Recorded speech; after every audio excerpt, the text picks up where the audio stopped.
More of You. Written by A.L. Jackson. Narrated by Andy Arndt and Joe Arden. Prologue.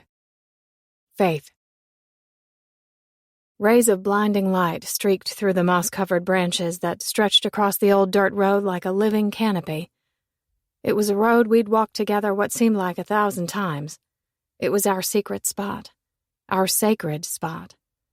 He stared at me from where he stood 5 feet from me, big hands stuffed into the pockets of his ripped jeans and guilt written on the lines of his perfect face.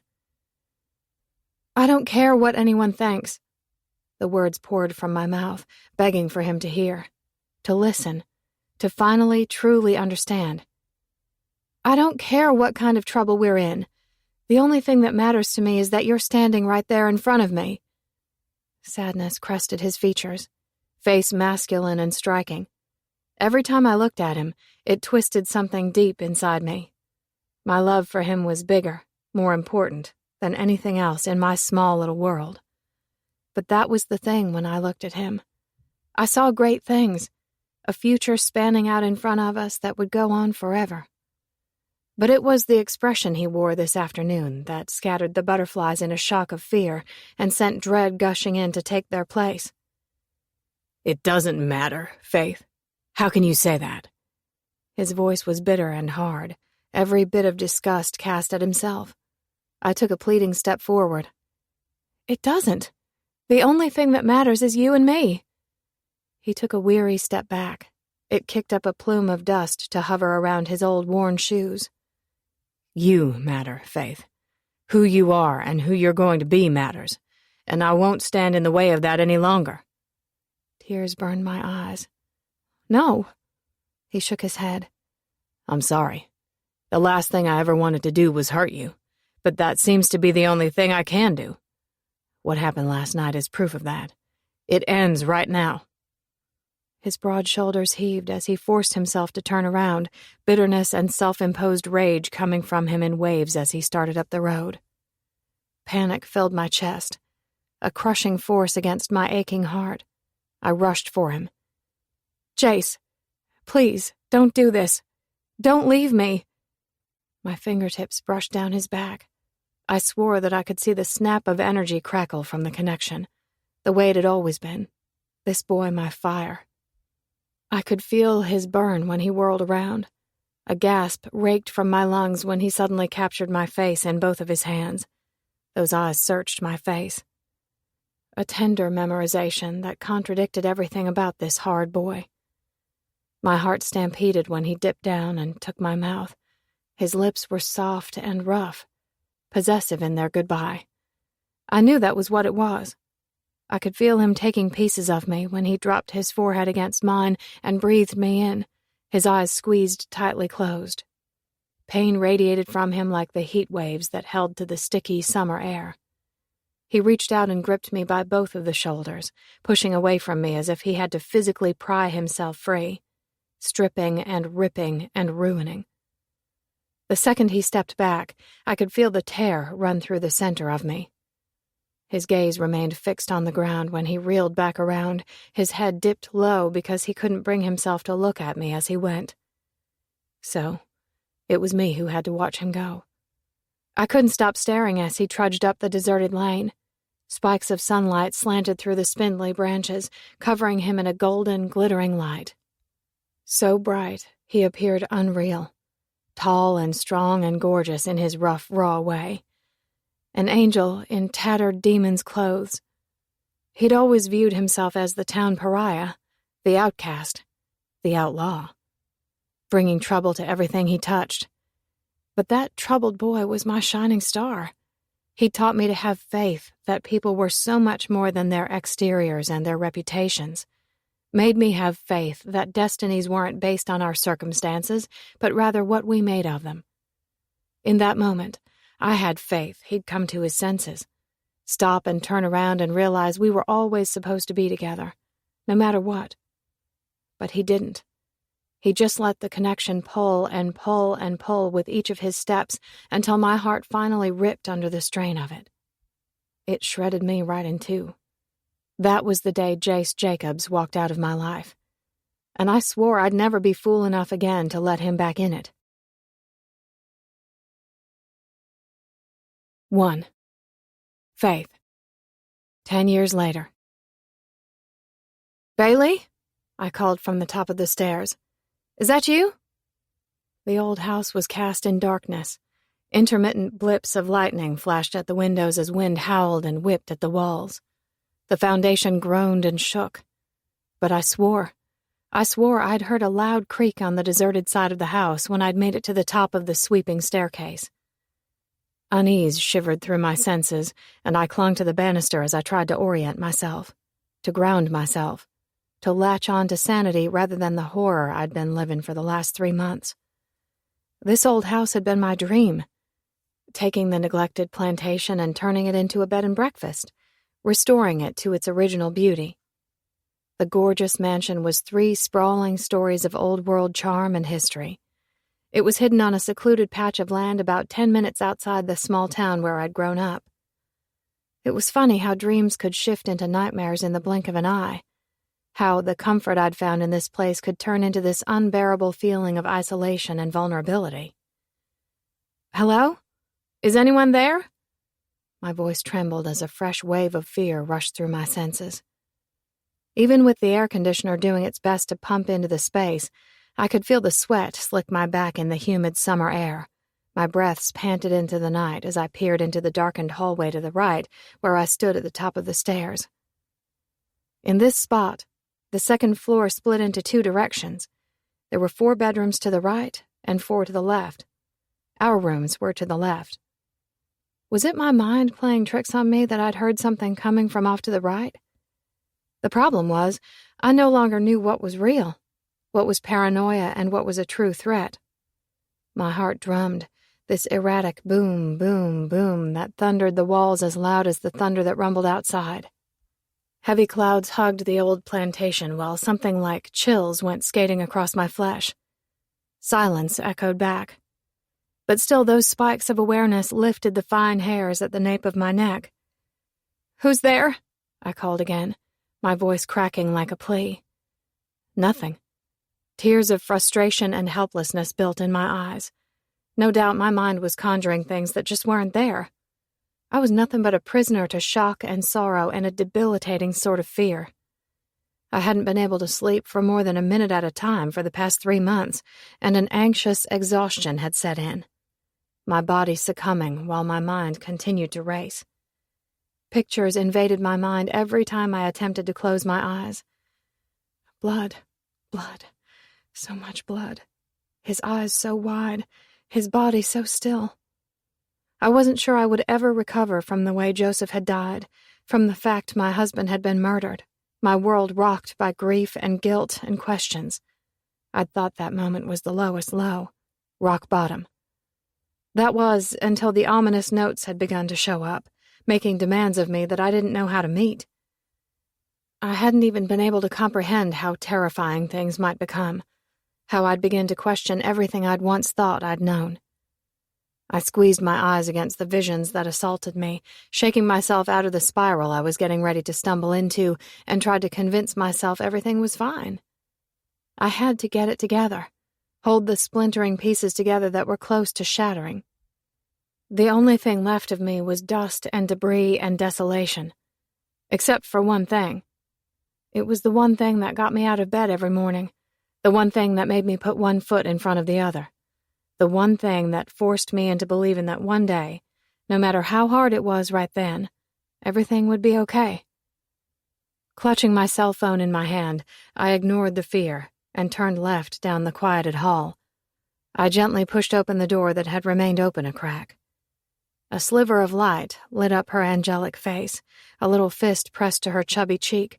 All those curls of wild, dark hair spilled out over her pillow where she slept safe and sound on the pink toddler bed. My heart pressed at my ribs. The emotion so big I wondered how it didn't suffocate me. My purpose, my life, the only reason hope still glowed within these walls, within me, when everything felt impossible and wrong. I edged across her floor and knelt at the side of her bed. My fingers gentled through the soft, soft locks of her hair. In her arm was tucked the stuffed beast doll that she'd found buried in my closet and had carried everywhere since, as if it were a lifeline that she didn't understand. She sighed in her sleep, and I leaned up to kiss her cheek, whispering my love for what had to have been the millionth time that night. It was almost a smile on my face when I pushed to my feet. Then I froze, because that feeling was back. Something was amiss. An ugly charge to the air that didn't have a thing to do with the storm. Was I going crazy? Had it all finally become too much? Because I was sure it was footsteps I heard inching down the staircase. Terror racing my veins, I struggled to breathe and inched for the door, ready to make a call for help, only to stop when I noticed the light on in the bathroom attached to Bailey's room. Razors of fear scraped across my skin, and I edged that way, feeling like some kind of helpless, defenseless girl as I pushed out a shaking hand to nudge the door the rest of the way open. Nothing but a fool who was afraid of the dark. That had to be what this was. My imagination was finally getting the best of me. Or maybe I was just afraid of the fact I was truly alone. Then I gasped, hand flying to my mouth to stifle a scream. The only sound in the bathroom was the constant drip, drip, drip, coming from the tub faucet that was far too high for Bailey to reach. Droplets steadily plopped into the water that filled the entire thing. Floating face down in it was one of Bailey's favorite dolls. 2. Jace. We just finished getting her statement. I swallowed around the lump lodged in my throat as I stood on the sidewalk across the street from the police station, talking to Mac, who was inside. How is she? The words barely made it from between my lips. He sighed on the other end of the line. Not well, as you can imagine. Some asshole was definitely in that house, slipped in and out with her barely noticing except for the fact she'd had the intuition that something was off. Pair that with the 2 letters she's received, and the poor girl is terrified. Fury surged, so intense that I saw red. I wanted to hunt someone down, find them, end the threat. But every name I'd given Mac relating to Joseph had been a dead end. So now I stood there like some piece of shit stalker, fighting the urge to pace like a lunatic or maybe bust through the station doors. What do I do? I grated at the phone, at a loss. All the things I was aching to do might be frowned upon. You let me do my job. I could lose my badge for telling you any of this shit, so I need you to play it cool. Most of all, you need to give her space and time because you know she needs it, deserves it. You can't come in like some kind of vigilante thinking you're going to set shit straight. He might as well have not said a thing with the words that fell from my mouth. I need to find this asshole. He sighed. It could be nothing more than kids playing a prank. You really believe that? I bit out. Frustration bled from him. No, I don't.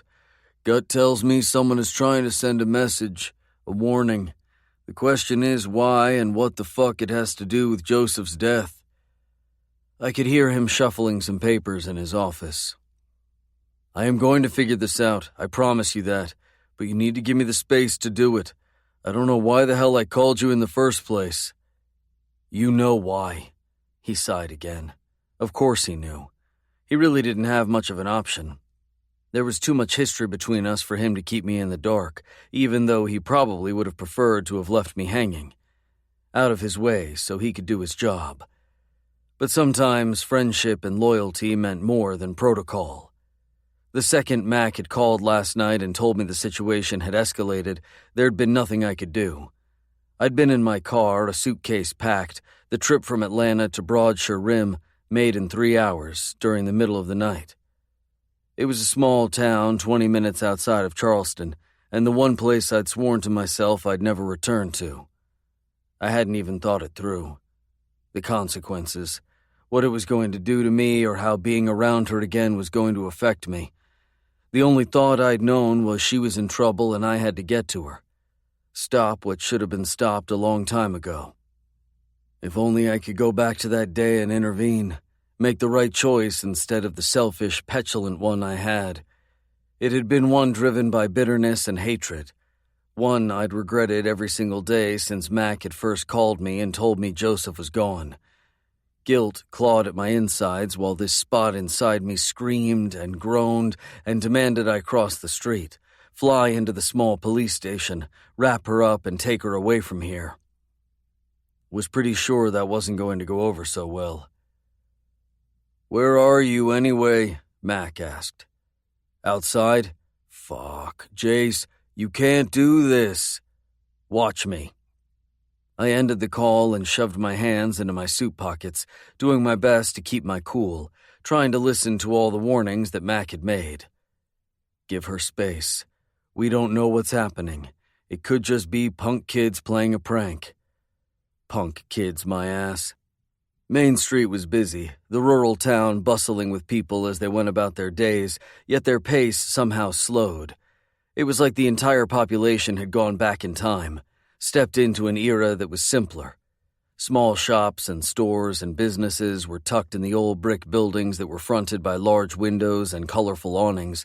Trees grew high where they were sporadically placed in the cobblestone sidewalks, and some hugged the sides of the buildings, giving shade to the hot, heated summer day.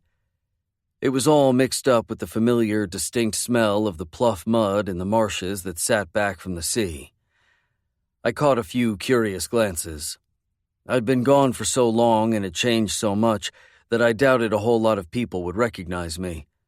But I stood out enough that I was sure they wondered what the hell I was doing there. Yeah, join the fucking club. Because I had no idea what the hell I was doing there either. Torturing myself, that was what. The police station that hadn't been there when I left sat across the street, the 2-story building tucked under a bunch of lush green trees. Cruisers and a couple of unmarked cars lined the curb and filled the parking lot to the side. Sweat gathered at my nape, my body itchy, antsy. I just needed to see her, know she was really okay. But I guessed I really wasn't prepared for that happening. Wasn't prepared for a second to actually see her again. My goddamned breath was gone when the door swung open and she fumbled out with her head dropped toward the ground. Her shoulders sagged, and defeat lined her posture. Her best friend, Courtney, was next to her, guiding Faith out with one hand on her lower back. It didn't matter that 10 years had passed or that a whole shitstorm had transpired during that time. She was still the most gorgeous thing I'd ever seen. Beauty. Belief and purity and this innocence that made something crazy come unhinged inside me. It was overpowering, the need to get to her, protect her. Worst was the way my body reacted. The girl had always been so far out of my league it wasn't funny. Better than me in every way. Grace. Beauty. My guts clenched. None of those things meant what I'd felt for her hadn't been real. It had just been stupid. Just like right then.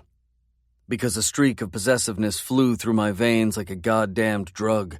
Energy crashed through the air, a torrent of emotion, resonating, pulsating, an echo of the past. Chocolate hair fell down her back in silky waves, and I swore to God I could feel the warmth radiating from her spirit. All this devastating goodness paired with a body that was meant for sin, all long legs and tempting curves. My sin. Taking her was exactly what that had been. Since the first time I'd seen her, this girl had held the power to drop me straight to my knees, so stunning that I went stupid. Time hadn't had the power to alter that, because there was no stopping the lust that curled my guts with a need so intense I felt lightheaded. Or maybe it was just the guilt that clotted the blood flow to my brain. Sorrow clung to her like a disease. I was responsible for that. God, I was a bastard. But I'd be a monster if I turned a blind eye, if I stayed in my cushy office back in Atlanta and pretended like none of this was going down. I sucked down a breath and tried to steel my nerves. I had a purpose, a reason. I just needed a motherfucking plan. 3. I felt it. Someone watching me from behind. I should have been terrified of it after what had happened last night. I guessed in some way I was, but not in the way anyone might think. I could feel it blazing from across the street, as if his stare was its own entity. I should have known better than to look that way. But there was nothing I could have done, nothing that would have stopped me from shifting my gaze that direction. Maybe I already knew what I would discover. Knew who would be standing there like an apparition. My mouth dropped open on a shocked gasp, the humid air gone, nothing but this blistering heat in its place. My knees wobbled, and my hand shot out to the station wall to keep myself from falling. My best friend Courtney was right there, always holding me up the way she did. She surged around to the front of me, brushing the hair back from my face. "Are you okay? I know this is insane, crazy, what happened last night, but I promise you that no one is going to let anything happen to you or Bailey. Do you understand?"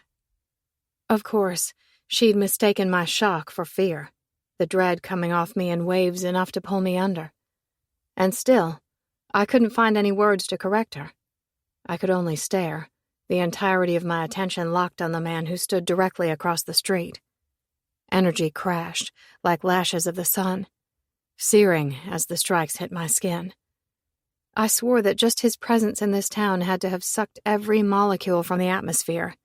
It left my lungs empty and starving for oxygen. My chest stretched tight in pain. This couldn't be happening. How could he show up here? After all this time? After everything?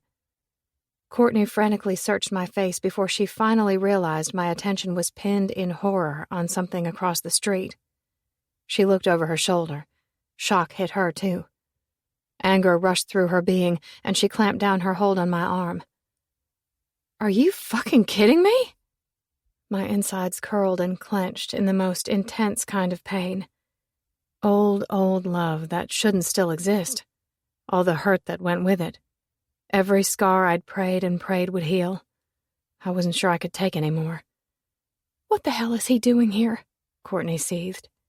Her green eyes darted back to me where I was pressed against the station wall, praying the bricks might swallow me up and let me disappear. Sympathy was written over every inch of her face. I hated that every time she turned around she was having to feel sorry for me. "Stay right here, Faith. I'm going to take care of this." I swallowed around the bile that had lifted in my throat, and I buried the sting of old wounds that had been ripped wide open, raw and fresh and aching. I refused to feel this way, trapped by the simple fact he was there. He didn't deserve it, and he was the last person I should be concerned about, the last person who deserved any of my thoughts or worries or questions. I had real issues I had to deal with, disturbing, daunting issues. Enough grief to keep me up for 1,000 nights. I grabbed Courtney's arm right before she went storming across the road. "Please, don't. Just let it be." She looked back at me, her stylish brown ponytail that was set high on her head swishing around her pretty face. "I'm not going to stand here and pretend as if that asshole didn't show his face in this town. After all this time? After what happened? He has more nerve than anyone I know." She exhaled a sound of fury and her own hurt and grief for me, and glared back at Jace. Jace Jacobs. The man took a step out of the shadows where he'd hidden along the wall on the other side of the street, right into the sun. Oh, God. I wished he'd have remained concealed, stayed just wisps and vapor that didn't really exist, wished with all my might that he wasn't looking at me like that, as if he knew me, remembered me. It didn't matter that he was at least 100 feet away. It felt as if he were standing right in front of me. The rags he'd worn had been traded for a fitted, expensive suit. His once scruffy hair was short, styled in a sophisticated way around his unforgettable face, his beard short and trimmed and accentuating his strong jaw. A shiver raced my spine and left a sticky, sick feeling that pulled in my gut. A flash of that old love that I no longer could feel, ricocheted in the depths of me, through those dark, empty, vacant places. It was a love I'd waited on for what had felt like forever, before I'd given up and convinced myself that I had to move on, before I lost myself totally, wholly. I refused to call it settling. I'd been happy, content with a warm, comfortable love. And there stood Jace, making me uncomfortable in his intense, potent way. More gorgeous than he'd been, taller and wider and older, and all of those things only made him that much more appealing. Those eyes were fixated on me, the color of a brand-new, shiny penny. A coppered shimmer that ranged between red and brown and orange. Familiar, in a way I didn't want them to be. They watched me as if they knew me, full of something dangerous and possessive and alive, soft with lies of apology. I felt pinned beneath them, trapped. Courtney clenched her jaw. What an asshole. Someone needs to put him in his place, and his place isn't here. I tore myself from his gaze and looked at her. It doesn't matter, Court. Let's just go. The only thing I want is to pick up my daughter and go home. I'm exhausted, and I just want to hold her, know she's okay. I'd dropped her at my parents' house, the only place I felt secure enough to leave her before I'd come to the station. They'd argued, wanted to be here for me. I'd told them that the best thing they could do for me was watch my child, ensure she was safe, make her feel as if it were just any other day. Okay, Courtney relented. Let's go get that sweet girl of yours and get you home. She took me by the inside of my elbow and tucked me to her side, as if she could guard me from any bad things coming my way. I could feel them all around me, getting closer, growing stronger, eyes watching, energy pulsing. I struggled to keep my head bowed as I let Courtney guide me down the sidewalk toward her car, which was parked at the curb, our speed increasing with every step we took. It gave me the sense that I was fleeing, running. I guessed I should have known I could never run as fast and as far as him, because I could feel it, the burst of hot energy that hit me from behind. My heart stuttered a beat. Faith, he called, voice a gruff rumble of a plea. My face pinched, and my legs went weak below me, my feet no longer able to carry me. I wanted to jump into Courtney's car, have her whisk me away to a secret place where no one could touch me, hurt me or my daughter. Unable to stand beneath the intensity, I whirled around, the words already flying from my mouth as I did. I don't have anything to say to you. He stuffed his hands into his suit pant pockets. The man looked like some kind of distinguished model, polished and big city, so different from the rough outcast I remembered, yet so much the same it hurt to look at him. What if I have something I need to say to you? Disbelief shook my head. And what could you possibly have to say to me? Grief struck across his strong features, and despite the distance between us, I could see the way his thick throat rolled as he swallowed. His voice had only deepened when he spoke again. I'm sorry about Joseph. I choked over the incredulous sound that locked in my chest. I wasn't sure if it was laughter or a cry. You're sorry? I am. Incredibly. I blinked, long and hard, before I forced my eyes to open and remain pinned on him. You don't get to be sorry for me, Jace. You have no idea what I've been through, what I'm going through. Just go back to where you came from. Go home. I turned and started for Courtney's car. She returned her hand to my arm in a silent show of support, though I could feel her looking back at Jace from over her shoulder. If looks could kill, and all of that, Courtney could slay a man with a single glance of her razor-sharp eyes. But Jace Jacobs was still standing, his words darts where they impaled my back. I am home. At his assertion, I stumbled a step, and my hands clenched into fists. Somehow I managed to force myself to keep walking. A long time ago, he'd promised me I'd always be his home, that together we were going to build a castle. And the man had never been anything but a liar. 4. I shot upright, gasping through the remnants of the dream and the fear clouding the sanity of my mind. Again, I'd fallen into a restless sleep, sucked down by the exhaustion, only to immediately shoot up in bed. The sheets were tangled around my legs, sweat slicking my back so that the thin fabric of my tank stuck to my skin. I sucked in a staggered breath, trying to calm the terror that clanged like a thunder through my veins. A constant thrum, thrum, thrum that beat and bled and threatened everything that was important to me. Blinking through the haze of night, I threw off the sheets and climbed to my shaky feet. Maybe I should have given in and let either Courtney or my mama and daddy spend the night. But I'd told them I couldn't be held prisoner in my own home, that it wasn't right to uproot their lives, especially since Mac had promised he would have an officer driving by the plantation several times throughout the night, the entire squadron keeping a close eye on us. Still, he'd warned me that I should be careful just in case. Watchful. Make sure all my doors were locked up tight. As if I wasn't already jumping at every sound, peering out the windows with each rustle of the trees and craning my ear every time the old house groaned. All the while, I'd be clutching my phone, at the ready to dial Mac if there was even a hint that someone might be trying to get inside.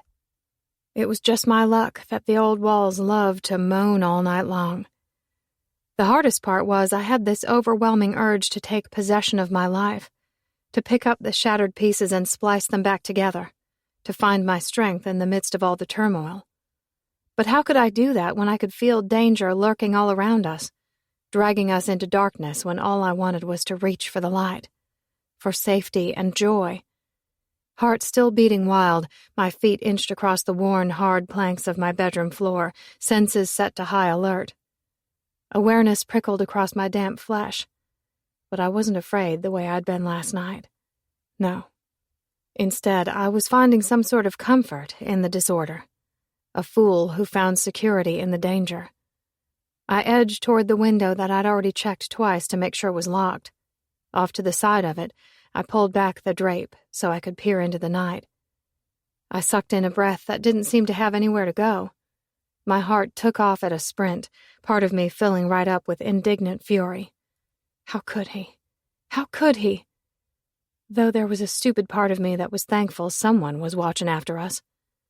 Gulping down the unease, I grabbed the short robe from where it hung on the back of the chair and pulled it on, quickly tying the knot. My door was wide open, the same as Bailey's, so I could hear her if she needed me. I glanced into her room, my child again soundly asleep, unaware of the disturbance as I tiptoed across the creaking floors. As quietly as I could, I moved down the sweeping, curved staircase, the house massive and dark. Ominous at this time of night.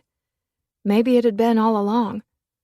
Heart a thunder knocking at my ribs, I worked through the locks on the double doors, not even sure what it was that I was doing, why I felt compelled to step out into the night.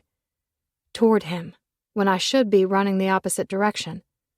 Away from the man who had destroyed me in a way that only he could. The only one who'd ever had the power to desolate me, because he'd been the only one I'd ever completely given myself to. And I hated it. Hated that he still had that control. The control to make me quiver and shake and question everything I thought I knew. Pulling open the door, I stepped out onto the wraparound porch, hugging the robe tighter around my body, wishing it was 1,000 layers of protection. A guard against my heart that beat a frenzy at the center of my chest. Outside, the night was heavy, bugs trilling in the massive trees that were hugged by the droning night. The ancient oaks lined the long dirt drive, their branches covered in moss and stretched out like craggy arms to shelter the road. I eased a step forward and lifted my chin in a stance of intimidation, while, on the inside, I wasn't feeling close to brave. I stared at the outline of the man who stood at the end of the tree-lined road, as if he'd been there all along, waiting. Squeezing my eyes closed, I wondered if I was hallucinating. Part of me praying that I was, that he'd never stepped foot back in this town. When I opened them, there he was, moving forward, his steps slow yet somehow powerful and purposed. He'd always moved that way, his presence profound, hitting me with the force of a bolt of lightning, as if I were standing right at the edge of a moment that would change everything. The first time I'd seen him, I was sure the boy was there to be revered, completely unattainable, shrouded in some kind of dark mystery, while the town called him trash.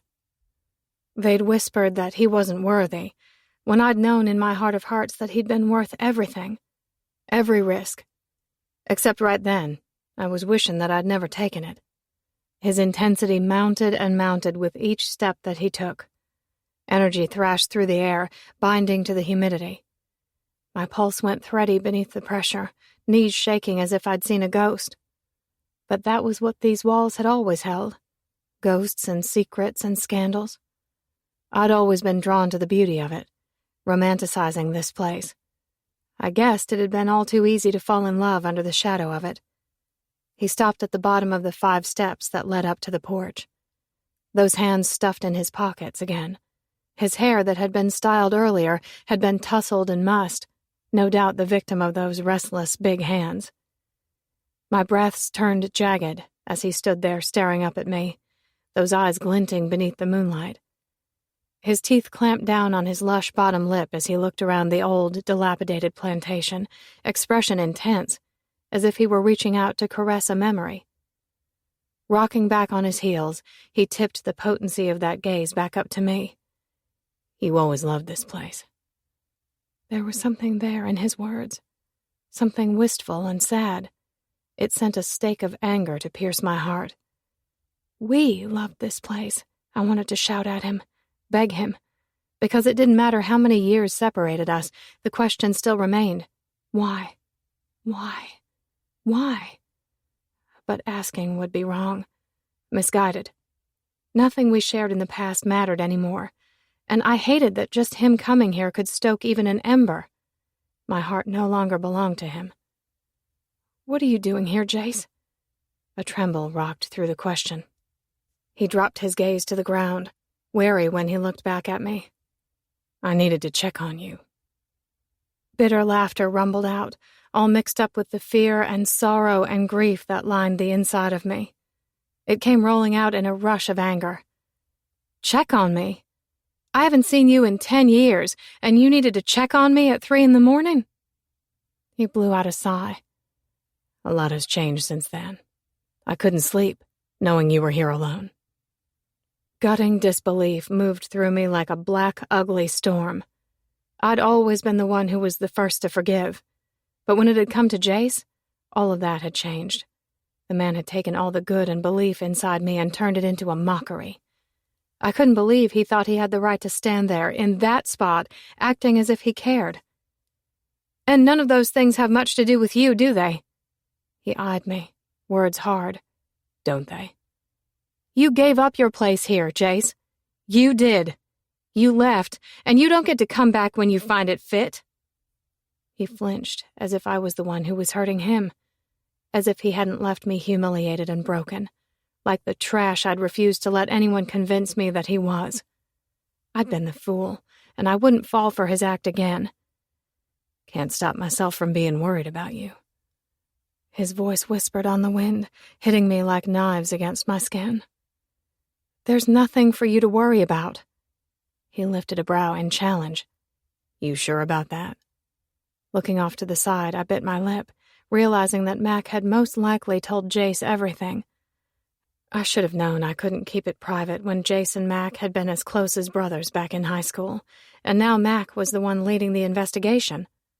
Still, I couldn't stop the anger that slipped into my bloodstream at the thought of Jace being privy to any details of our lives. I wanted to shut him out, put up every wall so he couldn't see inside. It wasn't right for him to be afforded a view of my demolished heart. It didn't matter how much I wanted to keep Jace out. The words were scraping free. "My husband was murdered. Murdered in cold blood." Cold blood. Is that what it had been? It's what I'd believed in the beginning. When Mac had shown up at my door and delivered the news that they'd found Joseph shot outside the grocery store, I'd been devastated. It didn't matter that the love I'd had for Joseph had been different than I'd ever imagined for the man I'd marry. Ours had been a slow love, one that had grown out of friendship. Joseph had been there for me when I'd needed a friend most. He'd picked me up after Jace had left me in pieces. Losing Joseph that way had been a brutal blow, a smack to the face. Still, I'd been sure it had been a cut-and-dry case of a man being in the wrong place at the wrong time. But with each day that passed, I'd begun to question that. Began to question Joseph's innocence. Began to question whether he'd unknowingly set Bailey and me on a course of destruction. Grief clutching my spirit, I plowed on, needing Jace to know he wasn't welcome. You don't get to come here now and pretend like you care. He was my cousin, Faith. I have a right to know what's happening. The fact they'd been family made my insides recoil. My brows pinched in pain. Do you? Do you really think you have the right to show up here? He raked a hand through his hair, staring off into the distance, into the muggy breeze that rustled through the trees. Finally, he turned back to me. I know you hate me, Faith. You have every right to. You should hate me every bit as much as I hate myself, but that doesn't change the fact that I'm here, that I'm going to take care of you, protect you, whatever it takes. If only I could hate him the way he assumed that I did. I lifted a defiant chin. The only thing I want from you is for you to leave. His posture was hard, his eyes harder. The man hazard and peril the way everyone had warned. That is not going to happen. You should know me better than that. I moved for the door, pausing to look back at him from over my shoulder. I thought I did know you. Retreating inside, I slammed the door, closing off the connection. Every part of me started shaking, my hands barely cooperating as I fumbled through the locks as if they might be strong enough to keep him out. My lungs squeezed with each battered breath, and my heart rioted at the center of my chest. I couldn't let him in. Not ever again. I sucked down a breath and turned for the stairs, climbing them quickly. I stumbled to a stop 3 steps from the second-floor landing. Oh, sweetheart, I whispered into the darkness, my sweet, sweet girl rubbing a fist at her sleepy eye, and that torn, tattered beast hooked under her right arm. Just the sight of it nearly dropped me to my knees. Don't never leave me, Mommy. Only 3 years old, she still dropped the L in every word she spoke, her mouth not quite ready to form the sound, the lilt of it always sending a fresh wave of affection crashing through me. But it was her fear of abandonment, the loss that was haunting us both, that nearly destroyed me. I swept her into my arms. Love and adoration and the strongest devotion pumped through me like a river, growing stronger and deeper. My heart no longer felt as if it was going to fail, because I had my reason for living in my arms, my reason for fighting, my reason for surviving. I pushed back the wild locks of her brown curls from her face and pressed a tender kiss to her forehead, murmuring against her baby powder skin. Never. Mommy would never leave you. She wrapped her tiny arms around my neck, squeezing me tight, her lips against my cheek. Okay. She yawned and snuggled tighter into my hold. I hugged her closer and carried her toward my room. Part of me knew I was clinging to my daughter too tightly, feeding into her own fears of desertion and loss. It was hard to stop when she felt like the only thing I had, my very breath. I set her on my bed, and she stared up at me as I took her in.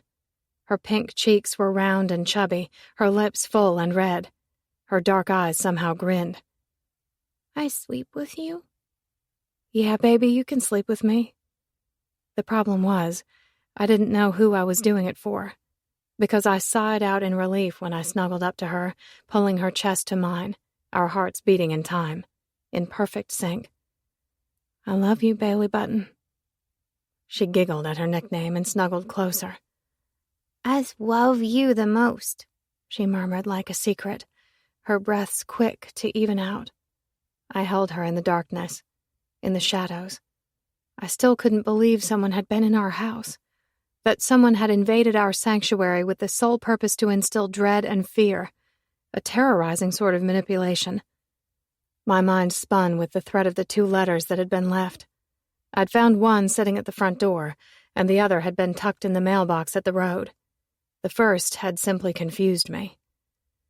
Joseph had something that was mine. I want it back.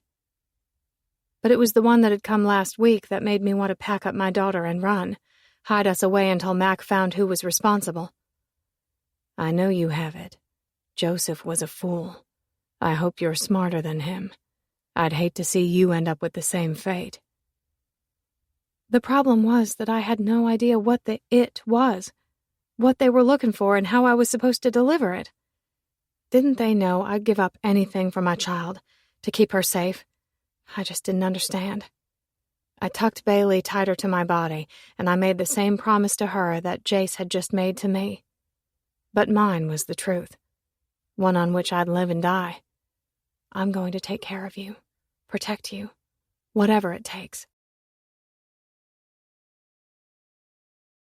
5. Good God. It was hot. The sun pounded down through the humid air, the moisture like liquid fire on my skin, a fucking sauna set to full blast that would never offer any relief. I lifted the hem of my already drenched shirt, and I swiped the sweat from my brow before I moved back to my SUV and pulled more lumber off the luggage rack. So maybe I'd had to get creative in order to get all this shit here. But hell, growing up my entire life had been about making do, so here I was. I hoisted the stack of 2x4s onto my shoulder and carried them to the pile of supplies I was making, eyeing the old house that was all but crumbling on its foundation. Every plank on the porch was rotted, paint peeling from the walls, and pieces of the third-story roof were caving in on one side. The place was a gorgeous disaster. The rambling plantation was teeming with history and charm, all of its potential hidden by a layer of rot. Beauty. I saw it right there, simmering in the sagging heat waves and begging for reprieve. My spirit clutched. A painful, blissful pinch. Just about every good memory I had was of this place. Of course, it was the keeper of my worst one, too. It had been her dream. Our dream. A dream that was falling down around her. Dangerous. As dangerous as the ghosts that lurked in the shadows, as dangerous as the bastards that wanted to cause her harm. Every step fraught with peril. Fucking Joseph. It felt like another sin to still be pissed at him, but I couldn't help it. What the hell had he been thinking? Only about himself, obviously. I dumped the stack of wood and it clattered onto the growing pile. The sound of it crashing to the ground ricocheted through the bated morning. Subtlety had never exactly been my strong suit. I went back to my car to gather the rest of the tools I'd picked up at the hardware store this morning. At the hatch of my SUV, I blinked at the unopened boxes I'd stuffed inside. An electric saw, sander, hammers and nails, paint and stain, a ton of shit I hadn't used in years. So out of practice, so far away from the world I'd built for myself, I wasn't even sure where to start building this one. Of course, Faith wasn't either, because when I popped my head back out, still bent over with my hands pressed to the tail end of my car, she was on the porch, glaring at me. If she wasn't so damned sweet, that single look might have taken me out. Wouldn't have been necessary when I was already getting the wind knocked out of me. Not when Faith had that little girl hooked protectively on her hip. The kid had her head tucked under Faith's chin and her thumb in her mouth as she stared out at me with the same color and depth as Faith's knowing eyes. It brought a lump the size of the boulder up to lodge itself in my throat. I tried to swallow around it. The anguish and awe and fucking jealousy. Impossible. Instead, I blinked and tried to pretend like it didn't hurt so damned bad. Faith stood on the porch looking like some kind of maternal angel holding her perfect match, light all around her, the girl glowing that glow that had always made me feel like I was sinking my fingers into something good. She covered her little girl's ear with her hand, her words seething from between pursed lips. "What the hell do you think you're doing, Jace Jacobs?" I hauled a heavy box out of the back of my car. "What does it look like I'm doing?" "Trespassing?" Low, disbelieving laughter made its way around that lump in my throat. "Trespassing, huh? You are on my land after I asked you not to be." "You want to call the police? Go for it. I'm sure Mac would love to pay a visit." So maybe my tone was antagonistic, but she needed to know I wasn't backing down. Frustration billowed from her attention darting from the pile of wood I was making to my face and then to my chest before she jerked it away, gulping for something to say. She hugged her little girl tighter, her words turning to a whispered plea. "I told you, you don't get to do this." "What? Help you? Protect you?" A huff of air puffed from that delicious mouth. incredulous, breaking with the day. I was nothing but a fool because I wanted to get lost in that sound, in her voice and her need and her despair. Take every bit of it away. Fill the spaces that had gone bad with something good. Bitterness pounded at my ribs. That was kind of hard to do when I didn't have anything good to offer. Except this. Maybe for once I could do something that would make a difference in a positive direction. For her. Maybe even for Joseph. I just prayed he wasn't looking down and hoping I'd have a slip-up with the saw and cut right through an artery rather than the wood. You know this isn't about you helping me? That's exactly what this is about, Faith. I'm here to help you. I'm here to protect you, take care of you until I get you out of this mess. God knows if I wasn't such a selfish bastard, I might have been able to stop it from happening in the first place. Moving back toward the steps, I dumped the huge box that held the saw and table onto the ground before wiping more sweat away. I could feel her, the emotion that came from her, like it was pinned to the air, caught up in the stagnant heat waves with nowhere to go. I don't want your pity, she finally whispered. There was no missing the grief coming through on the words or the way they cracked with the sob she was trying to hold back. Funny, considering it was me who'd never wanted this girl to pity me. She was the one who'd made me strive to be better, change my situation, made me see I didn't have to be another victim of circumstance. I dropped my gaze to the ground, hands on my hips, my chest heaving, knowing I wasn't equipped to handle this. What I felt and what she was going through. The impact of her grief and my regret colliding might send the rest of the house crashing to the ground. I had to suck it up and lock that shit down. Remember why I was there. Standing at the base of the steps, I looked up at her. Her little girl had pried her head free of her mother's chin, her eyes wary and curious as she peered out at me. A tremor rolled through my chest. I tore my attention from the little girl and turned it on Faith, which wasn't exactly helping matters either. My eyes narrowed in emphasis, praying she'd get it. Pity you? I don't pity you, Faith. Does it kill me that you're going through this? Am I worried about you? Do I want to go on a mission to track down whoever is threatening you? Do I wish I could fix it? Yes. But there's a big difference between the two. Those chocolate eyes swam with moisture, and she hiked her little girl up who was sliding down her body, running her hand over the back of her head.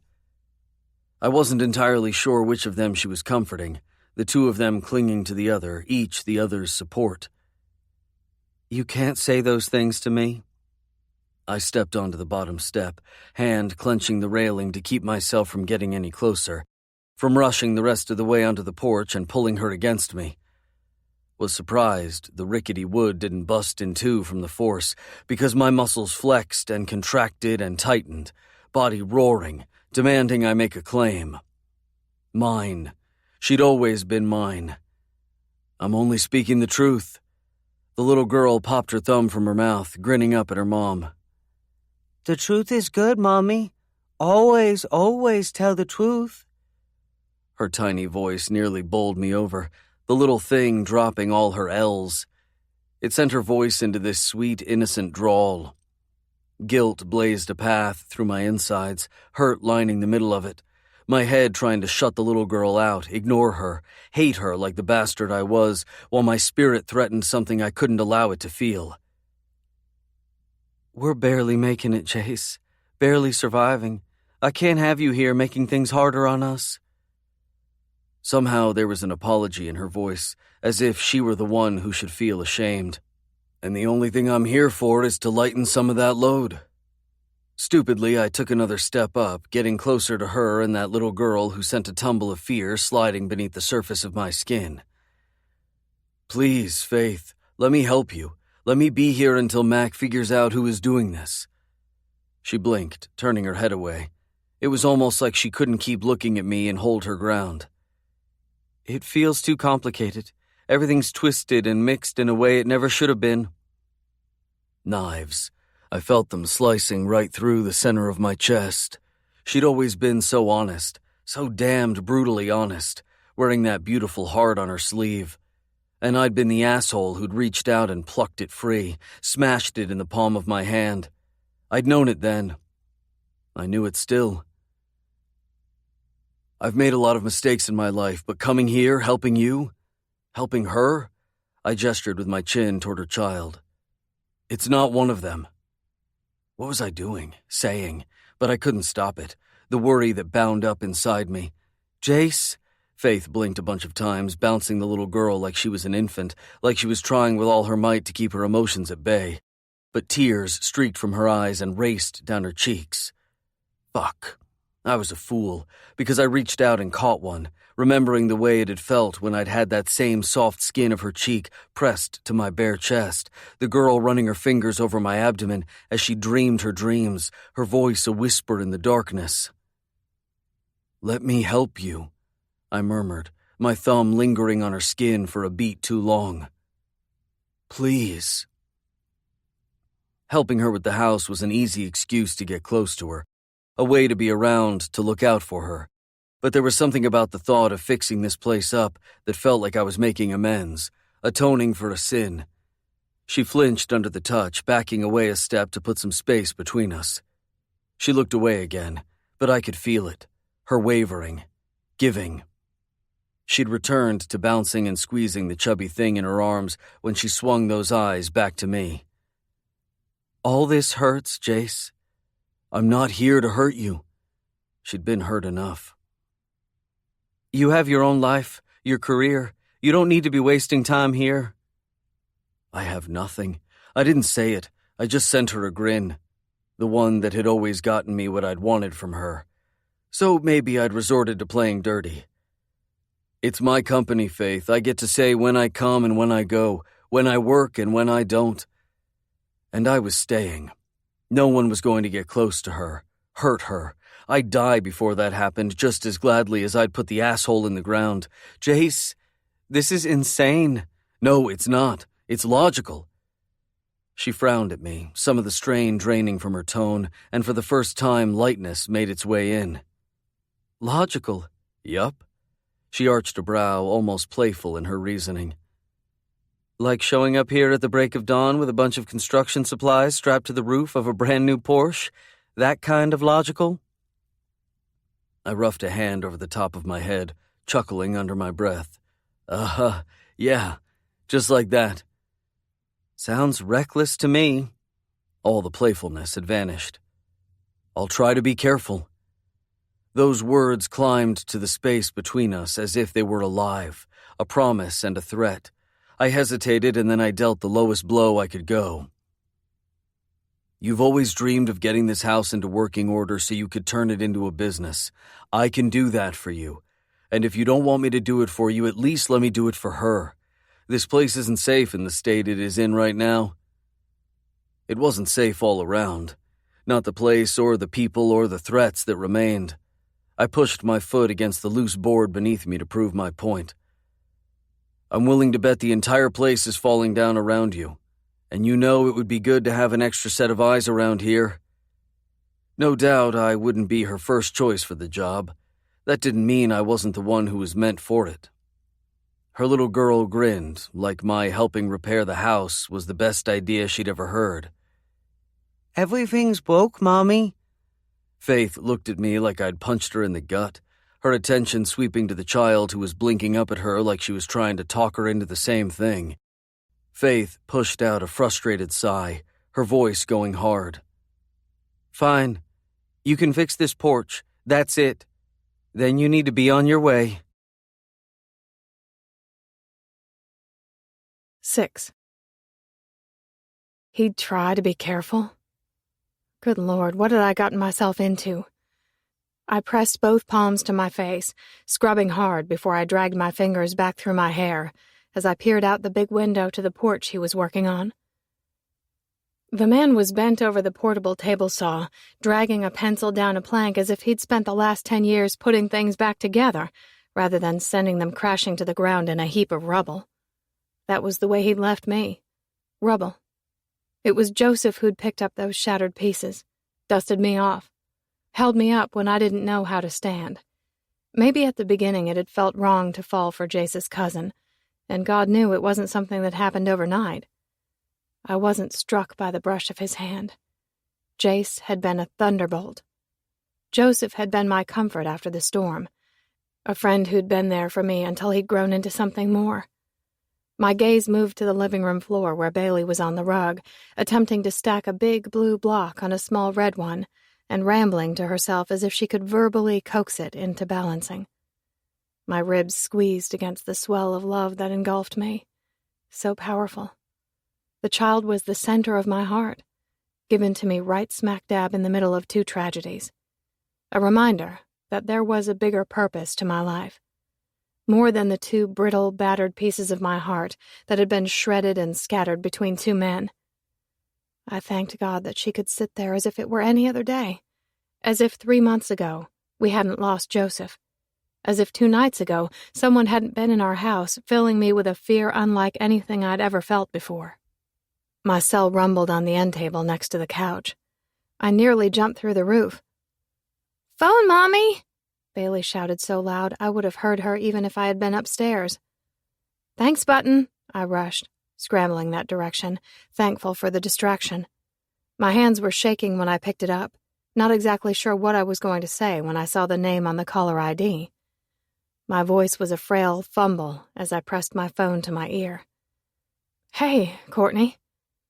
"Hey, I hadn't heard from you this morning, and I wanted to check on you. Are you okay?" How was I supposed to answer that? Because I wasn't okay. I didn't know if I was ever going to be. "I'm doing the best that I can," I answered. Her worry was palpable, floating through the line in the slow breath she inhaled. Finally, she said, "I don't like this. You being there alone." With the heel of my hand pressed to my eye, I almost laughed, though there wasn't a single funny thing about it. The last thing I'd ever wanted was to be alone here either. Now I wasn't. I was surrounded by the presence of the man I'd never wanted to see again, and somehow couldn't help but find comfort in his return. Oh, were those the most dangerous sort of thoughts I could ever entertain? Banging struck up from outside, the walls shaking with the telltale sounds of a man at work. It made something inside me tumble, old instincts right there, threatening to surface. Courtney mistook my quietness for something else entirely. "I bet you didn't sleep a wink last night, did you?" Courtney instantly shifted into her take-charge demeanor. "That's it. I'm going to pack a bag and come stay with you two until Mac makes an arrest. It probably isn't helping that Jace showed up in town. It's a miracle you haven't lost your mind.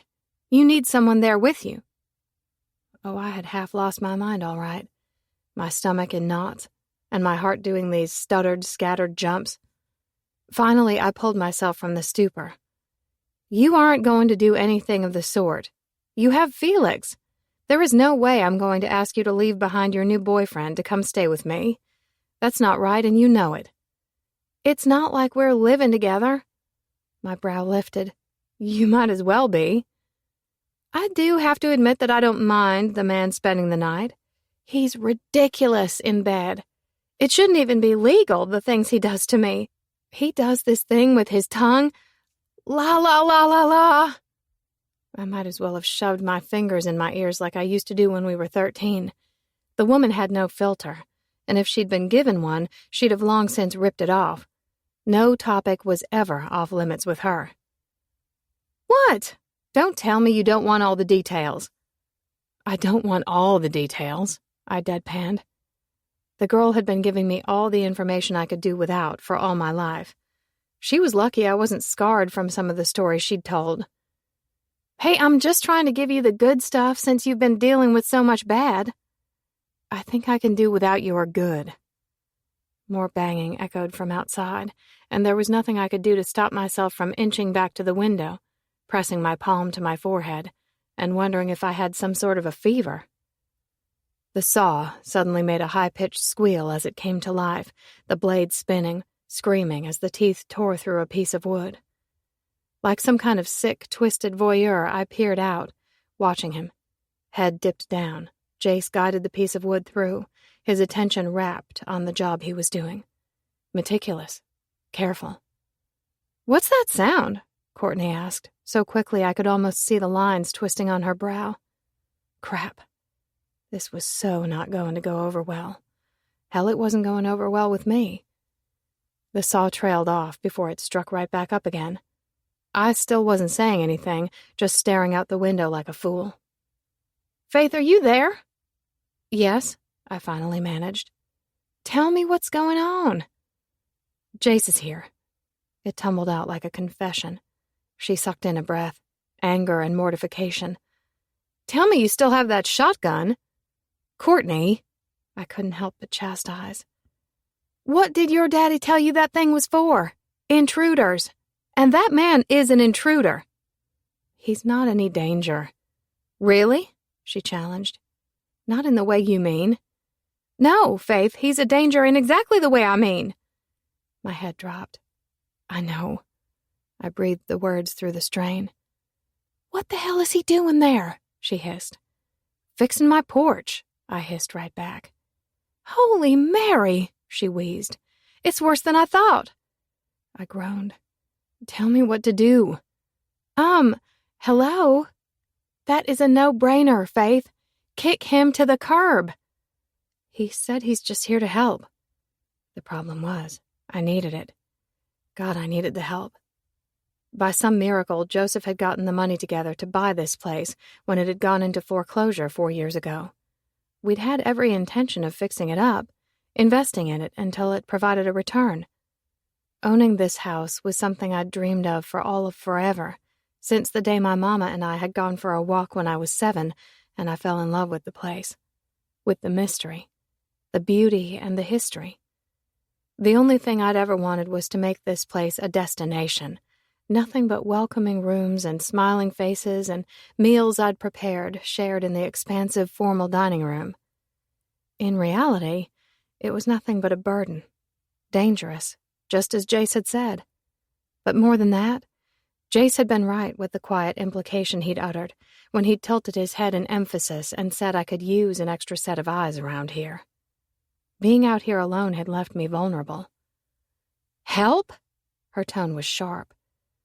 "That was what he said." "Oh, I'm sure he'd gladly help get you right out of your panties." I gasped, whirling around, covering up my phone like it might shield Bailey from what Courtney had said, because I was pretty sure she'd issued it on a loudspeaker. Bailey was on her knees, babbling out a made-up song. I jerked back around, my voice a barely there whisper, shoulders curling down as I hunkered over the phone. "What is wrong with you?" "You know me well enough to know I'm not going to tiptoe, Faith Avery. I'm going to call it as I see it. And I saw the way he was looking at you yesterday. That man's a wolf who is bound to eat you up." Hurt balled up in my belly, so big I could feel it pushing at my heart. "No, Courtney, he's not. The only way he could hurt me again is if I let him. Besides, I'm married." She sighed a painfully elongated sigh, as if she wanted to be there to hug me when she let go of the reminder. "No, honey, you're not." Sorrow. It swelled like a flood. Deep, dark, suffocating. I dropped my face into my free hand, trying to keep it together. I wasn't a weak woman. I'd never been. So why did it seem like every time I turned around I was falling apart? I choked back a cry before it broke just a little. "Hey," she whispered. "I'm not trying to be hard on you. You're free to make any decisions you want. If you want Jace to help out and he means it, then fine. I just want you to be careful. You and Jace have a whole lot of history, and a whole lot of it isn't the good kind. But you have to know, the only thing I really want is for you to be happy. You deserve it more than anyone I know." My voice was thin. "I'm not ready for that kind of talk. I'm not sure I'm ever going to be. It's too soon." "You will be, Faith. Maybe not today. Maybe not in a year. But someday you will be. Someday it won't hurt so badly and all of this suffering is going to be behind you, and that giving heart of yours is going to be ready. And whoever you choose to love is going to be one lucky man. All I'm asking is to make sure he's worth it, that he deserves it." Her voice shifted into a tease.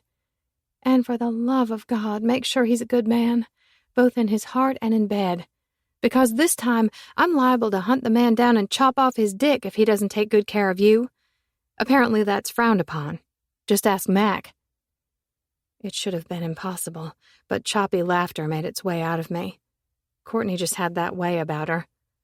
No matter the circumstances, she always found a way to make me smile. "You're insane. I never, ever should have told you about that. Remind me never to share a bottle of wine with you. Things come out that you're bound to use against me." It was all a soft tease. I was nothing but grateful that she'd always been there for me, even when she was saying things that made me turn bright red.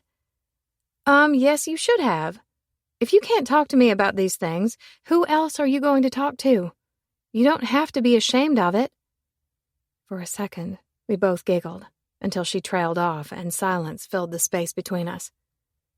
It seemed as if maybe she were giving me time to catch up. That was the crazy thing. Time was always marching on. I could feel it pushing one part of me forward, while the other part felt forever chained to the past. I just wasn't entirely sure exactly where I'd gotten trapped. "And you don't have to be ashamed if that man is stirring up feelings in you, Faith. I know you, and I know what you're thinking. He was your first love. Your life love, which is why I'd gladly maim that pretty face if he's up to no good." "He left me, Court." A hammer striking a nail rang through the air, a pound, pound, pound that rattled the walls. "Sounds to me like he's back." 7. Faith, 16 years old. The door to the office banged open. Faith startled where she was tucked in the back corner behind a tall metal filing cabinet all by herself, sorting the pile of reports the school secretary, Ms. Minks, had left for her to file during her TA hour. Rustling echoed from up front, a disorder in the air, and she carefully peeked around the edge of the cabinet. Mr. Flores had a hold of a boy's elbow, trying to lead him inside. Face obscured by a flop of tawny hair, the boy flailed and tried to yank his arm away. "Don't touch me," the defiant voice said. Faith's heart started thrumming faster, a rash of discomfort prickling her senses. She didn't know whether to continue hiding or step out and shout that she was there, reveal herself since she was feeling like an intruder. Mr. Flores grumbled in frustration. "If you'd do what you were asked, I wouldn't have to. You were told to go to the office, and I found you in the boys' restroom. I don't know about where you came from, but that's not how things are done around here. Now, I want you in Mr. Dagan's office." "I didn't do anything." "Yeah? Well, Mitch said he saw you swipe the sandwich from his tray. At this school, we respect each other, including their possessions. I'd suggest you learn that quickly, or things won't go so smoothly for you around here." And Mitch was a complete asshole, Faith thought, but that didn't mean he deserved to have his lunch stolen. She hadn't seen them yet, but the two brothers and their cousin had just moved into their neighborhood on the outskirts of the city and had been the talk of the entire town. Rebellious, trouble, trash. She'd heard all those words thrown around. Whispers about a junkie mother who'd moved them into an abandoned trailer down on Hyde Street. Faith's mama and daddy had always taught her to be kind, not to judge people for what they looked like or for the rumors that flew through the neighborhood. To ignore the old ladies whispering everyone's business as if it were the 1950s and they were still wearing pink curlers in their hair. She'd been raised to believe you never knew what was really underneath, what someone was going through, or the reality of their situation. Admittedly, she was caught off guard when her daddy had pulled her aside yesterday afternoon and warned her to give those boys a wide berth, telling her he didn't want her anywhere near them and that they couldn't be trusted. Fear tingled across her nape and skittered down her spine as the boy struggled with Mr. Flores again. It was the strangest sensation, one she had never experienced before. Right then, she thought she might understand where her daddy was coming from. There was something that vibrated through the air that she could taste. An omen, a premonition. Heck, it was probably just basic intuition. Some boys were just trouble. Bad to the very bone. That expression hadn't been made up for nothing. "I told you I didn't do nothing." The boy spat the words at the junior English teacher, yanking his arm free. "Tell it to Mr. Dagan." Alarm flapped at her ribs. She'd stepped into the middle of something she didn't want to be witness to. She should cover her ears to shield herself from it all because it sure wasn't any of her business. She just couldn't resist this burning curiosity that clawed at her insides, unfamiliar and somehow urgent. She held her breath, trying to remain unseen as she peeked out around the cabinet again. Then she sucked in a staggered breath. The most piercing eyes she'd ever seen stared back at her, as if he'd known she was there all along. Those eyes held her hostage, scary in their severity. They were almost red, orange maybe, like an apple and an apricot had been crushed together, then whipped up in a blender with a full container of bronze glitter dumped in. Striking and shiny and angry. Oh, the boy looked angry. Raging mad as he tried to tug away from Mr. Flores, who'd latched onto him again. Every bitter action of the boy was lined with a stunning sort of sadness that Faith could feel feeding the vibrating hostility in the room. That fear in her chest expanded, her pulse a thug, thug, thug.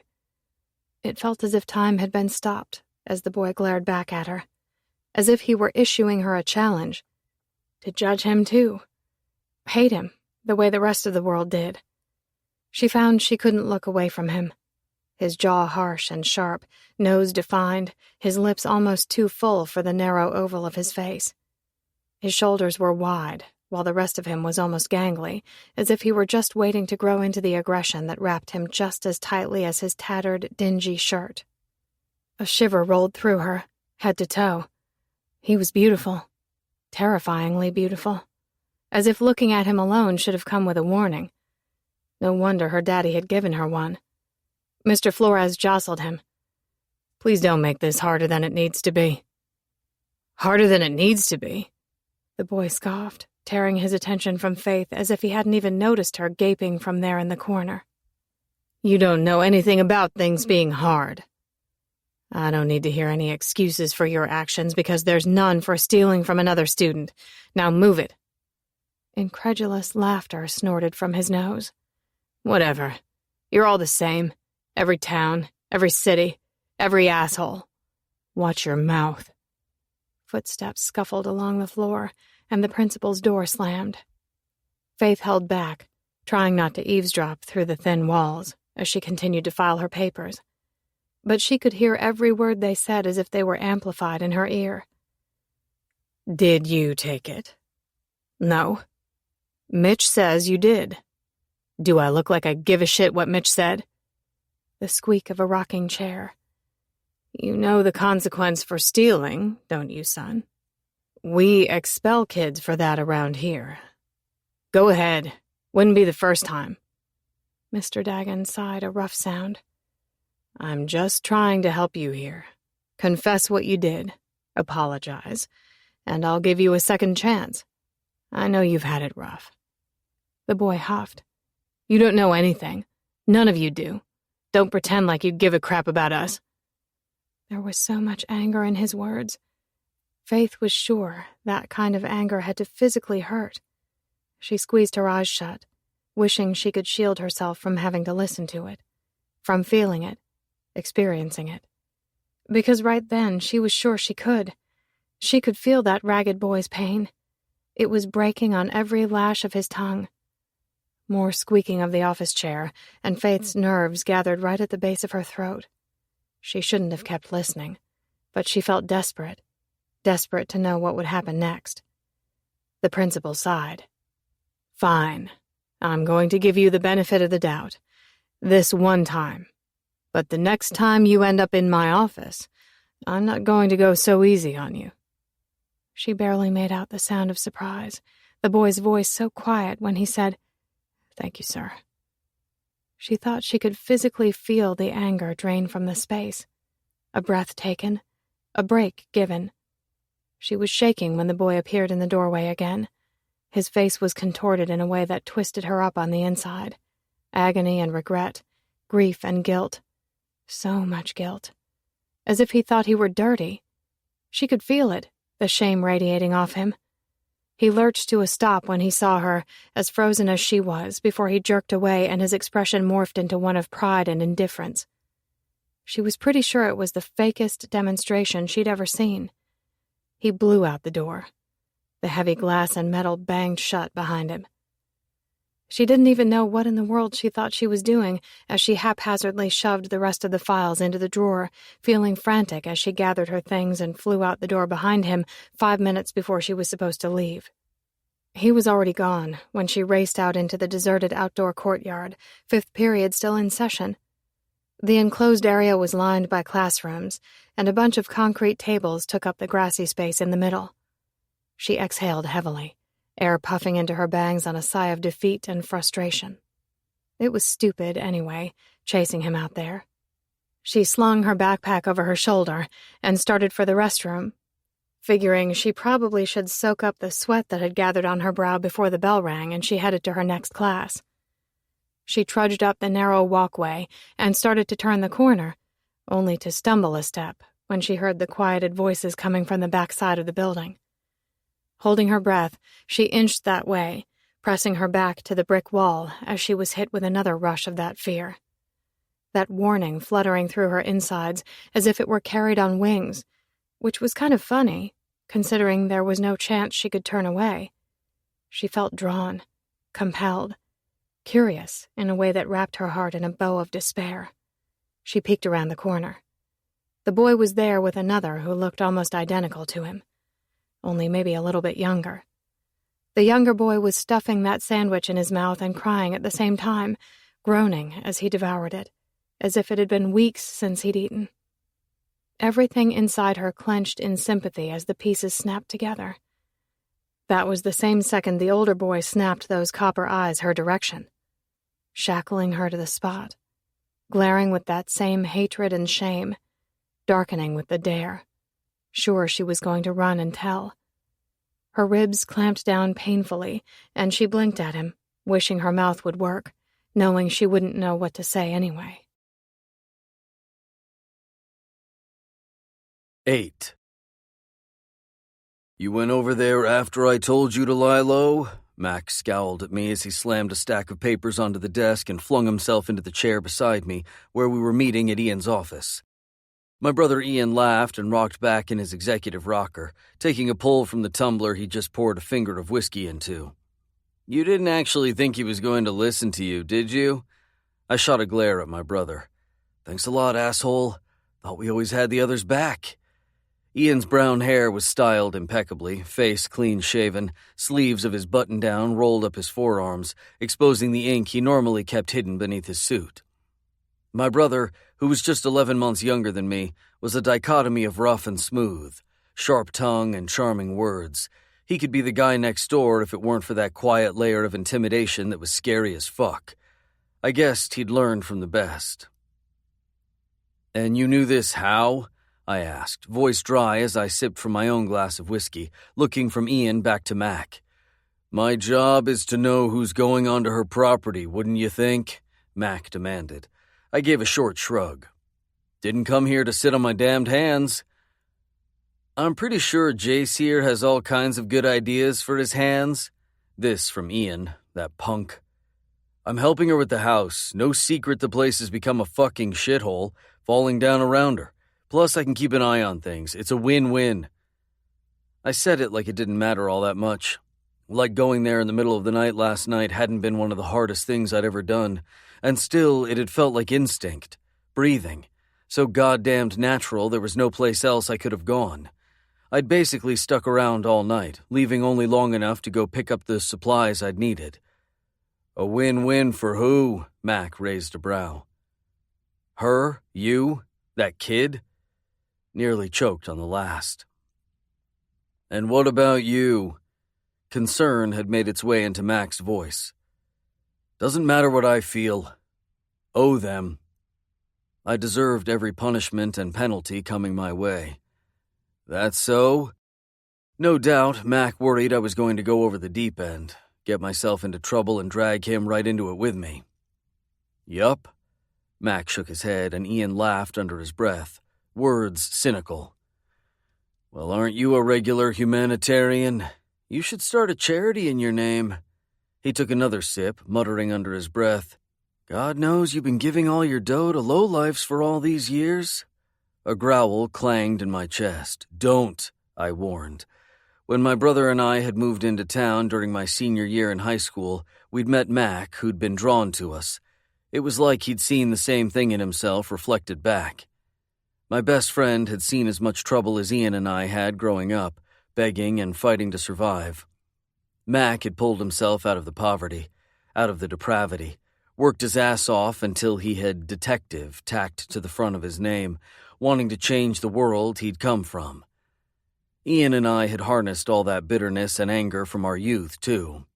Made something of ourselves, though we'd done it differently. Against every odd, I'd clawed my fucking way to the top, building an empire so no one could ever hurt us again, doing everything I had to do in order to put my brother through school so his life wouldn't be set to repeat, so he could have something better. When we were kids, we'd made dumpster diving a family sport, scrounging whatever food we could steal or find.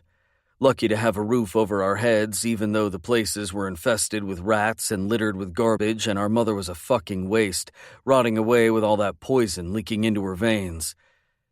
Ian had been the one who'd found our mother when she'd finally taken it too far, when her body had finally given up after the years of abuse she'd put it through. Even though he'd never admit it, I knew he was scarred from it in ways I could never comprehend. Ian's eyes glinted, my brother rocking back in his massive chair like he owned the goddamn world. No need to get all up in arms. Talking about myself, brother. Sighing, I scrubbed a palm at my face. Don't do that, Ian. What, tell the truth? There's no bullshit between us, remember? You, me, and Mac? We tell it straight, and I'm telling you right now that you're getting yourself involved in something you aren't going to be able to dig yourself out of. She's worth it. Or maybe you're worth it. Maybe it's time you came back here where you belong. You know better than that.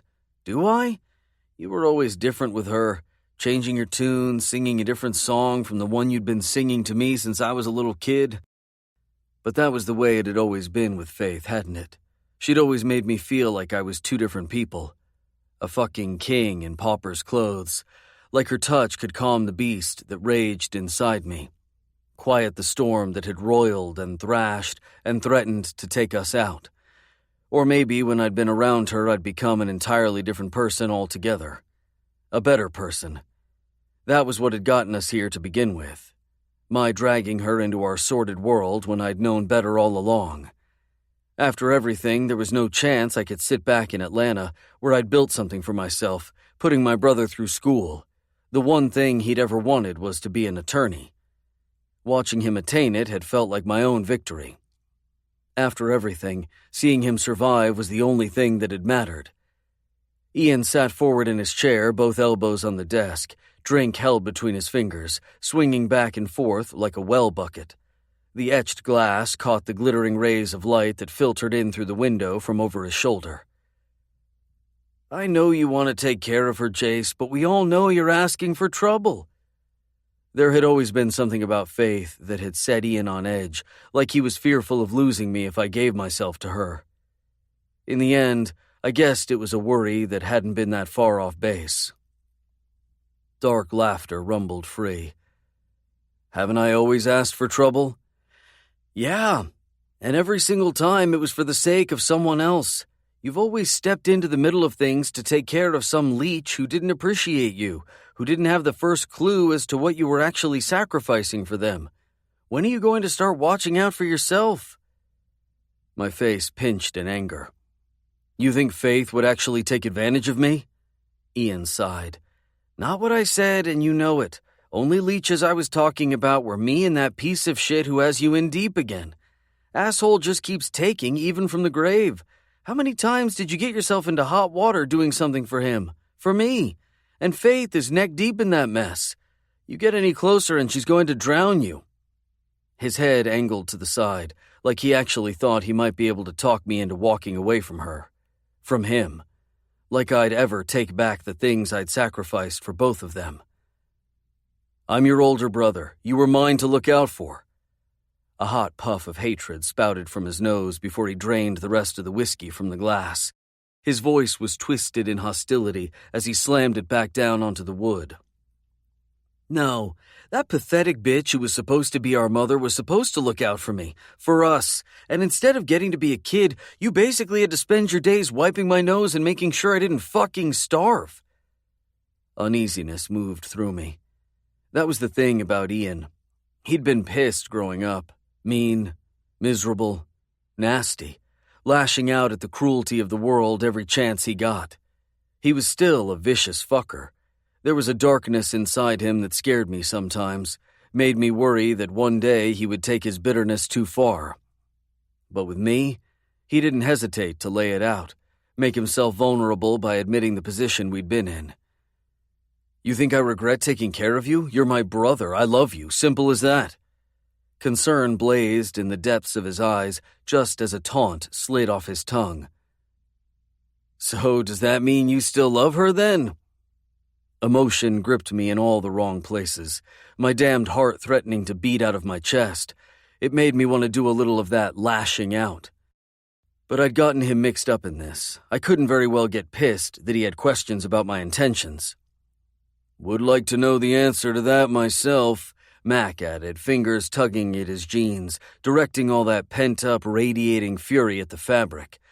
I was supposed to be able to handle coming back here. I thought I had it all under control. A plan. But finding her standing on her porch in the middle of the night had made it hard to think of any other reason than her. Loving her, holding her, protecting her. The girl was so goddamned perfect, it had nearly made me forget why I was there in the first place. Beauty. That was what she was. Soft and sweet, so pretty and fierce in her stoic, wistful way, like she could take on an army just standing there with the wind whipping through her hair. She was the one who'd filled me with the belief that I could change my world. She'd made me believe in something bigger, in something better. Hadn't mattered what I'd started to believe. I'd ended up in the same place anyway. Without her, fucking destroyed. It had been a tough lesson for a lovesick, teenaged kid to learn. How to protect himself. How to build up the steel bars necessary to make it through this tortuous life. How to keep the assholes waiting around every corner from eating him alive. But sometimes I wondered if I would have ever found the determination to build the empire I had without the memory of her words, without the way she'd looked at me like I was something different from what the rest of the world had seen. I'd left here this wrecked, battered kid, crushed in a way I'd never expected, and somehow I'd found the grit to push through and to take my little brother with me. Like somewhere inside me, I knew how much it fucking mattered. Maybe I'd just wanted to prove to all the pricks around here that they were wrong. Or fuck, maybe I'd wanted to prove to her that she was right. I took a stealing gulp of the liquid fire, eye trained on the floor in front of me, voice grating over the words.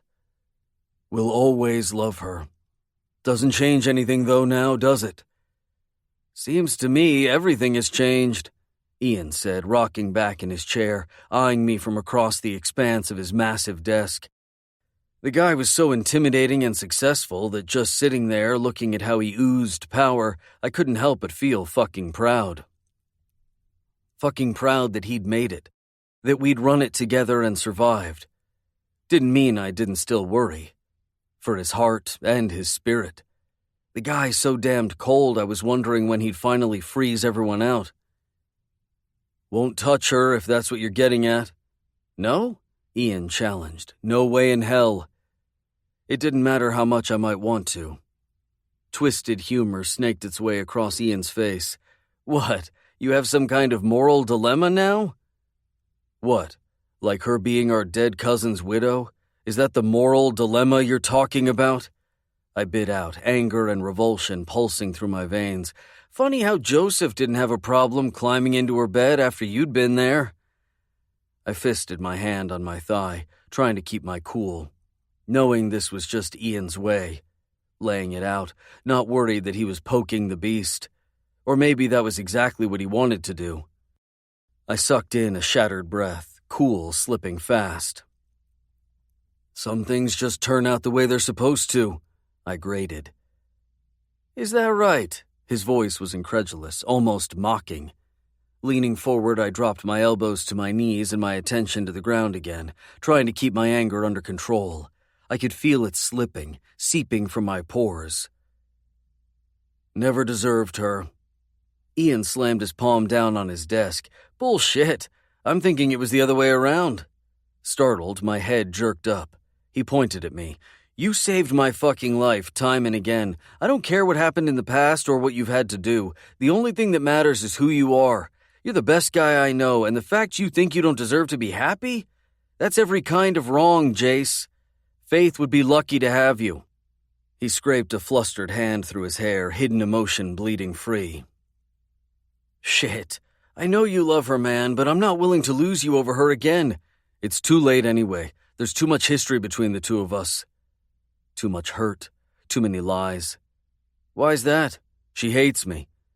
And she only stood to hate me more when she found out what I'd done. Bullshit, he said again, this time quieter, tone shifting in emphasis. That girl has loved you since the day she first saw you. Not so sure about that. I mean, God, she'd been married to Joseph before I could even explain to her why I had to go in the first place. If she'd loved me so much, how could she have done that? Hooked up with him. I hated not knowing, but I was pretty damned sure I couldn't handle knowing either. Ian huffed a frustrated sound. You're an idiot, brother. You want to be miserable your whole goddamned life? Pointedly, I glanced up at him. Guess I'd be in good company, wouldn't I? Fuck you, man. I'm as happy as can be. He lifted his arms out to his sides, gesturing around him, like his expensive suit and expensive furnishings in his corner office was the giver of joy. I knew better. Firsthand. But money sure as hell made things easier, and I'd gladly give up every dime of mine to make up for what I'd done. Make her life easier, too. Think Faith has had enough of being yanked around, yeah? Mac almost challenged, glaring between the two of us. Why don't we focus on whoever this fucker is rather than quibbling over who deserves what, because I'm pretty sure what both of you deserve is to get your asses handed to you. I sighed and then chuckled. Why don't you tell us how you feel, man? He nearly rolled his eyes. Want me to profess my love to the two of you? Keep dreaming. Oh, come on, Mac. Know you've been dreaming of me? Ian baited. Dreaming of squeezing the life out of you? Ouch! Ian threw his hand over his heart, so overdramatic that this time I was the one rolling my eyes. You wound me, Mac. Wound me. Keep it up and I will, Mac razzed. I blew out a sigh, needing to get back on course, and I gestured to the reports Mac had brought with him. Did you guys find anything? Mac rubbed a hand over the flop of hair on top of his head. Nothing inside, nothing out of place other than the tub. No fingerprints. Just one goddamned footprint out front, size 11.5. Boot that could belong to 1,000 people. Fear clamped down on my chest, heavy and hard, fury building into its own beat. Something that felt outside my heart, bigger than me. Seems to me we hunt down every asshole within a 100-mile radius who wears a size 11.5. Ah, guess that clears my name. Size 13, bitches. Ian smirked, the smug bastard. I cut him a glare. Mac clapped me on the knee. You aren't going to do anything except fix that porch and call me if you see anything out of the ordinary. Mac pushed to his towering, hulking height. Keep on the straight and narrow. Think you know well enough you can't afford to find yourself handcuffed in the back of a cruiser again. We clear? He didn't wait for an answer. He just rapped a fist on the wall as he strode out the door. 9. A rush of anxiousness rolled down my spine as I knocked on the front door, trying to keep my cool. Wasn't like I hadn't spent the entire night staking out the front of her house. She'd been tucked safely inside behind closed doors, which had made it a whole ton of a lot easier to focus on why I was there. All those reasons scattered in the wind when the front door whipped open. It took everything I had not to stumble back. I should have been prepared. It wasn't like it was the first time I'd seen her since I'd gotten back. But every single time, it nearly knocked me from my feet. My attention darted down to her bare legs. My heart slammed against my ribs. Faith was wearing nothing but a flimsy pair of tiny pajama bottoms and a white tank top. Then my heart froze when my attention landed on the little girl that peeked out from between her mother's long, slender legs. She stood behind Faith, holding the outside of her mom's legs, and was peering at me as if through the bars on a cage. Faith, this fortress in front of her, protective and perfect. My insides tangled. Yeah, that little thing was going to be a problem. It wasn't like I hadn't known they'd had a kid, but fuck, seeing it was a whole different ballgame. Like that impossible piece of hope inside me had been written on a scrap of paper, kept hidden away, and was then ripped up and torn to shreds. I pinned a smile onto my face, hoping it didn't come off as too fake, and lifted the 2 one-gallon paint cans up at my sides. Stain or white? Not that I needed the answer yet. I just needed a reason to talk to her, see her face. Honestly, I was weeks away from being ready to paint anything. Yesterday, I'd managed to get a few solid planks secured between the front door and steps. They'd have to be fully ripped out and replaced when I got to this section, but for the time being, someone could leave the house without the worry of falling and breaking their neck. A frown pulled across Faith's pretty face, and her gaze swept across the porch to the small patch off to the left, where I'd started to pull out the old planks. Her attention came back to me, worry on her brow. "You didn't make it very far yesterday?" I laughed out a feigned sound of offense. "Trying to get rid of me already?" Chocolate eyes narrowed, and her full lips pursed, glistening in the sun, tendrils of hair sweeping down over her slender shoulders while the rest of it was piled in a restless mess on the top of her head. Lust was such a bitch. It came on at the most inopportune times. Like when I was standing there with her little girl peeking out from behind her mother's legs, like the tiny thing was there to do the protecting rather than the other way around. God, I was a sick fuck. But this woman just about did me in. She always had. I gulped it down. Pretended like my dick wasn't straining in my jeans. Pretended I didn't wish I was waking up with those legs wrapped around me rather than alternating between spending the night sitting in the front seat of my car and pacing the property. "You said you were going to patch the porch?" A smirk pulled at the corner of my mouth. "No, I didn't, Faith. I said I was going to fix the porch. The entire thing needs to be replaced, top and bottom." Her eyes widened and her lips parted in shock. My guts twisted. I thought that each time I saw her it might get easier, that I'd be able to lock down the need racing inside me. And the only thing happening was those thoughts were coming stronger, urges and ideas filling my mind. Taking her, that body and her mind and that heart that was supposed to be mine. She crossed her arms over her chest. "That's 2 levels of porch that wrap around the entire house?" I never said I wasn't up for the challenge. Worry flooded her tone. "That will cost thousands and thousands of dollars, Jace." "So what?"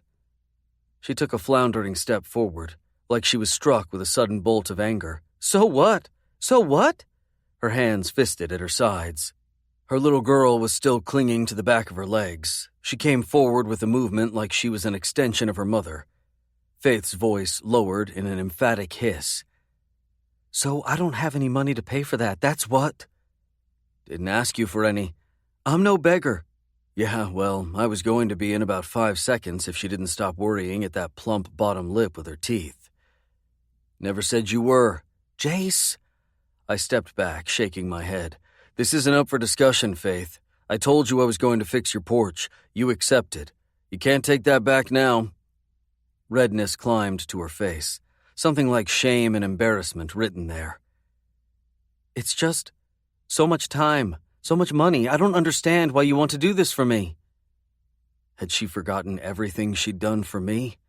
The kindness she'd shown me when everyone else walked by and kicked me like I was a dog? Couldn't keep the softness from infiltrating my tone. "I want to do it." Something tender moved through her features, something so familiar that it punched me in the gut. "It's going to be okay, Faith. It is." Her eyes pinched and I cleared my throat. "Now, white or stain?" I asked, lifting the containers in each hand because I needed to step back, get the hell away from her before I leaned in closer. ran my nose along the soft slope of her delicate neck. Her little girl poked her head through her mother's legs, hands clinging to the backs of her knees, the child grinning like crazy through a veil of soft brown curls. "Pink!" Faith ran her fingers through the little girl's hair. "I don't think pink is the best color for outside, Bailey Ann." Bailey Ann. The air jetted from my lungs. Agony.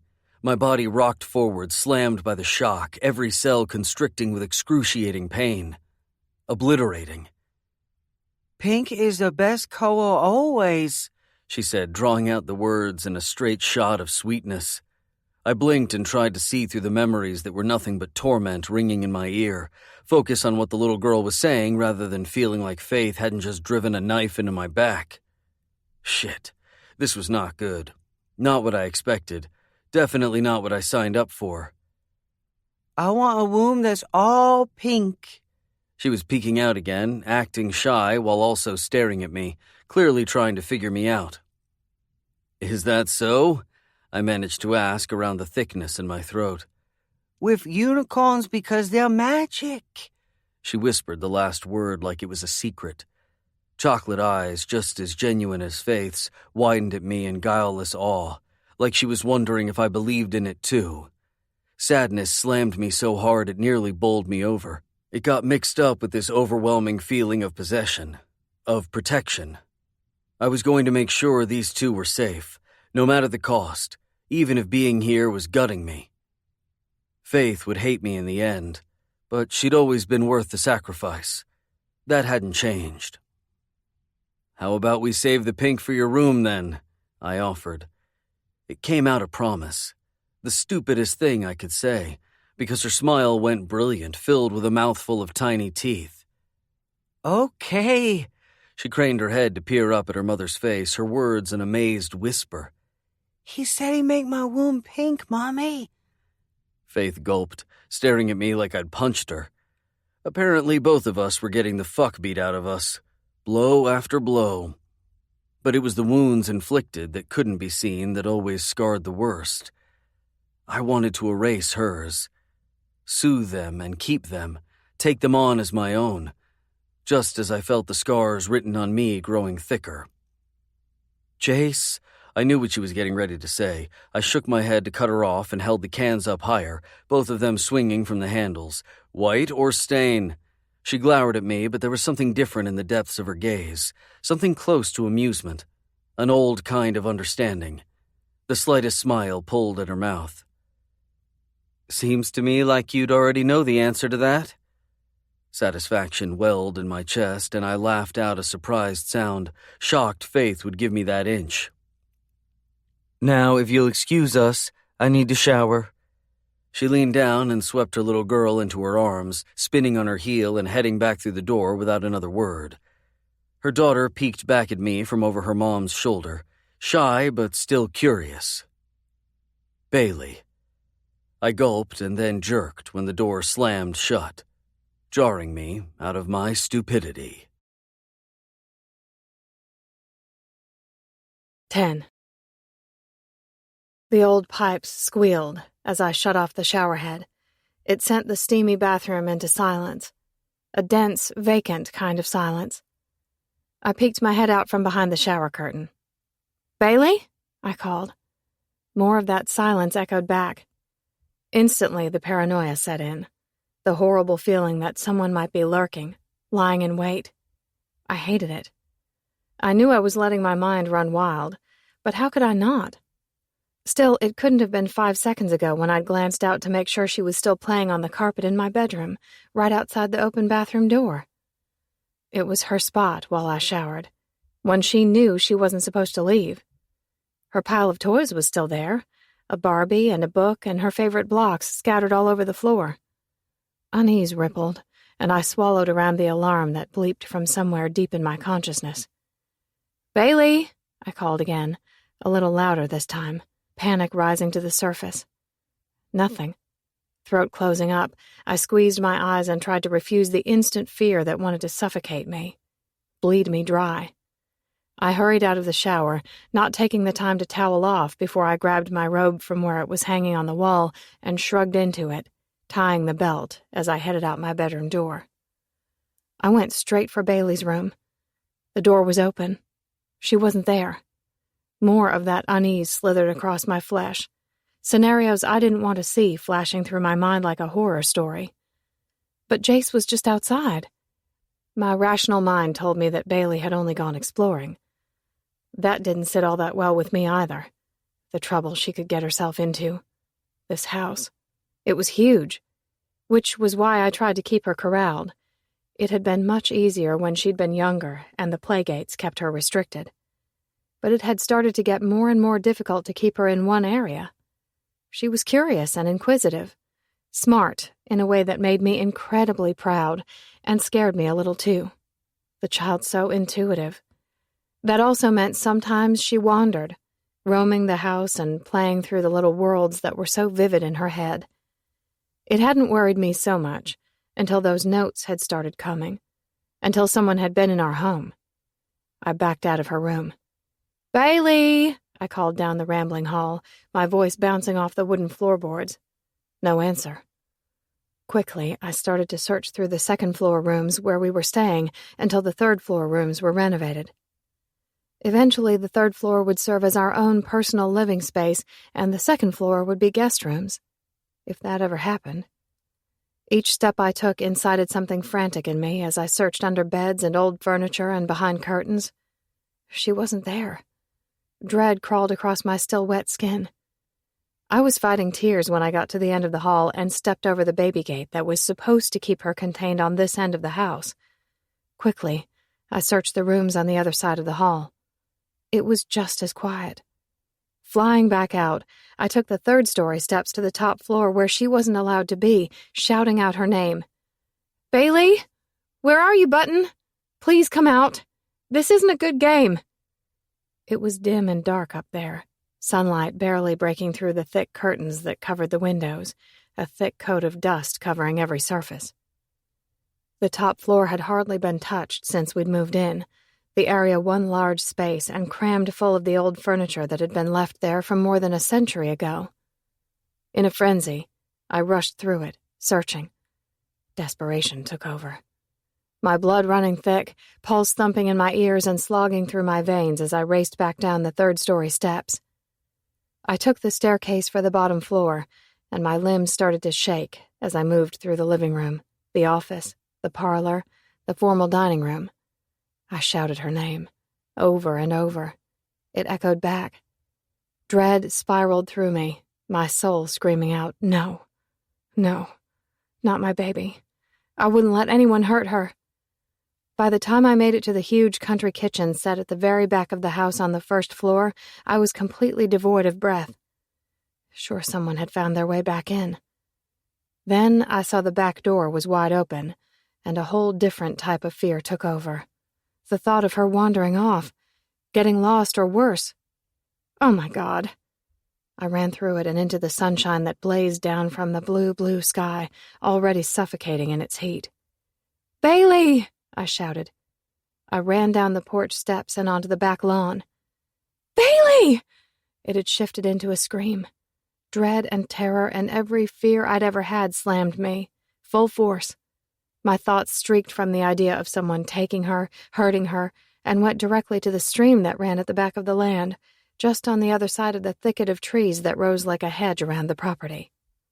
Terrified, she'd wandered that direction. It was her favorite place to play, where she begged me to take her every day. I flew that way, my bare feet pounding across the lawn, my robe flapping open as I hit a sprint, gasps breaking from my lungs. "Bailey! Bailey!" My voice echoed through the heavens, rushing through the leaves, a howling plea. "Faith!" His voice hit me like protection, and I spun around. Jace was sprinting around the side of the house. "What's happening?" "Bailey, I can't find her. Oh my God, my baby!" Those copper eyes flamed, and he flew around me, going directly for the path that led for the stream, as if he'd had the very same thought as me. "Bailey!" he shouted. His gruff voice reverberated back, held in the arms of the dense trees. I started after him, only to freeze when the tiny voice hit me from behind. Mommy? I was trembling when I turned around. Bailey was off to the right, on the other side of the porch, clinging to a red beach bucket that she played with in her sand pit, which was on that side of the house. A cry raked from my throat. Bailey! I staggered that way, and she started to round the porch. I started running for her. Mommy? I scooped her up, knocking the full bucket from her hold, and crushed her against me, feeling her weight, the steady beat of her heart. I dropped to my knees while holding her.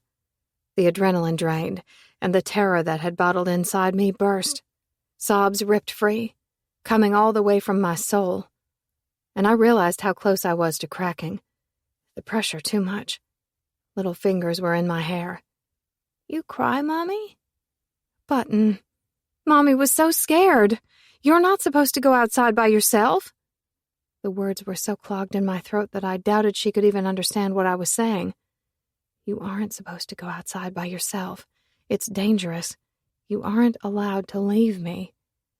I felt the presence fall over us. A shadow. His intensity so thick I choked over that, too. I hugged Bailey closer to me, refusing to look up, refusing to let her go. Her scent filled my senses. Baby powder and lilacs and life. My world. That presence lowered to a knee, and I felt his fingers in my hair, brushing it back from my face. Faith, sweetheart, it's okay. My head shook frantically. It wasn't okay. Nothing was okay. Come here, he murmured. One of those masculine arms slipped around my waist. So foreign and so familiar. I gasped at the contact. Sorry. I need dirt, Mommy. Don't be sad. I squeezed Bailey tighter. You scared me, baby. You can't do that.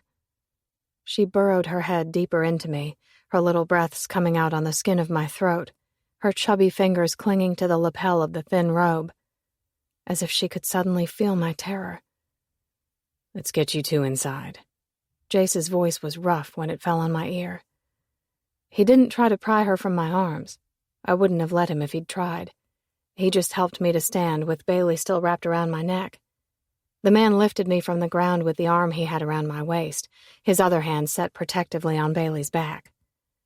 She's fine, Faith, he murmured, his voice as thick as the sun I could feel burning against my skin, my hair sopping wet, my body suddenly feeling overwhelmed by the pressure of the muggy air. My knees shook, threatened to give. She's fine. The problem was that I wasn't. I wasn't sure I was ever gonna be. You have her. You have her, he quietly encouraged. He guided me up the rickety porch steps at the back of the house. Steps that needed replacing, too. Everything falling apart around me. Everything. And I had no idea how we were going to survive. How we were going to make it past all of this. Tears streaked down my face, and I dropped my head as I let him lead us back through the still gaping door. Numbly, I moved through the massive kitchen, the one room that had already been fully renovated. My feet shuffled down the hall toward the front of the house. All the while, Bailey continued to cling to me, probably feeling a little of her own fear, too. The child was smart enough to realize she'd disobeyed, though I knew she hadn't realized what she'd done would elicit the reaction it had. Too young and innocent to realize the danger she'd put herself in. Too young to understand the threat and danger that loomed like the darkest shadow over our home. I couldn't make it any farther than the antique sofa that rested in the middle of the main living space. I sank onto it, still holding her, breathing her in. My limbs began to shake. Trembles jerking through my muscles, a stutter at my very soul. Bailey rested her cheek on my hammering heart, as if she were trying to soothe it. Jace dropped to his knees in front of us. I didn't want to look at him. Didn't want to see the judgment on his face when he saw what a mess I was. When he realized I didn't know how to handle all of this on my own. Those copper eyes stared back, somehow hard and tender at the same time. He set his hand on my bare knee. A jolt of hot energy blasted through my body. I squeezed my eyes against it. She's safe, he murmured. She's safe. I'm safe, Mommy. Bailey whispered so quietly. Her little fingers fumbled over my chin like an apology. Images flashed. The pictures of Joseph that I'd demanded of Mac. Demanding that he show me, because I'd refused to believe what had happened to him was real until I saw it with my own eyes. My mind flashed with the warning of those notes. The doll floating in the tub. All the questions. All the fear. And I didn't know if I would ever truly feel safe again. 11. The shrill sound of the drill digging through wood echoed through the kitchen. My hand was cinched tight where I held the power tool, teeth gritted. My shoulder turned as I bared down. All I could feel was the sticky apprehension that clawed at the walls, clawed at my insides. The drill hit, burrowing out the spot, and I set the drill aside and began to install the hardware high up toward the top of the door where it'd be out of reach of curious fingers. I'd already taken the same care on the other two doors that led outside. Unease rumbled through my consciousness. No one was getting inside here. Not on my watch. Problem was, I'd never get the chance to erase what was at the heart of it. What dimmed those chocolate eyes to a murky black desperation. What marked her in scars that would never heal. I did this. Guilt screamed through my mind and my shoulders tensed when I heard the floorboards squeak behind me. I finished securing the last screw into place and then bolted the lock at the top, making sure it worked, metal screeching against metal as I slid it home. I could feel Faith watching as I did, her presence crawling across the floor and climbing my legs, sinking in, the way she always had. Carefully, I shifted a fraction, enough so I could peer back at her. She'd come to a stop in the kitchen entryway, wearing fitted jeans and a long-sleeved tee, her hair dry and tied back into a ponytail. A goddamned vision, angelic, beauty, filling me with the kind of awe that made me want to drop to my knees and sing, or maybe confess all my sins. She looked between me and the new lock that had been installed. Sorrowful gratitude moved through her expression. I gave an uncomfortable shrug. No one's getting in or out of here without you knowing, I promised. I mean, fuck, I couldn't handle it, that overbearing feeling again. Whatever the hell it was I'd felt when I'd come around the corner of her house and realized Faith was searching for her daughter. The fury that had laced my blood, a burst of rage combusting with desperation. At first, I'd been intent on hunting some fucker down, then I'd seen where Faith's mind had gone. To the stream at the back of the land. The threat of that much more realistic than the idea that someone had slipped by me when I'd been working out front. I wasn't supposed to feel this way about Faith's kid. About Joseph's kid. Wasn't supposed to care. The fact she even existed felt like a cruel joke. And there the little girl was, getting under my skin. Grin after tiny grin. At the beginning, it had been easy to use her as an excuse to protect Faith. And as I'd secured those fucking locks, the only thing I could think about was the lengths I'd go to in order to make sure she was safe. Kept protected from this ugly mess that had nothing to do with her. I did the rest of the doors downstairs as well. I'm going to secure the windows upstairs and the doors leading to the upper porch. You don't have to worry. Right. Like a few new deadbolts would strip away the fear I could see lining her features. But it sure made me feel a whole hell of a lot better. Going to call for a security system to be installed too. Jace, don't say it's not necessary, I cut in, because you and I both know it is. She gave a wary nod of agreement. Thank you, she whispered, clutching at a monitor that had a speaker and a screen. I was thinking it was a shame it didn't have a record mode on it so we could push rewind, go back a few days ago, stop this bullshit, erase what was written on Faith's face. She asleep? I asked. Faith gave a jerky nod. Yeah, I think I scared her. Tossing the screwdriver into the toolbox, I leaned back against the counter, crossing my arms over my chest and an ankle over the other. You know, making myself right at damned home. She probably needed to know how badly that scared you, Faith. Don't think you should shield her from that. Awesome. Now I was giving parenting advice too. But this shit was serious. Faith gulped over a little sound and wandered farther into the kitchen. Every step brought her closer to where I was, the girl filling the air. She pulled out a chair at the round table that was situated close to the bank of windows that overlooked the back patio and lawn. She sank onto it like she didn't have any energy left. I moved over to the coffee pot, poured her a cup, spooned a ton of sugar into it, and then dumped a bunch of creamer in too. If I knew her at all, that would be the way she would take her coffee. I edged back across the floor, my heavy footsteps thudding on the floorboards. It was like every step I took moved that energy around, pushing it higher, making it flare. Faith was sucking in a bunch of short breaths by the time I'd crossed the small distance and set the cup down in front of her. I thought you might need that. Warily, those eyes darted toward me, genuine and real. You don't need to take care of me. I sank to a knee in front of her. Her chair was angled out to the side, and it was right that second when I realized the girl was too fucking close, that I was in her space, breathing her air. But I couldn't help it, reaching out and brushing back the long piece of dark hair that had fallen from the tie and down around her face. Maybe you don't need help, Faith. Maybe you can handle this all on your own. But I wish you would let me anyway. She choked out a pained sound. Who am I kidding, Jace? I can't even take care of my daughter. I frowned, rearing back an inch to take in the expression on her face. Defeat. Don't say that. I may not have anything good to compare it to, but I know just by looking at the two of you that you are exactly what that little girl needs. Tears brimmed in her eyes. I wanted to make them stop falling. Dry them up, kiss them away. She's my entire world, Jace. My entire world. But sometimes I don't know how I'm going to hold my world together. It feels like it's crumbling at the seams, and no matter what I do, there is nothing I can do to patch it back together.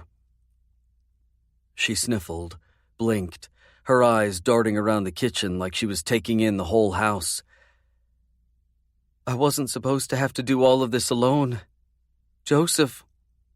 His name was a blow all on its own, like she'd conjured his spirit into the dense, heavy space.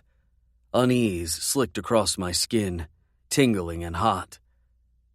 What would he think if he knew I was here? Her tongue darted out to wet her dry lips. He was supposed to help me with all of this. We were supposed to be partners. And now... She blinked some more, exhaling in despair and resignation. Maybe I should just sell it, give it up. God knows I don't have the money to fix it up anyway. And with everything that's happening, I'm not sure I can handle all of this. I'm not sure I want to stay here alone. Don't say that, Faith. This place was your dream. I wanted to reach out and grab her by the shoulders, shake her, shout it, claim it. Our dream. Sadness poured from her as she stared at me, her head angled slightly to the side. Some dreams change, don't they? No, never. At least mine had been haunting me for all of forever. Glancing away, I took in the immaculate kitchen. By my estimate, it was the only part of the house that had been fully renovated. It boasted massive, top-of-the-line appliances and rustic white stone countertops, a huge worker's island in the middle with an old-style pot rack hanging low from overhead. A bit country and a lot chic. But I thought the centerpiece of it all was where we were, at the huge round dining table that sat at least 20 people, tucked in the curved bank of windows that took up the whole back wall. It overlooked the back porch and expansive lawn that rolled down a sloping embankment toward a copse of trees, right toward that babbling creek. After what just happened, I was half inclined to fill the fucker up with rocks and sand. Blot it out. I roughed a hand through my hair, knowing I was digging, pushing in a way I shouldn't. But I didn't know how to stop. I'd hopped on a train that would lead me straight to my destruction. But fuck, I guessed I'd been heading there all along. The only thing that counted now was doing a little good until I got there. There's no money left, I hedged, voice gravel. But I already knew the answer to that, didn't I? Her eyes squeezed shut, and she warred with what to tell me. When that chocolate sea fluttered open, I swore they were going to drown me. Take me in. Hold me under. No, Jace, there's no money left. I thought... Confusion wound through her, and she stared at the wall over my shoulder with her brow pinched, like it might hold the answer she was searching for. I thought we had plenty, and then when... She twisted her fingers together on her lap. I had the urge to haul her onto mine. Fuck. She peeked down at me, embarrassment lighting her cheeks. When I went to make arrangements for the funeral, there was nothing there. The accounts had gone dry. I had to borrow from my parents to even give them a service. She looked out through the glittering windows, her voice getting lost in the room, so quiet when she whispered, "When it first happened, I couldn't help but keep thinking, if I just hadn't have sent him that day. I'd forgotten the milk and he had to go back. If I'd just done that one thing differently, if I hadn't been in such a hurry earlier that day, he'd still be here." Was that what he had really deluded her into believing? That he was the good guy? That he was in the wrong place at the wrong time? The victim of some mindless robbery? If he had gone 15 minutes earlier or later, he wouldn't have stumbled down the wrong path? Didn't she know he'd gone running down that path a long time ago? It didn't matter what time he'd gone, where he'd gone. They would have found him. My guts clenched. Shit. I didn't know what was worse, her going on thinking that or me telling her the truth. Shame had taken hold of her when she looked back at me. Now, I don't have any idea what to believe. I'm so confused, so scared. It wasn't as if we had a perfect marriage. I flinched, not sure I could handle her even talking about it. Still, I stayed silent, allowing her to continue even though the picture of them together made me want to stab a hot poker in my eye. But I at least thought he cared about us enough that he wouldn't do anything that would harm us. As if she bore the blame, she looked down. But after everything, the things that have been happening around us, I can't help but question who he really was. And I hate that.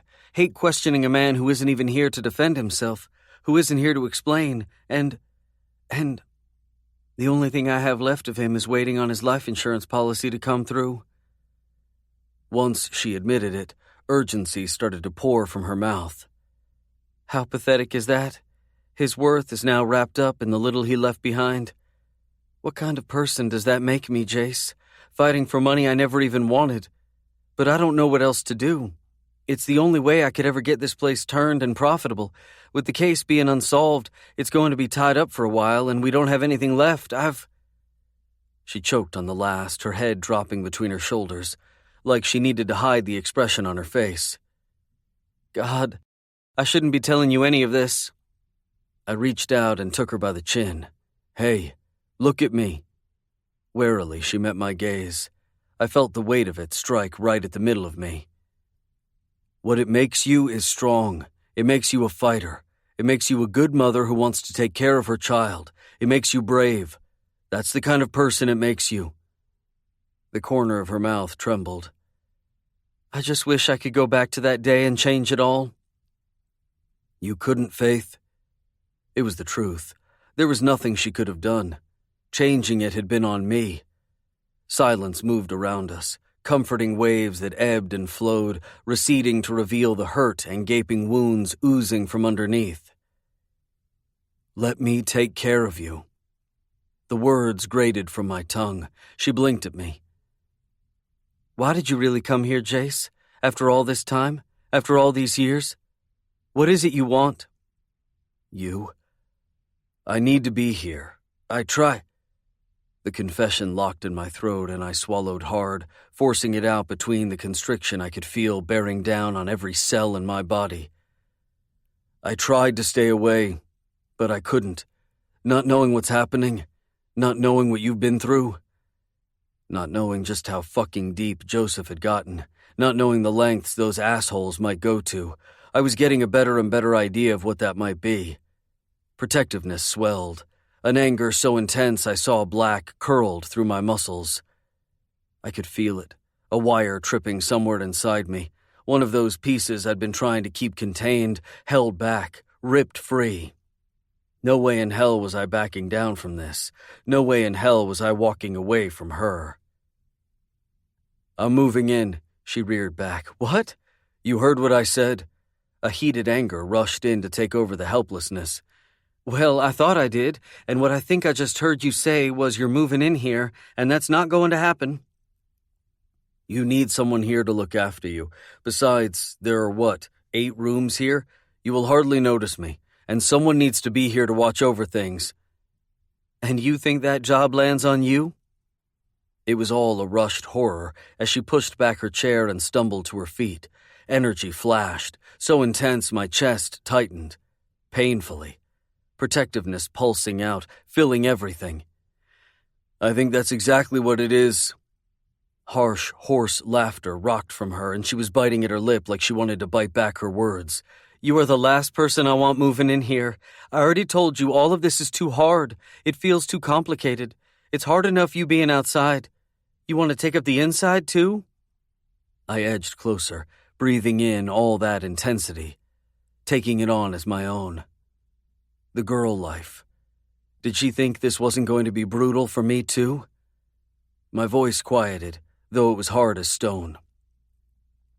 "You aren't safe here. You're scared. You can't deny that." I edged closer, and she edged back. She hit the wall behind her. She was so close, so damned close I wanted to take one step closer and feel all of her, what it was like to be against that skin. Her words were so rough she could barely force them out. "Then I'll call my daddy to come and stay." My fingers were back to toying with a lock of her hair, my head angled to the side. "Let me take care of you, Faith. Let me be the one. Jace, please, let me do this for you. I'm your family, whether you like it or not."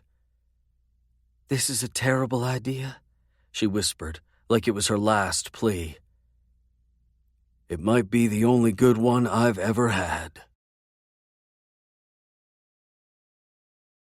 12. What am I going to do? I flew into the small realtor's office, like I was running from a rabid skunk.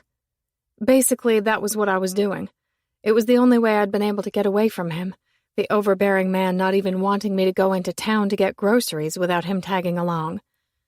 I'd barely convinced him I had to remain standing, continue living. Besides, it wasn't like Mac wasn't watching my every move. There was a cruiser sitting right outside to prove it. And God, I was grateful for it. The fact that this town had rallied around me. The hardest part was the fact there was a reason for them to have to do it. Courtney's attention flew up from where it had been buried in the laptop on her desk, her voice all sorts of wry. "I might be brilliant, but I'm not psychic, so you're going to have to clarify." Rolling my eyes, I plopped down in one of the chairs on the opposite side of her desk, blowing out the biggest breath from my lungs. "Jace Jacobs." Her face pinched into a sour expression. Apparently, she didn't need any more clarification than that. "What did that dog do now?" "Oh, nothing much. He was just there when I couldn't find Bailey this morning and freaked out. I mean, really freaked out, Court. I started shouting and screaming and carrying on, but it turned out she was just fine. Of course, while I was getting her to take a nap, he went and fixed up all the locks in the entire house so no one can get in or out, and then he turned right around and told me he was moving in so he can watch over us. That's what." It all left me on a rush of incredulity, a tumble of confusion and frustration, and this niggle of need that I sure didn't want to feel. Her eyebrows lifted for the ceiling. "Excuse me? You need me to repeat it? Just rewind to that part where you said something about him moving in." She spun her index finger in the air. "That's right." I hugged my purse to my chest as if the thing might be a shield. "He said he's moving in." Chin angling away, she laughed a short sound, as short as the shake of her head. "You've got to be shitting me. That man has a lot of balls, doesn't he?" That was what I was worried about. She swung her green eyes back toward me. "So, what'd you tell him?" "What do you think I told him? I told him no chance in hell." "And how'd he take it?" The vigor in my voice faded out, and I started fiddling with the strap of my purse. "He said he'd be back with his things later. That man just doesn't take no for an answer." A low chuckle rumbled from her. Why was she grinning? "Oh, you're in so much trouble, Faith Avery." I frowned at her. What's that supposed to mean? You know full well that man would take no for an answer if you really meant it. He knows you better than anyone. I jarred back with her statement. He doesn't know me. Really? Shit. I gnawed at my bottom lip. See, she said, as if that was my answer. What if something really would have happened to Bailey? What if she really had been in danger? It'd be nice to have someone else there, looking out for us. And the man looks pretty nice, too. Courtney, I chastised. Faith, she shot back. Where is Button? She asked. She went to the park with my mama. I'm trying to keep things as normal as possible through all of this. Courtney nodded and then didn't say anything for a second, clearly chewing on her thoughts as she worked her jaw. Come on, Faith, she finally broached. Are you really going to sit there and pretend you two didn't have all sorts of unfinished business when he left? Oh, I think he finished me off just fine the first time around. Did you ever really blame him? Offense churned in my blood. Of course I blamed him. He left me. Didn't you ever think he might be doing it for you? Unease rippled in with that offense. Courtney never did hesitate to put me on the spot. She just loved playing devil's advocate. It didn't matter why he left. The only thing that mattered was he did. She grabbed the pen that was on her planner and thumped the end of it against the thick paper. I'm not saying what he did was right. I've just always wondered if he might have had reasons for it. I thought you hated the man. Oh, I hate him plenty for the fact he hurt you. Doesn't mean I didn't see the same things in him that you did. I pushed out a heavy sigh. Well, none of that matters now, does it? I think it's plenty clear the only reason he's back is out of obligation to Joseph. As if I could handle anything else anyway. He didn't even come back for his funeral. He's feeling guilty, that's all. Maybe. She thumped her pen again before she rocked forward and settled her forearms on the desk. The question you need to ask yourself is if you're willing to accept his help and how that might make you feel. Anxiously, I tapped my toes on the floor, and I looked out the windows into the blinding light. Warily, I looked back at my best friend. Is it wrong that it might feel good to have someone there? I really feel like I might lose it, Court. That I can't keep juggling all this sorrow and worry and fear and remain standing on my own 2 feet. I'm scared. The last was a whispered plea. Understanding climbed to the features of her pretty face. No, Faith. It's not wrong that you feel more comfortable with someone there. Not at all. What worried me was it felt like more than that. I was worried the reason it felt good was the fact it was him. I pulled my thumb to my mouth and chewed at the nail. What's the town going to say if I let him do this? When have you ever worried what the town had to say about him? Things are different now. You're right. They're different. And everyone here knows you're going to have to move on with your life. Whether that's today or tomorrow or 5 years down the road, you're going to have to move on. And you know my offer still stands. You want me to come stay with you? And I'm there. Her eyes narrowed in speculation. Though it seems like you're getting all kinds of tempting offers, it has to be a bear to choose. She hiked a nonchalant shoulder. I mean, Jace is no ninja like me, but I'm sure he could hold his own. There she went again, making me smile when it should be impossible.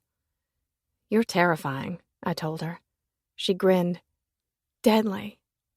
I jumped when the glass door flew open. Felix loped in, all casual smiles as his massive body filled up the doorway. He was a new officer on the Broadshire Rim Force. He and Courtney had met just a few weeks ago when he'd come by to check up on me at the plantation while Courtney was visiting. Their attraction had been instant. Felix, baby, what are you doing here? Courtney asked, her eyes raking over him as if he'd just dropped by to offer himself up for lunch. With the way they were looking at each other, I was pretty sure that was the case. What, I can't drop by to see my girl when I'm missing her? Oh, you can drop by anytime. How the hell Courtney managed to make talk about dropping by sound dirty, I didn't know. He rounded the desk and dropped a kiss to her forehead as he handed her a key ring. Also, I came by to drop these off. I found them in my car. Courtney gasped. Ah, my hero. I was looking all over for those. I was wondering where I'd left them. You'd lose your head if it wasn't attached to your neck, I told her. What are you talking about, Faith? I lost my head a long time ago. I grinned. Felix tore his hungry gaze from her and turned it on me. How's Faith today? He asked. She was just leaving, I said, sparing Courtney a knowing glance. I apparently have company coming to stay. My best friend laughed a salacious sound. What, you don't want to stick around? I was already on my feet, waving them off. No, but thank you. Felix frowned, the cop in him immediately on edge. Who? A lump formed in my throat. Jace, an old friend. God, I didn't even know what to call him. An old lover. My dead husband's cousin. Yeah, none of those things sounded all that right. He frowned. Are you sure that's a good idea? If you aren't feeling safe out there, you should stay with Courtney or your parents. I should take him up on the suggestion. But I was shaking my head, hating the idea of some monster chasing me out of my house. I think what's done is done. All right, just be safe, okay? He said. I will, I promise. I pushed open the door to the bright, bright summer light. Laughter rippled from behind me. Don't do anything I wouldn't do, Courtney called before her voice dropped to a whisper meant only for Felix. I won't do anything you would do, I hollered back, managing a grin as I stepped out onto the sidewalk. Sun bright and warm, I lifted my face to the blue sky as I headed down the walk to the side of the building where I'd parked. Doug, an officer who I often saw driving by my house, was the one who was sitting at the curb. I gave him a little wave as I opened my car door, and he returned a grin and playful salute before he pulled from the curb. I sank down into the driver's seat, hit with a rush of gratefulness that people were watching over us. Then I thought of Jace, packing his things, coming back to me, and I wondered if it was guilt that sloshed through my senses when I thought of him, the small shot of comfort injected into my veins at the thought of him being around. Shaking it off, I shifted my car into reverse and glanced out the rear window, attention catching on what was sitting in Bailey's car seat. A rose. Not just any rose. One of the ones from my garden. A lavender rose. Terror raced, a drum in my heart that made it difficult to see, difficult to breathe. I rammed on the brakes and threw it back into park, hands shaking like crazy as I reached back and grabbed it, the little slip of paper that had been left under it. Time's running out. I want it, and I want it now. For your sake, I hope you're smarter than him. 13. Faith. 16 years old. A rowdy clatter of voices lifted in the cafeteria. It was always about 15 decibels too loud in the big open room. The linoleum floors like a loudspeaker set to high, tossing the noise higher and higher, as if each one had to climb on top of the other to be heard. In the middle of it, Faith was trembling her way through the line, filling her tray to the brim and looking over her shoulder as if she were on some sort of covert mission. She paid for the food and sucked in a breath, her feet quaking in her shoes as she looked for the courage to take the long way to the table where she always sat with her friends. Dropping her head as if it might conceal her, she hugged the wall at the far end of the room. Slowly, she cut between two long tables, her heart rate spiking with each step she took. She was sure her approach was louder than the din that blasted her ears, sure that everyone was watching. She felt like an intruder as she slinked down to the farthest end where students sat sporadically, a few alone, a few together. The nerds and the outcasts, the troublemakers and the friendless, which was just sad in itself. She was shaking like a leaf, heart hammering, throat dry. She edged up behind the boys. This time, 4 were in their group. Mac, who'd lived in the area for all of forever, and the 3 new students the town had been going on about. only now she knew their names: Ian, Joseph, and Jace. Jace. That terrifyingly beautiful boy who was tucked against the long table, acting as if he were too cool for the tray that he'd pushed off to the side. He'd edged it toward his brother. His brother who was again shoveling food into his mouth as if he didn't know when he'd get the chance to eat again, their cousin doing the same. Faith sucked for air. She swore the only thing she did was breathe in his anger and hostility. But she continued, determined. The little bit of courage and hope she felt was the only thing that allowed her to be able to grab the extra sandwich and milk she'd purchased. She slowed just enough to discreetly set them on the table beside him as she passed. Her arm brushed his shoulder. His spine stiffened. Her knees turned to goo. Oh, goodness.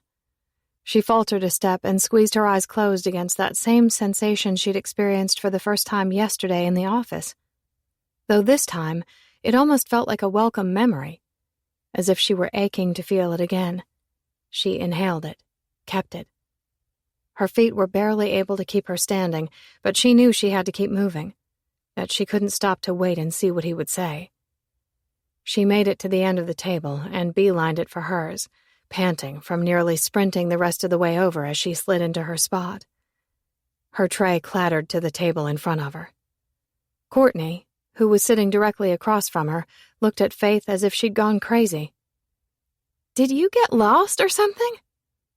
Faith widened her eyes at her, telling her to mind her own business.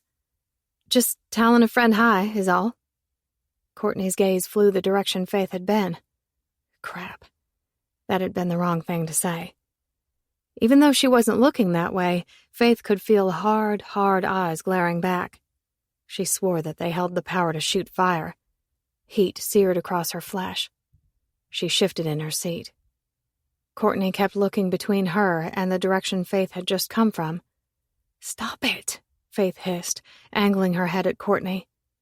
Courtney looked back at her, worry on her face. "What are you up to, Faith Avery?" "I'm not up to anything." "Sure looks like you're up to something to me." "Stop it, you're being ridiculous." Courtney frowned, but was quick to get distracted by Keegan, who sat next to her. Faith tried to eat her lunch, but she found she could only pick at her food, still too off balance because of the stare she could feel burning into her back from across the room. Finally, she couldn't take it anymore. "I have some studying I need to do for my math test, 7th period. I'm going to head to the library." Courtney jerked her attention back to her. "You barely even ate." Faith shoved what she could into her mouth before she stood. "There." She walked across the cafeteria and was quick to toss her tray into the dirty bin and race out the door, her head dropped between her shoulders. She didn't know why she was feeling so uncomfortable, as if she'd done something wrong when she'd only been trying to do something right, something nice. But she guessed she understood it better when she was standing out in the courtyard and she felt the presence press against her from behind. That hot, blazing hostility. Shock waves of heat and hatred. Yet it was chills that flashed across her skin when he leaned in closer, the boy so much taller than she was, casting her in shadow, his breath brushing across the shell of her ear.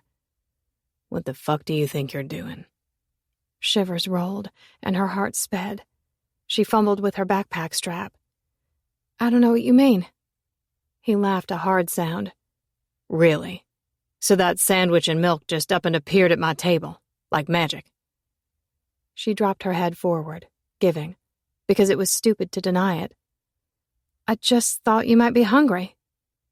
A scraping sound came from his throat, sliding over her like a threat she somehow wanted to hold, to turn around and see what it might look like coming from his mouth.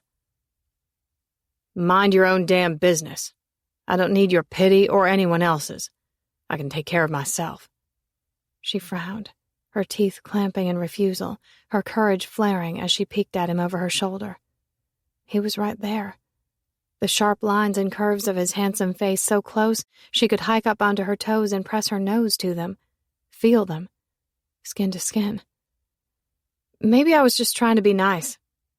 "Maybe you're putting your nose where it shouldn't be." A flush rushed to her cheeks. She couldn't help but wonder if he'd known what she'd just been thinking, how she was imagining what it might feel like to trace his features, for him to trace hers, to breathe him in like she was aching to do. A shudder flashed. What was wrong with her? She spun all the way around and took a step back, lifting her chin in a show of defiance, needing to put some space between them. Maybe you shouldn't be such a jerk. His brows lifted, which only made those copper eyes appear bigger, like they might gobble her up. And maybe you shouldn't be such a little priss. Offense dropped her jaw. I'm not a priss. No, he challenged. She straightened her shoulders. No! His eyes moved down her body, over her summer dress, which was hardly as scandalous as half the girls around here got away with wearing. But her shoulders were bare, the bit of her exposed chest heating with a blush as his gaze traveled over her body. She was right. Those eyes could devour her. She gulped, only for her mouth to run dry when he brought his stare back to hers. Looks like it to me, he said, but his voice had gone somewhere else, deeper and darker. Faith shook. I need to get to the library. He laughed a disbelieving sound and took his own step back, as if he needed the space too. Or maybe she just repulsed him. But when he looked at her again, there was something sad in his eyes. Go on. Good girls like you don't need to be hanging around with boys like me. Unsure if it was meant to be an insult or a compliment, Faith dropped her gaze to her feet, hiked her backpack up higher on her shoulder, and started up the sidewalk. She didn't know whether to be embarrassed or angry. She really was just trying to be nice. She'd almost made it around the building when he called out to her, Faith.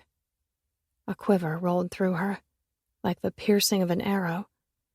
She didn't really know why it was so impactful that he knew her name, why it made her feel the way it did, as if she'd just stumbled onto the missing piece of her life. She slowly turned around to face him. He was running his hand nervously through his unruly hair. Thank you, he said roughly, nodding slowly, as if he were having to process the fact that he'd even said it. You're welcome, she answered, full of honesty. He rocked a little, as agitated as a summer storm coming in the distance.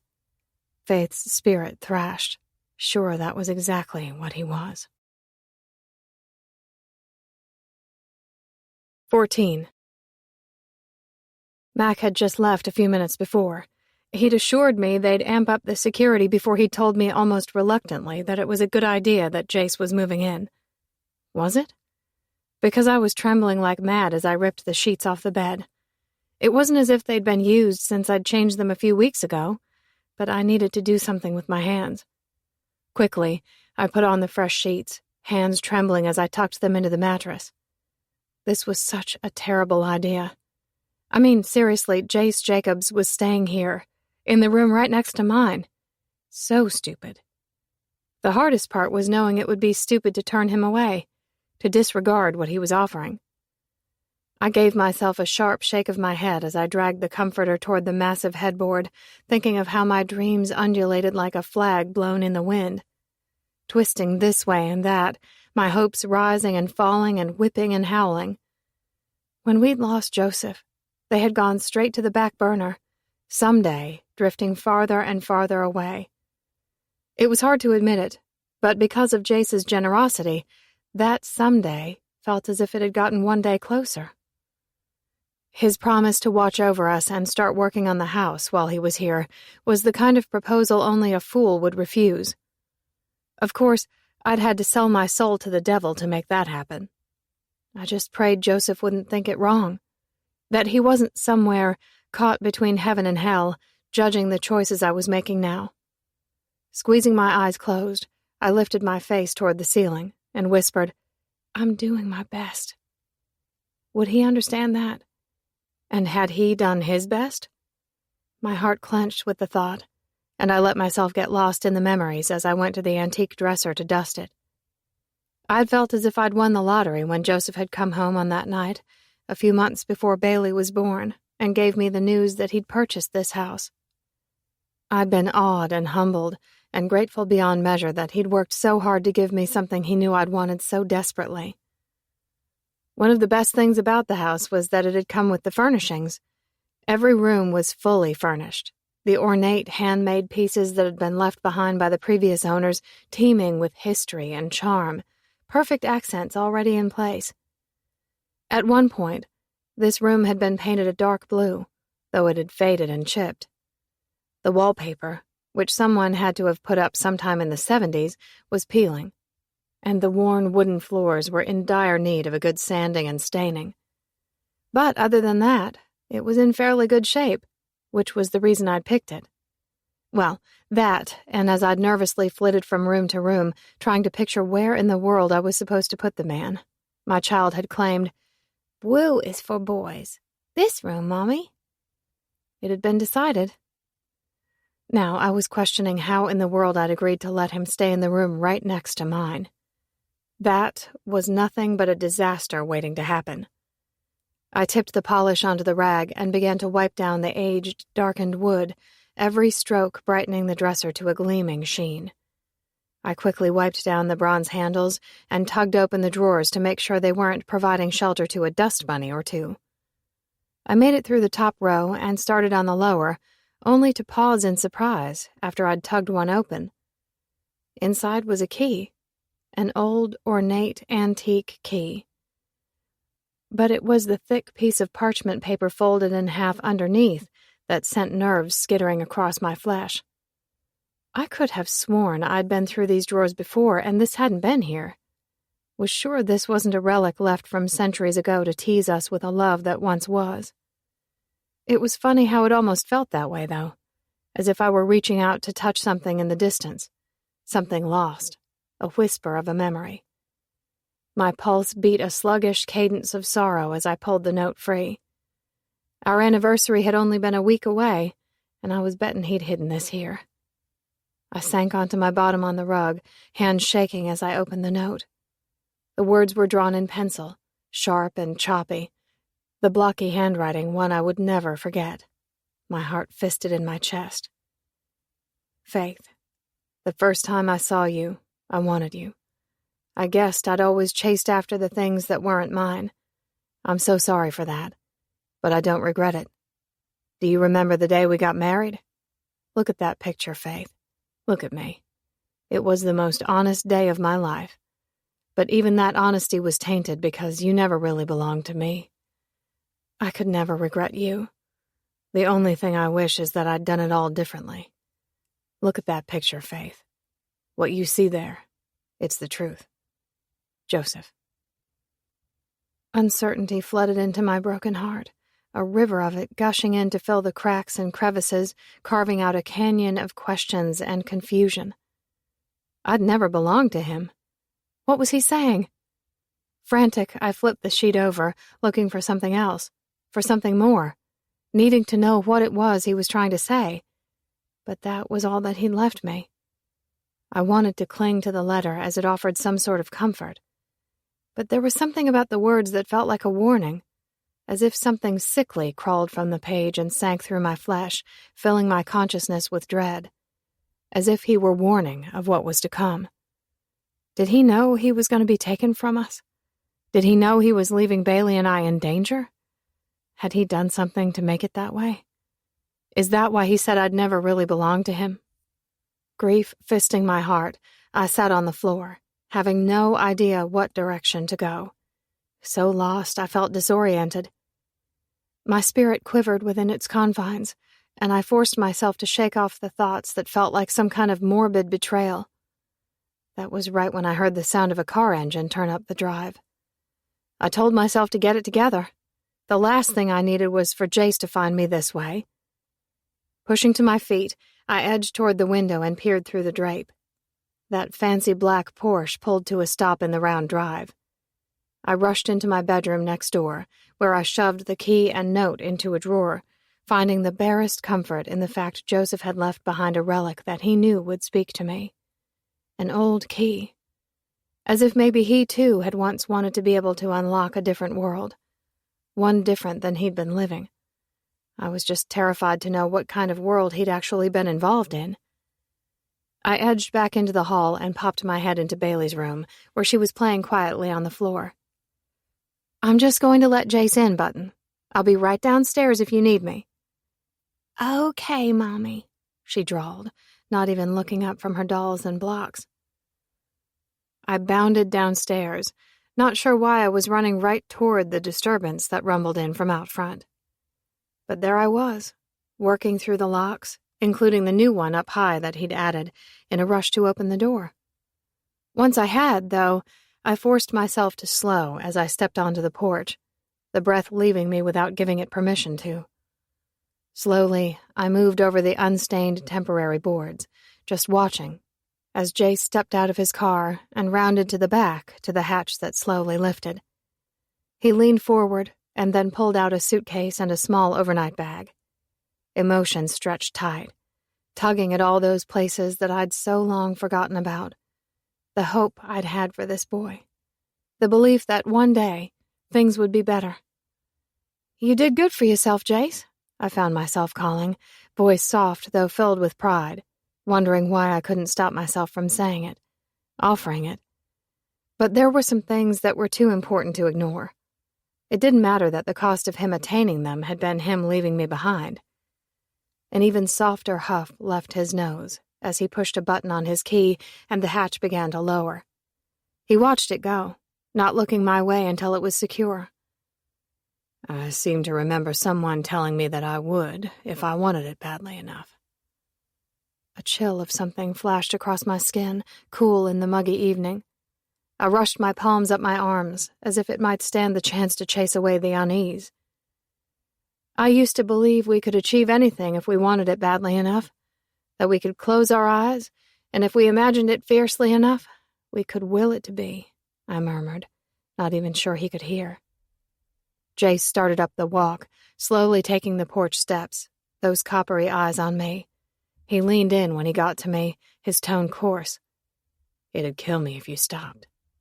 He hesitated there, an inch away, filling my senses. Cloves and expensive leather and need. I blinked, cleared my throat, tucked a strand of hair that had gotten loose behind my ear. "Come on, I'll show you to your room." Jace followed me inside. I went right for the grand staircase, which was the centerpiece of the entire house.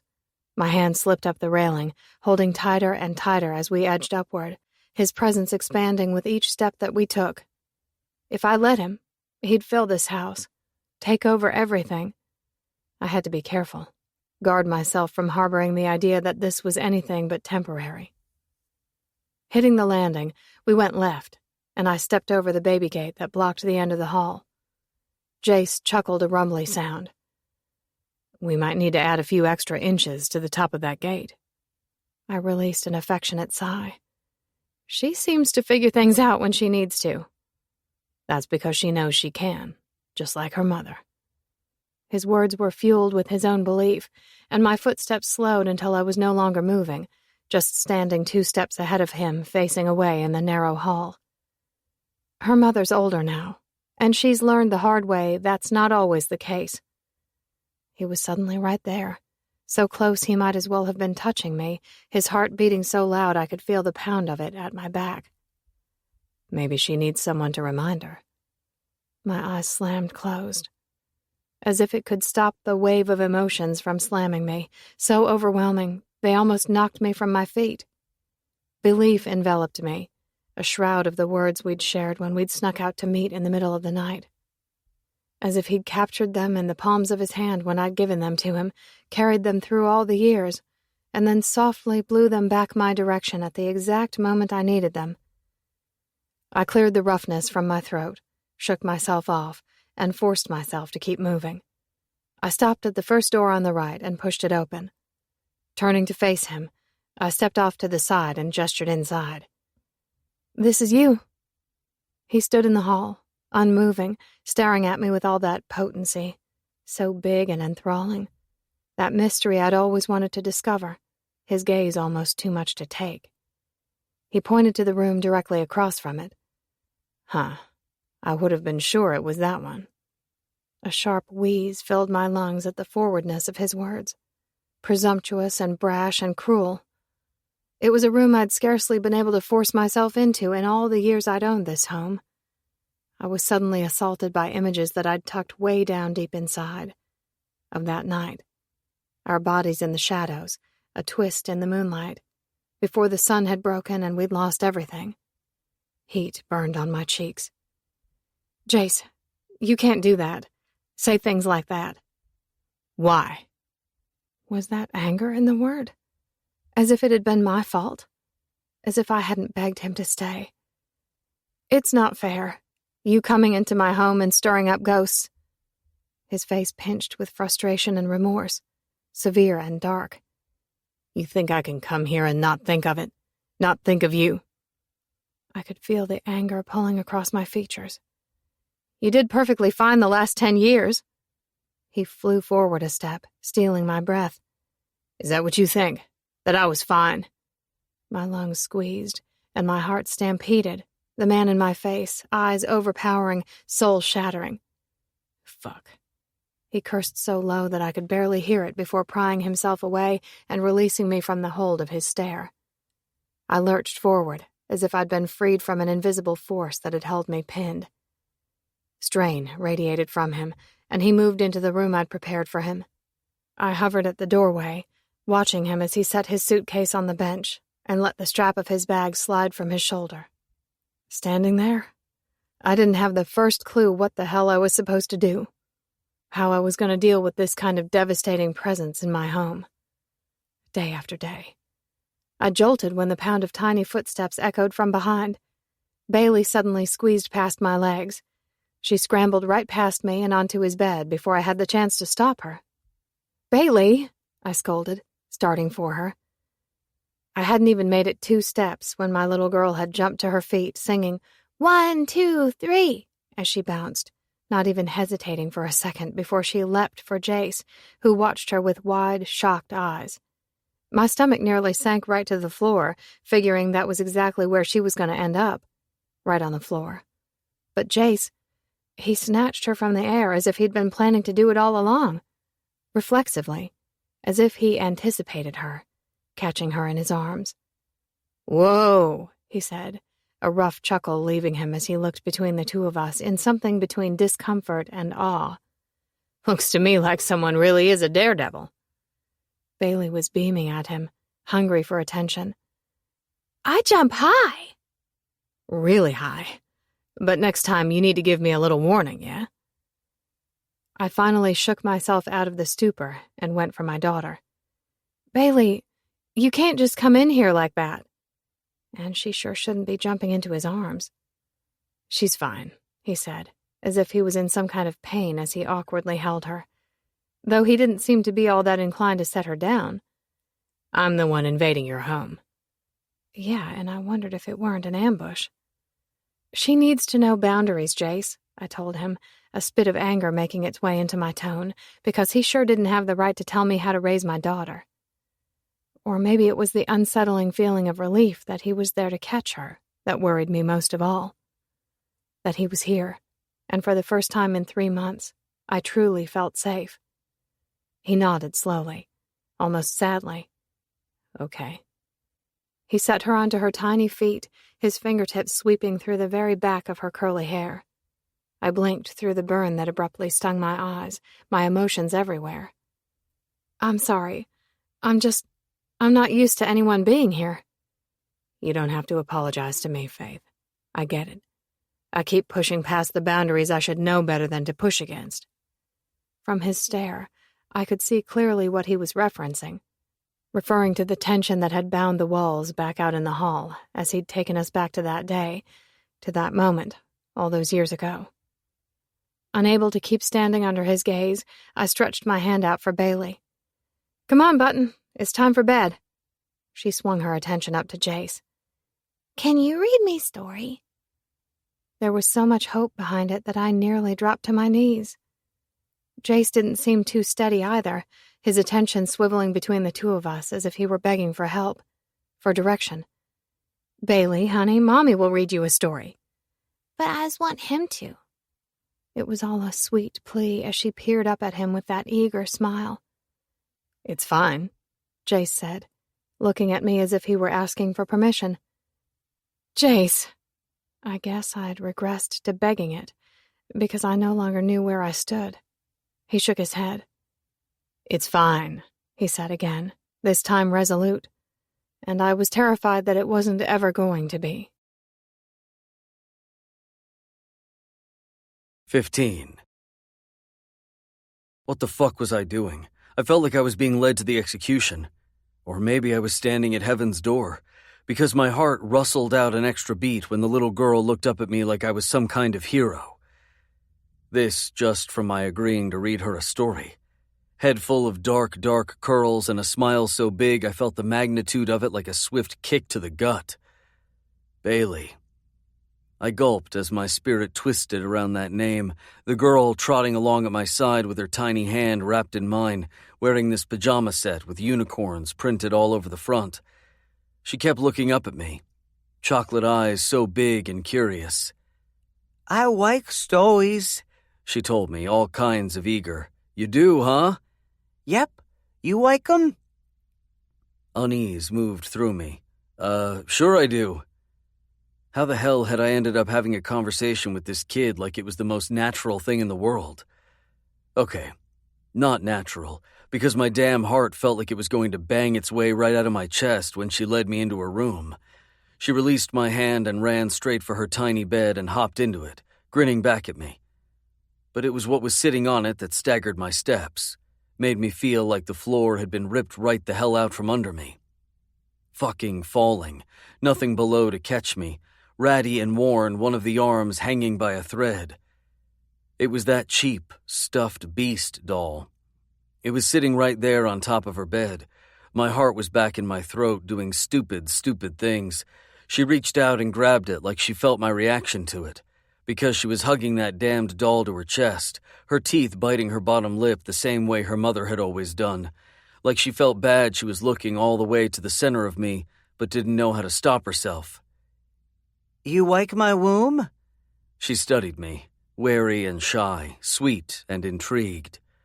God, this kid really was getting under my skin. I was an idiot for letting her get there. I glanced around, trying to find something to put my attention on rather than her. "Yeah," I managed to tell her through the clot of emotion in my throat, but it didn't matter how desperately I was trying to find a different focus. Here was this kid that wasn't more than a baby, on her knees on her mattress, waiting on me. "You paint it all pink?" She gazed at me like I might be her savior. Her cheeks were about 3 times too big for her small face, rosy, almost chapped against her pale skin, her hair a mess of curls. I had to wonder if her mom didn't call her Button because of her nose. The kid was adorable, so damned sweet as she waited. But there was something deeper about her, something that made me feel like she knew more than any little girl her age should. I knelt down at the side of her bed. "If it's okay with your mom, someday I will. I think we need to get the porch fixed first." She grinned wider. "Okay." Like that explanation totally satisfied her. Her mind innocent enough that she didn't have to consider the fact that I wasn't going to be there that long. That her mother hated me. That she was going to hate me more when she found out what I'd done. "You like unicorns?" she suddenly asked. "I just want a story about unicorns, the magic kind. Good magic, not bad," she said all too seriously. "Bad's bad." I almost laughed. Of course she did. The proof of it was painted all over the front of her shirt. Shit. What did I think I was doing, coming here like this? I hadn't exactly thought this through, had I? Definitely hadn't even begun to ponder what it might be like being here and having all of this rubbed in my nose like a fucking tease. My life back in Atlanta had been nothing but long, grueling days, taking over companies, building some back up and selling others, building and destroying and building over and over, going after every fucking dollar I could make. When that left me empty, my nights were wasted on expensive bottles of scotch and any nameless willing bodies I could find, fucking myself into oblivion. Like it might hold the power to erase what I'd left behind. The proof of it was huddled right there, grinning up at me like I might be a good guy. Someone she could trust. Not the pathetic piece of shit who was responsible for getting her and her mother into this situation. Not that Joseph hadn't done a bang-up job of getting them there himself. All right then, no bad magic, just good magic. Do you have a book like that? Warily, I glanced around, catching Faith, who was standing at the doorway like this was causing her as much grief as it was causing me. I ripped my attention from her and turned it back on the little girl. She was frowning at me. No, silly. There she went with that adorable drawl, dropping the L's, looking at me like I was crazy. You tells a story in your head. Right. Okay. I gulped all the uncertainties down and made up the most ridiculous story I could conjure. One about 5 magic unicorns who protected a little girl. A little girl who wandered and got lost. About how scared the unicorns were that they couldn't find her.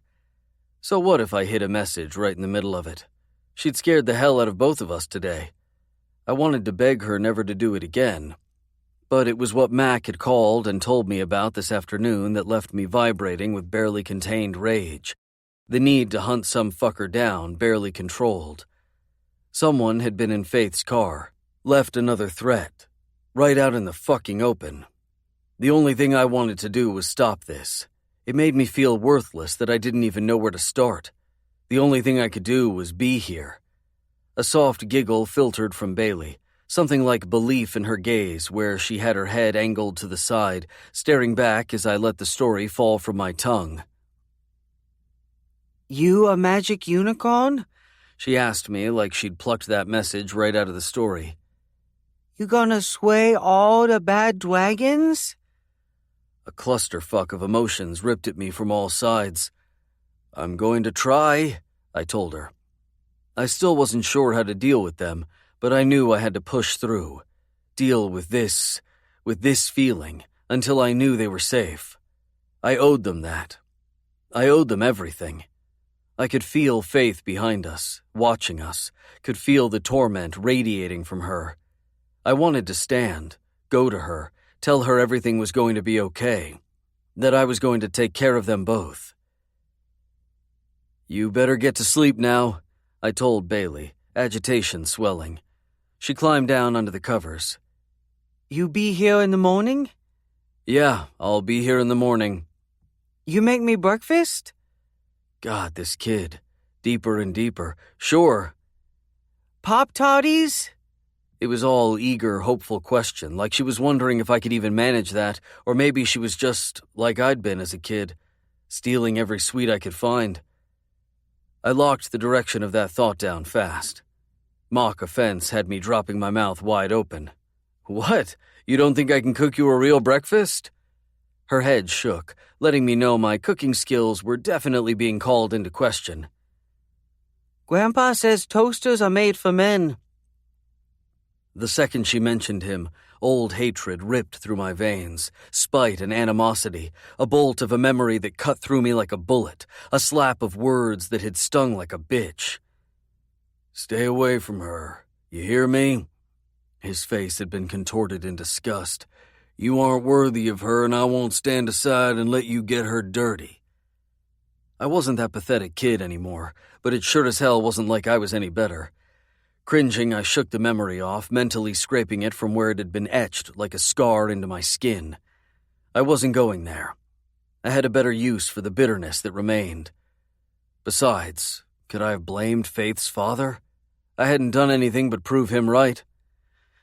Well, I don't know that much about your grandpa, but this guy right here has had to take care of himself for a long, long time. I know my way around the kitchen. You gonna take care of me? She asked, all bright and shining anticipation. I gulped around the impact of it, like she just trusted me to, without question. I'm going to try to, I mumbled, knowing I was a damned fool. Such a damned fool. God knows I'm trying. I muttered the last. How about eggs and bacons? She offered. And orange juice. Her face lit up in unfound glee. Yeah, like I was going to reject that. I ruffled my fingers through her hair, trying to ignore the tug at my spirit. Yeah, sweet one, you can have whatever you want. Her eyes went wide, but her voice tipped to a whisper. And a cookie. Oh, shit. I'd walked right into that one. Maybe after you eat all your breakfast. Deal. She drawled in that sweet way. God, this kid was going to do me in. Tentative footsteps edged up from behind, and I forced myself to standing, my gaze tangling with Faith's for a beat. Tension and need and pain. I tore my attention away and looked back at her daughter. "Good night, Bailey." "Nights," she said, and I backed away, into the darkness, doing my best to run from the light. Maybe Joseph was still playing the puppeteer after all, pulling these fucked up strings and dangling what he'd had in my face, all the while laughing his ass off from somewhere on the other side. One last begrudging kick to the gut as he reminded me what was his, what he'd taken from me.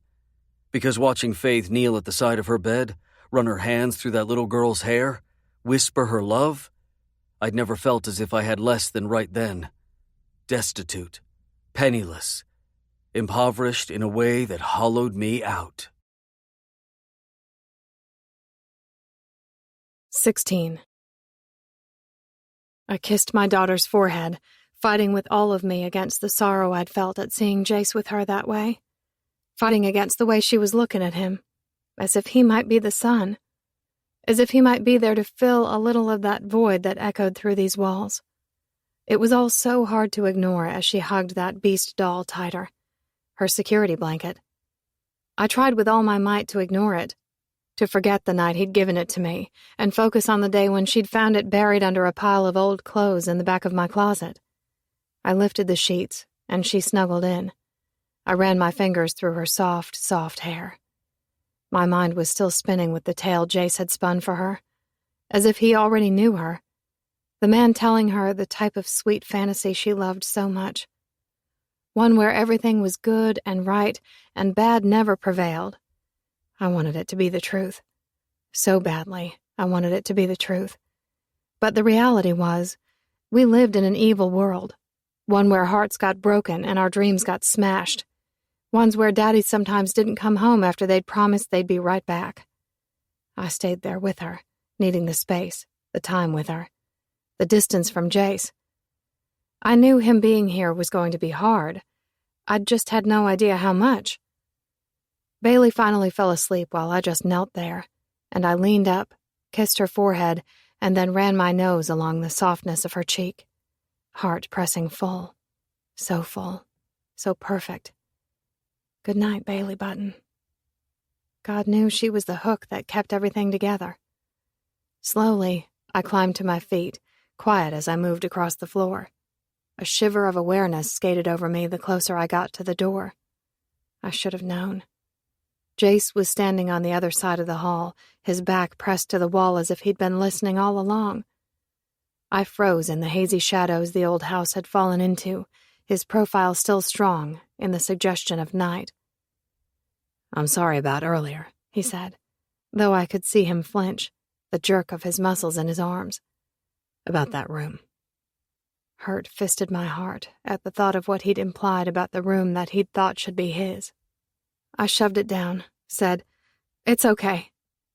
I got stuck there, staring out at him, wishing I didn't find comfort in the fact he was there, wishing it didn't feel as if he was supposed to be, these walls forever echoing with his presence, with the remnants of his ghost. I'd ignored it for so long, pretended I couldn't hear his whispers trapped in the grain of the wood.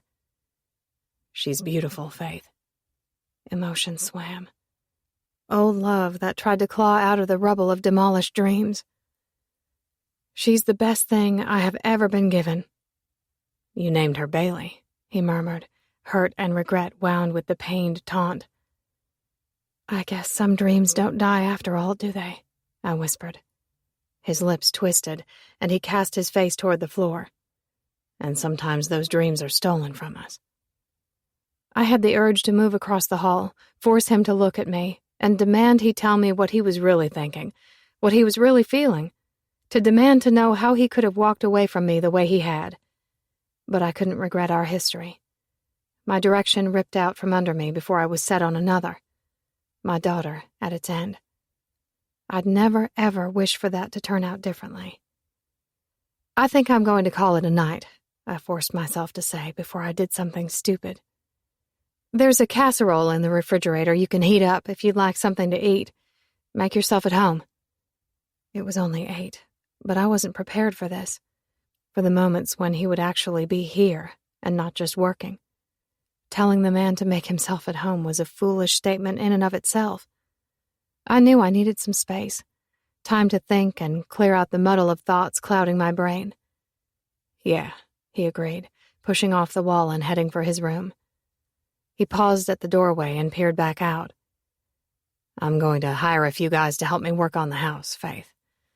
I might be able to do it myself, but Bailey would probably be grown by then, and I'm thinking that's not exactly what you had in mind. There was a sadness mixed in with the amusement he tried to inject into his tone, and there was a really stupid part of me that wanted to tell him that was fine. He could stay for as long as it took. There I was again, playing the fool. I'll never be able to fully repay you, Jace, for doing this for me, for doing it for Bailey, for being here for us. There was no question some of this was about the money. After all, it was what made the world go round. It might not buy happiness, but it sure was the solution to some dire situations. But it was more than that. He'd returned, put a hold on his own life to come here and make sure ours was safe. Whatever the reason, I couldn't find anger in that anymore. He offered a short nod. The only repayment I need is that one day I might see a real smile on your face. He rapped his knuckles on the doorframe after he said it, not giving me a chance to respond before he disappeared inside the room, quick to snap the door shut behind him, leaving me staring there at the vacant space. Space that had never felt so alive. 17. Faith. 16 years old. Can I get this too? Faith asked, grabbing a Snickers bar from the display. Her mama glanced up from where she was scrolling through her shopping list for the 100th time and double-checking to make sure she'd gotten everything. Faith swore it didn't matter how many times she checked, every time they got home they'd forgotten something, and her mama would have to turn right around and send her back to the store. Just as long as you don't ruin your dinner, her mama said. Faith all but rolled her eyes. I'm almost 17, Mama. Not 4. I don't think you have to tell me not to ruin my dinner. The belt moved forward, and Faith grabbed a divider, tossing the candy bar onto it, and she began to load the contents of their cart onto the belt. Just because you're almost grown doesn't mean you're not my baby, her mama shot back. It's my job to warn you of all the dangerous things in this world, the pitfalls of chocolate bars included. Faith fought the affected smile that pulled at her mouth. Her parents were the best. Courtney would have loved to pretend her parents didn't exist, but Faith had never reached that stage where she felt as if her parents were dumb or embarrassing. She guessed she should be embarrassed that she spent more time with them than anyone else. Well, I'll be sure to save it for after then. Daddy is grilling my favorite, after all. Faith waved the package of sirloin toward her mama before she set it onto the belt and continued to unload the rest of the groceries. Veggies and rice and potatoes. Eggs and bacon for the morning. All the makings for a fresh-baked apple pie.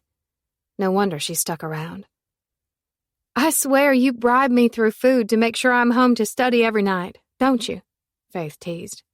Her mama grinned. Every mother has her ways, she told her, leaning down to grab the gallon of milk she'd placed under the cart. Yours happens to be through your stomach. I thought that was Daddy, Faith tossed out, laughing lightly. Like father, like daughter. Oh, Lord, don't tell me I'm going to end up chained to a ratty old recliner watching sports every night. Her mama chuckled.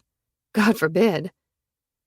The customer in front of them paid and walked away, and her mama moved around Faith to push the cart the rest of the way through to the bagging station. Faith distracted herself with the garbage magazines that lined the racks.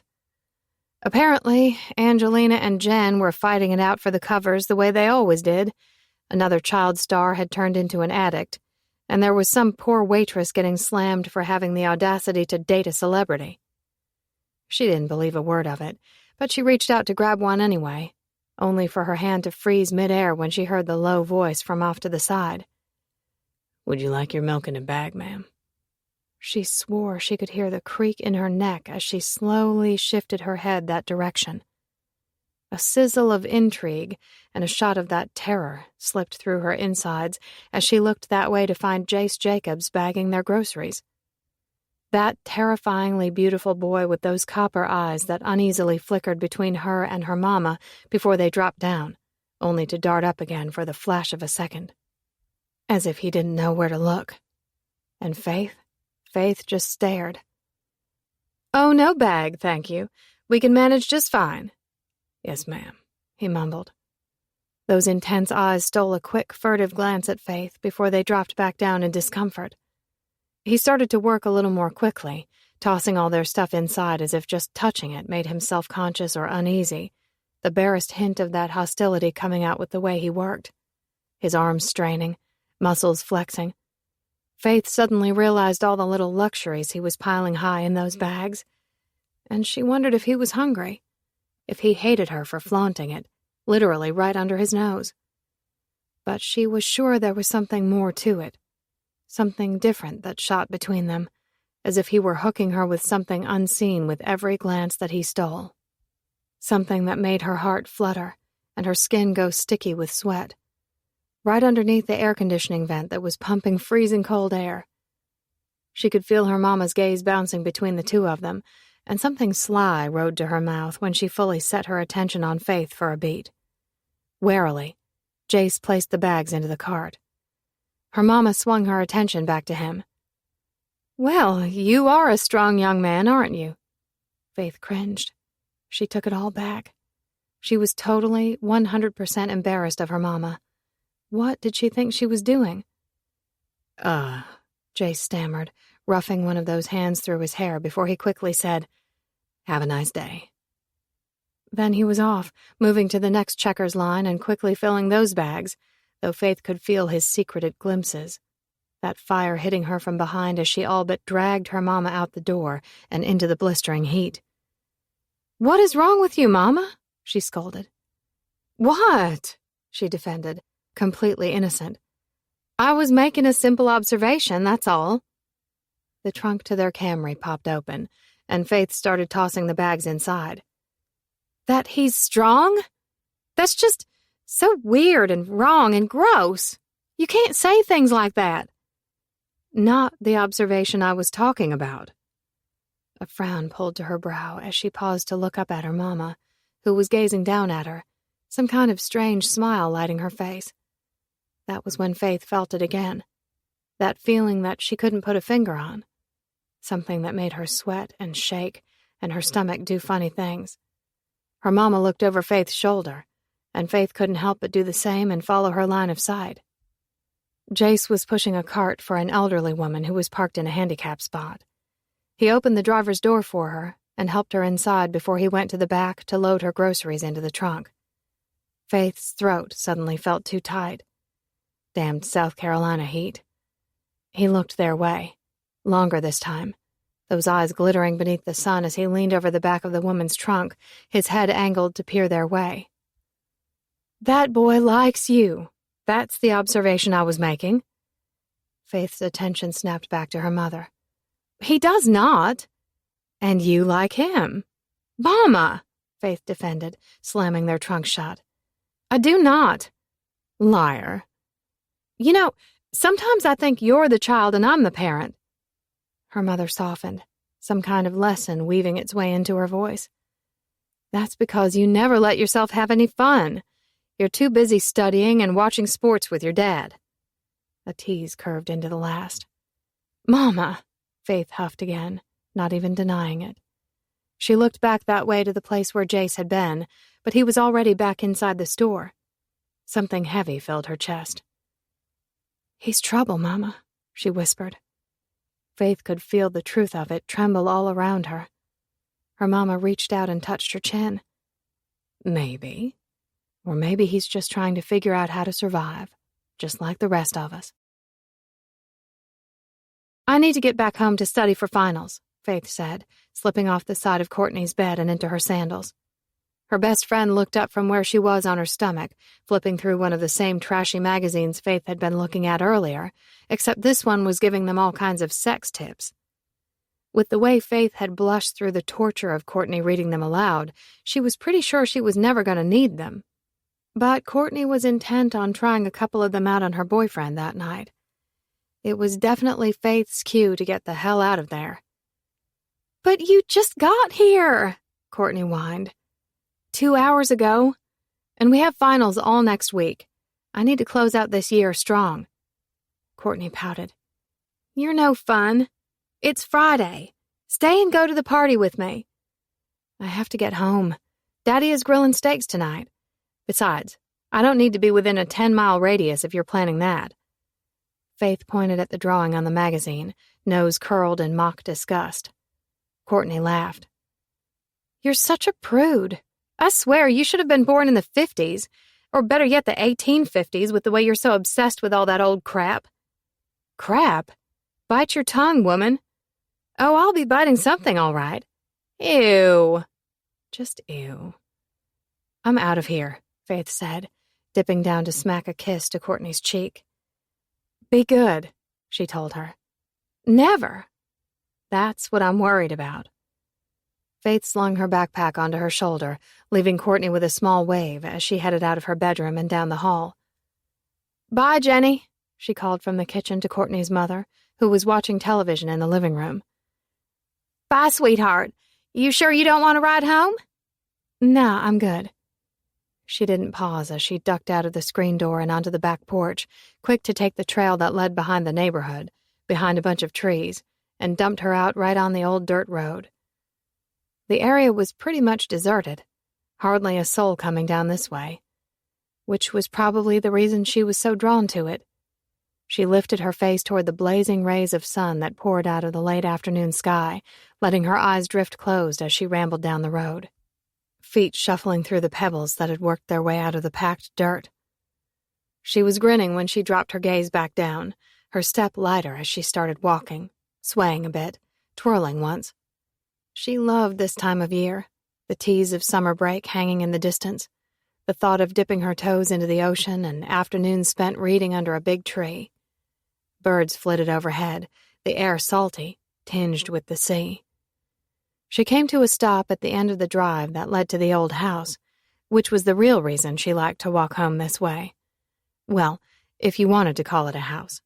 It was a mansion, worn down as it was. A relic from another era, tucked back in the thickest, most gorgeous line of moss-covered oaks. There was something haunting about it, the way the massive, spindly trees closed out the light and hugged the plantation as if ghosts from the past hissed and swished like phantoms through the branches, standing like a hedge of protection that lined the property. "What are you doing?" She nearly jumped out of her skin when the low voice hit her from out of nowhere, breathing over her from behind.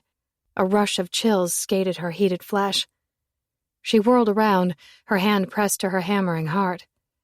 "What are you doing here?" she demanded, words ragged pants from her lungs. He'd scared her half to death. That terrifyingly beautiful boy cocked his head. It almost looked like a challenge. Her stomach dipped. Oh, goodness. Why'd he have to look that way? Like temptation and sin. Like she wanted to dip her fingers right in and experience exactly what that might taste like. Walking home. He tucked his big hands into the pockets of his pants. "Don't you know that this road leads to nowhere?" She couldn't tell if it was amusement or venom that fell from his tongue, and she was instantly picturing the dead end about a half-mile up and the handful of old rusted trailers dotted on the half-acre of overgrown land. The shock at finding him there drained from her, though now she itched, part of her having a good mind to go running for safety down the opposite direction of the road. The other part of her was pinned to the spot, enraptured by those eyes that were watching her. "What are you doing here?" he finally asked again, because when she looked at the situation, she was the one who was out of place. Her teeth gnawed at her bottom lip. God, he was going to think she was stupid. His brow furrowed in curiosity, and she saw something there that had her opening her mouth and letting her dumb little dreams come pouring out. "I always walk home from Courtney's this way. I like to look at that house." He peered over her shoulder, down that tunnel of trees that seemed to lead to another dimension, as if you could step right into another time. You call that a house? A shock of nervous laughter ripped from her. I was just thinking the same thing. She turned a little, wonder gliding into her tone. It's amazing, isn't it? Yeah, a little scary. My cousin Joseph says it's haunted. She thought it was laughter that glided across his face when he said the last, trying to get a rise out of her. She slowly turned to look at it. I think that's what I like most about it. It's like it just got left out here, forgotten. I can only imagine the stories those walls could tell. He moved to stand at her side. No one lives there. No one has been there for a long time, though there was a family who used to come and stay for a bit in the summers. Guess they still own it, but the mother passed, so they haven't been around in a long time. Heard a rumor they're getting behind on the taxes. They stood there in the silence, the boy standing at her side, as if he might appreciate the beauty as much as she did. Faith was sure she'd never been so uncomfortably comfortable. Maybe too comfortable, because she was suddenly murmuring, "One day I'm going to own this house. Fix it up. Make it something spectacular. A hotel. A bed and breakfast, maybe. I don't know." He looked over at her. The thread of a tease wound up at one side of his mouth, twisting up her heart at the same time. Why would you want to go and ruin the mystery by fixing it up and chasing away all the ghosts? She felt the smile slide to her lips. Oh, I'll let them stay. He laughed a low sound. It was quiet, but somehow it still managed to shake the ground. Of course you will. Then he reached out and snatched her hand. Fire flashed up her arm, this time so intense she couldn't help but gasp out a shocked sound at the feel of it, his hand so big and warm where it was wrapped around hers.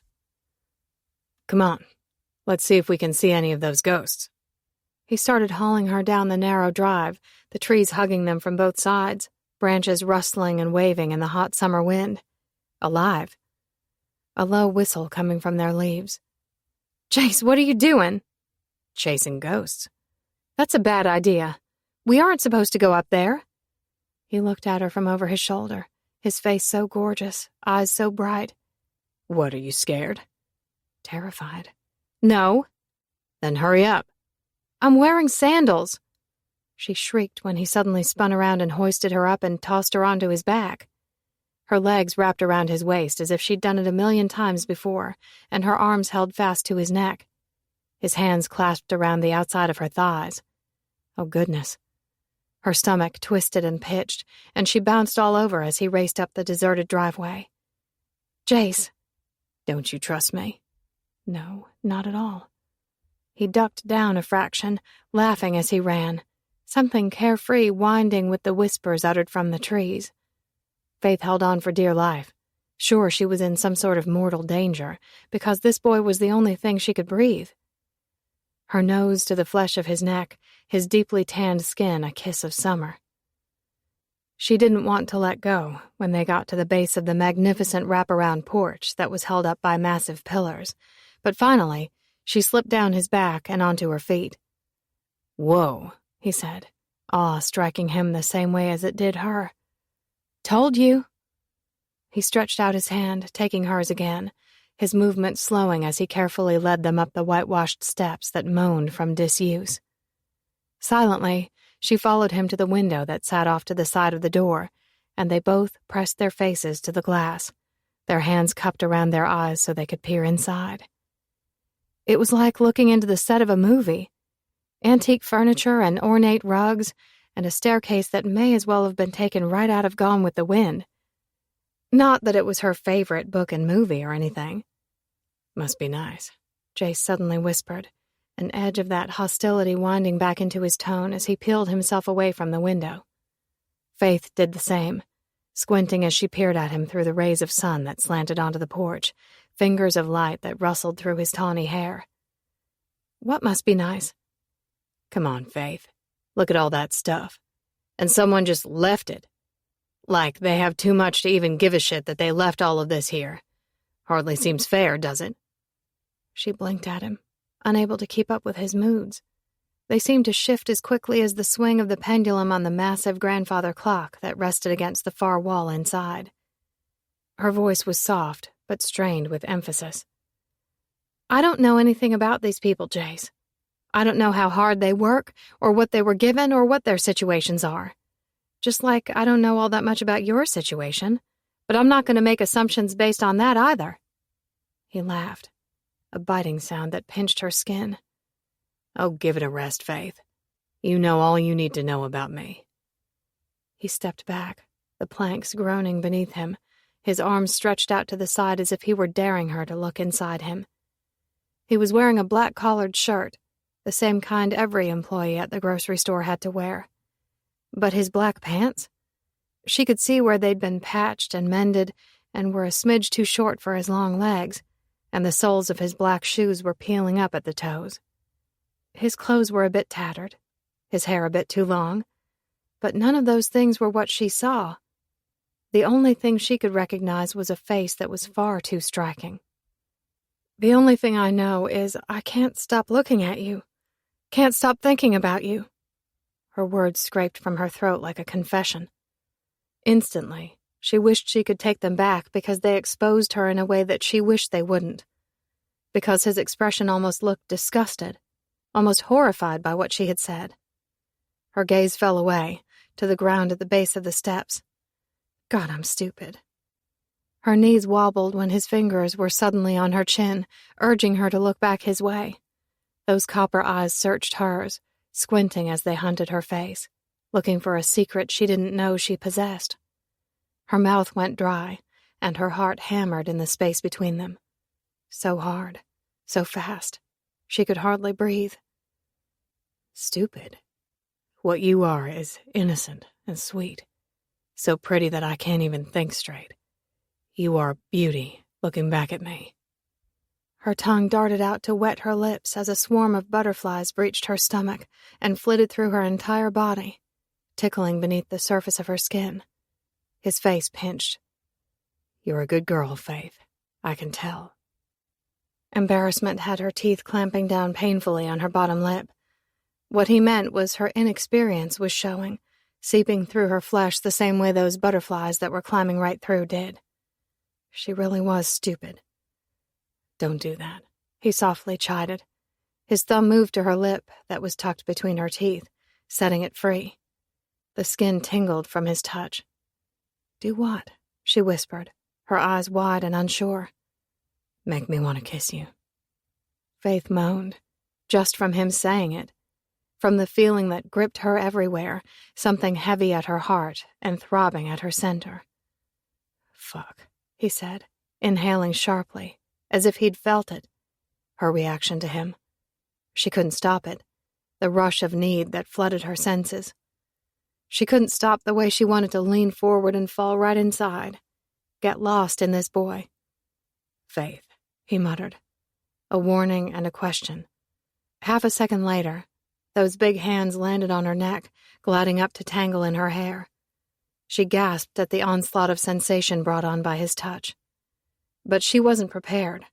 She wasn't even close to being prepared for the way she would feel when his mouth slanted over hers. His lips rough and smooth as they pressed against hers. Slowly at first, giving and taking, testing and tasting. Those butterflies shivered. He edged her back until she was pinned against the wall of the house. He pressed himself against her as he deepened the kiss, and she could feel him harden, every inch, his penis pressing against her belly. Oh, God, she almost whimpered, nearly losing it when his tongue darted out and tangled with hers, wet and demanding and full of heat. Lightheadedness swept through her head, through her heart. Those butterflies took flight, lighting from her skin, flapping all around them as he kissed her, sweetly and somehow desperately. A kaleidoscope of color filled her mind, touched her spirit. Her hands were shaking when they searched the lines and curves of his face, touching him, exploring him, making their way into his soft, soft hair, feeling his shoulders, fluttering down his chest. He gasped out a strained sound, rocking away when the only thing in the world she wanted was for him to get closer, touch her in places she'd never wanted to be touched before. She shivered, and he set both of his hands on her face, holding her by the cheeks, pants tearing from his lungs as he carefully peeled himself back. He swallowed hard, leaning away only far enough to be able to peer at her face. Fuck. I can't believe I just did that. I'm sorry. Her fingers came up to feel the heat that blistered her lips, awed as she brushed them across the sensitive skin. Then she turned and did the same to his, her fingertips grazing across his flesh, his mouth swollen and red. Don't tell me you're sorry. Just tell me you'll do it again. Disbelief filled his slow smile. Her heart ached, a crater of bliss and need carved out at the center of her, filling full with that same feeling she'd never felt before, until the day this boy had banged into the school office and barged right into her life. Right then, she was sure she'd been waiting for him all along.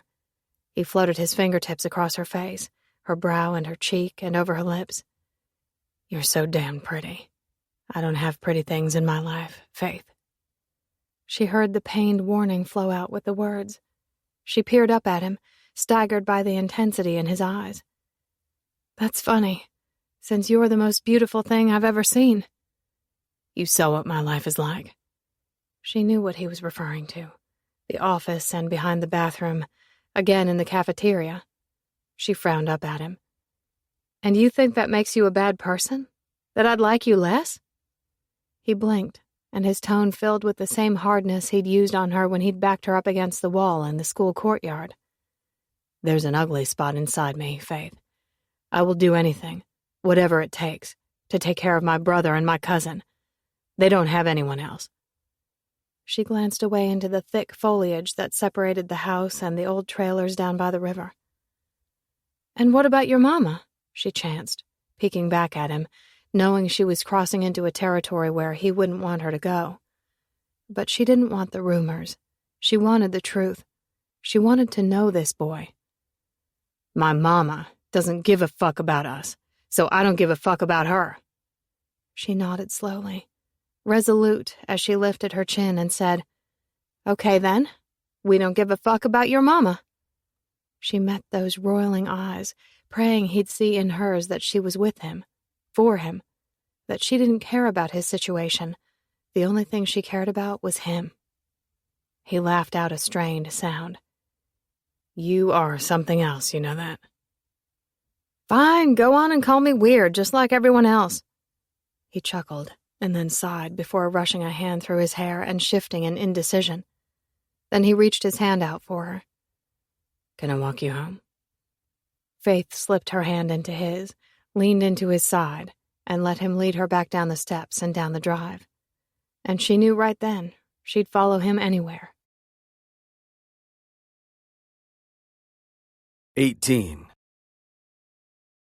I jerked my head up from where I was lying face down in the pillow, the bed like freaking paradise, or maybe it was where the bed was that made it feel that way.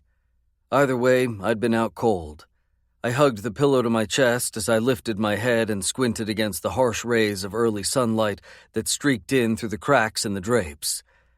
I searched into the early morning light that awakened the stilled room. Motes tossed in a frenzy, the tiny particles floating before they'd quickly shift, stirred by the charged atmosphere. My eyes narrowed farther, trying to figure out what it was that had shocked me from sleep when everything was so damned quiet. Instantly on edge, ready to go toe-to-toe, blow to blow, bullet to bullet, whatever it took. Then those dark, dark curls crested the edge of the mattress. Bailey. Breakfast, She said, peeking up over the mattress and grinning wide. She was looking at me, all kinds of hopeful that I would hop out of bed to feed her. She flashed me a row full of tiny teeth. You promise. Pushing out a slow sigh, I rubbed a hand over my face to chase away the fatigue, laughing lightly. And this was how a man was wrapped around a little girl's finger. I'd bet Bailey could write a book on it. I rolled to the opposite side of the bed and quickly dragged on the jeans I'd left on the floor. I buttoned them, raked both my hands through my tangled hair, and started around the end of the bed. The wood groaned as I moved that way, and I craned my head to peer around the opposite side to where Bailey was still on her knees on the floor, just sitting there, waiting for me. Carefully, I reached down and picked her up from under her arms. She giggled the softest sound, her arms stretching out for me. I held her out away from me, unsure of exactly where to go from there, like I was fearful of bringing her closer. I was. I was. Because when I pulled her against my chest, my heart started beating faster. "Let's get you something to eat." I kept my voice low so Faith could sleep in, sure she hadn't been afforded that luxury in too long a time. I carried Bailey down the hall, angling a bit as I stepped over the baby gate, her eyes going wide in some kind of adorable guilt when I did. "Yeah, you aren't supposed to be crawling over that yourself, are you, you little stinker?" She scrunched up her nose. Stinker? Low, rumbly laughter rambled around in my chest. "What, you aren't a stinker?" Wide-eyed, she shook her head, her voice that sweet drawl. "I's take a bath." That chuckle grew warm. "I guess you aren't a stinker then. My mistake." "All of us make mistakes," she told me, completely serious and resolute, like she'd held the secret of life, like she needed me to know. "Some of us more than others," I muttered under my breath. It was the truth. The realization hit me. Because I could feel it. Light, blazing and blinding. It bounced through the room, ricocheting from the walls. Wasn't entirely sure where it started and where it ended, though I knew both Bailey and Faith were its source. It was like it was feeding from the two of them, amplifying with each pass. I didn't know if I was the lucky bastard who got caught in the middle of it, got to taste it for the barest second, or if it was going to leave me blinded and scarred in the end. But it was that second that I knew it. It didn't matter that she was Joseph's kid, that she represented every goddamn thing I'd ever wanted and was the fruition of what I could never have. I'd protect her the same, just like I was going to protect her mother, with all I had, with whatever it took. 19. Jace, 17 years old. Jace didn't look back as he slipped out of the tiny, rusted trailer and into the night. It wasn't like he wanted to see. His mama's door sitting half open, all that shit lying on her nightstand, her passed out beside some asshole Jace was itching to grab by the hair and drag outside. Give him a good beat down. Watch the blood drip from his mouth and his nose as he promised he'd never come around again. This guy was different from most of the guys his mama suckered in, wearing nice clothes and rolling up in a shiny car. That kind of pissed Jace off, too. He swallowed it, bit it back, because he had more important things to focus on. Under the light of the moon, he jogged up the path from the trailer, hitting the dirt road, increasing his pace until he stood right in front of the tree-lined drive. The night was quiet, super still, the leaves barely rustling where they stretched across the road. Surely the small whispers they hissed were the ghosts Faith loved to dream about. Standing in the middle of the road, Jace shoved his hands into his pockets and just waited. He was early by 20 minutes, but he couldn't lay around and pretend to sleep in that trailer for one more second when he knew he had something good to look forward to. He rocked back on his heels, tipped his head back, and looked to the stars. Anxious, excited, and somehow feeling guilty that he'd convinced her to do this. It really hadn't taken all that much. It wasn't like they hadn't been sneaking off to meet here almost every day after school. It was just the first time they decided to do it in the middle of the night. He felt it the second she stumbled out of the thicket of trees up the road, coming from where she was spending the night with her best friend. His attention immediately jerked that way, his breath hitching at the base of his throat when he saw her. All chocolate hair and chocolate eyes and everything sweet. A rumble clattered through his body, shaking him up, making him feel like he'd stolen into a place he didn't belong, but would pretend that he did forever if it meant he got to stay. For a beat, they just stared across the space, both of them frozen. But then she started running below the blanket of the night, a milky glow all around her, looking exactly like that angel Jace knew her to be. 2 feet away, she threw herself at him, jumping into his arms. He wrapped her tight, hugged her close, breathed her in as he spun her around. God, she smelled delicious. Vanilla and roses felt so right. He could feel the force of his smile as he held her. "You came," he whispered into the still, still night. Carefully, he set her back onto her feet, but didn't let her get far. He reached out to snatch her delicate hand so he could thread their fingers together. She was all red blushes and shy grins when she peeked up at him. "Of course I came. I told you I would." His fingers followed the tremble in her throat as she stared up at him. At the sound she made, he was sure his heart pounded harder than it ever had, and there was nothing he could do. He drove his fingers into the long locks of her hair, savoring the flash of need in those chocolate eyes before he dipped down and kissed her hard, possessively. Her nails dug into his shoulders as her tongue swept against his. That feeling burned between them. Something big and profound, like he'd somehow gotten lucky enough to stumble into the place where he was meant to be all along. He got the sense that he'd been made to stand right there with her in his arms. Unease tickled at his spirit. God, he wished he were different, that he had something better to offer her, that he'd be the kind of guy she would be proud to bring home. She sighed against his lips, and he swallowed the sound, tucked it deep. Reluctantly, he pulled away and dropped a quick kiss to her forehead. Then he reached out and grabbed her by the hand. "Come on before I maul you right here on the road." She grinned one of those shy smiles, their hands swinging between them as they started down the gravel lane toward the house. I like the sound of that." A surprised laugh jetted from Jace's lungs, but the words came out deep and low. "You'd better watch what you say, Faith. I'm liable to take you up on that." She spun out ahead of him, walking backward, the girl so damned pretty his insides twisted up like a bow. "You act like I'm scared of you." "You should be," he warned her. She laughed, this light tinkling sound, her voice a tease. "You just wish you were scary. I know you better than that, Jace Jacobs." "Do you?" he teased back. Still, a clot of discomfort fisted in his chest. She had no idea the kind of life he'd had to live. She'd had a good life, a good home, the way it was supposed to be.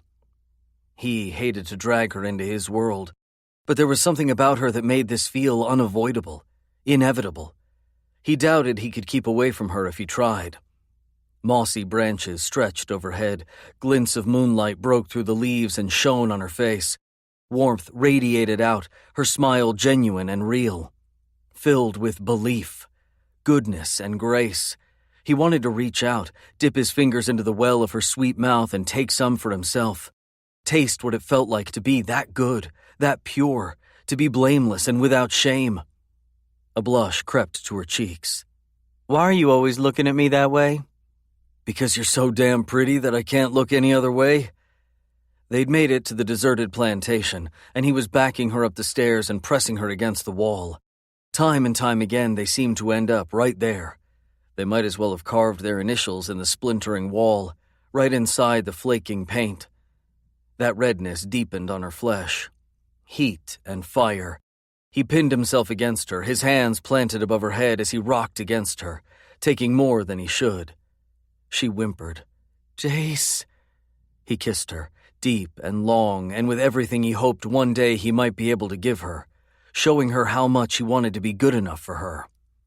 He cupped her face in his hands, this girl so precious, so delicate he was kind of terrified to touch her, but never wanted to stop. Especially when he ground himself against her. Almost delirious when he thought what it might be like to be inside her, taking her. Shit, he was getting carried away. And he couldn't, not with her. He had to be careful. He gathered himself and forced himself to take a step back. A needy, desperate sigh seeped from her mouth, though there was something confused and scared mixed up in it too. That sound alone nearly wrecked him.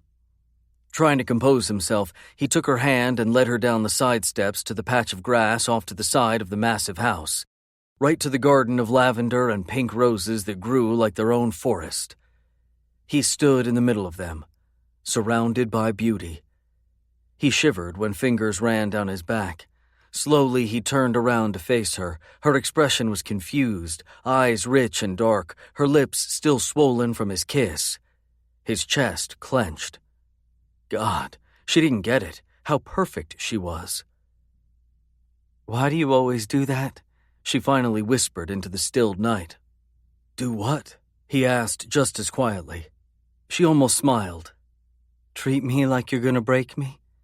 He reached out and played with an errant strand of hair at the side of her face, his head tilting to the side and the words coming so low. "Because I'm afraid that I might." He stared at her, his brows pinched. "Don't you see it, Faith? You're a good girl. I knew it the first time I saw you, and I'm not a good guy. I'm going nowhere, and you've got your whole life ahead of you." "What if I want to spend that life with you?" That was the way she always was, honest, her pretty heart tacked right on her sleeve, hiding nothing. His spirit thrashed, and he wanted to wrap her up, maybe run away with her, hide from all the bullshit in his life. The way the people in this stupid town looked at him, the way his mama talked to him, the way the men through the years had beaten him, and when he'd started to fight back, had turned to beating his brother and his cousin instead. The anger it had bred inside him, not to mention all the things he'd had to do to survive those things. He was terrified that the only thing he'd ever amount to was the title of trash. It was grief that flooded from his mouth. "I'm not sure I'll ever be good enough for you. I won't ever be able to take care of you the way you deserve to be." "Who says?" she challenged. He laughed, a bitter sound. "Everyone?" She turned away and lightly ran her fingertips over the petals of a rose. "Do you want to know why I love this rose garden so much?" He was behind her, her hair a dark river that tumbled down her back. She glanced back at him. "Because someone planted them and then left them to die. I bet they wilted good when whoever used to care for them left them to fend for themselves. Forgotten. But they fought through all of that, grew stronger in the midst of it, and now they flourish. Now they're probably the most beautiful thing on this whole property." She turned around to face him, her voice fierce and soft. "It doesn't matter what anyone says, Jace. It's what you believe, what you see in yourself. If you want it badly enough, you can have it. If you work hard enough, fight for it, you're going to come out stronger on the other side." Her brow pinched. "I see that in you. See how great you are. I can see all the amazing things you can achieve. It's all right there, waiting for you to accept it." A feeling swept him, something so intense, so full. Love. It was the most powerful, scariest emotion a person could experience. It crawled all over him, seeping into the crevices and the cracks. He set his palm on her jaw. "You make me feel like maybe I can." Sending her a soft smile, he grabbed the small pocket knife he carried from his back pocket and stepped around her, cutting one of the roses at the base of its stem. He rolled it between his fingers, could feel the weight of her gaze burning at the side of his face. "I think you're all wrong, Faith. You're the most beautiful thing in this place. I look at these flowers and I think of you. Maybe it's you who believed in them enough. You willed them to grow." Her teeth raked across her bottom lip, so much affection in her voice that Jace shook. "Would that be such a bad thing? Everyone needs someone to believe in them." Her face pinched and the confession came out. "I love you, Jace. I believe in you. I trust you. Maybe that's the only thing that matters." He nearly crumbled at her feet. "You are beauty, Faith." The epitome of it, inside and out. He couldn't help the bitterness from filling his tone. "And I'm exactly like that beast in that story. Everyone saw she was too good for him and he fell in love with her anyway." Soft laughter rippled from between her lips. "What are you talking about? You're the most gorgeous boy I've ever seen. You walk the school halls and every girl you pass swoons." He took her hand, pressed her palm to his thundering chest. "All my ugly is on the inside." "No, you just don't see yourself for who you are. Or maybe you're just seeing what you want to see." She let her gaze sweep off to the side, to the house that sat like a massive shadow covering them. "Well, I guess it's a good thing we have this haunted castle to keep us company then." He wrapped an arm around her waist and tucked her close, swaying her around in the moonlight. She chewed at her lip, peeking up at him, something playful on her face. "You think you aren't going anywhere, Jace Jacobs? Well, I'm not going anywhere either. I'm going to stay right here in this very spot. I told you one day I was going to own this place." He brushed back the hair that had fallen in her face, cupping her by the cheek, the anger and fear that had lined his voice turning light. "You gonna let me stay right here with you?" "Mm-hmm." Something shy and sweet took hold of her expression. "You and me, we'll buy this place, fix it up together, run it together, make something of it while we make something of ourselves."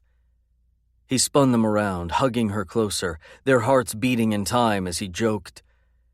"Beauty and the Beast and their haunted castle?" "That's right. Except this castle is going to be a bed and breakfast," she said, all cute and resolute. Dreams. That was the thing about them. It didn't matter if they were impossible or not.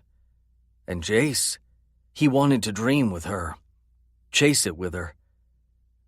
"What if I scare all the guests away?" he teased. "Never. You're too good to look at. I'm pretty sure once the word gets around you're going to be what brings in the crowds. At least the ladies." He shook his head. "We're going to have to save a couple of those rooms for my brother and my cousin." "That's just fine. They're your family, and I like them. They're sweet." Sweet. Yeah, right. Jace smiled, though there was a ripple of possessiveness behind it. "Joseph has a crush on you," Faith swatted at him. "Oh, he does not." "You really are blind, aren't you?" There was a smile at the corner of his mouth, nothing hard in the words. "If seeing this place as ours is blind, then so be it." He mused. "Beauty's bed and breakfast. Come stay at the BBB." A small giggle rippled up Faith's throat. "For someone who thinks he's so tough, that is the cheesiest thing I've ever heard." "What?" His mouth dropped open in feigned offense. "You don't like it? Come on, Faith. This has to happen." She giggled a little more, a blush rushing to her face, her teeth tucking her bottom lip in a tight clamp. And Jace let himself dream what it might be like to get to stay there with her. Forever. The mood shifted around them, that intensity, the powerful energy he felt every time he was around her gliding through the damp, humid air. He stared down at her as she tipped her face up to look at him, the moon all around her. He touched her face. "Beauty," he murmured. A wistful smile played around Faith's mouth. "Beast." Jace couldn't take it any longer. He took her mouth, her lips so soft, her tongue so sweet, and they danced and they kissed, and he let his arms roam down her sides, over her breasts. Faith moaned and shuddered, and he laid her down on the grass, hovering over her, wanting to sink inside. But knowing he had to be careful, that he didn't want to taint beauty, not when it had finally been offered into the protection of his hand. Faith looked up at him, those eyes so trusting. Jace let himself lay down over her, molding his body to hers, his kisses deep as he rocked against her. Faith kicked her head back, gasping for air, and Jace kissed down the column of her neck. Delicate fingers found their way into his hair. "Why is it you feel so good? Just like this, our clothes still on?" The threat of a smile pulled at one side of Jace's mouth, and he moved to whisper in her ear. "Maybe that's because we really do belong together." "Jace," she whimpered, and the only thing Jace wanted was to love her, hold her, take care of her. He kissed her softly, tenderly, and he sucked in a breath when he let his hand slide under her dress. She tensed, whispered, "Be careful with me, Jace." He dipped down, murmured at her lips, "Always." He touched her, carefully, holding himself in restraint because he refused to hurt this girl, ruin her in any way. Her fingers dug into his shoulders when she came apart, and he captured her mouth, captured her cries. And he knew that he'd always hold her high. "Oh my gosh, look!" Faith grinned up at him where her hand was wrapped up in his. The other pointed at the stuffed Belle and Beast dolls strung up over the ridiculous carnival game that was set up so no one could win. There we are, she teased, squeezing his hand. He grinned right back, loving that she was at his side, out in the open, that she wanted to claim him every bit as much as he wanted to claim her. He hauled her toward it. I guess I'll have to win it, won't I? Faith giggled.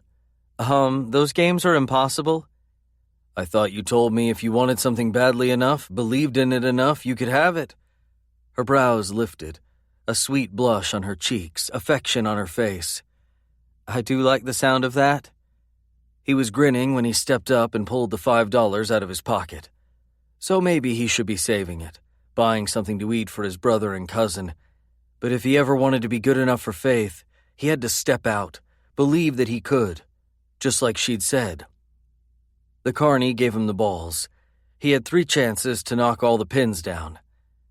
He took one ball, closed his eyes, and didn't even open them as he sent the ball sailing. He just believed. He heard a crash and a clatter, and then Faith was clapping beside him, jumping up and down and shouting, "Oh my goodness, Jace, you did it, you did it!" Jace's eyes popped open and he was grinning, and then he was kissing her hard right in the middle of the fair. "Which one do you want?" the carney asked. Faith looked him straight on. "I want the beast." 20. I peeled my eyes open against the grogginess still pulling me under. Banging echoed from somewhere outside, the clatter of noises and the lift of voices dragging me from a deep sleep. It was funny how, now that Jace had been staying with us for the last 3 weeks, the only thing I'd wanted to do was sleep. It was as if my body and soul were catching up, given reprieve in the safety that his presence afforded, the months of sleepless nights soothed away as if I were being rocked in the security of his arms. During that time, I'd grown accustomed to the sound of him getting to work each morning. But this morning, something had changed. A riot of energy sizzled through the rays of light, as if they were rising with the sun. Scrubbing a hand over my face to break away the sleepiness, I rolled out of bed and moved for the window. I pulled back the drapes and peered out. What in the world? There had to be 10 cars parked in front of the house. I quickly dressed and raced downstairs, jerking open the front door only to stumble in my steps when I saw what was happening. "Well, if it isn't Sleeping Beauty," Courtney said as she lifted her head and cocked a teasing, accusing eye at me from where she was on her knees on the porch, ripping out a plank. "Hi?" That single word cracked in my throat like a question while I slowly scanned the area. Almost the entire front porch had been ripped out, all thanks to an army of family and friends who had shown up. Courtney and Felix, Mac and a few other guys I recognized from the station, my cousins Tyler and Shane. My heart tumbled a little when my gaze moved off to the left where I saw Ian, Jace's brother, unloading a bunch of supplies from the bed of a truck. He'd never exactly been my biggest fan. He'd watched me with suspicion as if he thought I might be the one to pluck his brother from his grasp, as if I might steal him away, as if Ian could ever, for a single second, become less important to Jace. I wondered if he knew that was impossible. Jace would have done absolutely anything to provide for him, protect him. It made me wonder what their relationship had been like over the past 10 years. That time was an empty gap between us. During those years, I'd been sure I'd never really known Jace at all. The boy I'd thought I'd spent my life with, nothing but callous and cruel when he'd walked away. But I wasn't so blind and broken not to realize that the two of them had their own histories written in that time. No doubt, enduring their own hardships, even if on the outside it looked as if the two of them had risen to the top without any effort at all. I was pretty sure the lines creased into the corners of Jace's eyes contradicted that impression. The strain etched there. Years of worry and his own grief. Was it wrong that I wondered its source? That I even cared at all? But each day, I only cared more. Because I could feel Jace's torment. Could feel it radiating through the walls, seemingly becoming greater with each day that passed, and we still had no new clues or answers.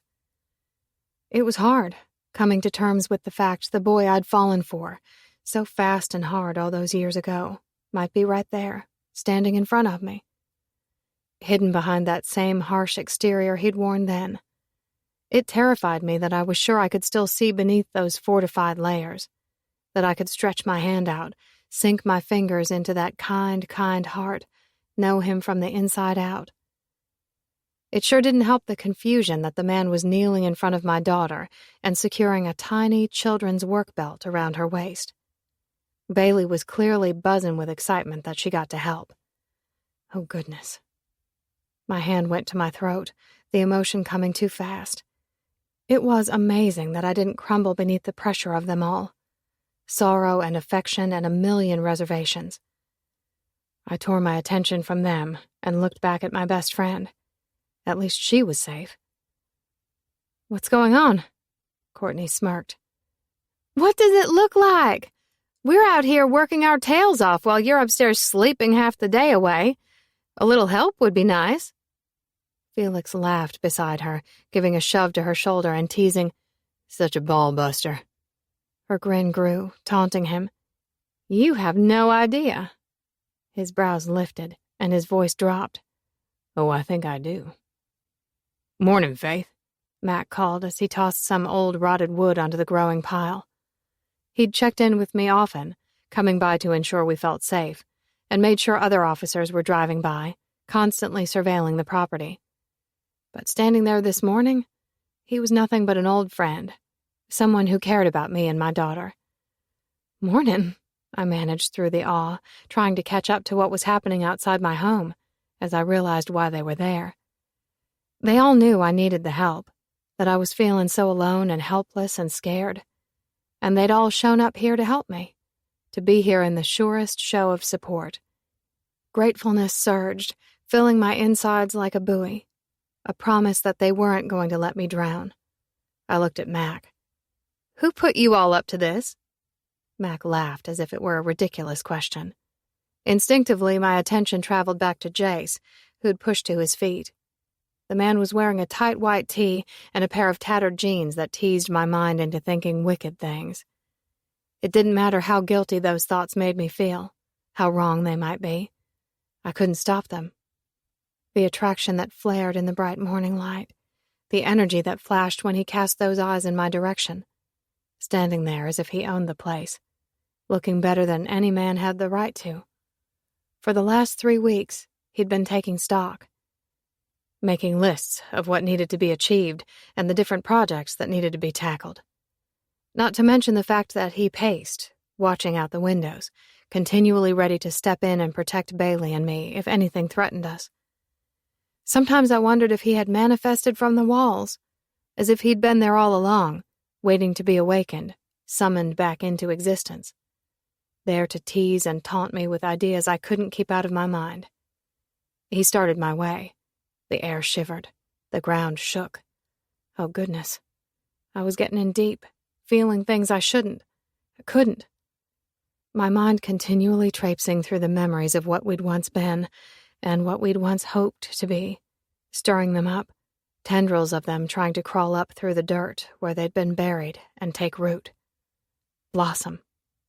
Just like those roses that had once been forgotten but had come to flourish. But that was an impossibility. As he approached, Jace sent me the softest smile, and still, somehow, it was lined with the fierceness of the man. A quiver took to my entire body. Impossible, I tried to remind myself. Right? God, I just didn't know anything anymore.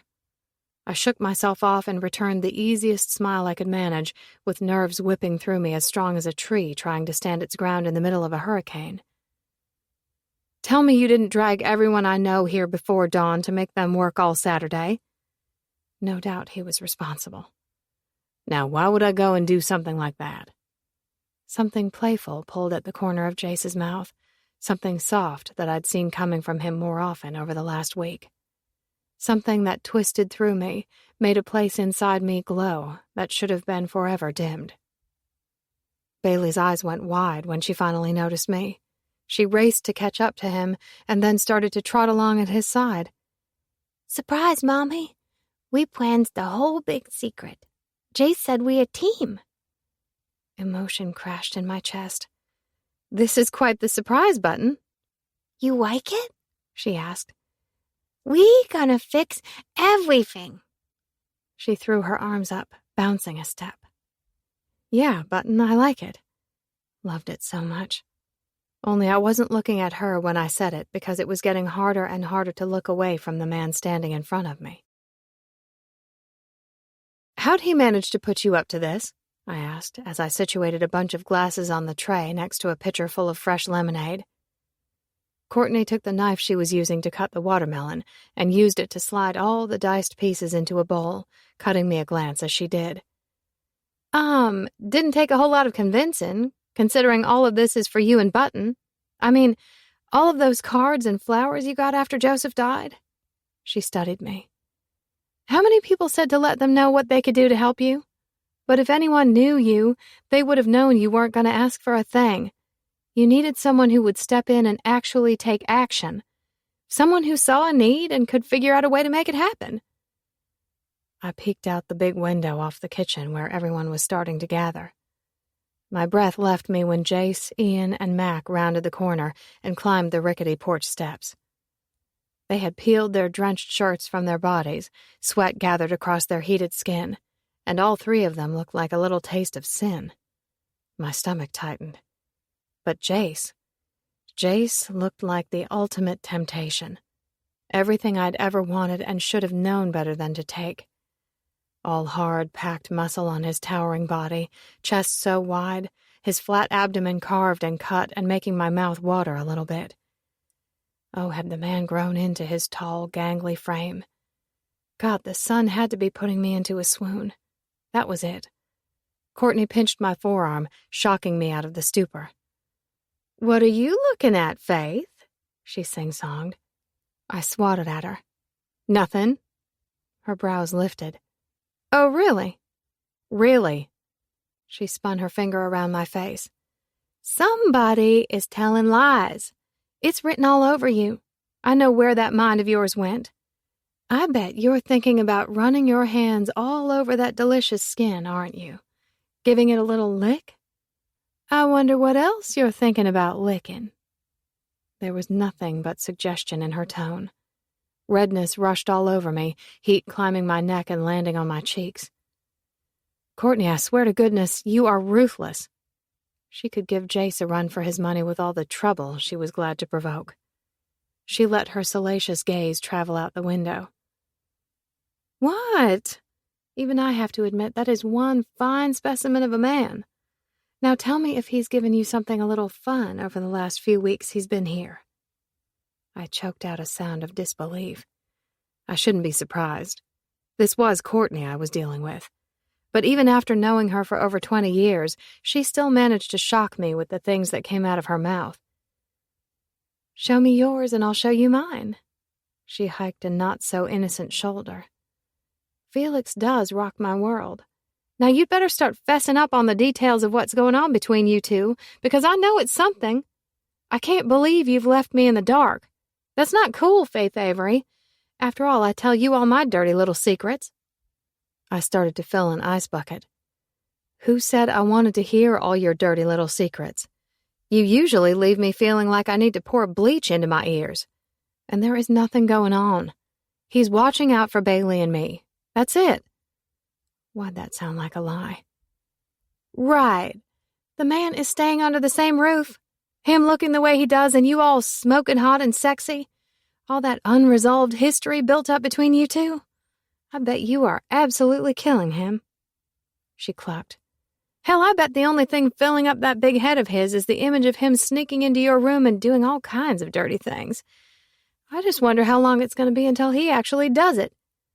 Visions slammed me. What that would be like. Jace over me. Our bodies drenched in sweat. The expression he'd wear on his face. Heat flashed. Too much. Overwhelming.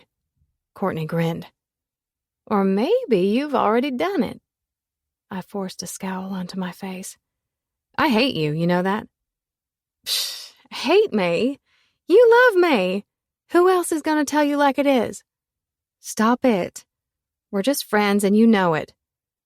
Her smile was somehow soft and wry and brimming with sympathy. "Cut the crap, Faith. Friends is not what you call what's going on between you two. There's so much friction and energy radiating from the two of you that you're about to make the entire house go boom. You know I'm not ready for that, I whispered, an emphatic plea. I don't understand why you keep pushing me that direction. My heart doesn't have room for any more breaking. What kind of horrible person did it make me that I was having these thoughts at all? The feeling rushing me every time Jace stepped into the room. Attraction and desire.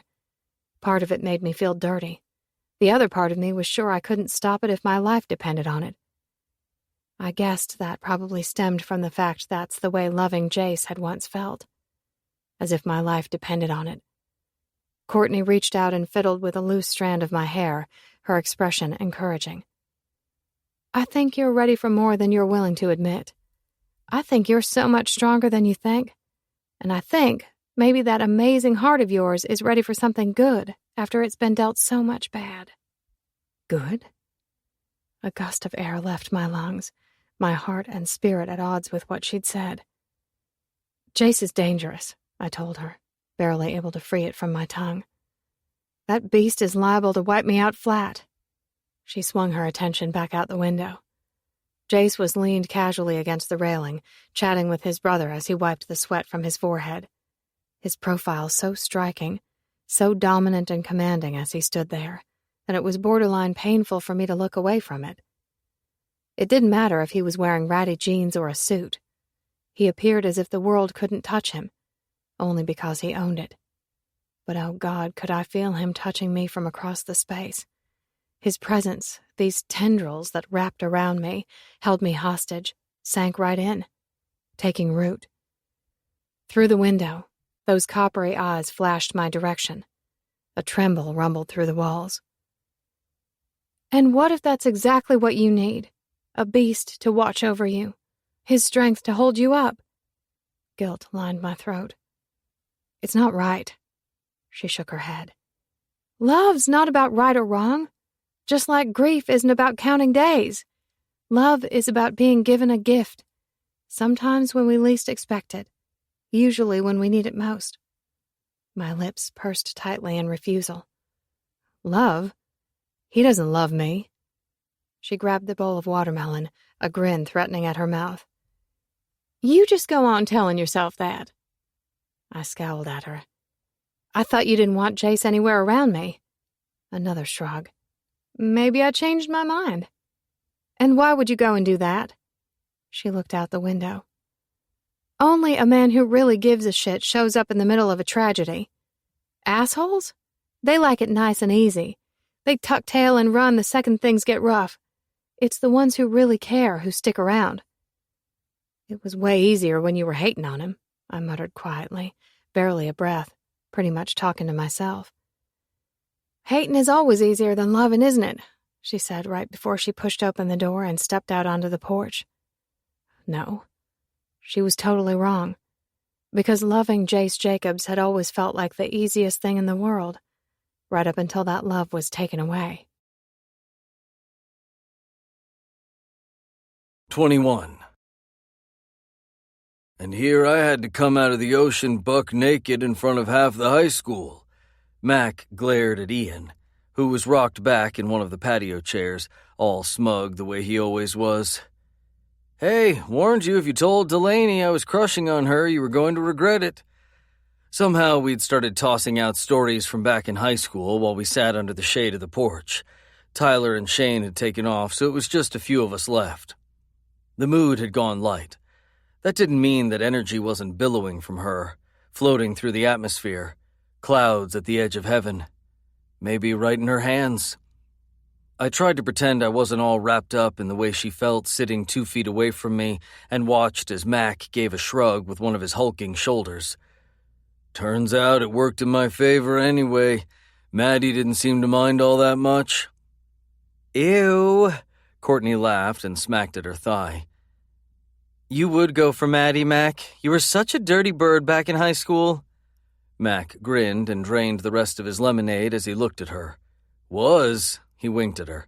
Besides, what was so wrong with Maddie? There was a smirk riding around his mouth, his beard twitching as he kept himself from laughing. How about the fact she went around bragging about every boy she sacked? She might as well have been a football player. Max scoffed. I think you were just jealous those linebackers weren't trying to take you down. Courtney shot him a glare. I'll have you know I could have had anyone on that team.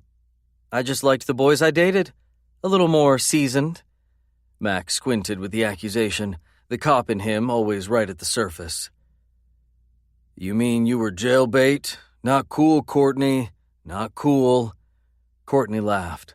I'll never tell. Besides, why are you always trying to find a good excuse to arrest me? Because you're nothing but trouble? It was purely a tease. A grin pulled up at the corner of Felix's mouth, and he ran his fingers over Courtney's arm. Troublemaker, huh? Do I need to get my cuffs out? I have been a bad girl.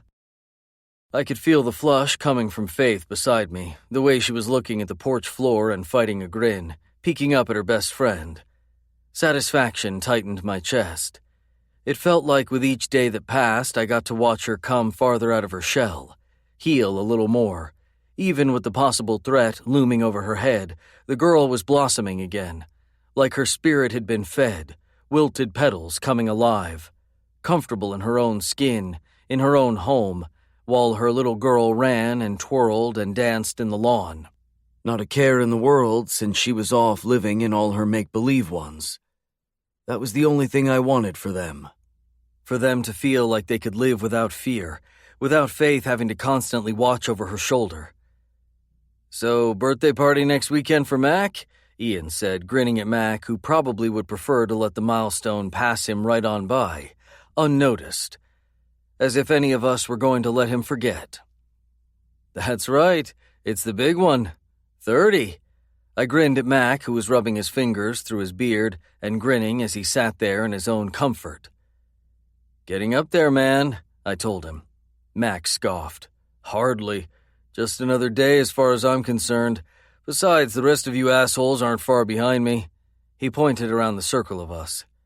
Don't worry, Mac. We'll all be there to help you cross over to the other side, Felix said, lifting his lemonade as if it were a shot. Can't wait, Mac said, response dry, though there was a smirk behind it. Everyone seemed to trail off and settle into the rest, a light breeze blowing across the back lawn from the stream at the back, the little bit of cool welcomed after we'd been baking under the rays of the sun for the last 6 hours. Made pretty good progress this morning, Ian finally said, voice far away, like he was somewhere in his mind calculating how long it was going to take to get this place whipped into shape. Fucking forever, that was how long. The porch was barely scratching the surface. Going to need to hire a crew, I said, looking toward the peeling paint on the porch overhead. Know some guys, Felix said. I did a bunch of construction in the past. I could get you in touch with some guys who could help you out. I sat forward. Really? Sure. I glanced at Faith, who sent me one of those wistful, sad smiles, like she still couldn't understand why I wanted to do any of this for her. Why she deserved it. When the girl deserved the entire world to be placed at her feet, everything I possessed. I bit those thoughts back, my mind and heart going a direction it couldn't go. I cleared my throat and broke the connection, swinging my attention back to Felix. That would be great. If you want to get everyone together Monday morning? Absolutely. Faith suddenly shot up. Where's Bailey? In a second flat, both Mac and I were on our feet, heading down the porch steps. That feeling swept over me, something possessive and protective that I was pretty sure could suck the life out of me. Then I sagged when I saw Bailey coming up around the side of the house, gliding across the lawn, which was hugged by the sprawling rose gardens and the massive house. She was grinning her sweet little grin, carrying that damned beast that I half wanted to rip out of her arms and shred, or maybe press my face to it, breathe it in like it might be able to bring us back to that day so I could be that guy I'd wanted to be. Those thoughts drained just as fast when I realized she was holding a small package with it. We got a present, she sang. It's for Mommy. Bailey? Faith flew around me, her steps as urgent as her voice. You aren't supposed to go out front by yourself. I didn't. I stay right here on the grass. Her brown eyes were wide and emphatic. Faith sank to her knees in front of her and pulled the box from her hands. "Then where did you get this?" Faith turned it over in her hands, frowning. There were no markings on the box, but it was taped up. Bailey looked at her like she was crazy, and she pointed to the edge of the rose garden. "From's my friend. He was right there." "Where did he go?" Faith rushed, terror sliding from her mouth. Bailey's eyes went wide. "I don't know." Faith gasped. Distraught, she shot up and started to run around the side of the house, like she was going to chase down whoever had left this herself. "Faith!" I shouted. She cried out a sound of rebellion against it, a beaten-down desperation taking her whole, fury and terror escaping from her lungs. I ran behind her, and she pushed herself harder. I caught her, close to tackling her to the ground when I wrapped my arms around her from behind, the two of us on the ground panting as Felix blew by at a flat-out run, shouting as he did. "I've got this! Fucker isn't getting away this time!" Mac was right behind him, his hulking frame slower than Felix's long legs. With my arms around Faith, I tried to see through the hot hatred, torn between holding her, staying there in that spot to protect her and Bailey, and joining Felix and Mac. But I couldn't seem to pry myself away from her, couldn't stop from experiencing the agony she was feeling, holding her as she began to weep. Frantic, she started to tear into the seal, and I was hit with a bolt of that protectiveness, alarm riding in on the breeze, this feeling raising and suffocating. Faith pulled out one of the blocks that I instantly knew had come from Bailey's room. She started shaking so hard her shoulders were jutting up and down as she unfolded a note that was tucked in with the block. I kept a single arm around her tremoring body as I pried the note from her hands. I squinted at it beneath the rays of light. "The next time I come looking for it, it had better be there. I know you have it. Stop protecting Joseph. You have nothing left to lose." Well, I guess you do. Printed on the back of the sheet in black and white was a fuzzy picture of Bailey playing on the grass. Fury hit my veins, so violent I couldn't see.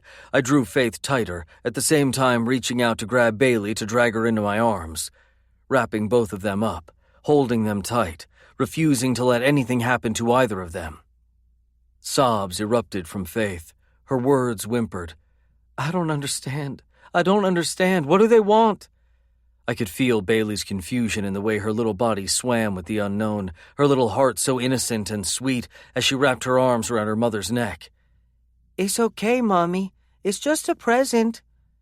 Felix and Mac came back around from the front, both panting and trying to catch their breath. "Fuck," Mac hissed. "Not a fucking trace." He took the note I had crumpled in my fist. At the same time, his cell rang. He answered it. "Yeah? What? No." He paced off, and I could feel his own hostility coming off him, lashes and whips. "Fuck," he hissed. "Okay, give me 30. Have a situation here, too." I wouldn't have heard what he'd said had I not been listening so intently, my ear craned to his conversation while I hugged Faith and Bailey to me as tightly as I could. Courtney scooted around to the front of them, glancing at me, a plea in her expression. She gently edged into the hug, whispering, "It's okay. It's okay." Faith gulped over a cry and let her friend wrap her up. I stood, anger streaking across my flesh as I turned and stalked for Mac. His lips were pinched, a heavy paw roughing over his face, his voice coming as a quieted growl the second I was in earshot. "An alarm was going off in an office building downtown. Turns out it was one leased by one of the companies owned by Joseph's umbrella. Someone is digging, finding out his holdings. Place was tossed." "Shit," I hissed. I could feel it. That ugliness laying siege, sinking into every cell in my body, the willingness to do absolutely anything to protect the people who meant the most to me. Mac squeezed the outside of my shoulder. "We're getting close, man. We'll find whoever this bastard is, find out what happened to Joseph. End this." I let my eyes travel back to Faith, broken on her knees, her daughter in her arms where she wept. Something swelled in me, that feeling I shouldn't allow myself to feel. I shoved it down and turned back to Mac. "Do it fast," because I was aching to do a little of that ending myself. "Is she asleep?" Warily, Faith nodded as she took another step out the door, sadness pouring from her as she looked to where I was sitting on the double swing that was strung up in the corner of the porch. I was antsy, itchy, aching to take matters into my own hands even though Mac made me promise to keep my cool. Reminded me I couldn't afford to get myself into any more trouble. That I couldn't compromise the investigation by running off to fight a battle I wasn't qualified to fight. But that's what I wanted to do. I wanted to fight. I wanted to crush and destroy and eradicate, which was why I'd forced myself out back, trying to breathe in the cool while a fire torched my nerves. Mac had stationed a cruiser out front, which was about the only solace I found in all of this. I looked up at Faith, who was just standing there. She was in the shadows of the night, the moon a sliver that shed the barest light on the yard, Faith protected by the walls of the old house. Still, I swore they howled and yelped, cries of the ghosts that were held within. That chocolate hair was a river around her shoulders, a white V-neck tee and fitted holy jeans hugging her body in all the right ways and making my heart do crazy things. Thumping and thudding and thrashing. Fuck, I was going to lose it. Wanting to protect her, wanting to wipe that expression from her face, wanting to love her. That was the crux of it all. I wanted to keep her, which was so goddamn stupid. But loving her had always made me do stupid things. She clutched that same monitor in her hands and edged farther onto the porch, coming my way. Every step, torture. Lighting on my flesh, teasing my restraints. She eased down beside me, tucking her legs up to her chest. She set her cheek on her knees and looked over at me. I don't understand what's happening, Jace. What someone wants from me when I don't have the first clue what they want or what they're looking for.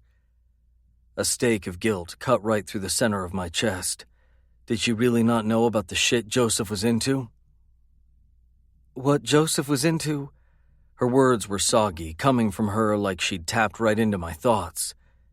He was working so hard, saying he was doing everything he could to get the money together to fix up the house. Anger surged. Joseph had always been a liar. Saving face, manipulating every situation to look like the good guy when he was setting things up to land in his favor. He didn't say anything to you? In the days or months before he died that seemed out of place? Faith blinked. From the corner of her eye, a tear streaked free. And there I was, wanting to reach out, gather it up, kiss it away. He never said a whole lot about work. He just said it was busy. She blinked again. Honestly, the last couple of years, he hadn't been around all that much, working long hours, traveling. She shook her head, her face pinching, like she just caught on to something. I waited, watching her profile as her mind worked. God, I was a fool, wasn't I? Blind, she said in that sweet, sad way. I mean, there were these times when I got this feeling. She touched her chest right over her heart. This intuition that something wasn't right. I ignored it, Jace. I ignored it because I didn't want to believe my husband could be involved in anything illegal. She will hate me. She will hate me. When she found out she was going to hate me, I deserved it, and at the same damned time, I wanted to reject it. Lay every ounce of blame on Joseph, the piece of shit. But even if it was his fault, it didn't mean I wasn't responsible. She blinked into the distance. And now, someone somehow thinks that I was involved? Her face pinched in rejection of the idea. That's what this is, isn't it? They think I have knowledge of something, possession of something that Joseph never should have had? Tell me he wasn't corrupt, Jace. Tell me I'm being crazy. She looked at me with that pleading expression. A million lies danced on the tip of my tongue, desperate to do anything to take the blame away from her. The shipping yards, I hedged, shifting to lean my forearms on the top of my thighs, my feet slowly rocking us where they were planted on the porch. I glanced over at her. They invite trouble. There is so much crime down there, shit being moved around that shouldn't be. I tried to deliver it gently, as soft as the girl. Didn't want to taint her with any of the nastiness that thrived and lived in that area. The guns and the drugs and all the shit that came through, all masked by what looked like legitimate businesses, laundered and shaken and put right back on the streets. Guessed I should have thought of that before I got everyone mixed up in that world in the first place. Even with those words, she squeezed her eyes shut. Joseph wouldn't, she started to say before she trailed off, gasping over a cry in her throat. Then she opened to me. I feel like an idiot, Jace, like a complete idiot, doing nothing but living with the wool pulled over my eyes. I shook my head at her, hand trembling, wanting to reach out and hold her. No, Faith, you just always saw the good in people, believed in them when they didn't deserve it. Her teeth clamped down on her bottom lip, pain streaking across her face as her eyes flicked all over mine. Sometimes those are the people who need the belief the most. Energy crackled, warmth and grace and beauty. I wanted to breathe it in, taste it, live in it. I inhaled, leaning her direction. Faith. Like she felt the magnitude of what was coming, she hopped to her feet, cutting me off, fumbling over the words. I need to go check on Bailey. Dropping her head, she scrambled for the back door, taking all that intensity with her. I pushed out a frustrated sigh. Fuck. Finally, I climbed to my feet and headed inside, going for the front window and pulling open the drape. A cruiser sat in the shadows under the trees. I blew out a little relief. The little that I had. The fact that Mac wasn't taking any chances any more than I was willing to do. Needing to give it up, to clear my mind, I headed upstairs to my room. Only I stumbled when Faith was slipping back out of Bailey's room and into the darkened hall. Just looking at her had energy replacing the air around me, sizzling and shivering through the atmosphere. Could feel it radiating from her skin, from her heart, and that sweet mind. My mouth went dry and she whispered, Jace. And I was there, in front of her, drawn in a way I shouldn't have been, in a way I couldn't stop. I wanted to press her to the wall, kiss her, touch her, carry her into my room and get lost in her. It felt like I was right there, in that moment when I'd had to say goodbye. If I could go back, could I do everything differently? Or had we been destined for destruction? Me thinking I could have something good when I'd been nothing but trash? She blinked up at me with those chocolate eyes, so warm, glinting with something different, like there was a chance she was feeling some of the need twisted through my guts. I inched closer, and she fumbled back, hitting the wall outside Bailey's door. I hovered there, our noses an inch away, our breaths mingling. I could count every beat of her heart as it thundered into the enclosed space, could feel her torment, could feel all the same questions swirling through me. I planted both my hands over her head. Faith, I murmured. She panted, gasped, then twisted out from under me, backing away with her hands pressed over her heart. I can't do this, Jace. I stared at her silhouette, her eyes alive in the shadows. I missed you, I told her, admitting a little of what I'd been needing to tell her all along. She took another step back, her hand on the knob of her door. And you destroyed me, and I'm not sure I can risk that happening again. I stood there, wanting to tear something apart as she stepped inside and her door clicked softly shut behind her. The beast raging, wanting to punish something for taking her away. Or maybe he was just plotting exactly how he was going to get her back. 22. Jace, 18 years old. Jace hustled down the trail toward the trailer. He'd just gotten off work and he was anxious to grab a shower, knowing he'd be sneaking back out to meet with Faith. He slowed when he saw that same shiny car parked out front. Anger wound up in his chest, and he gritted his teeth as he spat a curse at the ground. Was it wrong that his mama absolutely disgusted him? That his guts got all tied up every time he thought of her and what she represented? The things she'd allowed to happen in their home? Jace's eyes traveled the rusted trailer, the cardboard wedged in the windows that were busted out, and the trash strewn about the yard. Home. Yeah, right. With a harsh shake of his head, Jace bounded up the steps and blew through the door. He stumbled again when he caught sight of what was going down inside. That slimy bastard his mom had been hooking up with was on the shabby couch, leaning over all the salacious crap left on the coffee table.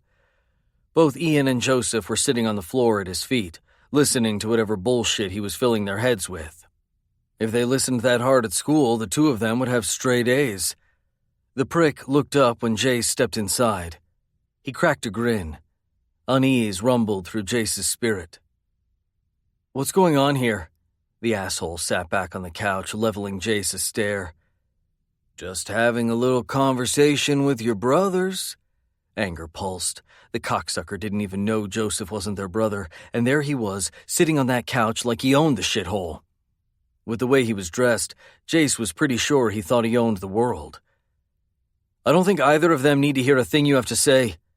The words left Jace's mouth like gravel, hard and pitted, full of hate. "I think they are very interested in everything I have to say." He cast his wicked eyes over them. "Aren't you?" Ian looked to the ground and Joseph fucking nodded.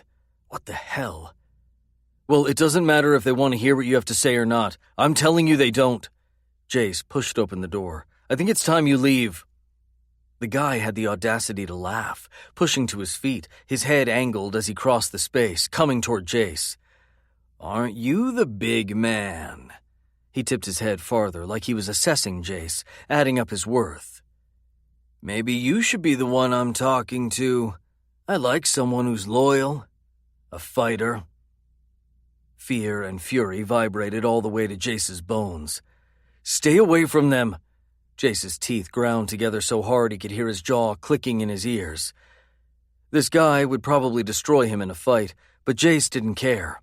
He'd gladly go down in a blaze if it protected Ian and Joseph from the seedy shit he was so clearly wrapped up in. The guy grinned. "I'll see you around." He reached up and straightened Jace's collar, pulling hard as he brought them nose to nose. "Jace?" He released Jace and ambled out like nothing had been said. Jace slammed the door shut, glaring at Ian and Joseph, who were still sitting on the ground. "What the fuck do you two think you're doing?" Ian blinked, hugging his knees to his chest. "He just wanted to talk to us." "About what?" The words were an accusation. Joseph pushed to his feet, lifted his chin. "About a business opportunity." Rage blistered across Jace's skin, this horror that took him hostage as he thought of Ian and Joseph getting caught up in that world. Jace flew across the room, getting in Joseph's face. "Stay away from that guy, do you hear me? He is nothing but trouble." "We were only listening to what he had to say," Ian said quietly. Jace's attention darted toward him, his words hard. "Well, don't. They're lies. There's nothing that he can say to you that will amount to anything but you becoming exactly what the world thinks you are. Maybe you're just jealous he asked us instead of you." Defiance radiated from Joseph, and Jace swung his gaze back on his cousin. "I'm warning you, Joseph. Stay away from that guy." A snarl curled Joseph's face, taunting Jace with his own words. "Whatever it takes to survive, remember? We look out for ourselves, do whatever we have to do to make it." Jace looked between the two of them. "Not when it comes to us. We look out for each other, take care of each other.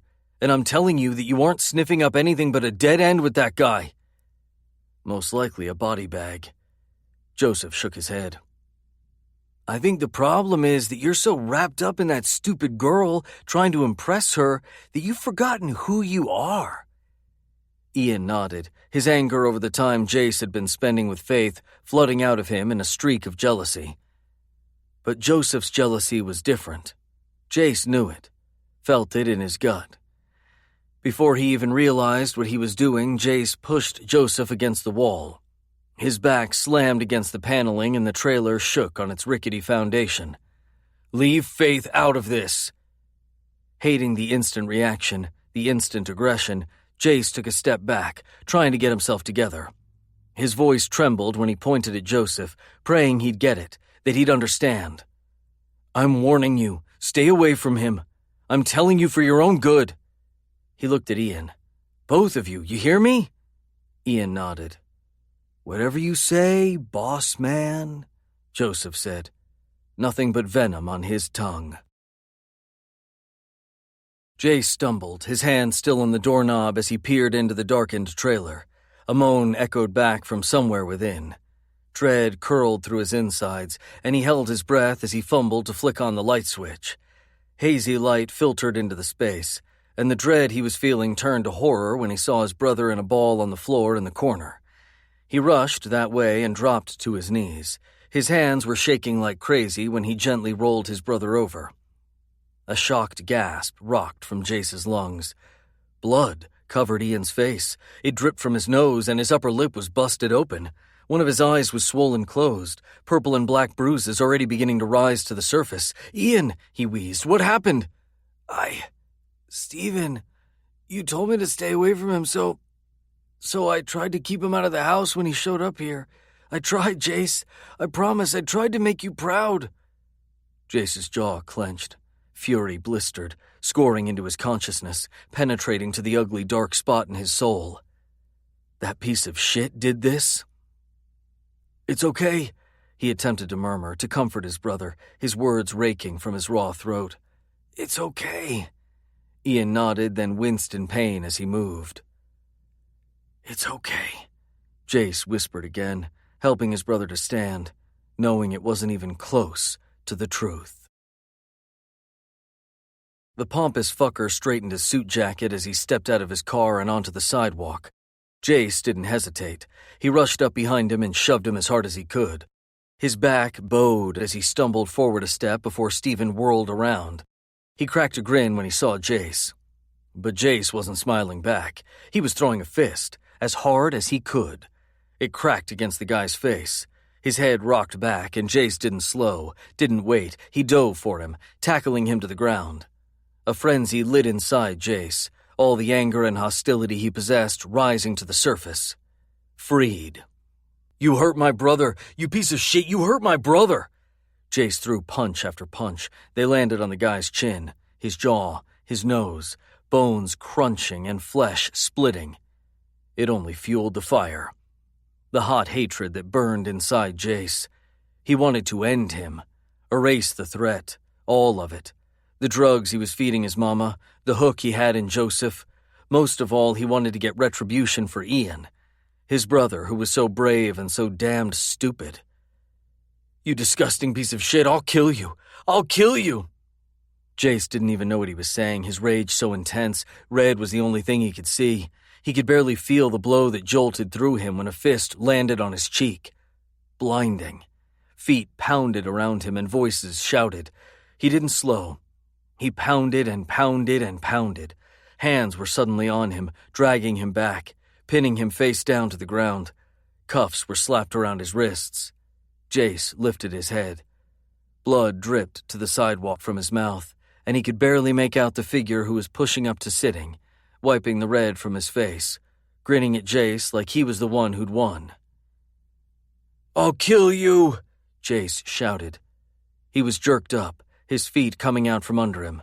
2 officers dragging him away. "I'll kill you!" The cell door buzzed and Jace warily fumbled out, his head hung low as he was released. Questions swirled around him, the worry of his fate and wondering how his mom had scraped together the money to bail him out. He'd never hated his world more than right then. Who he was and where he came from. He'd never regret what he did, sticking up for his brother, protecting him. But he would always regret what lived inside him. Regret the fact that he was supposed to meet Faith last night and he hadn't shown. He could only imagine what she'd thought when she'd been out in front of that house in the middle of the night and he wasn't there. Fear trembled through his spirit. Because he'd never been so sure than right then that he would never be good enough for her. He stepped out into the sunlight, blinking against the bright day, only for his guts to twist when he saw the asshole leaning against the side of the building. He pushed from the wall and grinned at Jace like they were the best of friends. "Ah, Jace Jacobs, the little destroyer. What you did last night wasn't very smart, but I can't say I'm not glad you did it. You owe me. Now get in my car." Jace's guts curled in the tightest knot, his spirit pulsing with dread. 23. I think it'd be best if I just stayed home. I wasn't in love with the way my voice cracked with a shot of uncertainty, but that was the way Jace Jacobs had always made me. Uncertain and confused and itchy and wanting things I shouldn't want. I have to go, Faith, and that means you're coming with me. He was leaned against the kitchen counter, hands gripping the white stone, so casual and powerful in his stance that I didn't know how to process what it was I felt when I saw him standing there. A week had passed since we'd received the last threat. It was like having to start all over again. Each time one came, I felt as if I were back at square one, preparing for a new fight, and still trying my best to go on living. Moments forgetting all about it as I went about my days, only for the next minute to have the reality of my situation slam me from out of nowhere. The dread and the fear and the anxiety. Though standing there right then, I was experiencing an entirely different sort of anxiety. I had no idea how to step out with him, not with the way he made me feel, not with the confusion that lined my insides and tugged at my spirit. I'd known he'd been about a second from kissing me last weekend outside of Bailey's door. The scariest part was how badly I'd wanted him to, how I'd been silently begging him to erase the space, to hold me, to whisper that it was going to be all right. Maybe I was a fool for feeling like it was actually going to be okay when he was there. It feels too strange to go out, not with everything going on. And it's not okay for you to hide away in this house either. Plus, I won't be able to enjoy myself if you aren't there, and half the force is going to be there. It's the best way for me to look out for you. A sigh bled free, and I hugged my arms tighter over my chest. You can't be watching out for me all the time.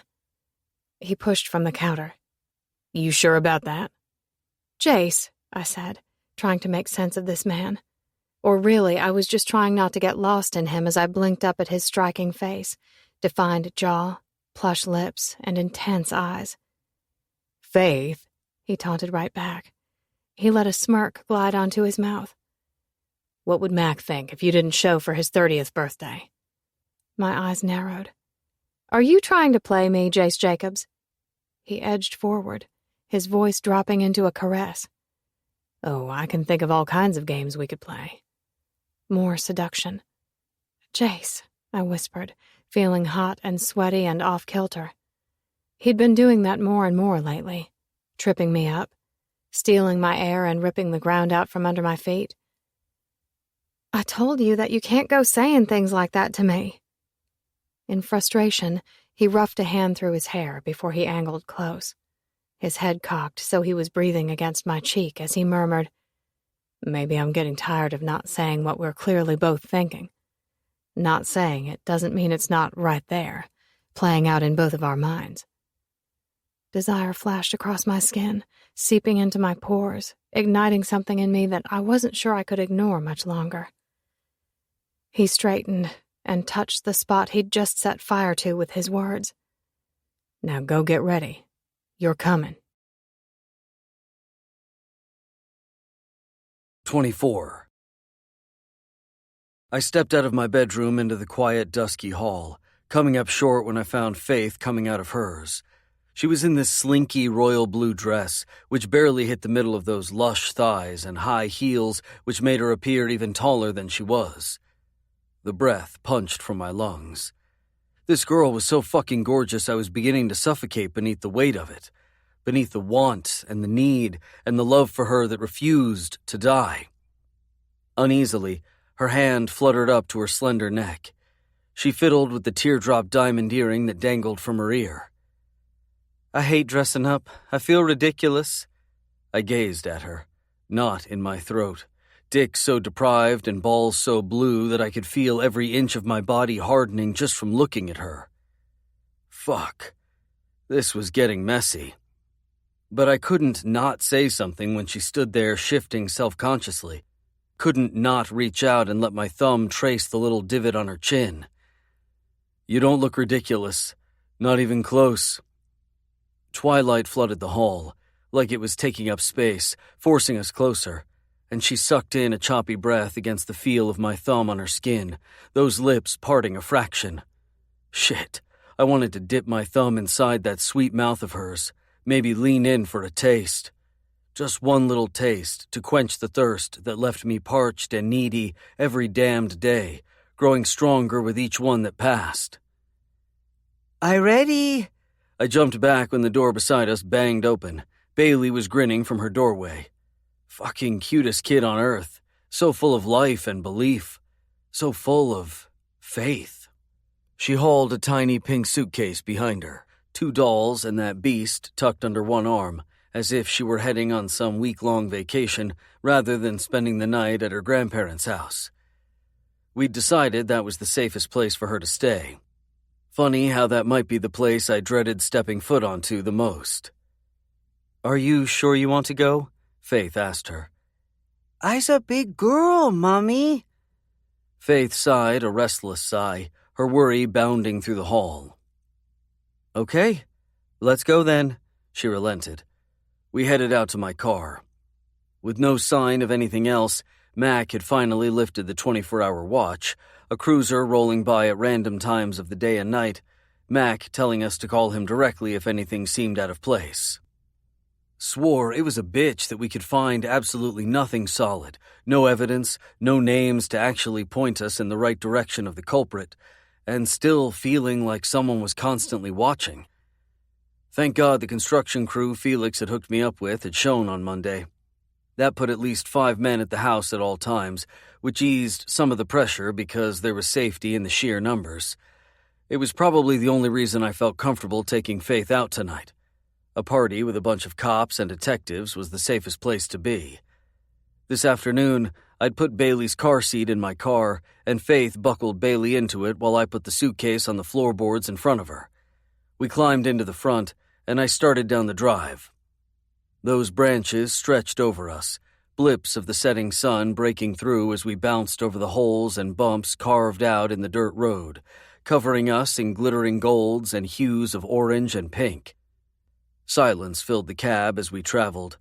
Faith was jittery and anxious, continually fidgeting and shifting in her seat next to me. She wasn't alone, because every fraction of a mile that passed had my own anxiety increasing, growing and clawing and reminding me of what I'd fought so hard to escape. The eyes of this town that had watched me looked at me like I was trash, like I was a thief. Faith's father hadn't been any different from every other asshole in this town who'd cast their stones, cast their judgment, without giving us a chance to prove otherwise. It wasn't like I'd given him a reason to trust me, treat me differently. But fuck, I could almost taste how much I'd wanted it, how fucking badly I'd wanted to be different, how I'd wanted her father to look at me and see past the grungy clothes and the rumors that flew and see a guy who just loved his daughter. A guy who'd do absolutely anything for her. She and I both knew how well that had gone. "Are you sure you want to do this?" she asked as I took the last turn into her parents' neighborhood. I chuckled out a rough sound. "Since when do you know me to give up when I want something?" She cut me a glance, a hard, bitter, pointed one. "The day you walked away." She might as well have screamed it at me. Gulping around her silent accusation, I shook my head. "We're going. Mac is turning 30. We can't miss rubbing that in." My brow lifted as I shot her a grin, doing my best to lighten the mood. God knew she deserved a night to just have fun. She barked out a sudden laugh. "You're right. We definitely can't miss that. And when's the last time you went somewhere and just had fun?" "Fun hasn't exactly been on the agenda lately," she said, raising those brows. God, she looked fucking fantastic sitting there in the front seat of my car, all legs and sweetness and sexiness. "Then I guess we'd better jot it down. Tonight, Faith Lynbrock is slotted for some fun." So what if I used her maiden name? Couldn't bear the thought of her branded with Joseph's. "Is that so?" It was almost playfulness in her tone when she said it, like she felt comfortable enough with me to maybe entertain it. I was determined to give it to her, even if it was just for a little while. "Yeah, that's so. I tossed back out. Fun and birthday cake. I just want a big piece, Bailey shouted from the back seat. I swore the kid pulled an affectionate chuckle right out from the center of me. Have you seen Mac? I think he might eat it all. Mac looks like a dragon swale. Bailey's voice got quiet in wistful awe, and I glanced in the rearview mirror at the way her dark, dark eyes went wide in some kind of fantastical excitement. The kid. I don't know about that. I bet he keeps dragons as pets, I told her. Hell, the guy was a dragon. You better not let him get my unicorns. Faith was worrying at that bottom lip when she turned her attention toward her daughter, letting that warm gaze slide to me, trying to keep from laughing at the cuteness of it all. I'll be sure to tell him, and cake! Whatever you want, sweet one. Faith released a strained sigh as I pulled to a stop in front of the house she grew up in, both of us feeling the pressure. It was crazy that it felt like Faith and Bailey had become the center of my life, and I'd yet to have to face her parents. The times they'd come to the house, I'd made myself scarce. Just like Faith had called me that first day. A trespasser. There when I didn't belong. A fucking coward who didn't want to face them. To see the hate and questions in their eyes. The house looked exactly the same as it had then. I was pretty sure I was feeling about the same as I had then, too. I tugged at my collar, which suddenly felt too tight. I might as well have been wearing my jeans that had been 3 inches too short rather than this suit that had been tailored to the last centimeter. Might as well have been anxiously walking Faith to the door for the first time rather than pulling to the curb in a $100,000 car. Guessed it didn't matter how much fucking money I made. It never erased who I was at my core. The surface shined, but the heart remained the same. Because there was Faith's father, standing on the porch in the same spot he'd been that day. That day, there had just been the flickers of fatherly concern in his eyes, suspicion of any boy who would walk his daughter home. Tonight, there was outright hate. Rage bristled across his skin as he came out to guard over his family. The guy had always been a couple inches shorter than me, though then I'd been nothing but a scrawny kid who was just getting ready to grow into his skin, even though there had been no denying I could scrap it out in a fight. No one knew how much strength there really was in self-preservation until they were fighting for their life. Her father's eyes narrowed as he looked me over where I filled up the seat behind the wheel. I refused to allow myself to go back to those days when I wanted to cower and shrink under scrutiny, a feeling that had grown and mutated to become this underlying rage. Yeah, I'd grown into all that strength and hostility, had learned how to harness that intimidation and make it work for me, turn it into an empire that had earned me millions. But none of that could change what I'd done, and if Faith's father wanted to throw a couple punches, I'd stand there and take them. God knew I deserved them. Faith reached out and grabbed me by the forearm. Don't you dare get into it with my daddy. The last thing Bailey or I need is to see the two of you fighting. You hear me? I blew out a sigh, scraped my fingers across my lips, and did my best to get it together. To remember my purpose, why I was here, what I was protecting. No fighting. You hear me? Bailey parroted.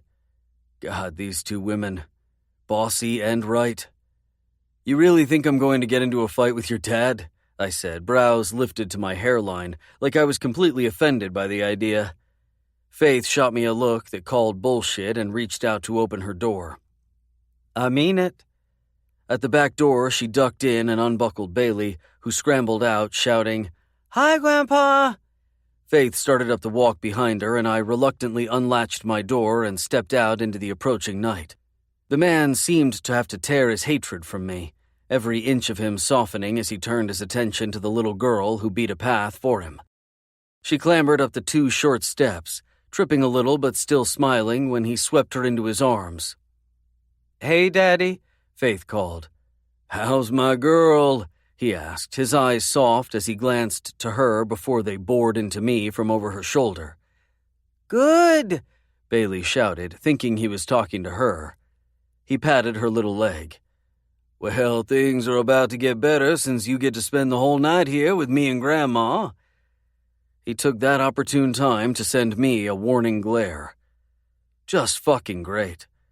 With just that glance, the guy made me feel like a worthless 17-year-old kid. I ducked into the back seat and grabbed Bailey's suitcase, keeping my head held high as I rounded the front of my car. The screen door unlatched and Faith's mother stepped out. She'd aged, too, graciously. Her cheeks softened and a few new lines creased her face, but the kindness she'd always shown was still there. Just like her daughter. Like it was fundamental to them. Part of their makeup. "My, look who is here, Jace Jacobs." "Good evening, ma'am." I mentally cringed. Yup, there she was, making me feel like that 17-year-old kid, too. Not the powerful mogul who commanded every meeting, took what I wanted, made it mine. "I knew you were going to do big things with yourself. Look at you, so handsome." Redness hit my cheeks. What the hell? It seemed this whole line of women knew how to hit me at the knees. I set Bailey's suitcase down on the top of the porch. "There you go, sweet one." "Thank you, Jace," she said in her little drawl. "You're welcome, Button," I said, that nickname coming too easily, sliding right off my tongue with affection. Damn it. I was getting in too deep, getting too close. I had to be careful or I was going to fuck this all up. I was pretty sure Faith's mom swooned right there, while her father slit my throat with a metaphorical knife. Breaking the tension, Faith strode up the 2 steps, dropping a kiss to her father's cheek and pepping a bunch of them on Bailey's. "Be a good girl for Mommy, okay?" "Okay, Mommy. You be a good girl, too." I would have laughed if her father weren't clearly stabbing me over and over in his mind. Faith's mother took her by both of the cheeks, searching her face. A real mother, the way a mother should be, the way Faith in turn had become for her own daughter. Sometimes it chafed, seeing it displayed so profoundly, so real. "You go and have some fun and don't worry about a thing. You deserve a night out, you hear me?" Faith reached up and grasped her mom by both wrists, giving her a squeeze, something transpiring between the two of them. "Okay, Mama." Her mom smiled a wistful smile. "All right, then, go on." Faith turned and passed by me on the walk. Pinned to the spot, I watched her go, feeling her unease, how hard it was for her to leave her daughter.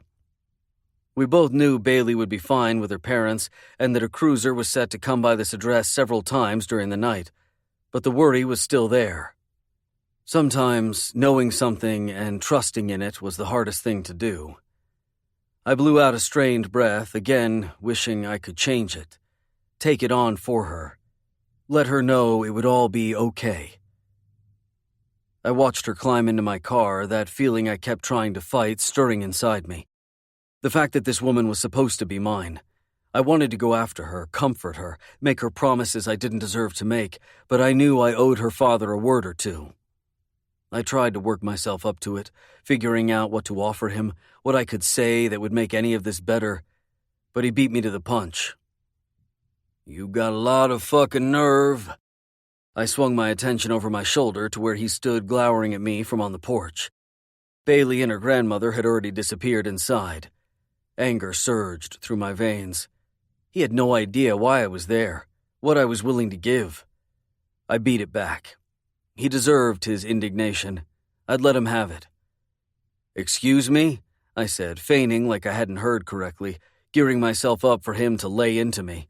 I could feel Faith watching us from my car that idled at the curb.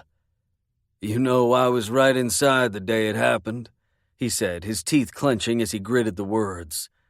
I frowned at him, not exactly sure what he was getting at. "I heard the sirens. They just kept coming and coming. It seemed like it was going on for hours." Disquiet pulsed, stretching tight against my chest as I slowly came to the awareness. "I knew it," his face contorted. "I just had this feeling that whatever it was, the sirens whizzing by, the helicopter flying in overhead, that everything was getting ready to change for us, and not in a good way." grief and guilt. It reached out and grabbed me by the throat, squeezing hard. I wasn't even surprised when Mac showed up at my door asking me to come with him to give Faith the news. Agony clawed at my spirit, this mix of hatred and sorrow. His eyes squeezed closed and his hands fisted at his sides, preparing to fight against going back to that day. Or maybe he was just holding himself back from coming at me, taking a swing. Blame it on me. It was my fault anyway. Faith, she crumbled in my arms that night, Jace, weeping, screaming her denial. I could have stopped it. Anguish pushed at the night, and I swore I could physically feel Faith's in that moment. Could feel her from behind where I thought maybe she was chained inside my car, unable to bear witness to what her father was telling me. Like she couldn't experience it all over again. His eyes latched onto mine. A dark threat, the brown color lighter than Faith's, but just as genuine and real, holding nothing back. And I have to wonder if her grief that night came even close to being as bad as it was when you left her. The man had to have sucker punched me in the gut, or maybe got me with a swift kick of a steel-toed boot, because a pained wheeze gusted from my lungs, the impact of it close to buckling me in two. Denial pulsed from the darkest place inside me. She'd chosen Joseph. I had to remember that. But her father kept right on, driving knives into my consciousness, the pain so intense I was sure I was seconds from blacking out. You don't know what you did, Jace Jacobs, the pain you caused, and now you're back, and you think I'm going to stand here and watch you hurt my daughter all over again? You might have rolled up here in a fancy car and wearing a fancy suit, but that doesn't change who you are. I whirled all the way around to face him, anger coming off me in menacing waves. Are you joking right now? Have you forgotten why I left? You were there that night, remember? Yeah, I do remember. There was a threat behind it. It was the choices you made that got you there. A disgusted snort blew through my nose. You don't know the first thing about me. You never have. You saw what you wanted to see, just like the rest of the town. If you knew me at all, you'd know the last thing I want is to cause Faith any more pain. I was there to stop more of it. Do my best to fix what had gone wrong. His gaze narrowed. Is that so? Then what exactly are you doing here? My attention swung to the car. Faith was angled to the side, watching us, like she was trapped inside. My eyes flew back to her father, hard and emphatic. I'm here to fix what Joseph wrecked. Uncertainty blanketed his face. What are you saying? My head shook. Don't act like you didn't know Joseph was rotted to the core. Or did he have you blinded too? Her father fidgeted. And you thought he was what was best for her, didn't you? I continued, unable to stop the accusations from dripping from my tongue. You were the one loaded down with all that shit. You have no idea the circumstances, what I was protecting. I wanted to scream. I didn't. I knew it wouldn't matter anyway. It wouldn't change who he thought I was. Disgusted, I started walking backward as I faced him, my head held high. Right where it should have been back then. Think you should know. I'm not the same scared, pathetic kid I was back then. I cower to no one, least of all you. I'm not going anywhere. Not until I was sure their world was a safe place. Until I could give back a little of what I'd stolen. The asshole almost grinned. We'll see. 25. Jace hustled around the front of his car after he passed off the key to the valet. I shivered watching him. The way his lithe body moved beneath his fitted dark gray suit, his face striking in the spray of headlights that lit him up like he was supposed to be the jaw-dropping finale of some 4th of July fireworks display. At least that was the way he left me. Feeling awed and stunned and a little stupefied. Foolish girl. But it didn't matter how much I chastised myself or tried to scold my thoughts into submission. It didn't matter how many times I tried to tell myself it was too soon, that I wasn't ready, that I was never going to be ready for someone like Jace Jacobs. The reaction was the same when he got to my side, opened the door, and reached in to help me out. I let him wrap my hand in his. Heat flashed up my arm at the contact, and my breath left me on a stuttered rasp, every inch of me shaken by the force of the energy that roared. So loudly I could hear the howl of it in my ears. He helped me onto unsteady feet, and still I wobbled forward.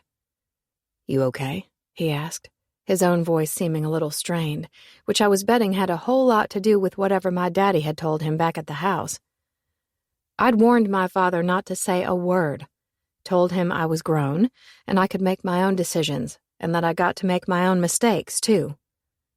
The fact he obviously hadn't listened had made me angry, but I decided to hold back, figuring it was better to let them get out whatever the two of them needed to say to the other anyway.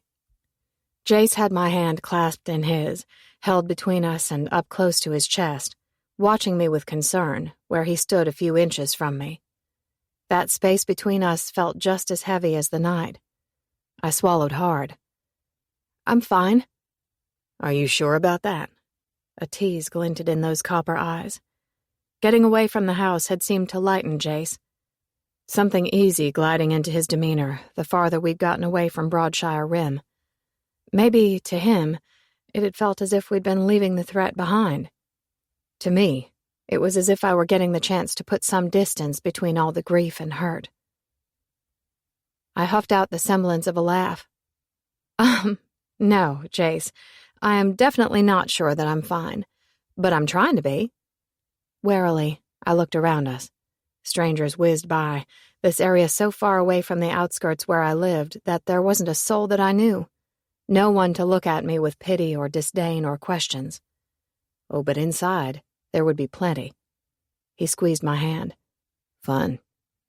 My head shook, and I could feel the smile trying to climb to my mouth. "Fun. Tons of it." The words were nothing but a mockery of the way I really felt. "I'm serious. Tonight you're having fun, letting go for a little while. First on the list is getting you inside to get you a drink." "I think I need about 10 of them." His laughter boomed, bouncing against my thrumming chest, and I decided right then that I was. I was going to let go for a little while, rest in his security, even if it would be short-lived. "Don't tell me I'm going to have to carry you out of here over my shoulder before the night is over," he teased. Swept up in the lightness, I knocked into him as he led me through the door. It wouldn't be the first time, would it? I peeked over at him, wondering if he remembered all the things we'd shared, how we'd once been, the way he'd made me feel. And I was wondering how it was possible he still made me feel all of it. I beat back the guilt that rippled inside me, what threatened to rise up and take me under. Not tonight. Tonight, I was just going to breathe, let him hold some of the burden that constantly weighed down on my shoulders. He leaned in, his mouth suddenly at my ear. "Do you remember that night?" A flush raced my skin, hot and heated and so very wrong, but I was whispering back anyway. "I remember everything. Do you?" Oh, I was a fool, inviting him into those memories. Memories that spun and danced and enticed. He set his hand on the small of my back, and a tremor rolled up my spine and spread out, his words sending goosebumps racing across my skin. "Do you think I could ever forget a single moment with you? Not ever. Not for a second. You were the only good thing I ever had." My heart tumbled right in the center of my chest. For a beat, his eyes flashed beneath the glittering lights so severely I was pretty sure he could see all the thoughts inside my head. Loving him, needing him, adoring him. Then he straightened, situated the button on his suit, and guided me inside. We stepped deeper into the trendy bar. Inside, the walls were dark, the wood aged, and the brick roughened, lights dull and hazy. The bottom floor was a big open space, and a long bar stretched the length of the back wall. The 3 levels upstairs boasted smaller spaces, specialty bars and secluded rooms filled with leather furniture, coves for conversations, and private rooms for intimate parties. Nooks everywhere, making a person believe they could get lost and forget the rest of the world existed outside of the secreted walls. I couldn't help but think how nice that might be. Jace scanned the massive room, looking for the group within the people moving on the dance floor and packed close to the stage, a band called Carolina George, clearly drawing a huge crowd. Or maybe it was just the atmosphere. Darkness cut by the flashing lights, the air heated, dripping with sex, almost suffocating. Or maybe it was just that the only thing I could feel was this man. Every step he took reverberated against the floorboards, splintering out, becoming mine, the energy overwhelming, too much, making me feel flushed and overheated and a little dizzy. Jace squeezed my hand a little tighter, giving me calm, strength. "Ah, there he is. The party can begin," Ian called when he caught sight of us making our way through the packed crowd, a glass full of something dark like a beacon lifted in the air. "Or are you actually here to tell us to watch out for ourselves?" There was a gleam in Ian's eye, a tease and something true. Jace laughed, not removing his arm from around my waist when he reached out to shake his brother's hand. "What are you talking about? Parties are nothing but a bore without me." Sure. This from the asshole who was always telling us what to do." Ian was all smiles as he looked at Mac for backup, pointed at Jace as if he were the brunt of the joke. Proof that he had been a downer when he'd always been the one protecting them. My chest stretched tight when I was struck with that truth. He had. He'd worried so much about them all, and then he'd just walked away. I still couldn't make sense of it. I guess he can be fun once in a while," Max said with a wink. He stood from the round table where he was sitting to shake Jace's hand. Then he turned to me, edging Jace out and hugging me tight. "So glad you're here tonight." He really was a good guy, worked hard at his job, but I knew what happened to Joseph had struck close to home for him, that the case haunted him in a way that I was sure kept him up at night. "It's your birthday. I wouldn't have missed it," I told him. He edged back, looking me in the eye. "You're a good girl, Faith." "Ah, that's just what she wants you to think." My attention jerked to the side to Courtney, who'd broken through the crowd, Felix wrapped all around her from behind, his face pressed into her hair. "Just because I'm standing next to you, it doesn't mean I'm reflecting who you are," I shot back. Her mouth dropped open. "That hurt, Faith. Hurt bad." But she was grinning the way she always did, and she stepped up to hug me. Then she grabbed me by the outside of both shoulders, looking me up and down. "I told you to wear something sexy. I didn't tell you to come in here and completely show me up. You make every single person in this room look bad." My chest heated, the warmth crawling my neck to land on my cheeks. "Courtney, you're ridiculous. Have you looked in the mirror today?" "Have you?" My head minutely shook. She swung hers in Jace's direction. "Of course it doesn't help that you're with him." That blush became a full flush. Clearly she'd been pre-gaming, a buzz making her words come fast and unfiltered. But that didn't mean she wasn't completely right. The man was something to look at. So dark and powerful and massive where he stood 2 feet off, watching me say hello to everyone. The man delicious. Decadent and dangerous in a way that was making my belly twist and my mouth water. There I went, mind tumbling down that treacherous path. A path that led right to the man I'd promised I'd never allow to hurt me again. I had to rip my attention away from Jace when Max started introducing a bunch of his friends from the station and some of his other friends. Everyone had taken up residency at a few of the round tables along the wall, close to the stage, but far enough back that everyone could still relax. I smiled, recognizing a few of them, wondering how many others had heard what I'd been through. If any of them were speculating, judging me for being there. But I couldn't contemplate that. Not when Jace was suddenly back at my side, his arm firmly planted around my waist, his voice nothing but a growl in my ear. "Stay close." To him, it had always been impossible to be anywhere else. 26. A couple of hours had passed since we'd first arrived. The club had gotten busier, packed wall to wall, droves of people crowding into the enormous space. Carolina George had just finished playing an incredible set.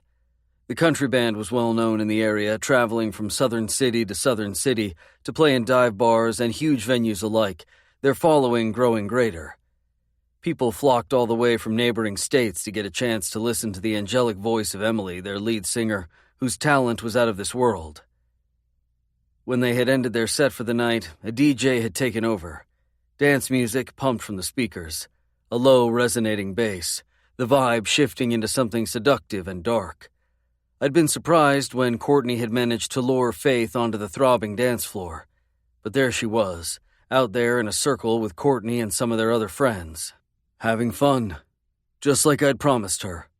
I leaned against the wall, watching her. Satisfaction buzzed through my being, another part of me itching because she was more than an arm's length away. But God, I loved seeing her this way, removed from the sorrow and the grief and the trauma, removed from the need to constantly watch over her shoulder. I was doing my best to focus on that and not on the way that she was moving.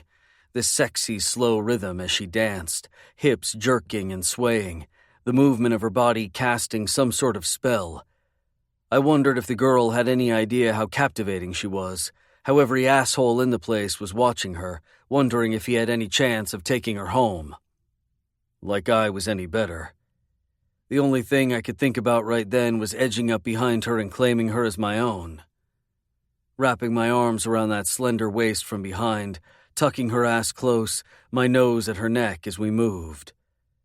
A hand clapped down on my shoulder. I jumped about 10 feet in the air. Ian smirked, voice wry. "Jumpy." My eyes narrowed. "Not like we haven't been dealing with some scary shit." That was right when Mac broke away from the group of detectives he was chatting with, their laughter loud, their mood rowdy.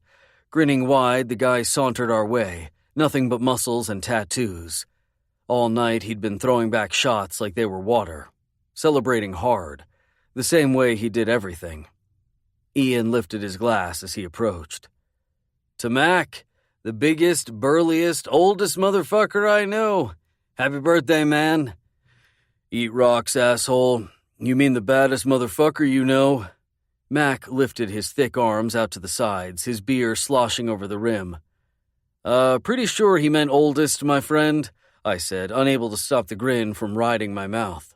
"But since it's your birthday, I'll let you go on believing that," I continued with the raise of my glass. "You know, since you're going senile and all." "You just wish you could be me with all my wisdom." His blue eyes gleamed, a chuckle on his lips. "And I thought we'd already established not to go knocking the years, considering you're right behind me." He was right. The years went by faster than we expected. On instinct, my gaze moved back to where Faith was dancing with her friends. Courtney grabbed Faith's hand, moving with her, the two of them free and completely letting go. Swore I got lost in it, in the years separating us. Through all the experiences we'd each had. I had to wonder if even a single one of them mattered to me without her.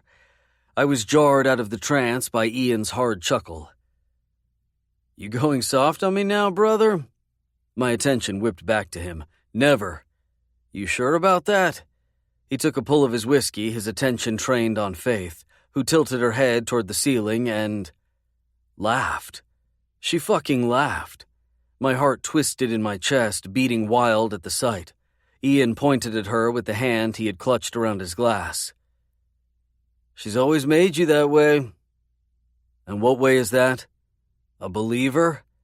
And why do you make it sound like it's a bad thing?" "It is if it makes you do stupid things." Everything clenched. She had. That belief making me both strong and weak. But Ian was wrong to think any of the choices I'd made had been Faith's fault. The choices I'd made were on me. Were on Joseph. Mac sobered. "How's she holding up?" "She's the strongest person I know." A sigh pilfered from his mouth. "I hate this, man. Having no leads. These assholes keep getting in and out without leaving a trace. Right under our fucking noses." Mac gave a harsh shake of his head. "The call we got on that office downtown last weekend yielded nothing. The only thing I could take from it was they were looking for something specific and came up empty-handed, and that did not make them happy. Entire place was trashed. But that's where the clues ended. This is no hack job. Whoever is behind this knows what they're doing.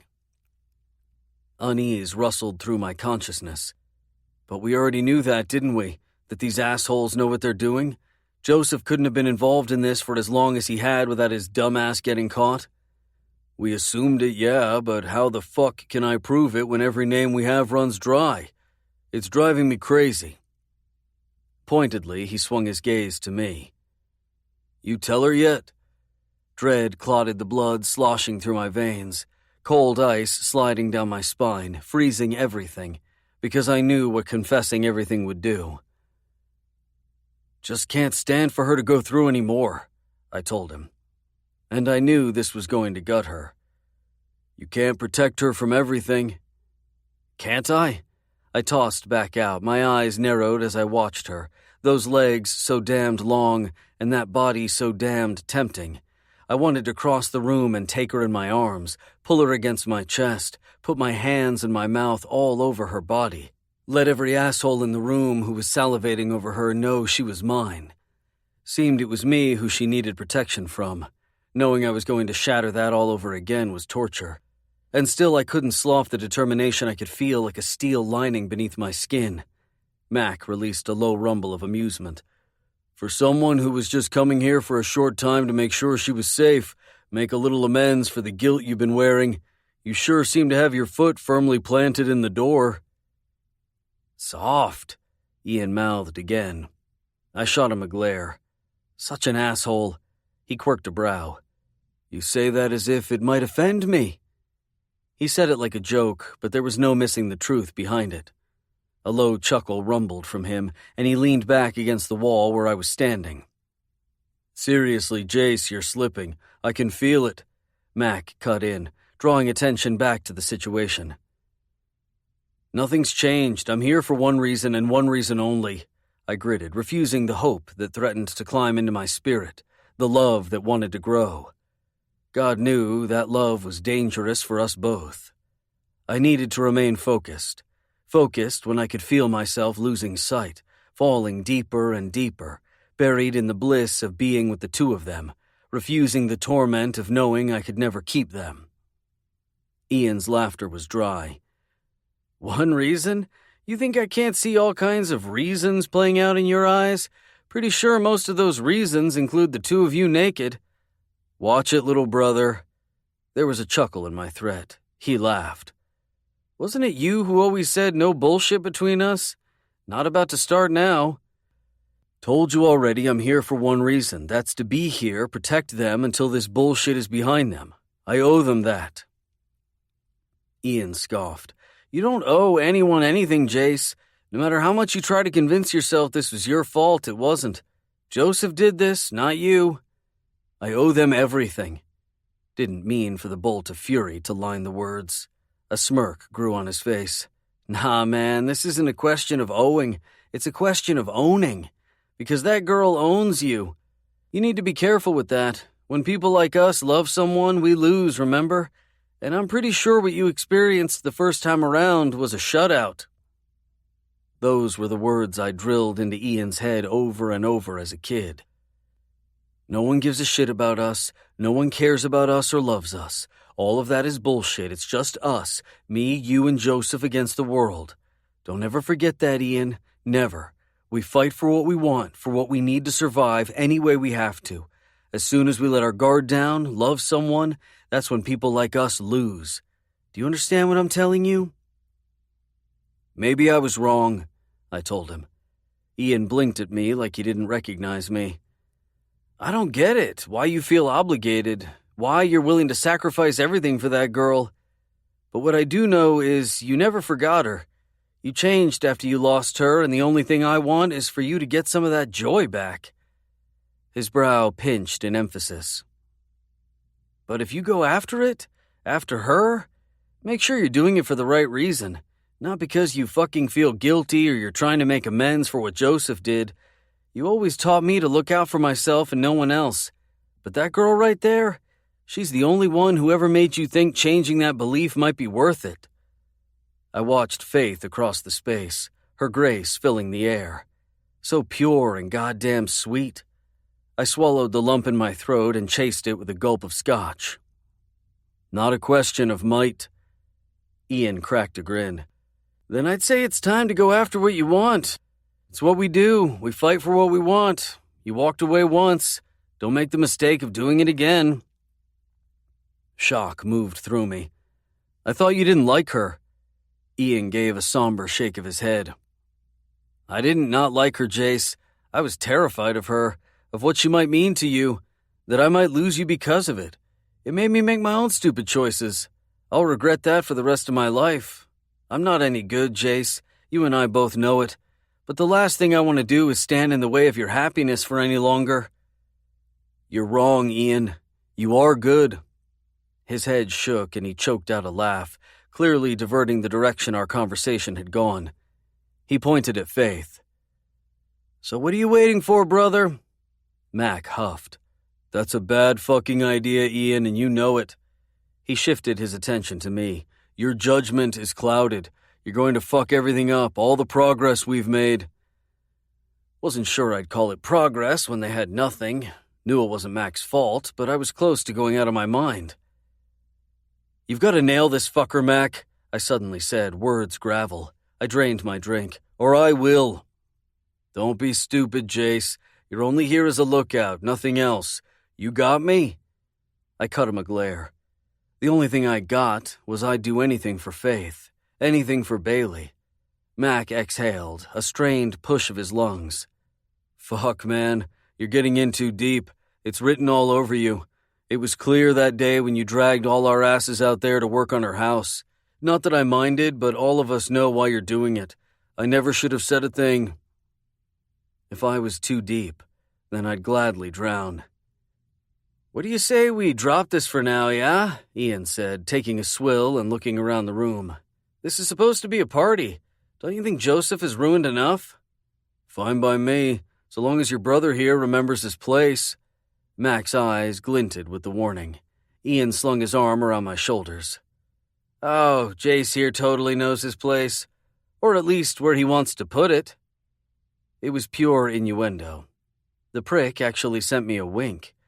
He was lucky I loved him so much, or I'd take him out back and teach him a lesson the way I used to. Ian locked his elbow around my neck, giving it a tug.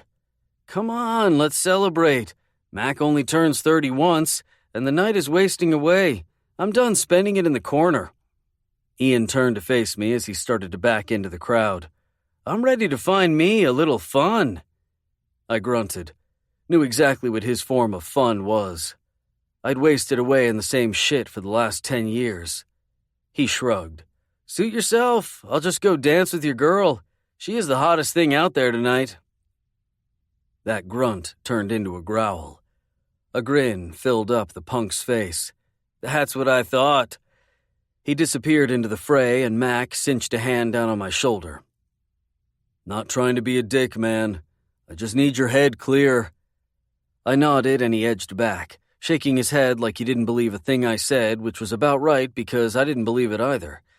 I headed to the bar and ordered a water, hoping it'd give me a little time to cool down. Time to sink back down to reality. To focus on my mission and not the chaos that whirled through me. A tornado ripping everything apart. Then I fucking panicked when I turned around and a shadow was moving in front of Faith. Her friends were having way too much fun to even notice this huge asshole was backing her away from them, deeper into the throbbing mass, crowding over her as he encroached. Rage beat a path through my veins, possession a life beat inside me, drumming like a snare. I pushed through the crush on the dance floor, not giving a fuck about the glares and grumbles I was getting. I promised her I wouldn't let anything happen to her. It sure as fuck wasn't going to happen here. My jaw clenched as I finally made it to where he was leaning down, the fucker whispering something in her ear. There was no missing the anxiety that rippled from her in a wave, her uneasiness mine. I swallowed it, let it feed the frenzy that lashed inside me. A gasp of relief wrenched free when I slid my arm around her waist. I wasn't sure if it was hers or mine. Hey, baby, I murmured loud enough for the asshole to hear. I jutted my chin out at him, uttered a cold, What's up? I'm Jace, and you are? That's right. Leaving. A shot of air burst from his nose, like he didn't want to give up his play, the piece of shit leering at her in a way that had me close to coming unchained. Chinks coming loose, rational mind completely lost. "Back the fuck up," I gritted. His dark gaze moved to me, anger in his stance. "What the fuck did you say to me?" The guy was instantly in my face, reeking of booze, too much confidence for his own good. He leered at Faith.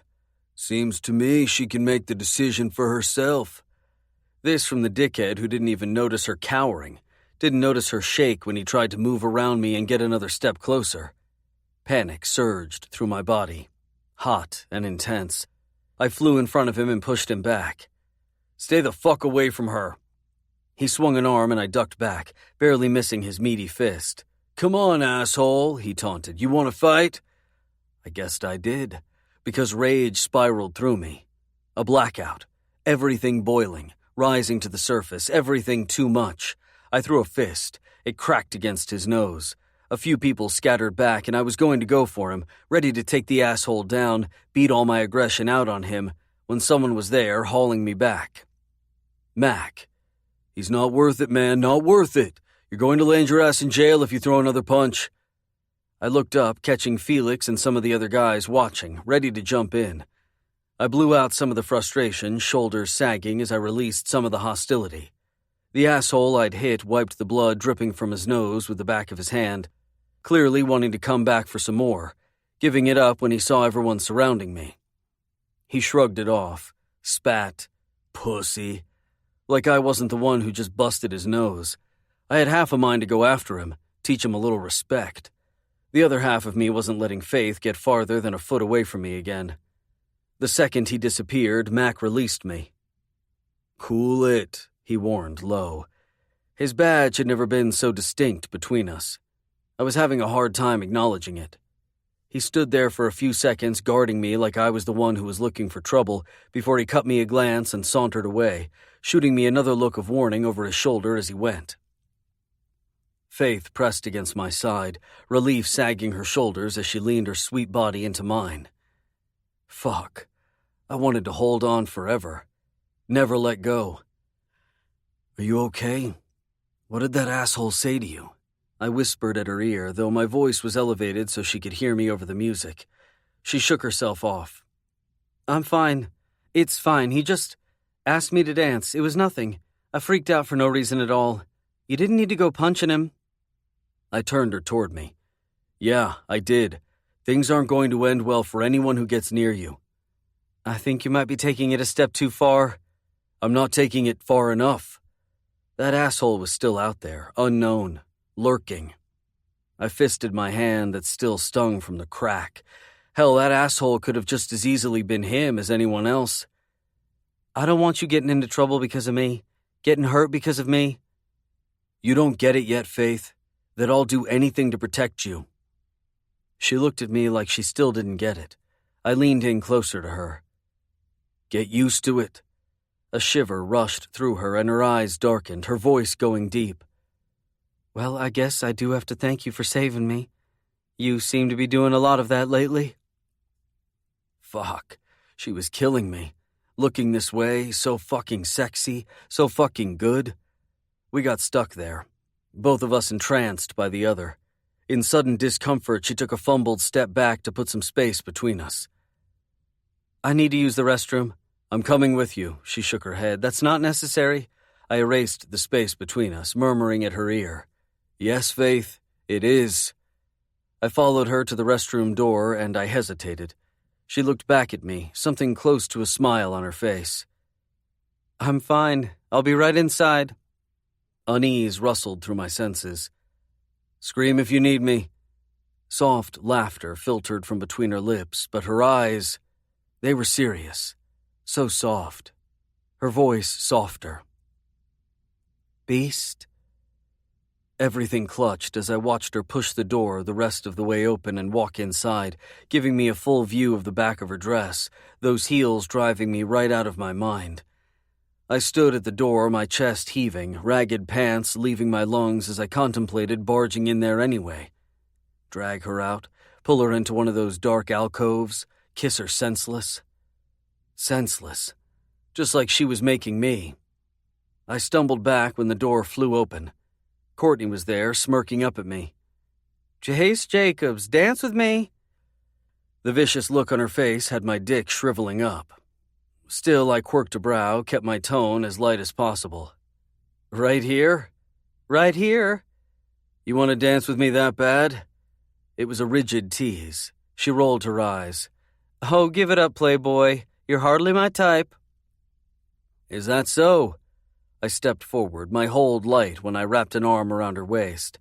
Yeah, so very so. She barely rested her hands on my upper forearms as I pulled her 2 steps from the door and into the very back of the hall. You're really breaking me up here. Way to ruin a guy's ego.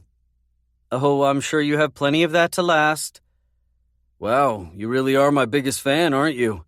She eyed me, the playfulness diminishing, a flare of protectiveness coloring her expression. You do realize if you hurt her, I will kill you. I laughed. I'd always liked this girl.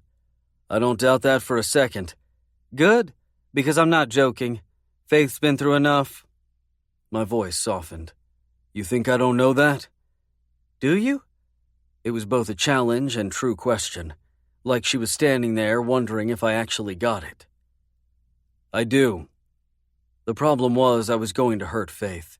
In the end, I was going to hurt her all over again, not because I wanted to, but because what was done and I couldn't take it back, no matter how much I wished I could. A puff of relief left her, like she'd heard my sincerity. Good. It'd be a shame to have to maim you. You're way too pretty for that. She wouldn't have to worry about that. I'd be destroyed at the end of this anyway. My voice turned serious. I'm here to help her, protect her. That's it.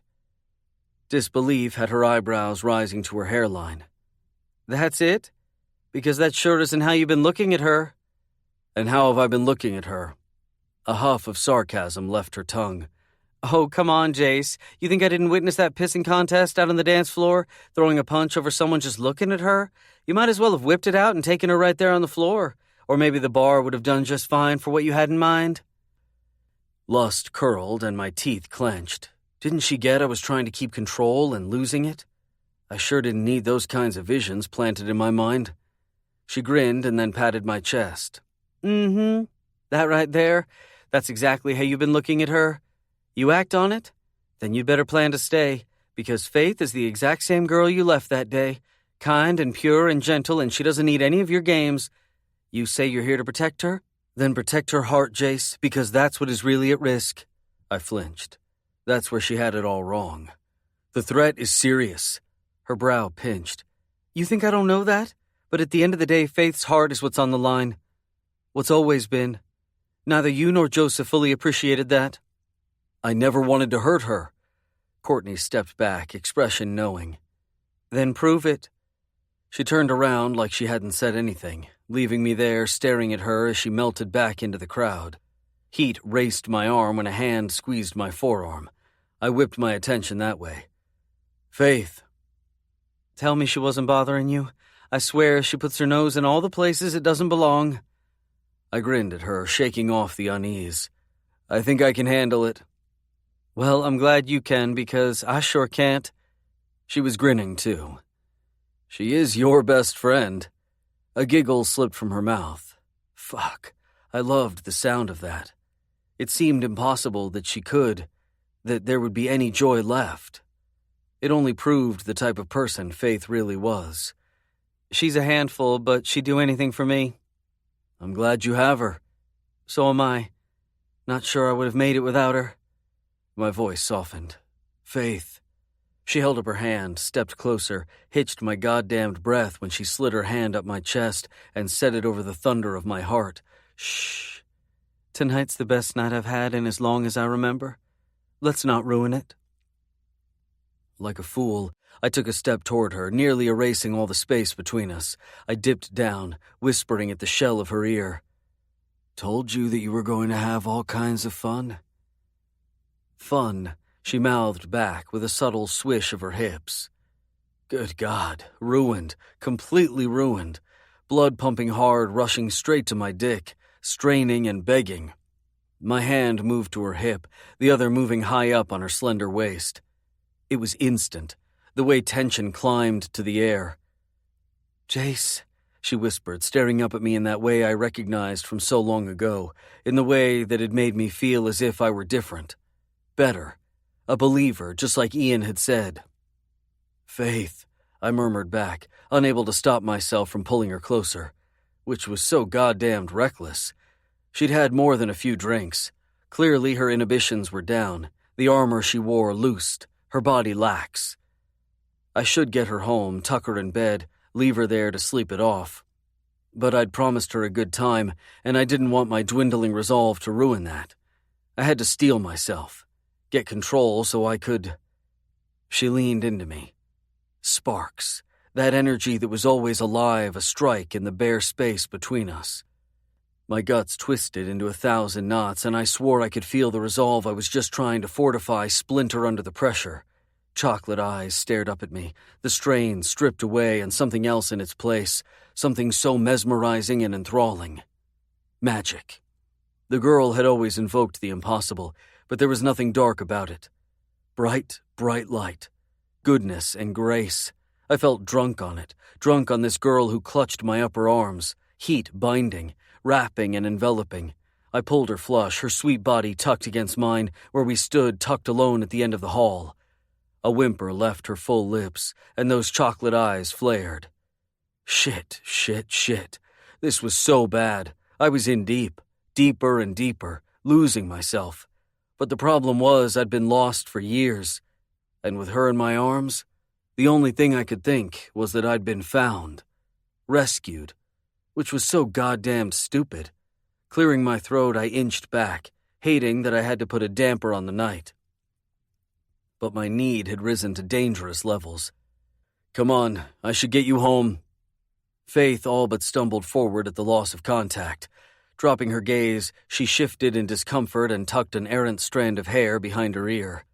"Yeah, that's probably a good idea." I set my hand on the small of her back. Bad idea, too.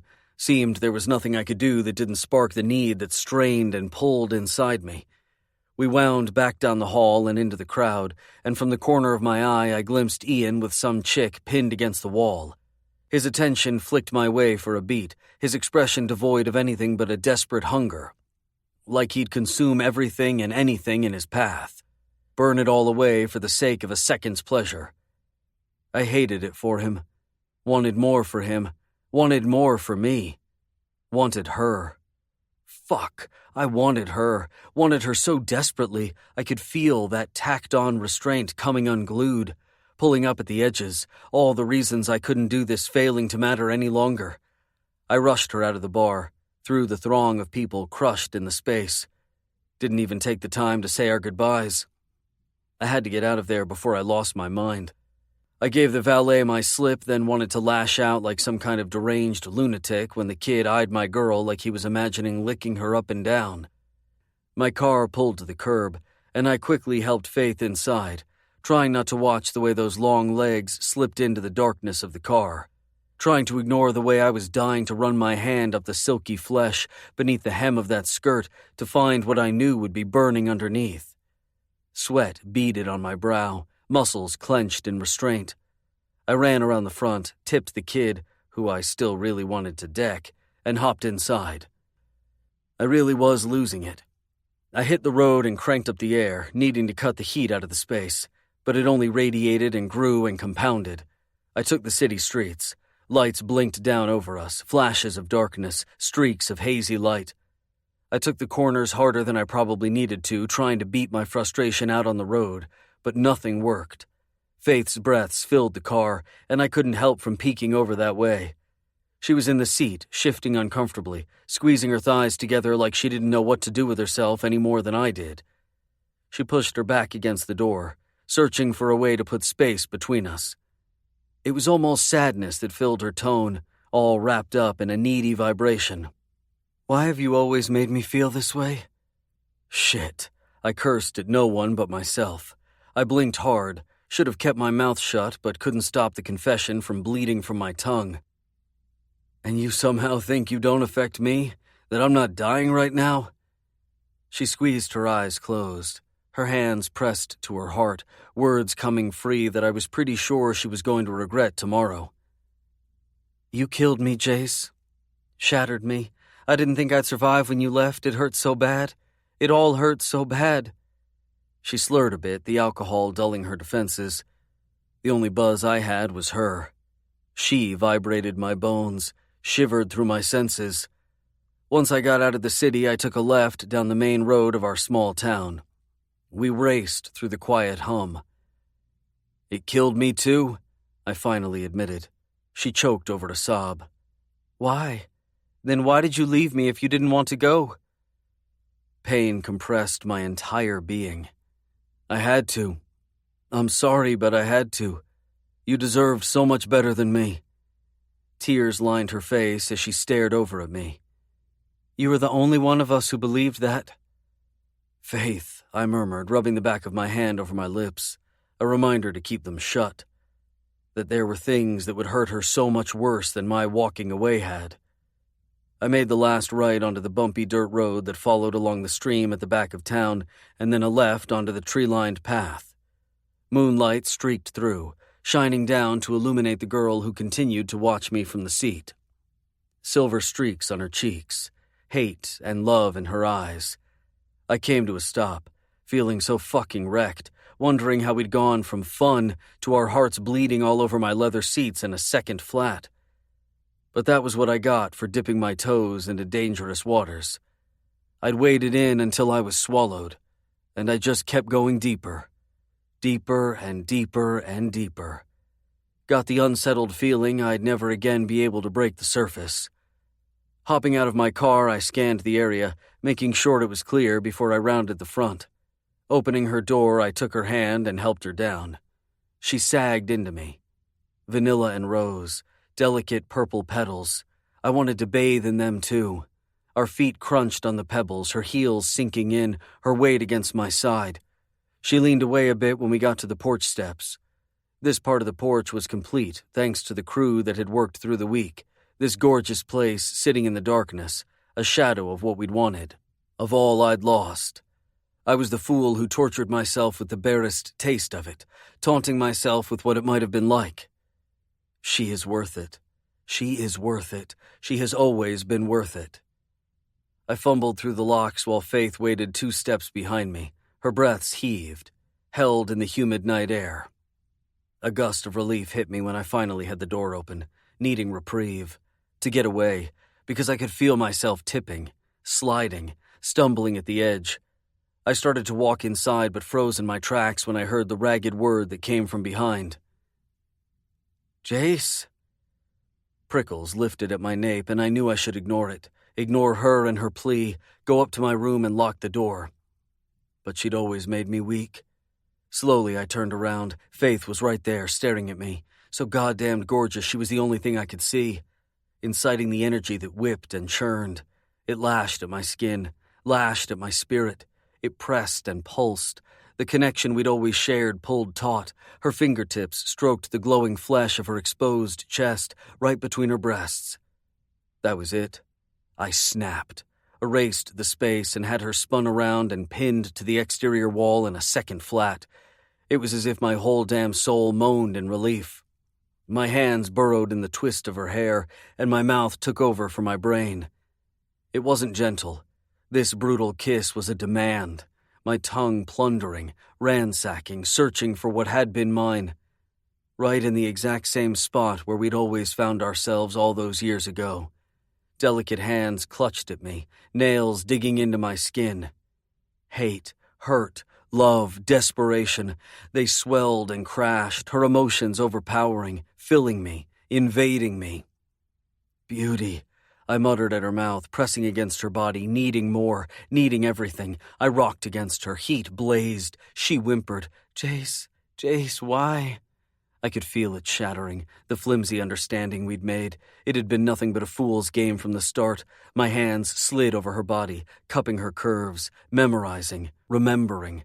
I cinched down on her narrow waist and pressed my aching cock to her belly, dying to be inside her, to take her and love her and promise I'd never let her go. Fuck, what was I doing? I searched for strength, to remember why I was here, what I was going to ruin if I gave in. I forced myself away, my breaths ragged where I panted them into the inch of space between us. Hers were choppy, hiccuped cries that filled the night. I stumbled back a step and she stared at me in shock. That was right before she clapped her hand over her mouth and released a horrified sob. Faith, I reached for her. Squeezing her eyes closed, she backed away. Please, don't touch me. I roughed a frustrated hand through my hair. I knew better. I knew better. I'm so damned sorry. She shook her head, cutting me off before she turned and fled up the stairs. 27. Jace, 18 years old. Sweat dripped like a leaky faucet down Jace's back, his shirt drenched from the adrenaline that pumped overtime, shame oozing from his pores. Stephen yanked on the straps of Jace's backpack, jerking Jace forward, their noses close to touching. The stench of greed and corruption filled Jace's nostrils. See? That wasn't so hard, was it? Stephen said, his voice hard, words a threat. You pick it up here, you take it across town, and let me know when it's delivered. Nothing to it. Disgust twisted up Jace's face, the weight of what Stephen had just placed in his backpack feeling like 1,000,000 pounds, or maybe the fucking world. Hard? We all know you take the easy way out. You don't give a shit about anything but money and the fastest way to get it. Jace should keep his mouth shut, but he couldn't stop it, couldn't stop the spill of hatred from his tongue. Stephen cracked a menacing grin. Didn't your mama ever tell you to work smarter, not harder? Although I have to admit I don't mind working her over nice and hard. Nausea swirled in Jace's stomach, and he knew the piece of shit was baiting him. You think I give a shit about her? A cool, wicked arrogance seeped from Stephen. No, I don't. We all know what's important to you. Who is? You wouldn't want your poor little brother to have to pay for your mistakes now, would you? Jace gulped around the bile that climbed his throat. He had to physically will himself not to throw up on Stephen's shiny fucking shoes. Showing weakness was not going to win him any points. And Stephen had already found his. Ian and Joseph. Ian and Joseph. Stephen grinned as if he'd watched their faces play out like a plea in his eyes. He clapped Jace on the shoulder. That's what I thought. Now go make that delivery. Like a good little boy. 28. My hands were trembling out of control as I fumbled with the coffee pot. I was both exhausted and wired, my chest achy with this heavy feeling I couldn't shake, no matter how hard I tried. I hadn't slept for a second last night, tossing and turning, listening for any sounds coming from Jace's room. Last night, when I heard him finally come upstairs after about 2 hours had passed, part of me had willed him to come to me, to knock at my door, to come inside, to hold me and make every question and hurt go away. The other part was nothing but terrified that he would. Guilt had consumed my senses, saturating every cell, making me feel like a horrible, horrible person for letting that kiss happen. Begged for it, really. Desperate for the man to make me feel the way he once had. Nerves had gripped me when his footsteps had thudded up the stairs. They'd grown wild when I'd heard the squeak of them outside my bedroom door. I had felt the blister of his torment radiating through the walls, rushing across the floor, slamming into me. I had no idea how long he'd been out there before I'd heard him retreat, his footsteps quieted but heavy as he'd closed himself inside his room.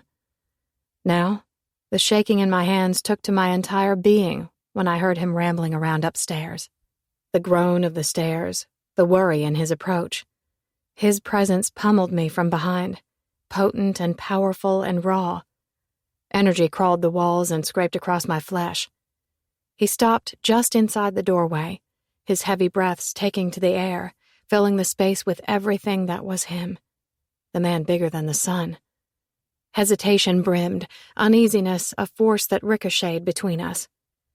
Faith, he finally grated. I could hear it, the plea in the word that begged me to turn around, to look at him. A shiver raced my spine, and I pressed my palms flat to the counter, gathering myself the best I could before I slowly spun around to face him. The breath left me on a rasp. The man stood there wearing nothing but a pair of thin sleep pants, his chest bare and his shoulders wide, his chiseled abdomen rippling with all the strength his spirit possessed. But it was what had still been obscured last weekend when I'd seen him without his shirt that punched me in the gut. A tattoo peeked out from the band of his pajama bottoms. The word had been missing when he'd gone away, when he left me all those years ago. Faith. It was written in a bed of roses, all black and shadows and curly letters. He cringed when he realized what I'd noticed. He roughed one of those big hands anxiously through his hair, his voice gruff when it hit the atmosphere. I told you, Faith. Terrified, I drew my gaze up his body, afraid what I was going to find there, desperate to see it at the exact same time. His jaw clenched, the confession jagged. It killed me to walk away from you. You took my heart when you left, I whispered. He took a slow step forward, his confession cracking in the air. And I left mine with you. Oh, God. This was torture. But I should have known it was coming, that we couldn't ignore this forever.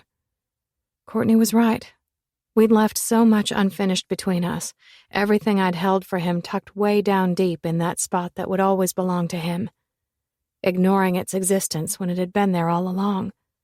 The acknowledgement of it only made the guilt come crashing over me, welling up from my spirit and spilling over. I clutched my hands over my drumming heart. Joseph was there for me. Why'd it come out sounding like a defense? And why'd it hurt so bad to see the hurt and guilt strike on Jace's face when I said it? I loved him, Jace. I really did. Slowly, he nodded, though somehow it looked as if he might be sick right there on my floor. Or maybe he was restraining himself from flying around and putting his fist through the wall with the way his muscles jumped and ticked as he curled his hands. I know, he said, voice hoarse. But it was different. I wanted to reel it back in, stop the flow of words that just kept coming. I didn't know how to stop them. If I was wrong for speaking them or right for admitting the truth. He took another step farther into the kitchen. The ground shook beneath my feet. Fear and questions started to ramble from my mouth. I just don't know how to move on from there, from promising all of my life to him. Would I be a fool for moving on in Jace's direction? More than that, would it be a betrayal to Joseph? An echo of Joseph's voice stroked through my mind. He'd come home in the middle of the night a few years ago, and his voice had been slurred and his breath pungent with alcohol. I want to erase him from you, make you forget he ever existed. Tell me you don't still love him. I wondered if he'd heard my answer in my silence, if he'd hate me for bringing Jace into our home, into our lives. But I didn't have to step that direction because Jace was already moving my way, making the decision for me, predatory in his stance, possession in each measured stride. Trembles raced through my body when he reached out and let his fingertips flutter down the side of my cheek, his touch soft, and those coppery eyes fierce. I only want to take care of you. Let me. There was so much to his demand, so much more than protecting us, so much more than fixing this house. I don't know if I'm ready for this, Jace, if I'm ever gonna be. The problem was that my heart was already racing for him, screaming out from the confines of my chest that I'd always belonged to the man in front of me. I'll take whatever you can give. Stark vulnerability oozed out between his ferocity, the man a live wire waiting to go off. He was right there, towering over me, filling my head with the scent of cloves and expensive leather, filling my belly with lust. I'm terrified of you hurting me all over again, I whispered. I can't take any more. Flinching, his eyes dropped closed. I don't want to hurt you, Faith. Never. I never wanted to. I'd give anything to stop that from happening again. With the grief that struck through his expression, I wondered if it was inevitable, him leaving me again. His throat worked hard, his fingers trembling on my face. His tongue darted out to wet his lips. The man wavered, gathering what to say. If you knew every terrible thing I've done in my life, Faith, every mistake I've ever made, could you forgive me?" Confusion crashed through my heart and mind, his question nothing but misery on my soul. What was he asking me? To forgive him for walking away that day? My spirit clutched with the pain of it, the devastation I'd felt when he'd left. But it felt like something more than that, and I couldn't help but wonder what he'd done to achieve what he had. The place where he had drove a luxury car and wore ridiculously expensive suits. Had he hurt people along the way? A shudder rocked through me, and I wanted to reach inside of him, search deep for the boy I'd once known. That angel boy in pauper's clothes. My gaze swept him, head to toe. The man so beautiful, so potent and raw and bristling with a goodness that I wondered if he could even see. No, I didn't believe it. He wouldn't hurt someone to win. And Jace, he'd become so much more than I'd ever imagined. More than the things he'd had to do to survive growing up, the lying and the stealing to put food in Ian and Joseph's mouths. "I told you I saw great things in you. Look who you've become. I told you you would, if you wanted it badly enough. Is that what it took? You walking away from me to realize who you could be?" It was amazing how deep love could go, how big it could be. Because I realized right then, if that was what it had taken, I would have given him up. Freely, so he could be free. If he'd just have told me, warned me, would it have hurt any less? His body jerked, and his head swung to the side as his face pinched, as if he didn't want me to see everything written in his expression. A harsh breath left his nose, and he turned back to me.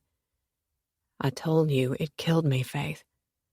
"Then why?" I begged. Did I really want the answer? Could I stand him telling me that I wasn't worth it? His hands clutched down on the counter on either side of me, every part of him strained. His eyes pierced me to the spot. "I went to prison, Faith. That was why." A gasp raked from my lungs and horror ripped through my consciousness. "What?" Anguish blistered through my soul at the thought. For the boy I loved with all my being shackled, shoved into a cell. Because we were here? I fumbled to get out. That night whipped through my mind. My stupidity. Jace wanting to give me everything. Me cracking open the window, gliding it up, giggling as we snuck inside. The bedroom upstairs. Our bodies twisted, sweat on our skin. The police waiting for us outside when we'd sneaked back out. When Jace had shown at our spot the next day, I'd thought it was all right. That it was all going to be okay. That we weren't in trouble after all. We were just stupid kids, chasing a dream. Then he'd shattered my heart. "How is it possible I didn't know?" I begged. There was a part of me that was wishing he would tell me that he couldn't have stayed, that he'd left because he needed to find himself the same way I'd always believed. Not that he'd been stolen away. "It was the one thing I asked of Ian and Joseph, to spare you knowing." His teeth ground hard. "I didn't want to make you wait through that." Instead, they'd let me believe he'd left me behind. Anger swelled. At Joseph, at Ian, at Jace for putting them up to it. At myself for being too ignorant and naive to understand there were true consequences to our actions. "I would have waited," I whispered, hurt spreading fast.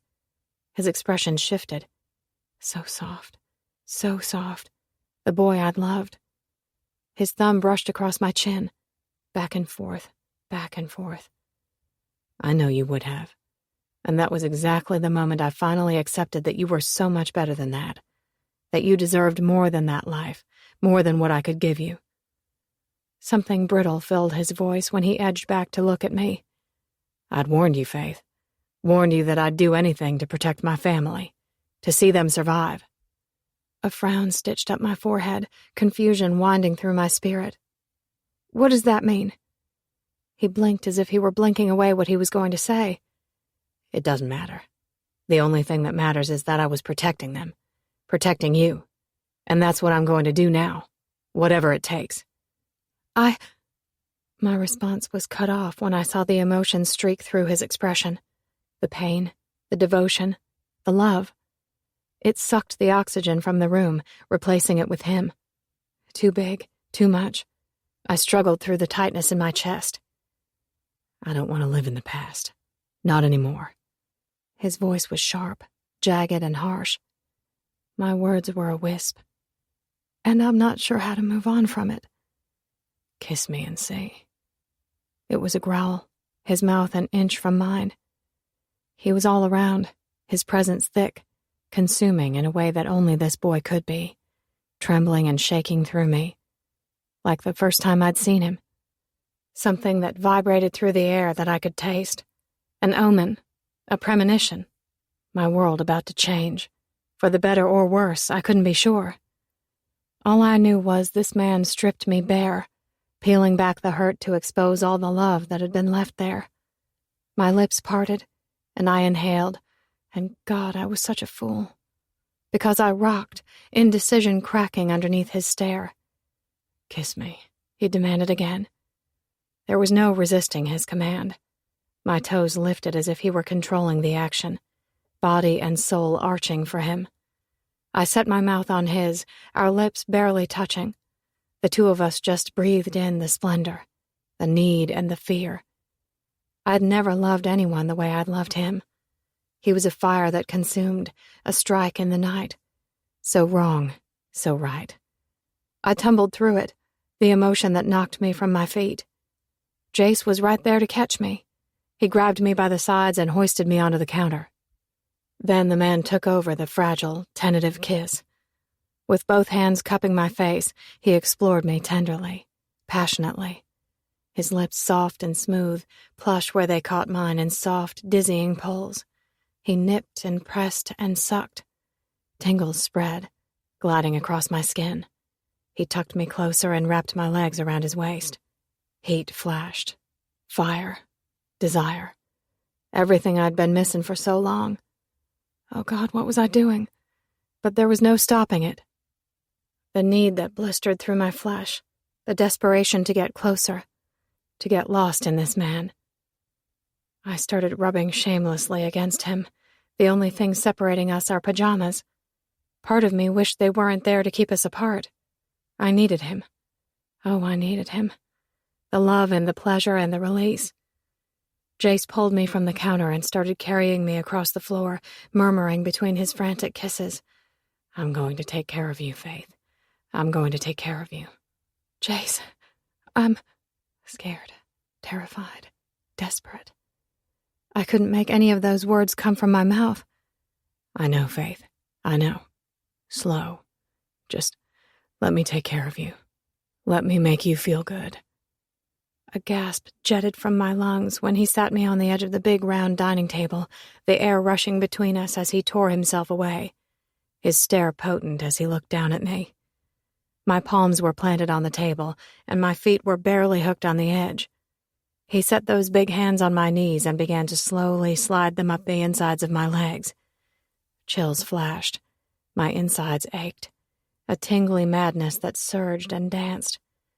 Beauty, he whispered. Tenderly. I almost shattered right there.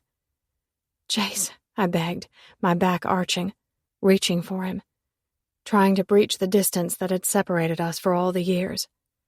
But how could we cross it with everything littered in the middle? And my mind screamed out that my heart and body might be moving too fast, but I didn't want to stop, didn't want him to stop. That vacant space called out to be filled. Please, I whimpered. Jace's teeth clamped down on his bottom lip. Oh God, he looked like a plunderer when his eyes raked over me that way, as if he were measuring all the ways he was going to eat me alive, ransack and devour. My belly trembled. How was it possible I wanted him to? I wondered if he could scent the desire on me when his nose dropped to the flesh of my inner thigh and he inhaled, gliding up as he fisted the edges of my sleep shorts in his hands. Quivers racked through my body as he slowly peeled them down. Cool air blasted across my skin, all mixed up with the heat of his breath. My legs lifted as he dragged them completely free, and a sharp hiss fell from between his lips. You are so fucking gorgeous. His hands were back on my knees, spreading me. I didn't think I'd ever been so exposed. You always made me feel that way, like I was beautiful. Copper eyes glinted in the rays of the sun when they flashed to my face. You were the only good thing I had in my life, Faith. You were the one who made me see it when the only thing I could see was the dark. My light in the dark. You made me believe in it. Beauty.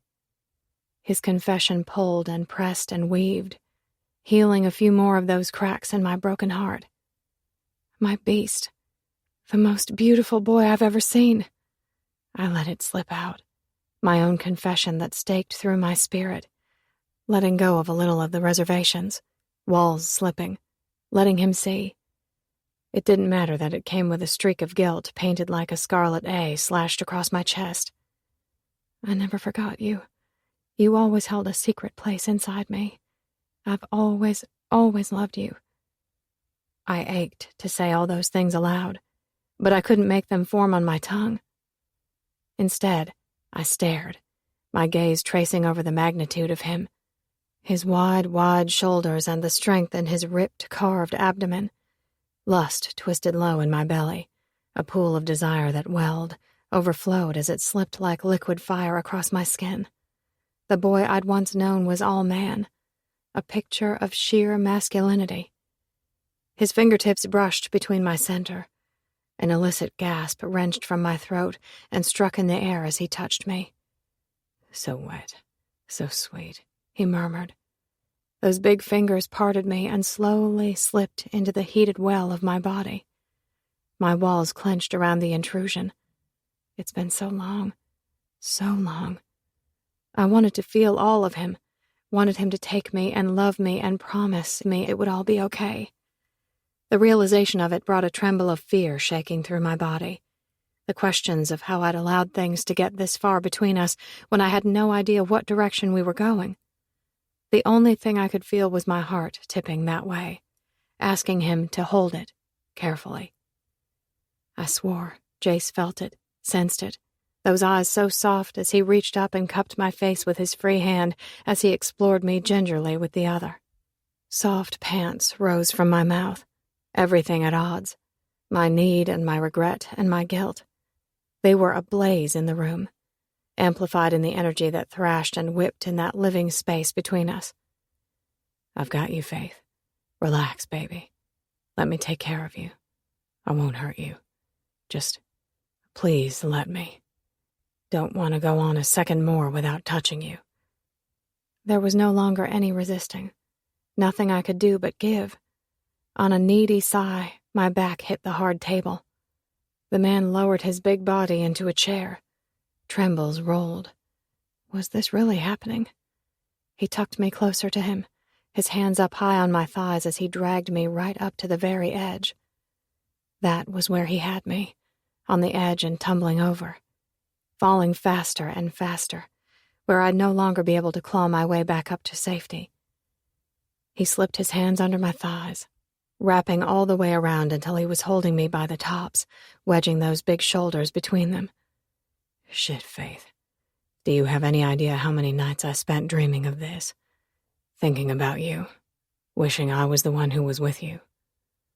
Oh God, he needed to stop saying those things. But he was dipping down, running those soft lips up the inside of my leg, his voice a rough murmur at my overheated skin. You marked me, baby. A shiver rushed, and part of me wanted to beg him to stop, because I didn't think I could handle this. The onslaught of emotion coming up from the depths, breaking free of the dam that had held it back. But it was too late, because he continued, his lips and tongue roaming higher, higher and higher. Dizziness slammed me, an assault of need. My hips jerked from the table in their own plea. A dark chuckle rumbled from his massive chest. Tell me you want me, Faith. Tell me you want this. Yes, please, make me feel good. I need you, Jace. For a beat, he looked at me. His gorgeous face could have been smug with what he did to me. But no, there he was, his expression written in stark adoration. Maybe that was what scared me the most, but I didn't have time to contemplate it before he dipped down and gave one long lick through my slit.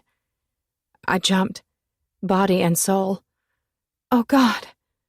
My fingers searched for something to hold on to, scratching at the wood as he started to explore me with all the devastation of that mouth. His lips sucking, soft, delirium-inducing pulls at my clit. Desire lit, a throb through my body, arrows in the air, staking me. His hot tongue licked and lapped, delving deep into my folds before he was back to laving at that sweet, sweet spot, setting my flesh ablaze. Oh, Jace, Jace. His name was all a whimper, a plea. Mumbles fell from his mouth, promises as much as a demand. I've got you. Let me take care of you. I told you I was going to take care of you.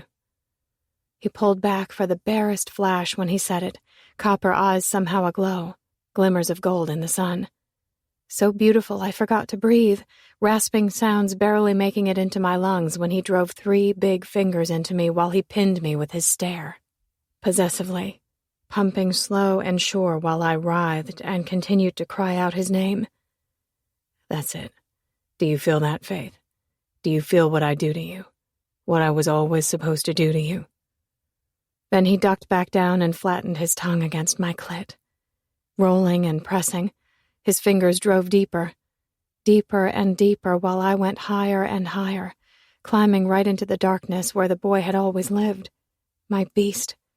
I rode on it, holding on, falling into this man, where my body splintered and shook, broke apart.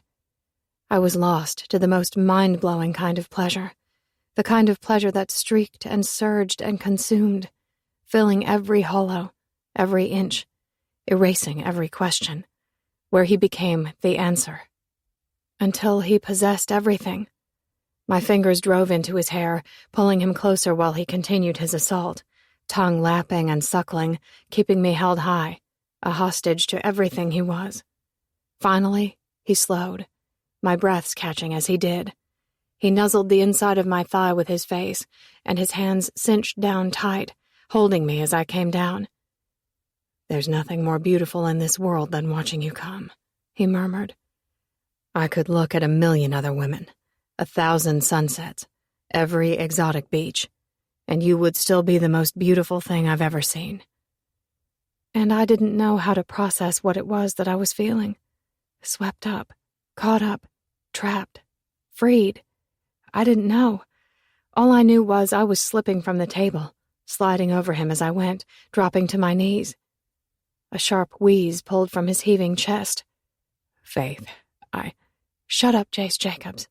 Don't say a word. Don't make me think about what I'm feeling. Just let me touch you. Give me this. I needed this. Maybe proof that I wasn't the only one who was subject to it. The energy that swelled, obliterating, annihilating. My mouth was pressing all over his chest, wanting to devour him the way he'd just devoured me. I kissed down, across the flat plains of his abdomen, and licked over the spot where he'd written me on his body. It was like tasting what we'd lost, the sweetest flavor of what might have been. His muscles jumped and twitched when I did, and before I lost my nerve, I let my fingers find the waistband of his pajamas. He was already straining outside of the confines of it, as if the man couldn't be contained, the fat head of him swollen and glistening with his own need. I ripped the fabric down, and Jace hissed as he was freed. Instantly, his fingers plunged into my hair. Shit, Faith, what are you trying to do to me? I pulled back so I could look at his face. What you've always, always done to me. He angled up, kicking his pants the rest of the way free. That was right as a rasp of sound was leaving me at the sight of him. The man so hard and big as he strained from the chair. What is it I've always done to you? It was a grated challenge from his mouth. Maybe he wanted a confession. Proof. My hand was shaking like crazy when I wrapped it around the velvet flesh. Then I added the other. I gave a firm squeeze, and my tongue darted out to wet my parched lips. Make me want things that I shouldn't have. More of you. Always, always more of you. Copper eyes glinted. Fire. Flames lapping at my soul. Who says you shouldn't have them? I almost laughed. It would have been maniacal, frenzied. a mirror to the way this boy made me feel, the way he'd always made me let go, forget every worry and reservation. I stroked the long, hard length of him. A shiver rippled across his golden flesh. Oh, goodness, was the man beautiful like this? Bare and ready for me. And I knew I had to be delirious, because I was taking him in my mouth, my lips stretched around the hard mass of him. So big. Too much. Everything. Everything. I wanted to possess him the way he possessed me, and he growled out a sound that shot straight to my core when I licked at the underside of him. Fuck, Faith. You feel so good. So damn good. No one has ever made me feel like this. No one. Not ever. I couldn't stop them, the tears that sprang to my eyes as I began to suck him, as I opened myself up to him, taking him deeper and deeper. I'd wanted to possess him, but it was Jace Jacobs who was possessing me, filling my mouth with the measured surges of his cock, filling my mind, filling my heart. My knees dug into the floor, and he twisted his hands tighter into my hair, the man rocking harder, deeper, taking more, taking all of me.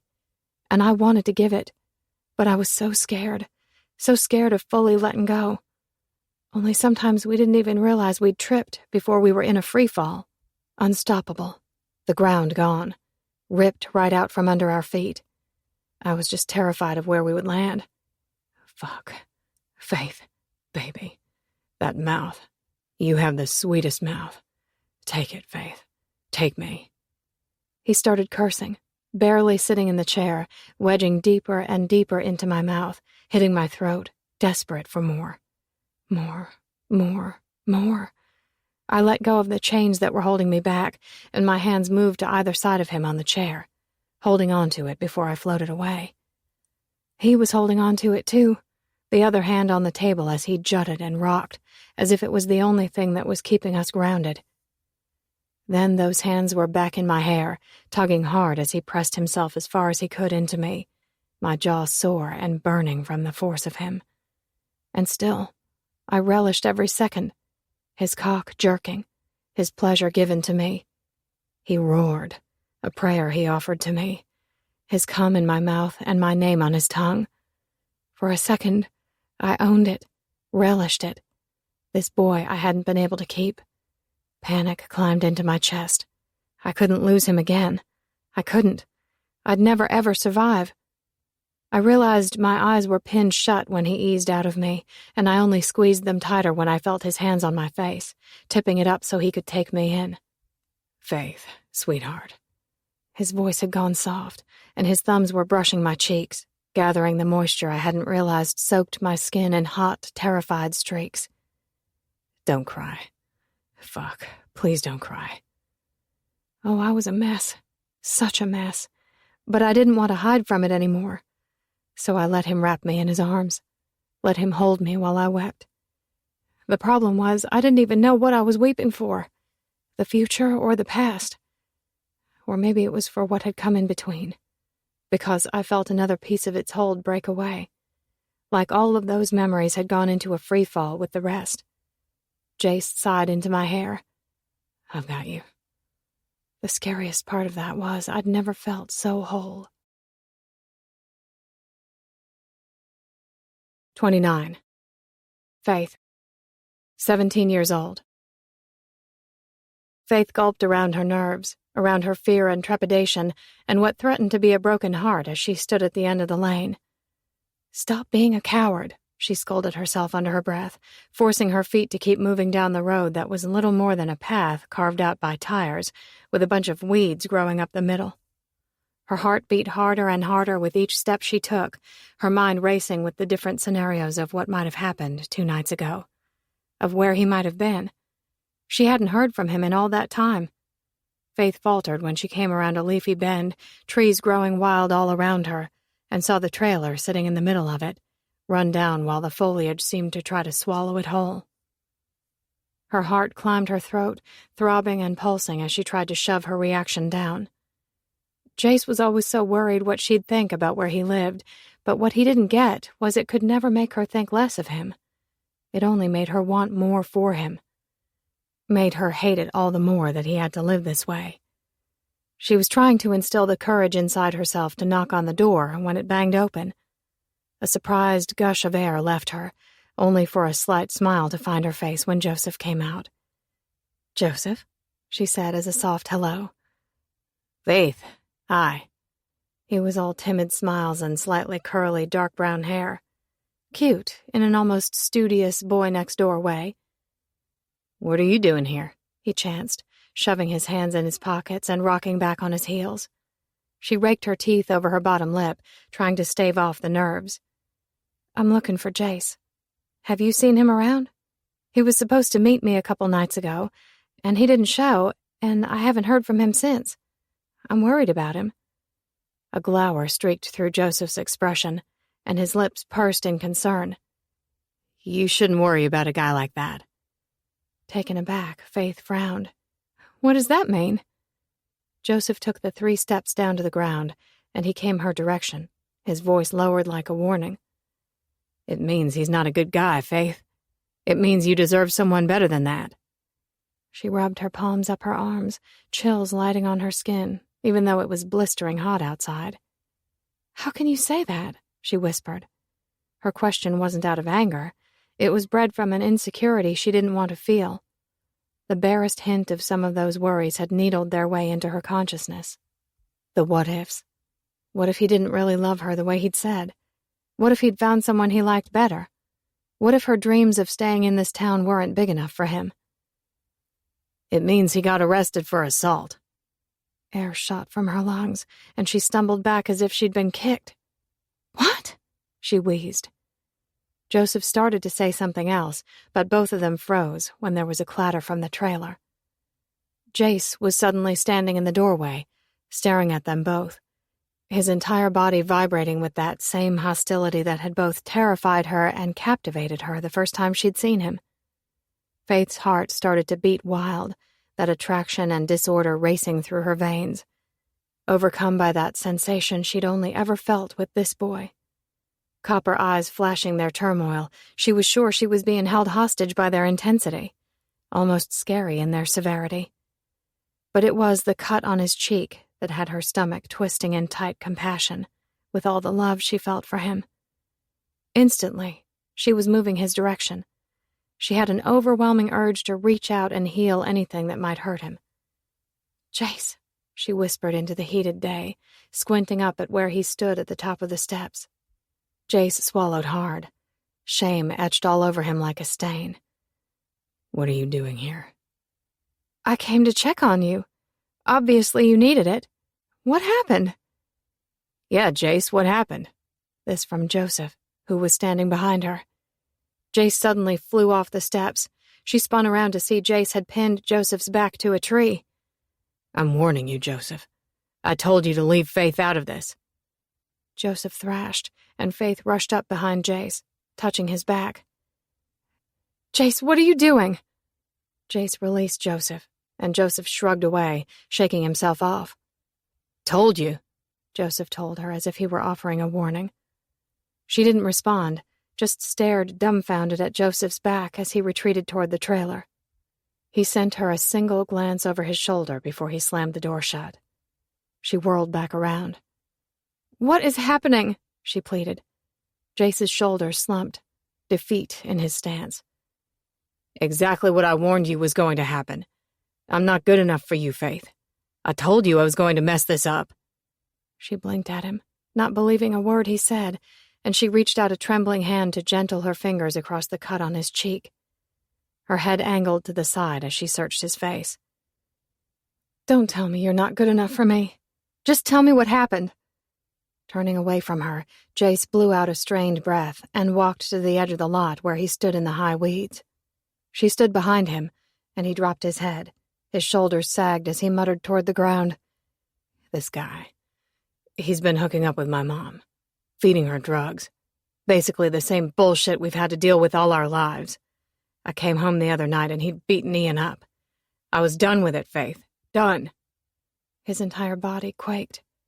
"I went after him, forced my mom into telling me where I could find him, and I waited for him until he showed."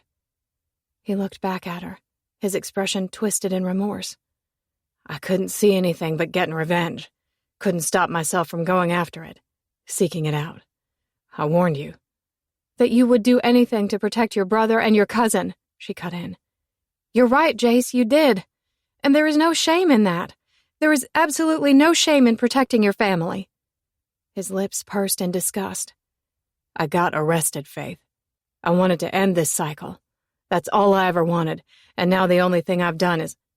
His admission cut off, so much pain and regret oozing from the words that Faith couldn't do anything but jump in to try to ease it.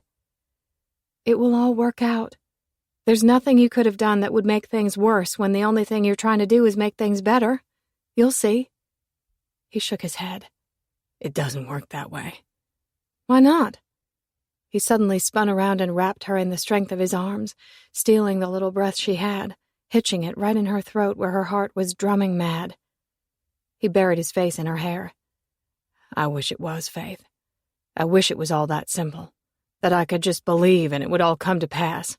That I could get out of this mess. It's all I want, but every time I turn around, I'm getting deeper into it. She hugged him tighter, her nose in his neck, breathing him in. It will. It will all work out. What do you see in me? He murmured, her hands fisted in his threadbare shirt. Everything. She squeezed him tighter. I see everything, Jace.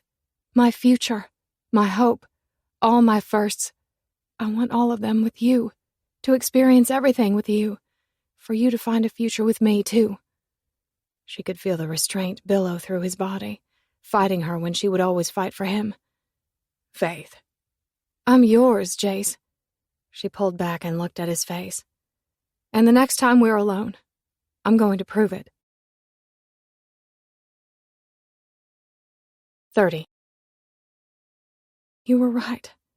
Oh, God, you were right. I rushed with a strained whisper into the phone. I was pacing my room, clutching my towel to my chest as I tried to decide what in the world I was supposed to do. Once I'd finally stopped crying, I'd needed to separate myself from him, gain some clarity. He'd carried me all the way to my bedroom door where he'd kissed me gently, tenderly, giving me the encouragement I hadn't known how much I needed. Then he'd nudged me toward my room, told me to get myself a shower, and that he'd see me in a little bit. The only thing the water had been good for was washing away the tears staining my cheeks. Definitely not for washing away the cloud of confusion and guilt lining my insides. By the time I'd stepped out, I was nothing but a ball of anxiety, wondering how I was going to move on from there. So, I'd called the one person I could always rely on to tell me straight.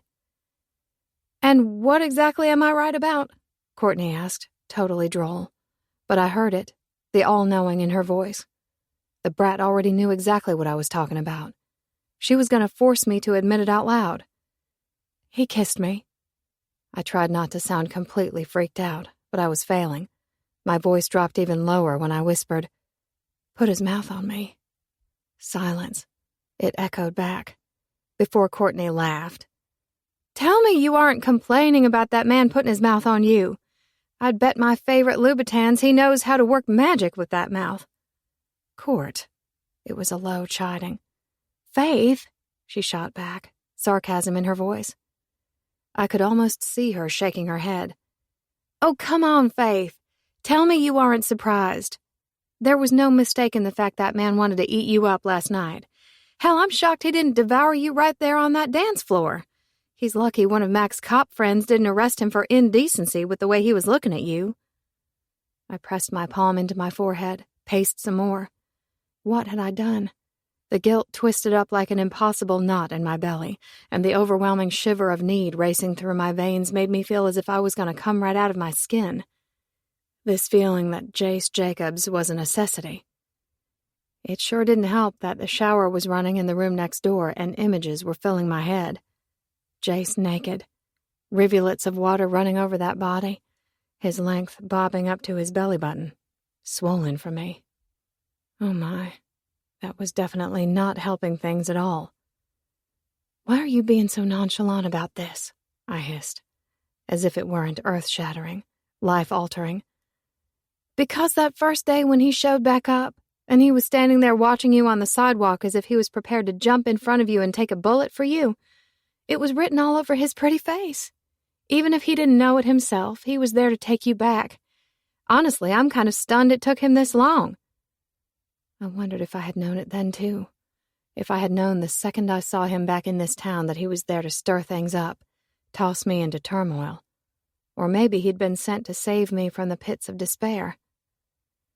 Tell me what to do. I'd given up knowing anything myself. Courtney chuckled something salacious. Are you sure you want to be asking me what to do? Because I have all kinds of good tips I could give you. Oh, I'm sure you could. And the last thing I need around here is to get any more out of control. Maybe losing a little control is exactly what you need. Well, I definitely did that up good. I guessed she could hear the admission in my voice, because her tone dropped. Tell me what you did. I put my mouth on him, too. With the way the words dropped low, I might as well have been sharing secrets with her back in her bedroom when we were teenagers, looking at those magazines. But this wasn't embarrassment over experiencing something for the first time. This was rooted deep. The overwhelming tumult that I was heading down a path that I couldn't return from. Taking a sharp turn that would lead to a head-on collision. Pure destruction. You little slut, she teased. Of course she did. She couldn't be serious for 5 seconds. Courtney, I hissed. What? I just like to be in good company. Why in the world am I telling you any of this? Hello? This is your best friend you're talking to. The keeper of all your secrets. It's your duty. I sucked in a breath, my voice going emphatic as I pressed my phone a little harder to my ear. I'm serious, Court. Help me. I feel like my life is slipping right out of control, that I'm losing my grip. While another part felt as if it was coming together, mending to where it belonged. My gaze moved to my bed and the wedding picture sitting on my nightstand. Joseph. He'd said in that letter to look at our wedding picture. He'd said that moment was the most honest of his life. Grief swelled as I thought of the man who'd shared that place with me for so many years. How could I forsake that? Her tone shifted. You want to know what to do, Faith. You do what feels right. You do whatever it is you can't stop thinking about, what you can't stop wanting, and you do your best not to allow the fear and the guilt and the loss to rule you while you do it. Because you know better than anyone that none of us know what direction our lives are going to go, when the world is going to rip the rug out from under us, who's going to hurt us, and who's going to love us. She paused for a second before encouragement flooded the line. We can only do our best.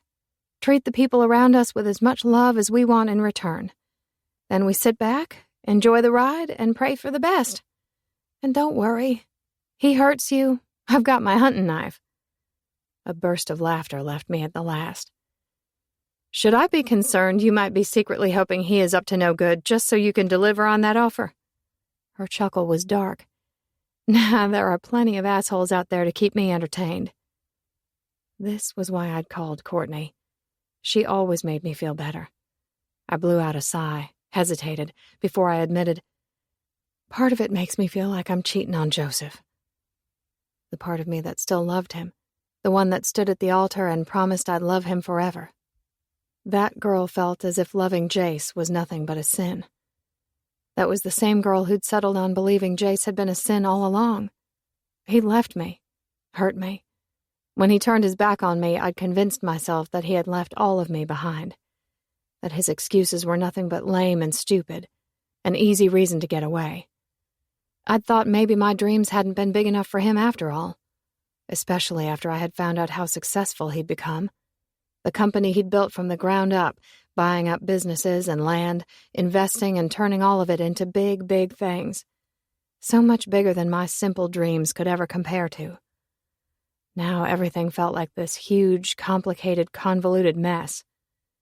I was getting an unsettled feeling that there was so much I didn't know. It was so hard to reconcile the two that I had spent 10 years believing he had left me willingly, and the fact that Jace had gone to prison and still managed to make something of himself. I looked at the worn floor, contemplating, then asked, Did you know Jace went to prison when he left here? Did that mean he'd really left? Or was the reality of it that he'd been taken away because of my own stupidity, wanting to play house so desperately that I'd put us both in danger? Blame raced through my veins. God, what had I done? And what had he suffered for me? Shock rippled through the line. What? I rubbed at my forehead. That's what he said. Why? I guess because we broke in here that night, I whispered, almost a question. I thought we were free and clear, but I think Jace took the fall for me. Shit, are you kidding me? No, she laughed. Why in the world are you laughing? Because I'm getting the feeling that man is so much more than either of us ever gave him credit for. 31. God damn it, what had I done? Fucked it up in a way there was no chance I could reconcile. That was what. But there'd been no stopping it. No stopping how I felt or what I wanted. No stopping what I was going to take. Keep. Devotion pumped through my blood, right along with the sinking reality that there was so much I couldn't change. So much that she still didn't know that would ruin her if I stayed. I'd barely been able to admit to her that I'd gone to prison, the reason I'd been sent there frozen on my tongue while she'd stood there in all her belief and innocence, somehow thinking that it might have been her fault, as if slipping inside this place would land me in prison for 3 years. I was only supposed to be here to fix what I could. What would she think if she knew? She would hate me, which was why I'd been pleading with her for forgiveness even though the girl didn't have the first clue what I was asking her to forgive me for. Would she? Could she look past the greatest treason? Fuck, I didn't know. All I knew was there was no chance I could pack it up and walk away when all was said and done. I toweled off. The smell of her was still on my skin despite the shower I'd just taken, like she'd been etched there, written on me. Dropping the towel to the floor, I looked in the mirror where I wore her name on my hip like a scar. A brand. A reminder of who I was. Why I was. The sacrifice I'd made. Bottom line, all of it had been my fault. Right from the very start. It hadn't mattered that Joseph was responsible. The one who'd committed the act. I was the one who'd led him there. Fed him all the bullshit that had made him into the man he'd become. Then I'd turned my back when he'd needed me most. I scrubbed both my palms over my face, cursing at myself to get it together. I was stronger than this. But that was the thing about Faith. Having it made me weak, and she was making me weaker. Making me believe all the bullshit she'd made me believe back when we'd been kids. Look where that had gotten me. Exhaling heavily, I forced myself into my clothes, jeans and a tee. The bedroom door creaked as I stepped out into the hall, my ear inclined toward her room. Silence echoed back. Realizing she was no longer on the second floor, I bounded downstairs, heading for the kitchen, when I caught the sight framed in the big window that overlooked the side of the house from the living room. My chest tightened. Faith was out there, in the rose garden, her fingers brushing over the petals and her face lifted to the sky, like she was seeking any wisdom that might fall from above. I stood there watching her. The girl my dream. Something that had become an impossibility when it was getting harder and harder to stop from wanting her to be my everything. Considering I was the source of her torment, I should give her space. Time. Guess I'd never exactly been known for what I should do, because I was slipping out the front door, quietly crossing the porch and moving that way. I knew she felt me. Could feel her energy rippling back, warmth and light and grace. They hit me like stones. I was a bastard. Such a bastard because I couldn't stop myself from edging up behind that sweet, sweet body, from setting my hands on her slender waist, from pulling her back against me, against my aching body and my hammering heart and my dick that was already hard for her again. One taste, and I needed more. I nuzzled my nose in the flesh of her neck, my face lost in the soft fall of chocolate waves. Vanilla and roses. She released a sigh and she sank back into me. Her hands came to settle over the top of mine, where I held her tight across her belly. My voice turned rough. The picture I held of you for all these years, you standing right here in these roses, whispering that you loved me. It was what got me through the days, remembering the things you told me, who I could be, who you saw when you looked at me. I wanted to be that guy, Faith. God, I wanted to be him. I wanted to follow that light in the darkened sky. You could have been? There was pain in her voice. Will you let me be him now? I murmured into her hair, a plea, begging with this girl for that forgiveness. This is all happening so fast? Fear cracked through her murmured words. I'll give you all the time you need. She snuggled a little deeper into my arms, hugging me tighter to herself, relishing in the connection. Why do you make that sound like you're staying?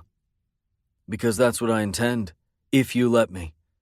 God, Jace, you're ruining me. I let my hands sweep down her thighs. I'll ruin you in the best of ways. Deeper and deeper. Couldn't stop. Didn't want to. I needed her to know how much I wanted her. I half expected her to go rigid and push me away, especially when I just promised her time. But I figured with what had just gone down in her kitchen, I would take the chance. God knew that was what Faith and I needed. A chance. Even if it was going to be a fighting one. She released a little laugh, her amusement gliding into the humid summer morning. You're awfully sure of yourself, aren't you, tough guy? A chuckle rippled from me, and I could feel it slide right through her, a tremble under my hands. My lips moved against the delicate shell of her ear.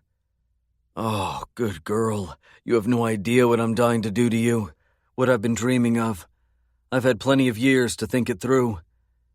Couldn't help but put it out into the atmosphere, my intentions, dragging her back to where we'd once been and all the places I wanted to go. I'm going to take you, fuck you and love you and make you scream, drive you mad until you realize that you're mine, that you've always been, that we were always supposed to be. Those were the words I held back. With the rumble that thundered at my insides, I knew it was the truth. A motherfucking promise. I was going to make sure it was the truth. The problem was I had no idea how to broach the issue of Joseph, how we were going to deal with that ghost, with that loss. Some piece inside me wanting to shatter with the idea of her still loving him. God, I wanted to claw my eyes out, thinking of the two of them together. And somehow I still couldn't even picture it. Something shy worked its way into her posture, but when she peeked back up at me, her full lips were quirking up at the sides. You did a pretty good job of it back in the kitchen. I brushed my fingers through her hair. I was just getting started. That feeling filled up the air, like it was breathed from the sky, pouring down from the place she'd just been looking. Is that what this is? A start? Seems to me we're only picking up where we left off. For a beat, her spine stiffened, and I knew where her thoughts had gone. Those years coming between us, getting closer and closer until we'd have to face the consequences of them. Come on. Let's go get that little girl of yours, I said. I had to get out of there or I'd be taking her places I knew she wasn't ready for. The way she'd fallen apart in my arms this morning was proof of that. I wasn't sure I'd ever felt guiltier than in that moment when the girl had fucked me with that sweet, sweet mouth and then had broken up after. Torn, tormented, confused. And I kept pushing her. Problem was I didn't know how to stop. Not when this girl had always been mine. I wasn't going to settle until she knew it. Blowing out a breath, disappointment or relief, I wasn't sure, she swiveled out of my arms. I caught only the tips of her fingers. This soft kind of wariness had filled her features when she looked up at me. She likes you. Emotion gripped me everywhere. Magic. The way I felt about that little girl had to be proof of its existence. I like her too. I barely forced it out. Because I couldn't quite put my finger on the way I felt about her. Honestly, the thought of that innocent face kind of made me want to do some of that weeping, too. She's my world, Jace. There was some kind of warning in it. I touched her face. Which is exactly what she should be. A smile ticked up at the corners of her perfect plush lips. Joy. I saw it, right there waiting to reclaim its spot, to become the brightest part of her. I stepped back so I could fully take it in, see the wholeness of it, let it tease me with a little of my own. You ready? Faith hesitated for the beat of a second before she stretched out her hand to take mine. Yeah, I'm ready. 5 minutes later, we had made it into town, and I took the last turn into her parents' neighborhood. Big trees hugged each side, and well-kept, modest houses were tucked in their protection. Lawns fronted the houses, and the walkways were edged in bright, blossoming flowers. Faith swung her gaze at me, a smile riding her face. The tension and the strain from earlier had evaporated. Damn. She was radiant. Fucking brilliant. Blinding. I seriously thought you and my daddy were going to have it out right there on the stoop last night. A grin perked up on my lips, keeping it light when there hadn't been anything funny about it. Yeah. I was waiting on him to come at me too. He's not exactly my biggest fan. She laughed quietly. My daddy's a big old teddy bear. He only wants what's best for Bailey and me. He always has wanted what was best for you, I told her, remembering the things he'd said to me, how they'd affected me, how I'd wanted to prove him wrong when the only thing I'd done was prove him right. My daddy's not about words, Jace. The only thing he cares about is, if we say them, we'd better mean them. My nod was slow, and there was not a damned thing I could do but reach over the console and take her hand, squeeze it, savor the fire. And if I showed up there right now and told him I was staying, what would he think? He'd probably think you were feeding him a line. She squeezed my hand back, her quiet voice filling with that hope. And both of us would silently be rooting for you to prove him wrong. I smiled at her as I pulled to the curb. That feeling took hold of me again. Something perfect. A feeling I wanted to keep forever. Faith had already hopped out of the passenger side by the time I made it around, and I stepped up to her side, planting my hand on the small of her back as we took the walkway and then edged up the steps. A shiver caressed that soft, soft flesh. I wanted to trace it, capture it, explore every inch. The front door swung open and there was Bailey, all wild curls, bright eyes, and dimpled chin. Mommy and Jace! My chest tightened again.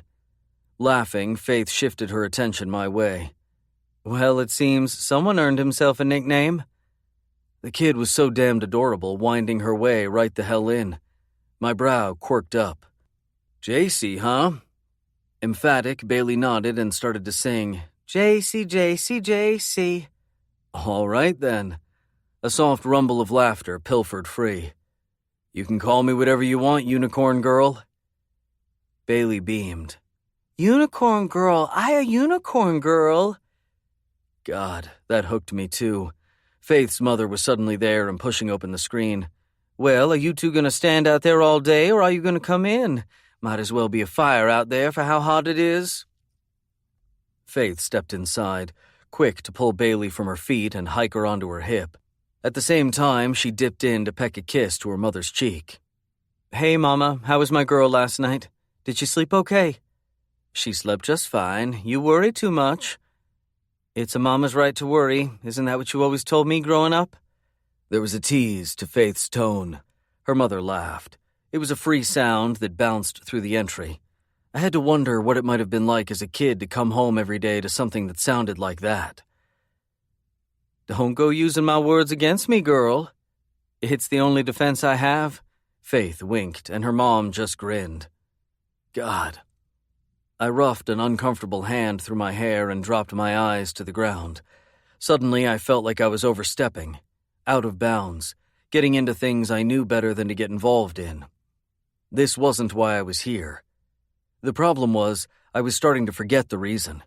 Hell, I was pretty sure the second I'd touched her last night, every single one of those reasons had flown out the window. When I looked back up, Faith had disappeared down the hall in the direction of her old room, Bailey rambling about needing to get her beast. My heart stuttered when I found her mother standing there staring at me. Well, Jace Jacobs. Unease bounded through my nerves.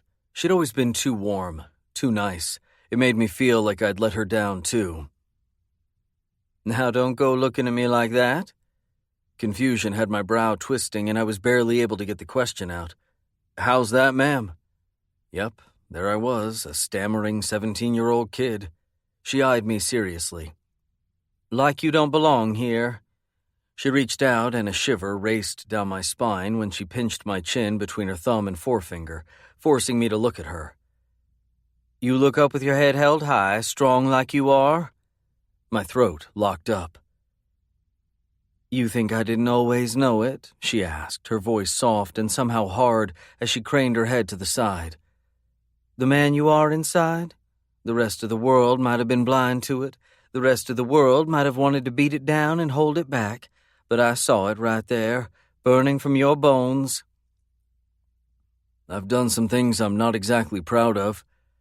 Couldn't keep the admission from sliding free. She gave a slight nod.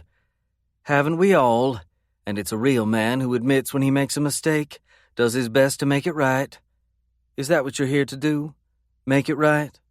Only a real man would come in the middle of a mess as monumental as this one. I see you stepping in and putting yourself in danger for the sake of them both. That is what counts. There is no better judge of character than the sacrifice a man is willing to make. There was a gleam in her eyes. God damn it. If I wasn't already crumbling at Faith's feet, her mother sure as hell would have had me a puddle on the floor. I'll do everything I can to make sure they are safe. To make this right. At least I could give her that truth. Good. She straightened herself out. Because you damned near broke my heart as much as you broke hers when you walked away? Surprise sent my head rocking back, and she turned and started for the kitchen, muttering the whole way. You were the one, you know. You were always the one. Almost went and found you myself and dragged you home where you belonged. I didn't even know if she meant for me to hear it. Faith and Bailey were suddenly at the end of the hall, Bailey dragging her suitcase behind her, that ratted beast hooked in her elbow. I's ready. Not yet, you're not. It was a shout from the kitchen. You didn't really think I was going to let you show up here and not feed you, did you? Late lunch is on the table. It's family time. Don't care how busy y'all are. Time to put some food in those bellies. Faith jerked her face to me, worry written all over her expression. I angled my head, smiled, and then followed her into the kitchen. It was the same way as I had that day so long ago. Though this time, I did it the way Margot told me to do. With my head held high. Because her mother was right. It was time I made amends. Did things right. I scooped Bailey into my arms. Her head was lolling to the side, half asleep at the table where we'd sat for the last 3 hours while Margot had filled her head with stories of Faith growing up. Lightness filled me in a way it hadn't in so damned long. A comfort like none other. Imagining Faith that way, a little girl like Bailey, picturing her through the years that had passed as she'd grown and learned and loved. Shined, filling the world with all her light. It almost made it feel like the menace lurking in the shadows wasn't real, like she could shine a little more and every single shadow would be exposed as nothing more than a vapor. That's what I wanted, for all this shit to disappear so we could move on, figure out who we were and if we could make it without anything else interfering. Her dad had been pretty much quiet, grunting a few things here and there, watching me like he was ready to haul ass over the table and come at me if I said the slightest thing wrong. Or maybe he was just silently trusting me to do what I'd set out to do. My care for his daughter as great as his, but entirely different. Bailey was close to falling asleep as I carried her out the front door and buckled her into the car seat in the back of my car. My actions gentle, still wary of getting too close, but getting sucked in without my permission anyway. Faith was whispering something to her mother on the stoop. With the way her mother kept grinning over her shoulder at me, I was pretty certain of the topic. Faith finally climbed into the passenger seat beside me. I pulled away from the curb, the engine a quiet hum against the late afternoon where the sun began to sag toward the horizon. It tossed the town in gorgeous colors, pinks and blues and reds, like the girl next to me. So bright and beautiful it made it hard to see. I came to a stop at the stop sign at the end of the road and looked both ways, getting caught up with the way Faith was looking at me when I turned that direction. "Thank you," she whispered. "For what?" "For making me forget for a little while. For making me feel like my life is normal. That I'm surrounded by the people who care about me and won't stop working until this mess is set straight." Reaching out, I trailed my fingertips down the sharp angle of her jaw. That's exactly what you are, surrounded by the people who care about you. Her smile was so soft, so full of trust that I couldn't stop the way my heart gave an extra beat. Commitment. Devotion. Turning right, I accelerated down the road. My hand was on hers, caressing slowly, softly, letting her know I was there. I wasn't going anywhere. I came to a stop at the stoplight that led out of town toward the plantation, unable to stop myself from looking her way. My grin so fucking wide I probably looked like a blundering fool. But the one she returned me, it wound through my spirit like a storm, desolating in its severity, binding and perfecting, never the same where I was left in its wake. Because it was the smile I'd been waiting for. Real, genuine, filled with faith. This girl. I was still smiling at her when everything crumbled around us. My body lurched forward and a deafening crash rang through my ears. Confusion and chaos. What the fuck? Time set to slow as I watched Faith's eyes widen with fear, shocked as the car jolted forward. Then she screamed in the middle of the crushing sound that resonated through the air. Her hands flew out like she could defend herself from the collision. My fucking heart nearly ripped from my chest. Overwhelming terror gripped me as I was struck with the grating sound of twisting metal and the squeal of tires and the realization that there was nothing I could do. Nothing to stop my car from spinning, from being tossed out into the middle of the intersection like it weighed nothing at all. It rocked one direction and then the other before finally coming to a standstill. Jagged breaths jerked in and out of my lungs, and dizziness swept my senses, ears ringing with a high-pitched drone. Confusion clouded my mind, but I shook it off, focused on the reason I was there. "Faith, baby, are you okay?"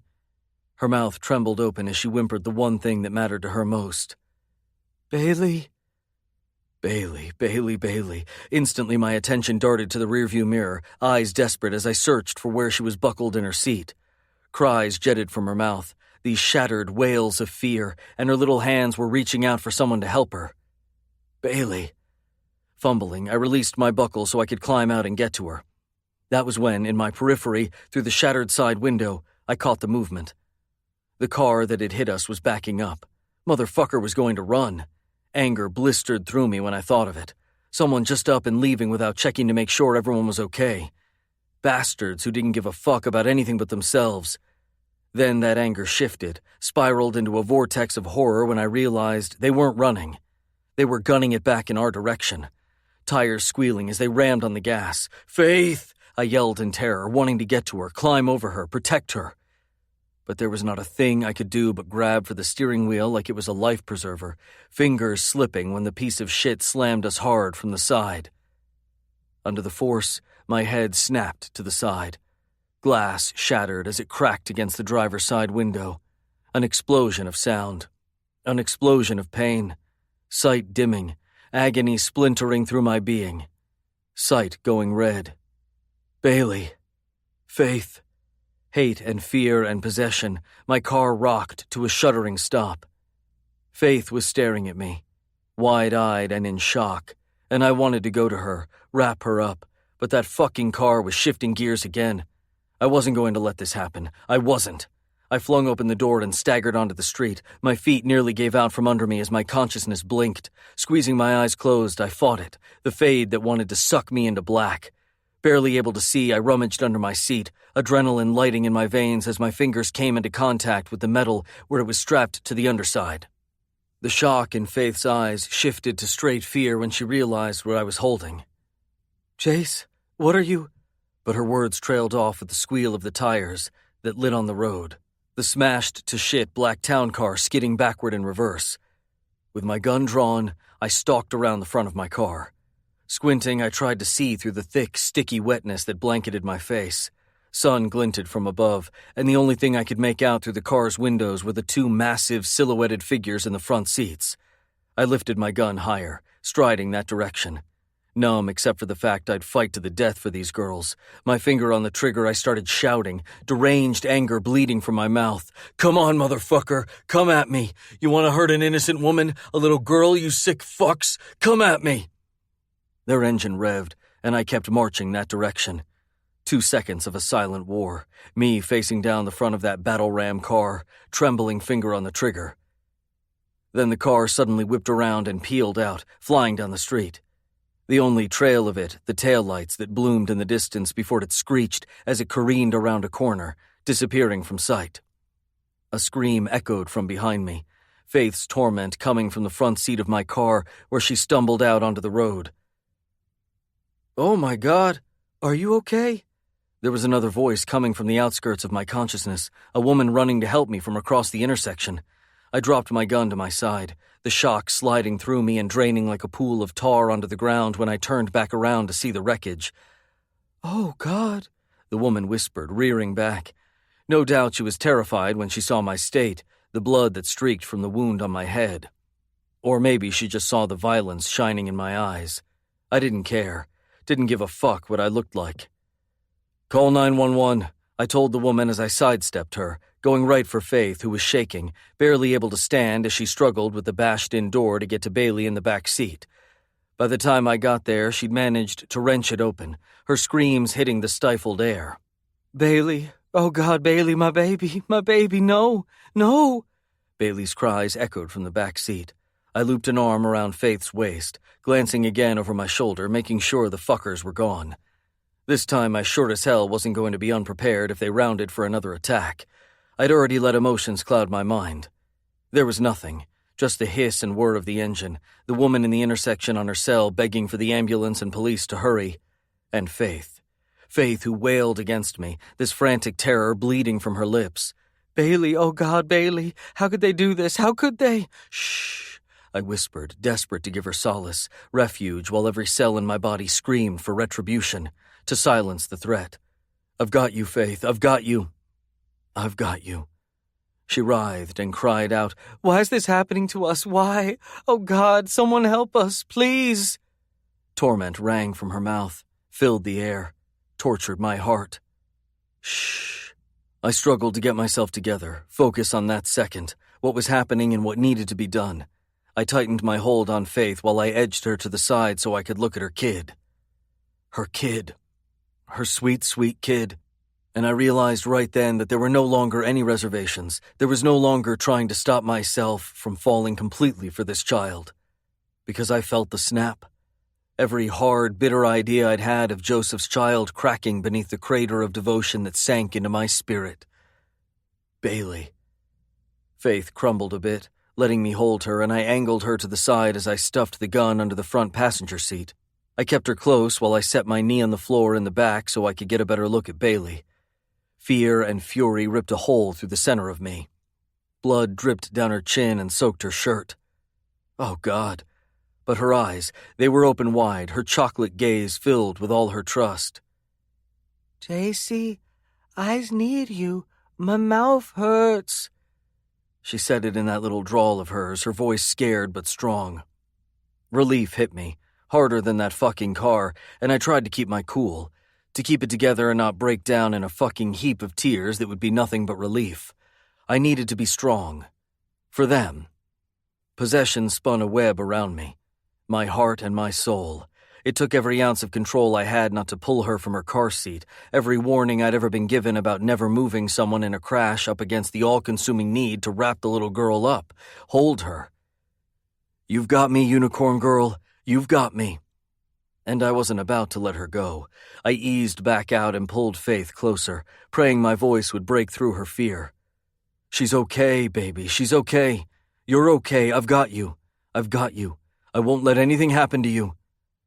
It was the brutal fucking truth. I could hear the sirens strike up from the fire station just 2 streets over, the whir of them coming closer and closer. I just stood there, a rock between my girls while we waited, an arm around Faith's waist and my hand holding Bailey's tiny one. A cruiser flew up the street and skidded to a stop at the intersection.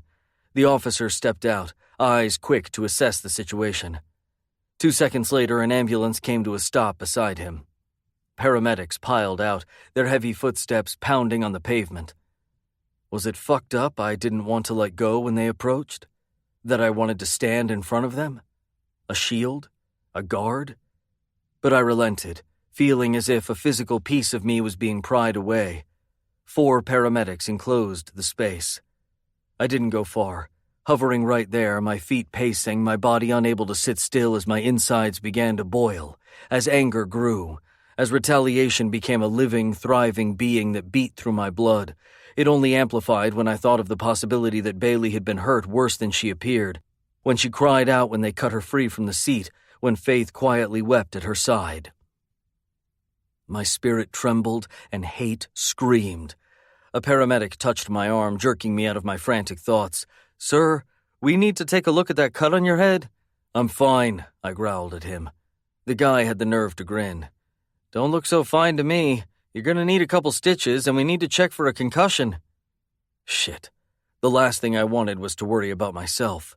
But I let him sit me on the curb, his gloved fingers poking and prodding. A light shined in my eyes. During the exam, there was no missing the eyes of the officer penetrating me. Clearly, he had been calculating the disaster, coming to realization that nothing was right. This wasn't an accident. It was an attack. His shadow fell over me as the paramedic dabbed a cotton ball on my cut. I winced, took that sting and buried it with the bitterness that was building into something that should be impossible. So intense that I could taste the bitterness of it on my tongue. My stomach nothing but fists and knots of aggression as violence replaced the blood in my veins. I knew these people were disgusting. Out for themselves. Money the almighty end. Nothing else mattering but lining their pockets and protecting themselves from the consequences of their corruption. I'd just not expected the depravity, the type of wickedness they could sink to. The officer stepped forward, and I looked up at him. "I need you to call Mac Chambers. Get someone here to get what evidence they can. This was intentional." Premeditated. A warning I wasn't going to leave unanswered. I can't believe this fucking bullshit. Right in our town? In broad fucking daylight? No different from with Joseph? Like they can't be fucking touched. Mac ranted outside of the emergency room door where I silently raged. I just had a line of stitches placed in my head, but it was my guts that were raw and bleeding. Faith was with Bailey, who was having additional scans done to make sure she didn't have any hidden injuries, covering all the bases. As far as they could tell, her only injury was a cut to her lip, which accounted for the blood on her shirt. Faith had been unharmed, other than the damage that was steadily being done to her psyche. These bastards wearing her down, carving her out, looking for something that wasn't even there. Her parents had rushed over as soon as they'd heard, terrified, her father's jaw clenched shut. I wasn't sure what to expect when he'd approached me, my insides lined with steel as I'd prepared for his anger. But he'd reached out, squeezed my shoulder, unable to say anything, only giving me that silent show of gratitude before he'd turned and disappeared into Bailey's room. If only I could have done more. Ended it this afternoon. Helplessness spun through the space, and I tried to blink away the blinding torment and vengeance possessing me. Mac had shown up looking every bit the deviant I felt. His anger as deep as mine. The venomous tattoos that screamed death and destruction on his arms coming alive beneath the bristle of his straining muscles. All my screaming was on the inside. Spirit exploding with fury. Soul shaking with the wrath it pumped into my veins. I gritted my teeth, doing my best not to lose it right there in the quiet hall. They fucking rammed us twice, man. It was no accident. Wasn't even close to being a simple hit and run. It was them. I know it. No shit. He gripped the longer pieces of his blonde hair between both hands. If he tugged any harder, he would have yanked it free. He dropped his attention to the white and gray speckled linoleum floor, like he was reading some hidden message written in the design.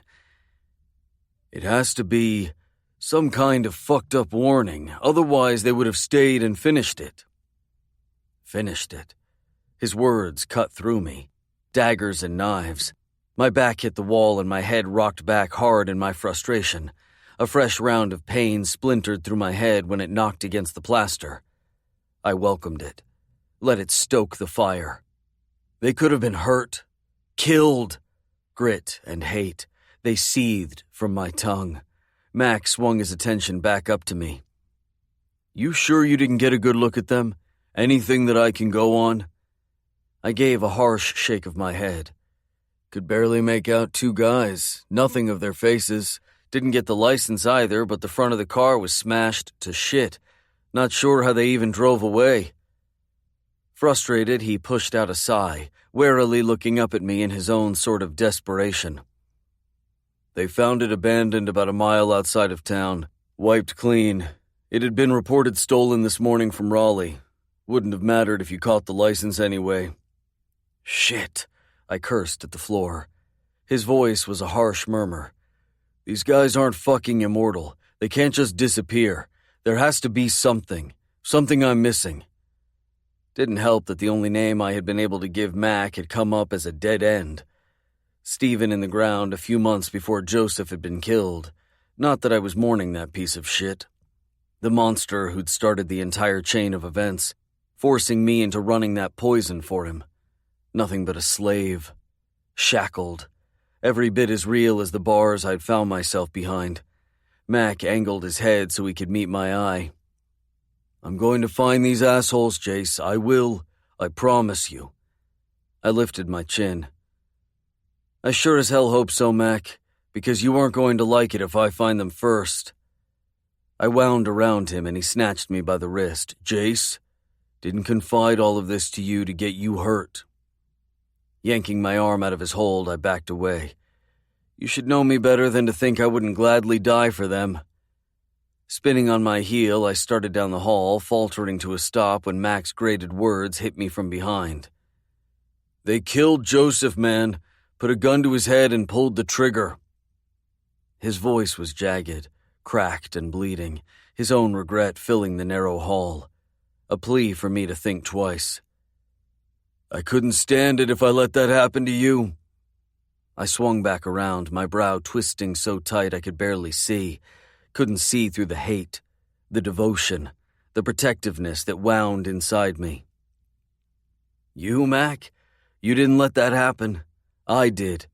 Don't think for a second I'm going to stand aside and let it happen to Faith and Bailey. My heart thrashed in my chest, like it had teeth and claws, looking for a way out to avenge. His attention dropped to his boots. No, I don't. It's just... He lifted his gaze. You have to tell her everything. What he did, what he had himself into. I know. I took another step back, drawn to the door Bailey was behind. I gulped for the non-existent air. I will. I promise. The selfish part of me wasn't ready for this, because I could feel it coming, everything I'd been a fool to think I might be able to keep slipping through my fingers. My hands fisted, tightly, because I refused to let go. 32. Jace, 18 years old. Jace did his best to ignore the way Joseph and Ian had stopped talking the second he'd come out into the living room. He was already on edge, watching over his goddamn shoulder, fighting the misery of what he'd become. The last thing he wanted was for either of them to know what he'd succumbed to, and he sure as hell didn't want them to know he'd done it for them. Most of all, he hoped to God they wouldn't do something stupid. Go behind his back and get deeper into that sort of sordid trouble. Stephen, that cocksucking lowlife, had been lurking, spending more and more time at the trailer. Jace doubted it had much to do with the allure of his trash-out mother. He always worried that they'd slip into the lifestyle they'd been bred into. He knew it was so much easier than fighting it every step of the way. He could only pray that they got that fighting was worth it. He dropped his backpack to the ground at the door, glaring at it like it held some of the culpability. Doing this? Yielding? It was his own form of fighting. "Where you been, Jace?" Joseph called, something sour in his tone. God, Joseph was pissing him off more and more. Ian laughed. "He was probably off getting himself a fine piece of ass. Pretty obvious, isn't it?"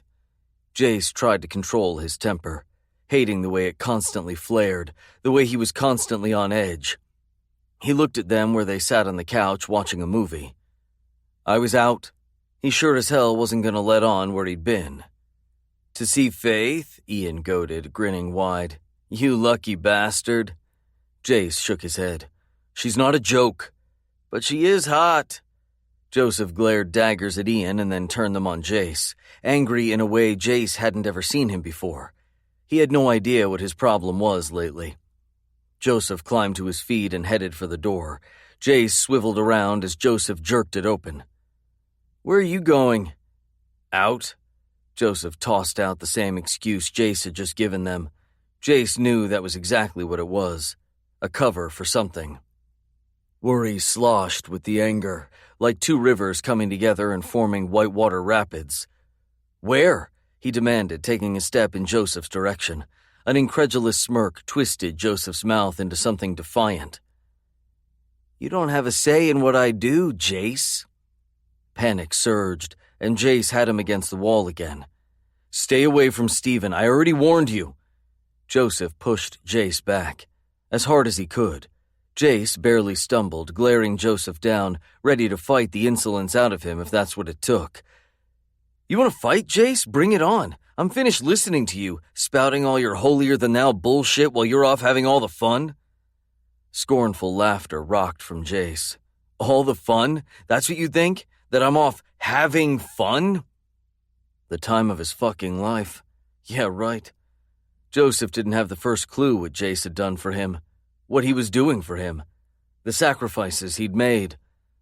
Jace pointed behind him. "Now get your ass back on that couch.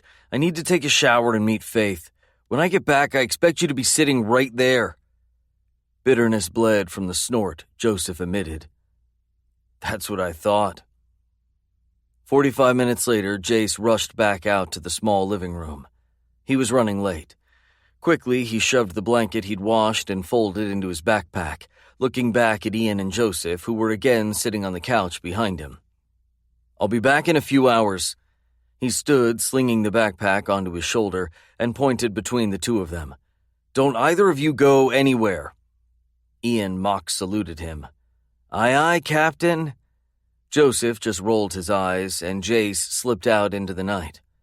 Tonight, the moon was high and full, washing the leaves and the ground in a milky spray, a breeze blowing through from the ocean filling his nostrils with the scent of the sea and the summer.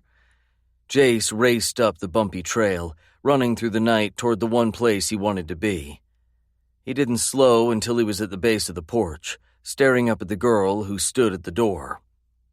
His own definition of a dream. A fantasy. Wearing this flowy dress, her hair a chocolate river, rolling over her shoulders, her skin glowing in the traces of moonlight.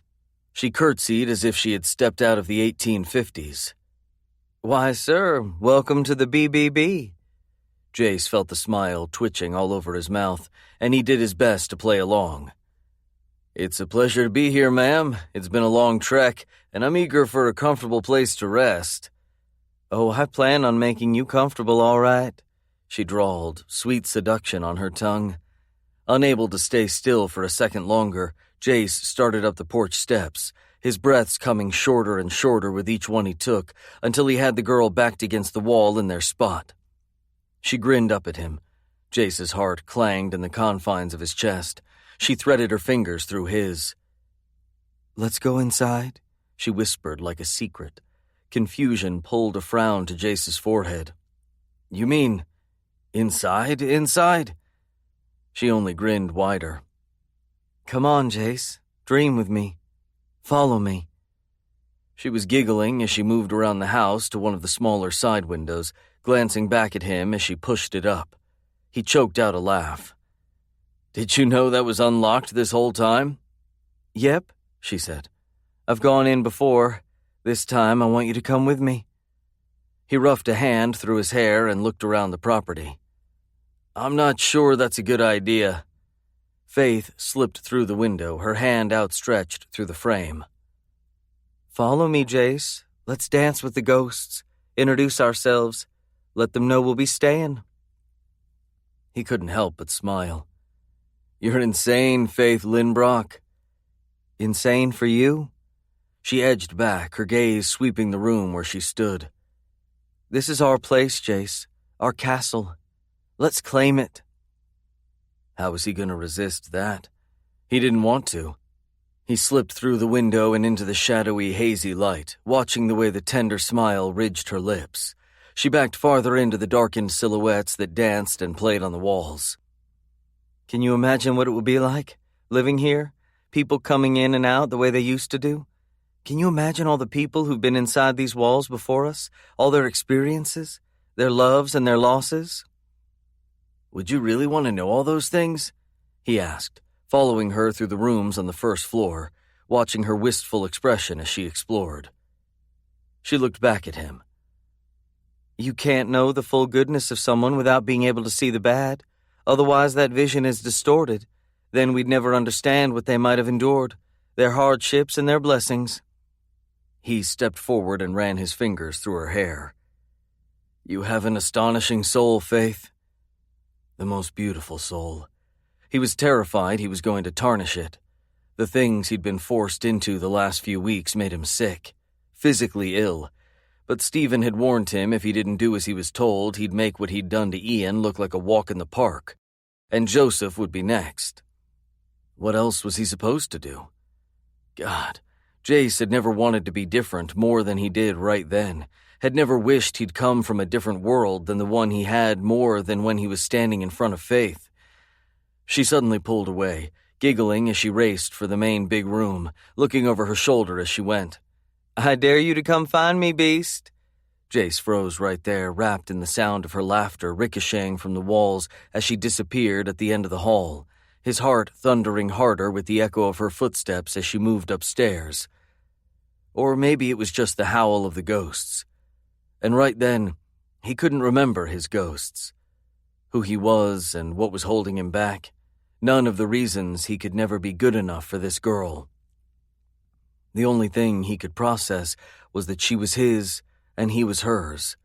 He believed in the way he loved her, in the things he would sacrifice for her happiness and her joy, the way he would always take care of her. Right then, that was the only thing that mattered. That and the fact she was somewhere upstairs waiting for him. His stomach tight and his pulse a thunder in the darkness, he edged up the sweeping staircase he'd only ever seen through the window. Inside, it appeared even more massive than the mere picture he'd gotten, the entire place worn from disuse and age, and still screaming with all the possibilities Faith had in it. He got to the landing and looked down 2 long halls. Instantly, he went left, drawn that direction as if he could feel her life force bleeding through the walls, her energy alive. That feeling he had been terrified to feel taking over every part of him. His heart and his mind and his body. He stopped at the first door on the left. It was open a crack, and he nudged it farther, the old hinges creaking as it slowly swept open. That feeling radiated back, real and alive, intoxicating. He stepped inside. Faith's back was to him, and she stood looking out the window. She peeked back at him. I was gonna hide, but I got distracted. He inched up behind her. Her fingertips traced the window. Look at that. I bet this is the best view in the house. I call this as our room. The only thing visible from the window was the garden of roses, the expanse of them seeming to go on forever before they disappeared in the distance toward the trailer where he lived. So much beauty in the middle of something so ugly, he said, words a soft gruff from his chest. She slowly turned around to face him. That's funny, because I only see the beauty. He ran his knuckles down the side of her face. That's because that's what you are. Let's make more of it, she whispered, a tremble in her needy voice, and he wondered if she was as nervous as he was, if she understood he was holding something so precious in his hands, that she was offering it to him, trusting him with it. She was holding his hand when she knelt, and he sank to his knees in front of her. He let the backpack slide off his shoulder, and he opened it so he could pull out the blanket he'd washed and packed for them. He spread it out on the floor and helped her lay down on it. Moonlight poured across her face, and he wondered if he'd ever witness anything so perfect again. I love you, he said, carefully climbing over her. I love you more than anything, she murmured back, letting those fingers trace his face, nothing but fire to his body. He slipped the little straps of her dress from her shoulders, kissed her softly. Carefully. As carefully as he loved her. They slowly undressed each other, like both of them were memorizing every second.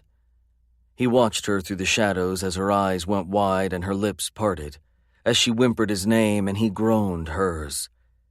He loved her in the shadows, with the howl of the ghosts whipping around them, with the promise of what this place might be one day.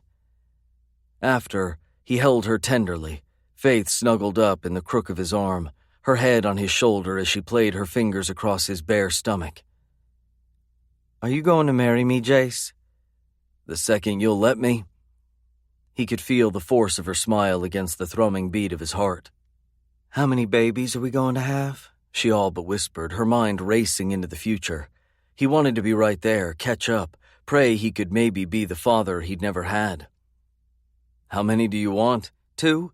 she immediately said. "A boy and girl, Bailey and Benton." Jace laughed lightly, leaning up to kiss the top of her head. "You just want to add them to all those bees."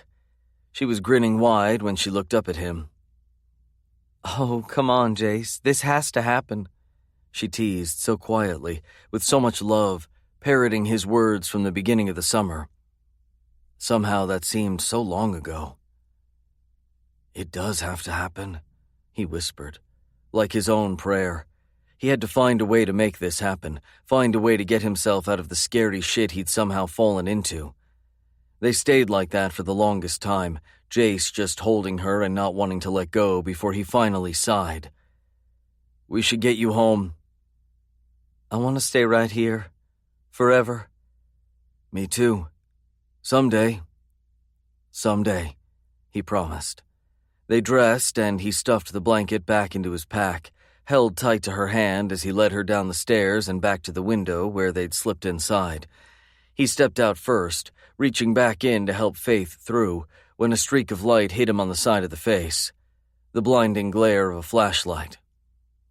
"Freeze! Right there!" Jace froze, every inch of him going cold. Jace sat at the cold metal chair at the cold metal table, cold cuffs around his wrists. He pressed his palms to his face, shook his head again. "I told you it's not mine." The sheriff frowned in disbelief. "Really? It was in the bottom of your bag?" Jace pressed his eyes tighter, trying to believe that he could somehow get out of this. "It's not mine," he begged. He'd already gotten rid of everything Stephen had forced on him earlier that day. 3 goddamn stops where his heart had been in his throat, dread coating his skin in a slick of sweat as he'd slinked into 3 rotten apartments. "Then whose is it?" Ian or Joseph's? Ian or Joseph's? It had to be. Somehow one of them had gotten wrapped up in this mess too. Besides, Stephen had been giving him large wrapped bundles. What they'd found in his backpack were little packets of coke already ready to sell on the street. "I don't know," he said. The sheriff laughed, as cold as the rest of the room. "Seems to me that you've got a problem. You had enough coke in there that we have you on intent to distribute, not to mention the breaking and entering with that girl." That girl. She was the only thing he cared about right then. Her and his brother and Joseph. Oh, God. What was he going to do? The problem was that Jace knew there was no getting himself out of this. Not without getting his brother or cousin in trouble. That, or he could give Stephen's name, which would more than likely do nothing but get Jace killed. Either him or Ian and Joseph. That was not a result he could contemplate. And there was no chance he could talk his way out of the breaking and entering. There was no way he was letting Faith take the fall for that, and he knew she was in the next room over trying to do exactly that. Convince them that it was her fault. Her idea. Jace swallowed hard, searched inside himself for courage, for the determination to do whatever it took to protect his brother and his cousin. To protect Faith. He lifted his head and looked the officer head on. "I'll plead whatever you want. I just need 2 things from you." "I need to talk to you." Joseph immediately shot to his feet when Jace banged into the trailer. Jace had sent Ian to run an errand for their mother, telling him he needed him to do him the favor. Really, he just wanted Ian out of the house so he could talk with Joseph in private. Guilt was written across Joseph like it was written in a book, all mixed up with the hostility that continued to bleed from him. Jace wanted to take it out on him, demand a confession, make Joseph give him confirmation that either he or Ian had been the ones who'd stuffed those drugs in Jace's backpack, surely finding the quickest place to hide it when Jace had come out of his room. He'd bet $1 million Stephen had shown up and coerced one of them into it, just the same as he'd done to Jace. The threat too great to resist. How could Jace blame either Ian or Joseph for the same thing that he cowarded to? It wasn't as if it was a negligible risk. No question, Stephen would stand on his word. None of these guys were to be toyed with. So instead of railing on Joseph, Jace swallowed down all his anger that he felt toward the world, and he made a plea. I know things have been weird between us lately, and I know you're younger than Ian, but I need you to step up. Take care of him the way I've been taking care of you. Jace sucked in the heated air, feeling as if he were being consumed, incinerated. Then he begged. I don't know what either of you have gotten into, but I need you to promise me, Joseph. Promise me. Whatever it is, it ends now, or you're going to end up just like me. Maybe worse. Joseph stared at him, appearing dumbfounded, maybe shocked. You want me to take care of your brother? Grief clawed at his throat. And Faith. Watch out for Faith. You and Ian have to promise not to tell her that I'm getting sent away. She'll be devastated, riddled with guilt. Let her think I left her. That's all I'm asking of you. Here's the key to the little safe I have under my bed. It's all the money I've saved working at the store. Can I trust you to do this? Joseph took the key and rolled it around his fingers. Of course you can trust me. Rays of blinding light streaked through the moss-covered branches that stretched across the old dirt road like a living canopy. It was a road they'd walked together what seemed 1,000 times. Their secret spot. Their sacred spot. He stared at her from where he stood 5 feet away, his hands stuffed in the pockets of his ripped jeans, rocking with the guilt and the grief, trying to keep from rushing her, holding her. I don't care what anyone thinks.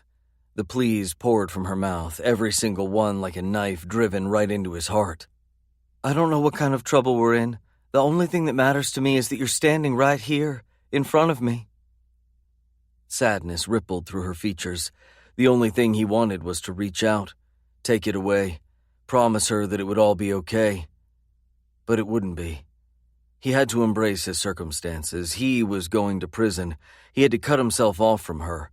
He couldn't ask her to wait. He knew she would. By doing it this way, he was giving her a choice. Like a caged bird, he was letting her go. He'd find out if she really belonged to him, if she still loved him when he returned. Only he'd be the one in the cell. It was the only way he'd ever really know if she was his or if it was all a fantasy.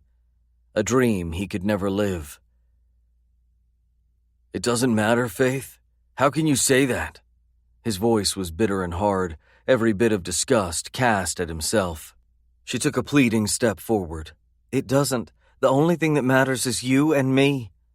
He took a weary step back, trying to put distance between them, to ignore the energy that blasted and raged, his voice twisted in emphatic sincerity, praying she'd get it, finally understand. You matter, Faith, who you are and who you're going to be, and I won't stand in the way of that any longer. He nearly buckled and told her the truth when he saw the tears gather in her eyes. No, she whispered. He shook his head. I'm sorry. The last thing I ever wanted to do was hurt you, but that seems to be the only thing I can do. What happened last night is proof of that. It ends right now. Jace forced himself to turn around, to move, to leave. He felt her panic slamming him from behind. Jace, please don't do this. Don't leave me. Fingertips brushed down his back. Fire crackled from the connection, the way it had always been, since the second he'd seen her. He tried to ignore it, to run, but he whirled around and grabbed her face in both of his hands. His eyes traced every line, every inch, memorizing. But it wasn't enough, and he was nothing but a thief, needing one more taste.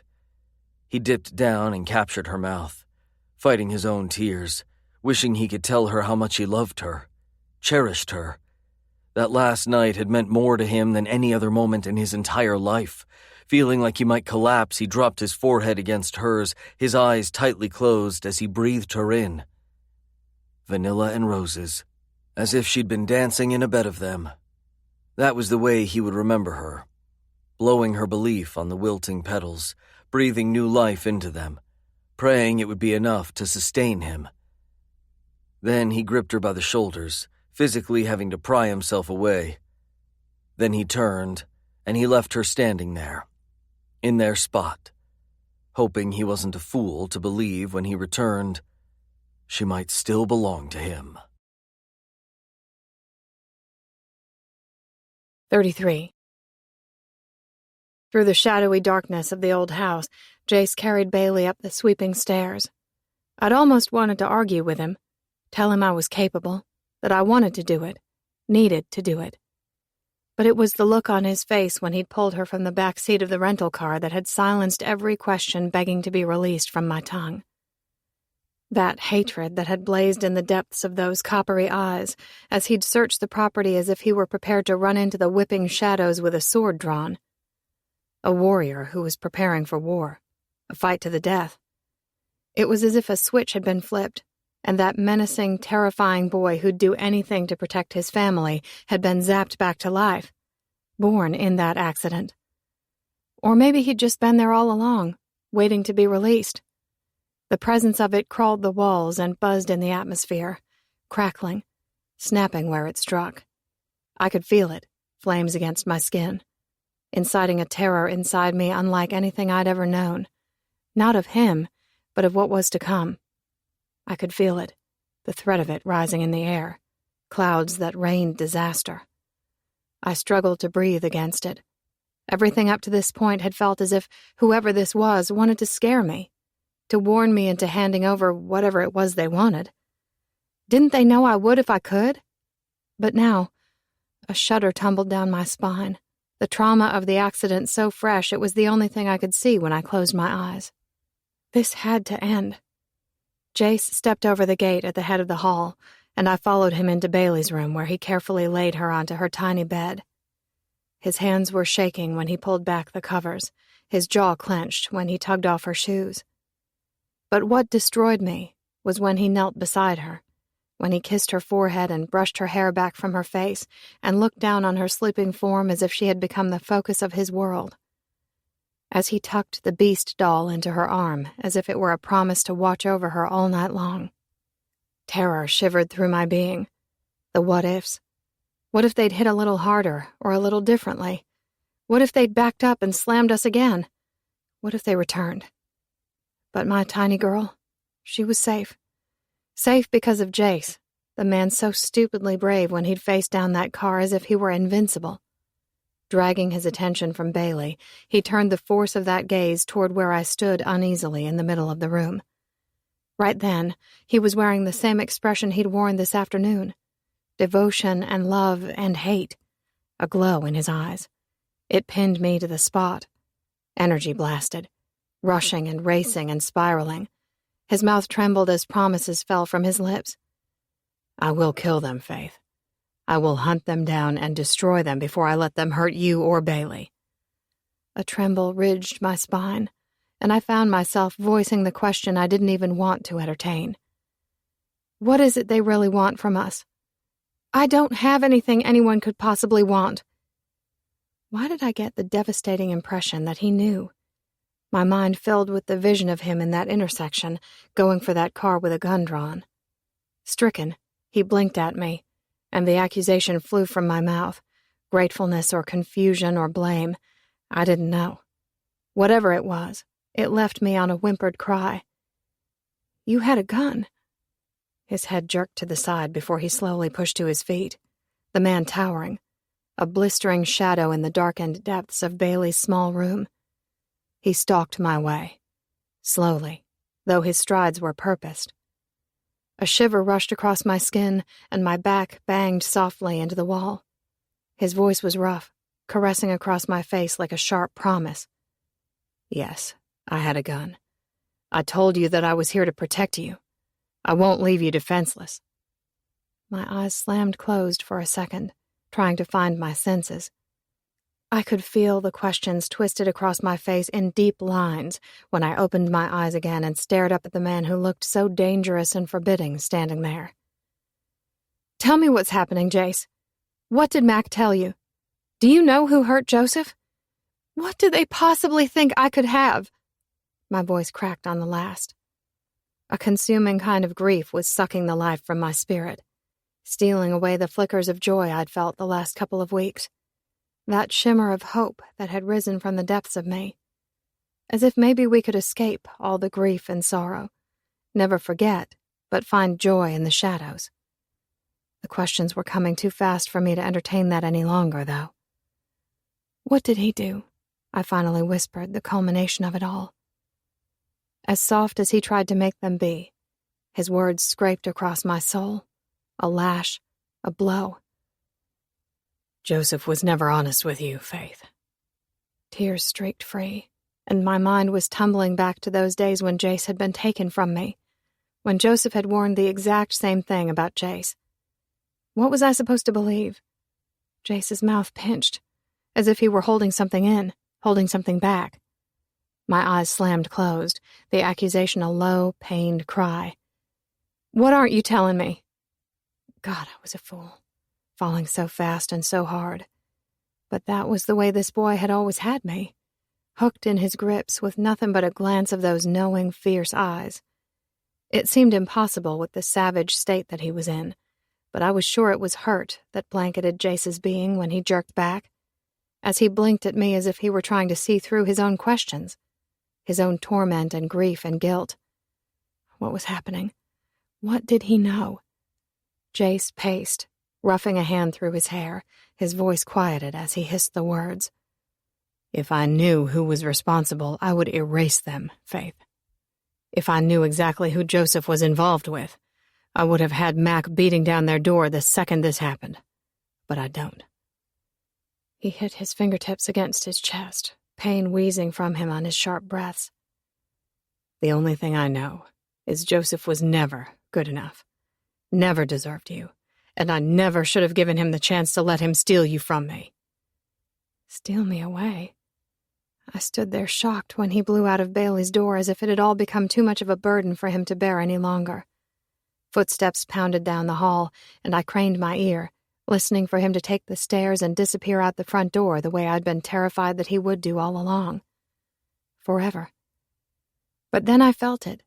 Jace came to a sudden stop, as if he hadn't expected to do it either. His hesitation bled through the old walls before I heard the creak of the hinges of the neglected door. The room I'd scarcely been able to bring myself to enter for all these years, except to clean it every now and then, hit by a landslide of memories every single time I went in there. There was nothing I could do to stop myself from moving that direction, drawn to the magnet, drawn to the light. I was a shaking mess when I came to the door that was left open an inch. When I nudged the crack wider, I found Jace standing in the middle of the room with his back to me, staring out at the garden of roses that filled the window as if the gorgeous scene had been framed. All that hostility and rage brimming from his muscles. My beast. His shoulders tensed when he felt me inch in from behind him, and his hands fisted at his sides. Shock reared me back a step when he suddenly whirled around. It was almost fear that skated through me with the look on his face. He pointed toward the wall. When I came here, I thought I'd hate her. Hurt blistered beneath the surface of my skin, unable to fathom that he'd even let a thought so cruel slip from between his lips. He took a looming step forward. I wanted to. I wanted to hate her so badly because she wasn't mine. If it weren't for the deep sincerity breaking in his voice, I would have walked out, turned my back on him. Instead, I was blinking at him, trying to process what he was saying, what was hidden in the deep emotion that burdened his words.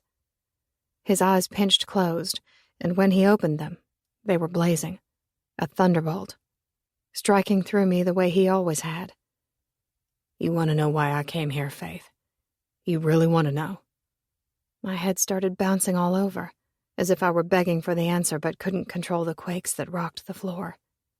His fist came down hard on his chest. Because I never stopped loving you. Not for a second. Not for a day. Because you've consumed every one of my goddamned thoughts since the second I left. His body angled toward me. Because I'm in love with you. He punctuated every single one of those last words with the desperation that rolled from his tongue. Because I always have been, and I'm always going to be. His tone softened in some sort of grief. And I fucking love her too. Oh. I almost folded in two, slammed with the magnitude of it. Because I'd finally caught up to what he was saying. I finally understood the way he'd been looking at her.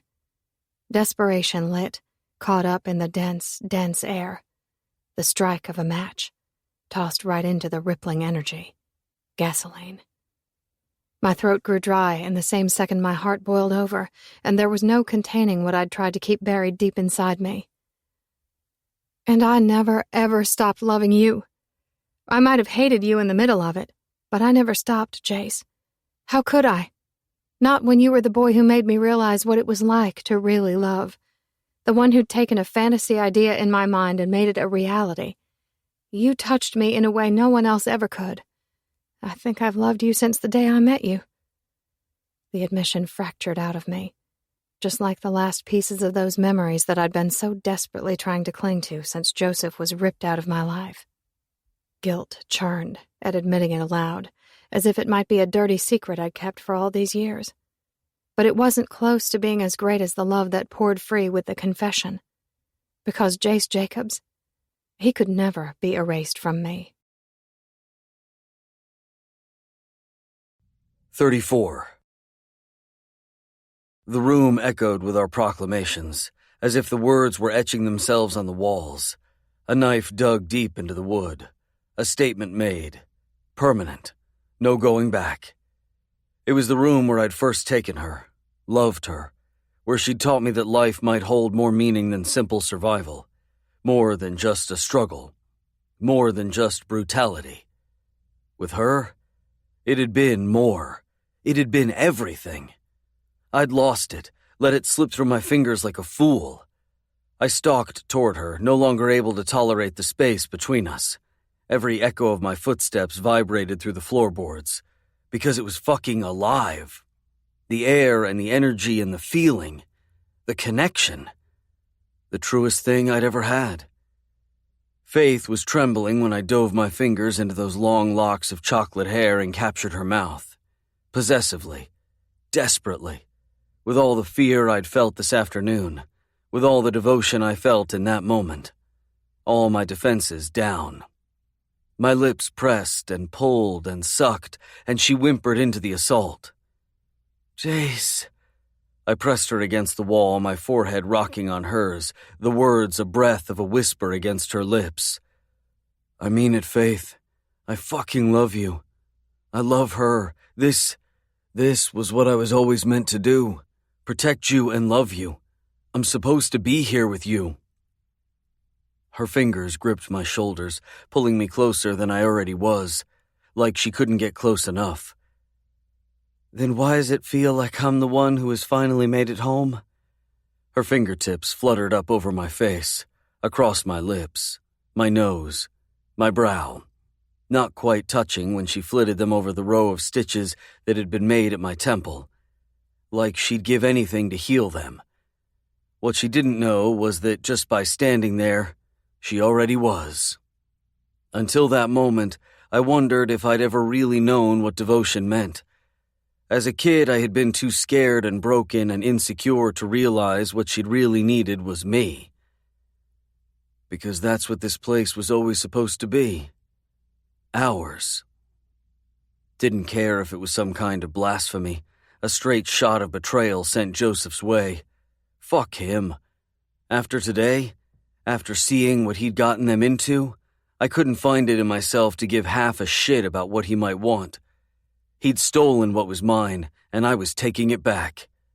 My hands found the angled curve of her face, lifting it to me, and I stared down at her through the flood of moonlight that poured into the room. Or maybe it was just the girl who was lighting it up. "Do you remember," I asked her, "the night you gave yourself to me? What I told you?" "That you'd love me forever?" Her hands wrapped around my wrists. Her voice dropped, low with seduction. Still, the girl was so damned sweet that it still managed to come out sounding shy. "I remember everything. The way you touched me, the way you loved me. But I'd already belonged to you, Jace. Just like I do now."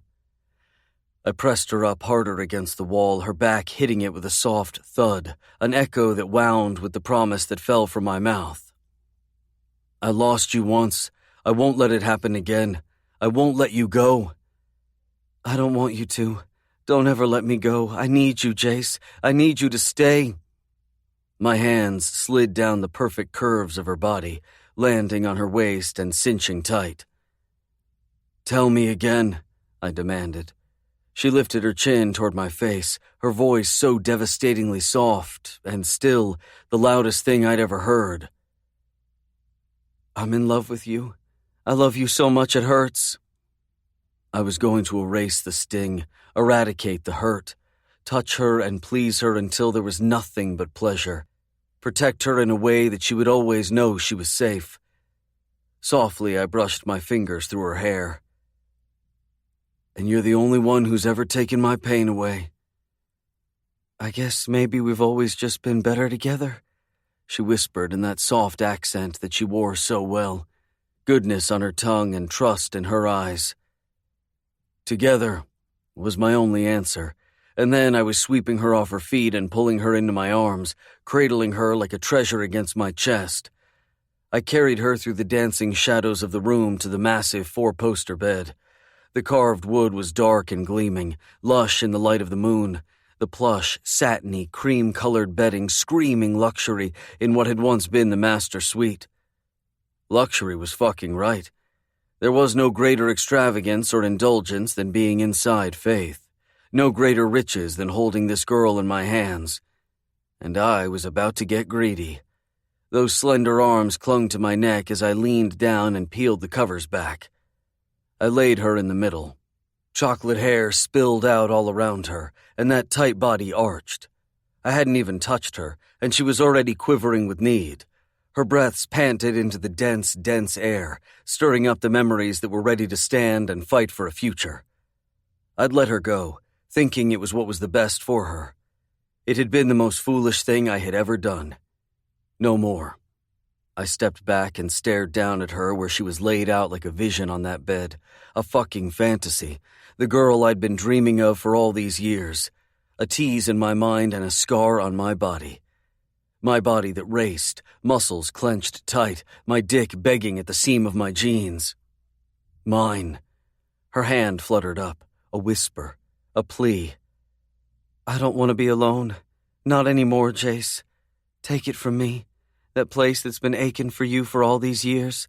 It's always belonged to you anyway." Lust roared through my veins, pumped steadily with the devotion. I set a knee on the bed and climbed up over her, hands planted on either side of her head.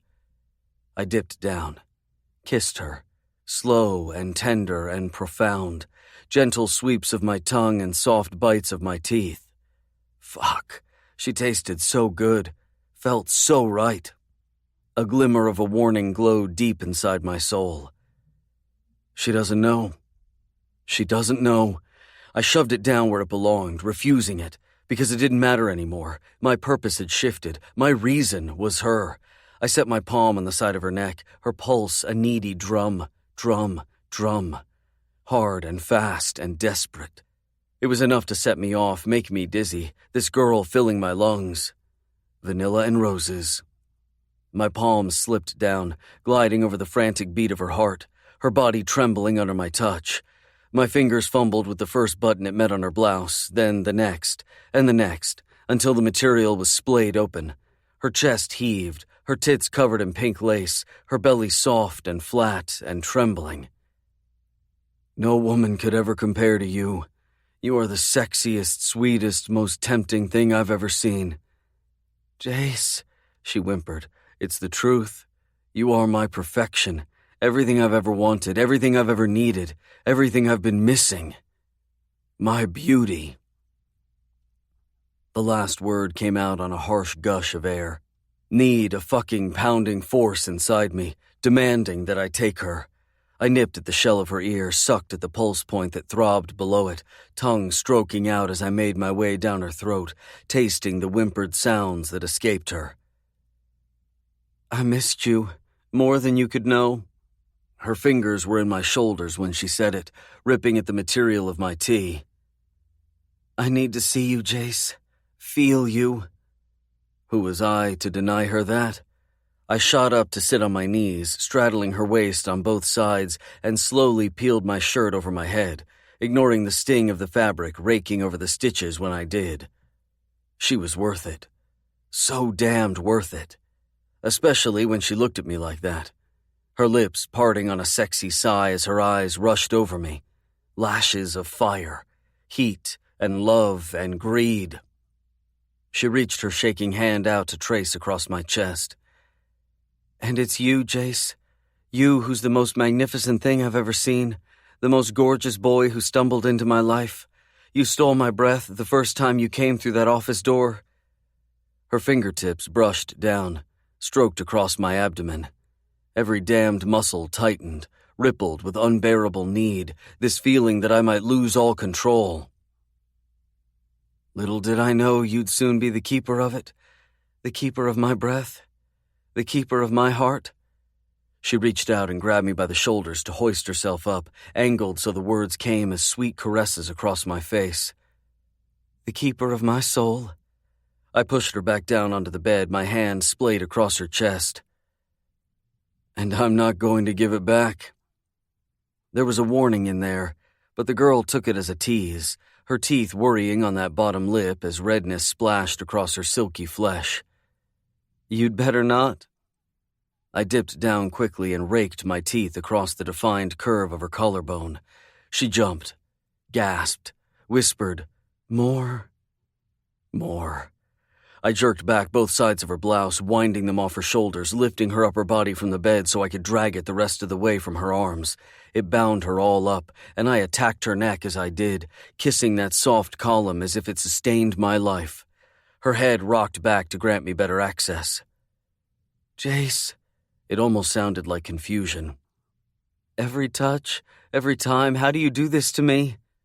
Her scent flooded me, filling my head, my heart, my soul, and I was going to worship her forever. Intensity whipped the air, that energy alive in the room that was ours. Ours. Hunger raced through my veins and poured onto my flesh, severe and strong, uncontainable, brighter than anything I'd ever felt. Blinding. I tore her shirt the rest of the way free, loving the tiny shock of surprise that jetted from her lips when I reached out and tugged down the cups of lace to expose the tight buds of her rosy nipples. Her tits were full and pouring out over the top. Motherfuck, you are sublime. I ran the knuckle of my index finger over one. She arched, mumbled, "Yes." I let my thumb take its place, rolling and teasing as I angled down to lap at the other with my tongue as I pushed her back to the bed, sucking and loving and living. That was what it felt like when I was touching her, coming alive. I reached behind her back and freed the clasp of her bra, and I relieved her of those bindings too.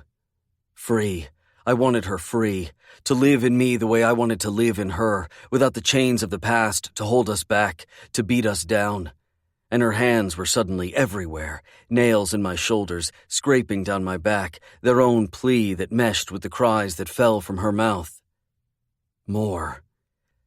I ripped myself back and went to work on the button of her jeans, moving away from her only long enough to slide them from her legs. Good God, she stole my breath, hitched and hooked it, my heart caught up in the middle of it, hammering wild. Long, long legs that went on forever, pale flesh and slender curves and fucking perfect body. Her cunt was bare, wet and glistening for me. I tugged her jeans from her ankles, and my fingers were right there, dragging through her pussy. I sank my fingers into all that attraction and desire, enraptured, fucking lost in the magic of this. I leaned forward, still touching her as my tongue darted out to wet my dry lips. Look what I do to you, baby. Look at the way I make you feel. I burrowed my fingers deeper in all that tight, slick heat, relished in her shudder that raced up my arm. You, she whimpered, her hips coming from the bed. You, I murmured back, kissing her softly, trying to find some semblance of control when this girl had stripped it all away, every vulnerability exposed. The girl always making me so damned weak. But this time I felt the strength in it, the purpose, the reason. This girl could bring me to her feet, but I'd always stand for her. Devotion and loyalty hummed through my being, all mixed up with the frenzied heat, and I was back on my knees, ripping at the button of my jeans and shoving them from my body. My cock jutted free, bouncing at my stomach, as devoted as the rest of me. No one, Faith, only you. The promises tumbled out, leaving me like I was drugged, dizzy on this girl. It had always been her. It always would be. I felt half-crazed when I wedged my hips between her trembling thighs. So warm. So right. Short breaths ripped from my lungs, mingled with her own, everything becoming one. Baited, held, and caught up in this moment. I pushed up onto my hands and stared down at the girl, my heart a thunder where it beat at my chest. You, I told her again. Heat blazed from her body, and I watched the bob of her delicate throat when she swallowed and watched me with all that trust that I didn't deserve, but I'd do everything in my power to earn. You, she rasped. Energy billowed and bloomed, a fire that raged in the remaining space between us. I had to remind myself to go slow when every part of my body wanted to fuck her wild, claim her, mark her. I swallowed hard, dipped down and kissed her, and Faith dropped her legs open wide. An offering. Emotion tightened my chest, and I edged back an inch, letting my cock barely slide through the arousal between her lips. A lick of need, a lash of desperation. Lust prowled my spine, the base instinct to take what was mine. I can't wait to feel you again. I need it. I need to feel your body on mine, she whimpered. It felt like what was meant to be was finally catching up, matching time, everything shifting back into its rightful alignment. For a beat, our eyes tangled, and her nails burrowed deeper into my shoulders. Take me. Make me remember every reason I've always been yours. I gripped her behind her neck, the other at the top of her thigh, holding on to that soft, delicate skin as I pushed her wider. I pressed just the head of my dick into her, nudging into her folds. A grunt fell like a stone from my mouth. Didn't matter that I was barely an inch inside. The impact of her hit me like a landslide. Too much, too perfect, too right. Faith struggled to draw air into her lungs, her body bowing up as she struggled to accept me as I slowly spread her. Finally, I couldn't take it anymore. No restraint, no self-control. I slammed home. I'd never, ever felt it more than then. Home. Her mouth dropped open at the side of my neck, her nose at my flesh, breathing me in. My entire body shook, curling around her. I pulled out before I rocked back in, hard, hip to hip, taking all of her. So good, ripped from my throat. Nothing has ever felt so good. Pants lifted into the air, her sweet lips parted. Are you okay? I murmured, terrified I'd pushed her too far and too fast, unable to stand the thought of it at the same damned time, the fucking desolation of her thinking about him. Nothing has ever felt so right. Relief left me on a gush of air, and I began to move in her, slow and hard, half delirious, half sure I'd never seen anything so clearly. Every thrust was a promise, every fuck of my body a claim. Soft cries of pleasure struck the air, and I held her, took her deep and hard while I kissed her gently. My treasure, my prize, while I adored and cherished and murmured that I was never going to let her go. I could feel it, her pleasure building, the way her body began to simmer under mine. Heat and friction and need. Her head rocked back, and I sucked at her chin before I kissed down the column of her throat. Energy lapped, a slow build at first, a steady increase that lit in a frenzy. Those eyes met mine. So intense, and the feeling that I'd been fighting since I returned gripped me whole. She opened herself wider and lifted to meet every hard thrust. Our bodies a wave. Rolling, floating, building. "Jace," she whimpered, begging my name. Pushing up onto a hand, I wedged the other between us, finding her clit, loving the sounds she made as I did. Sounds of desire, of pleasure, all of it for me. I could feel her winding up, her body stretched thin. She gripped my ass, urging me deeper as she rubbed her body against me. Harder, faster, more. Our skin was slicked in sweat, heat rising, short wheezes ripped from her delicate throat, chants of my name, and there was no question. This girl. She'd always fucking been mine, and she was going off. Bliss a crack in the room, thunder, pleasure-bound and pummeled the walls. She took me with her. The most powerful emotion raced down to gather at the base of my spine, physical and emotional and alive, all her.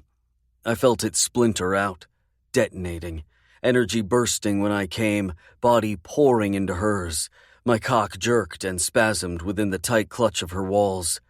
Her body so sweet, so perfect, owning all of me. Her teeth were in my shoulder and her hands were in my hair, like she couldn't get close enough to me, like she wanted to sink inside, share every part, invade every recess. She was already there. I held her through it, the two of us riding wave after wave. I swallowed her whimpers while she swallowed my praise. I love you, fuck, I love you so much. There's nothing better than this. Nothing.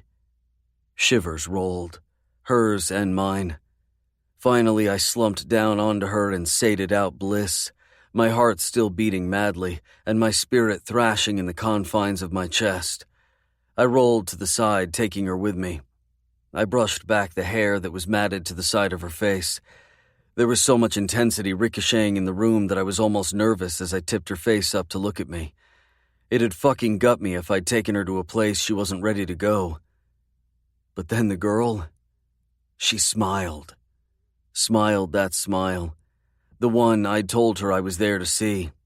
One that was genuine and filled with joy. Joy.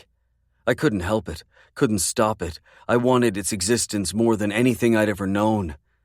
I'd settled for a life of greed, money and mindless sex and labels that meant absolutely nothing.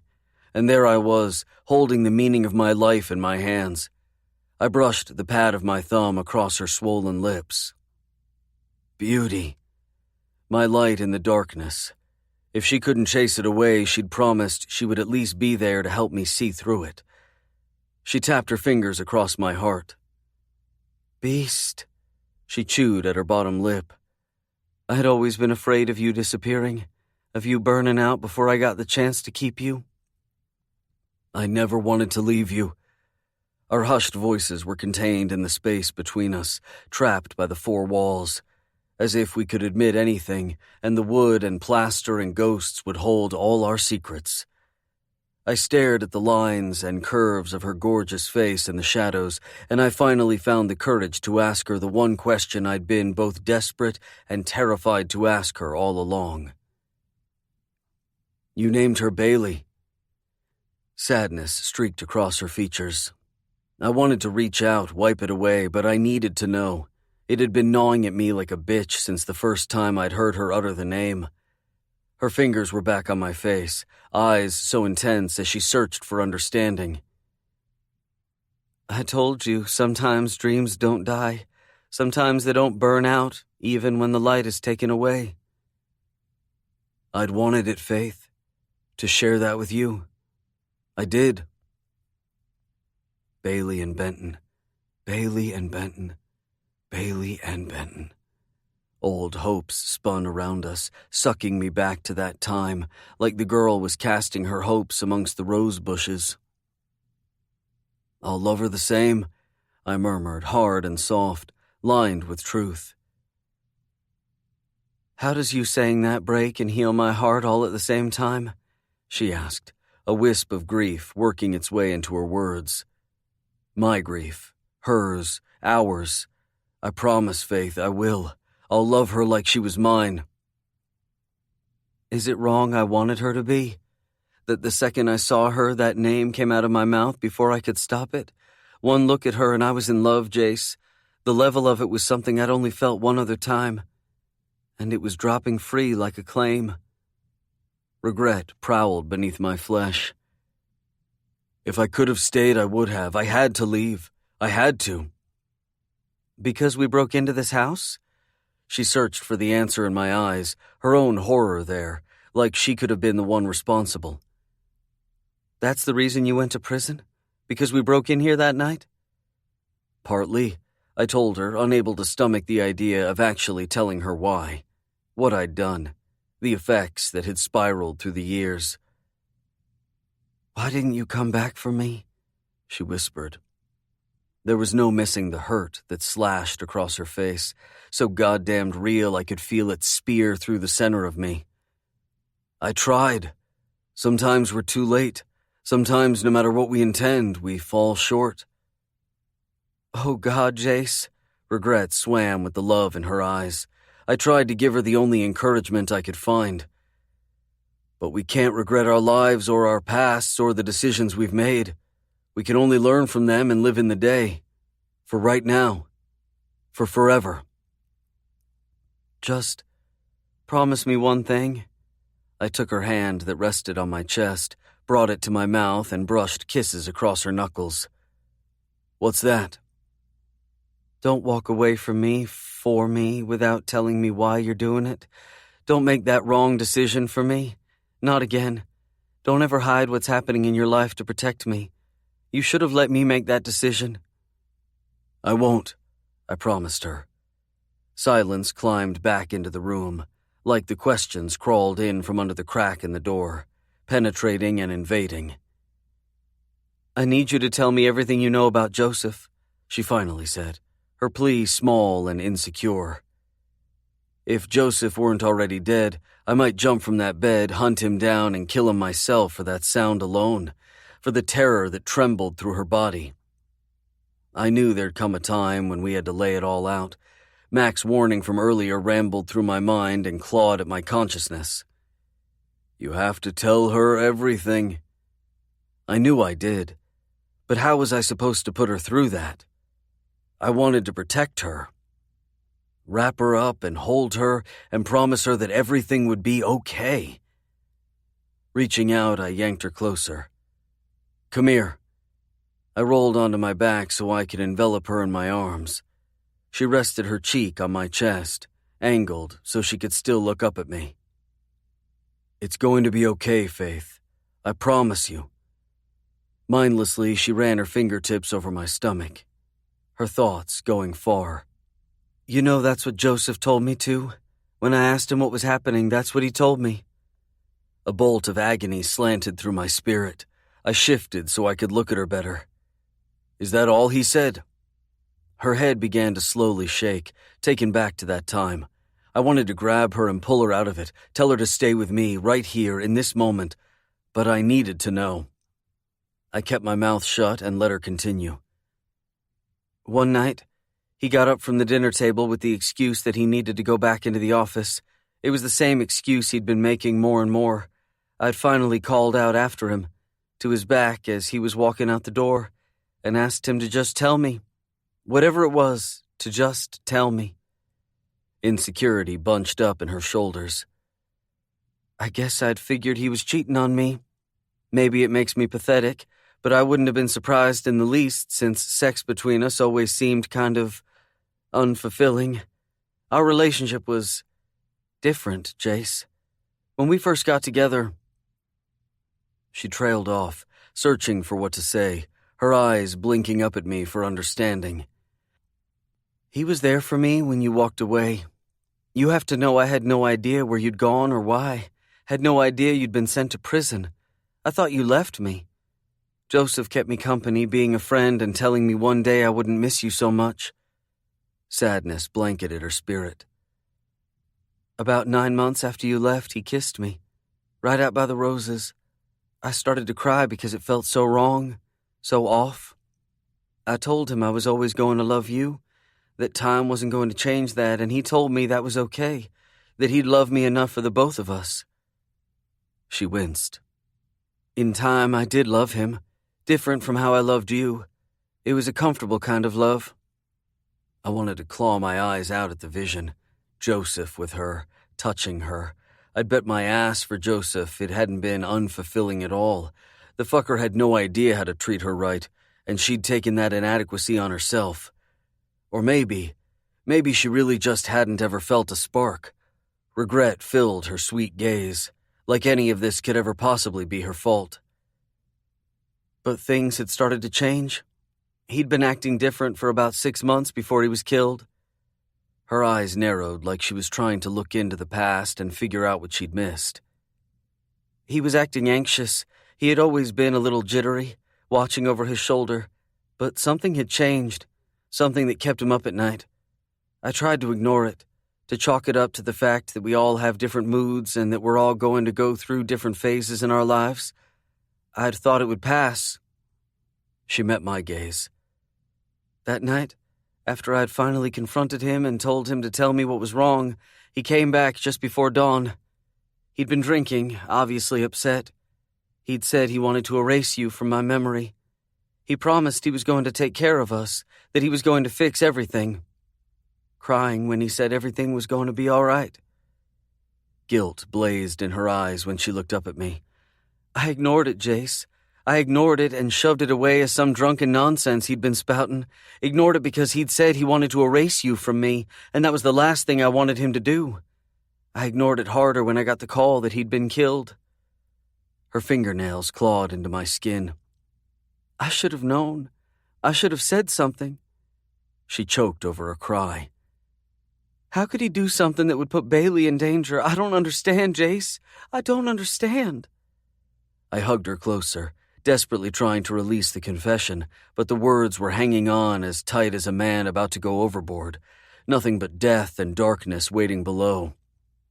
She'd hate me when she knew. I toyed with a lock of her hair, trying to find the nerve. My words were measured as I prepared to lay it all out. How much did you know about what Joseph did for work? I always wondered how the slimy asshole had convinced her he was legit.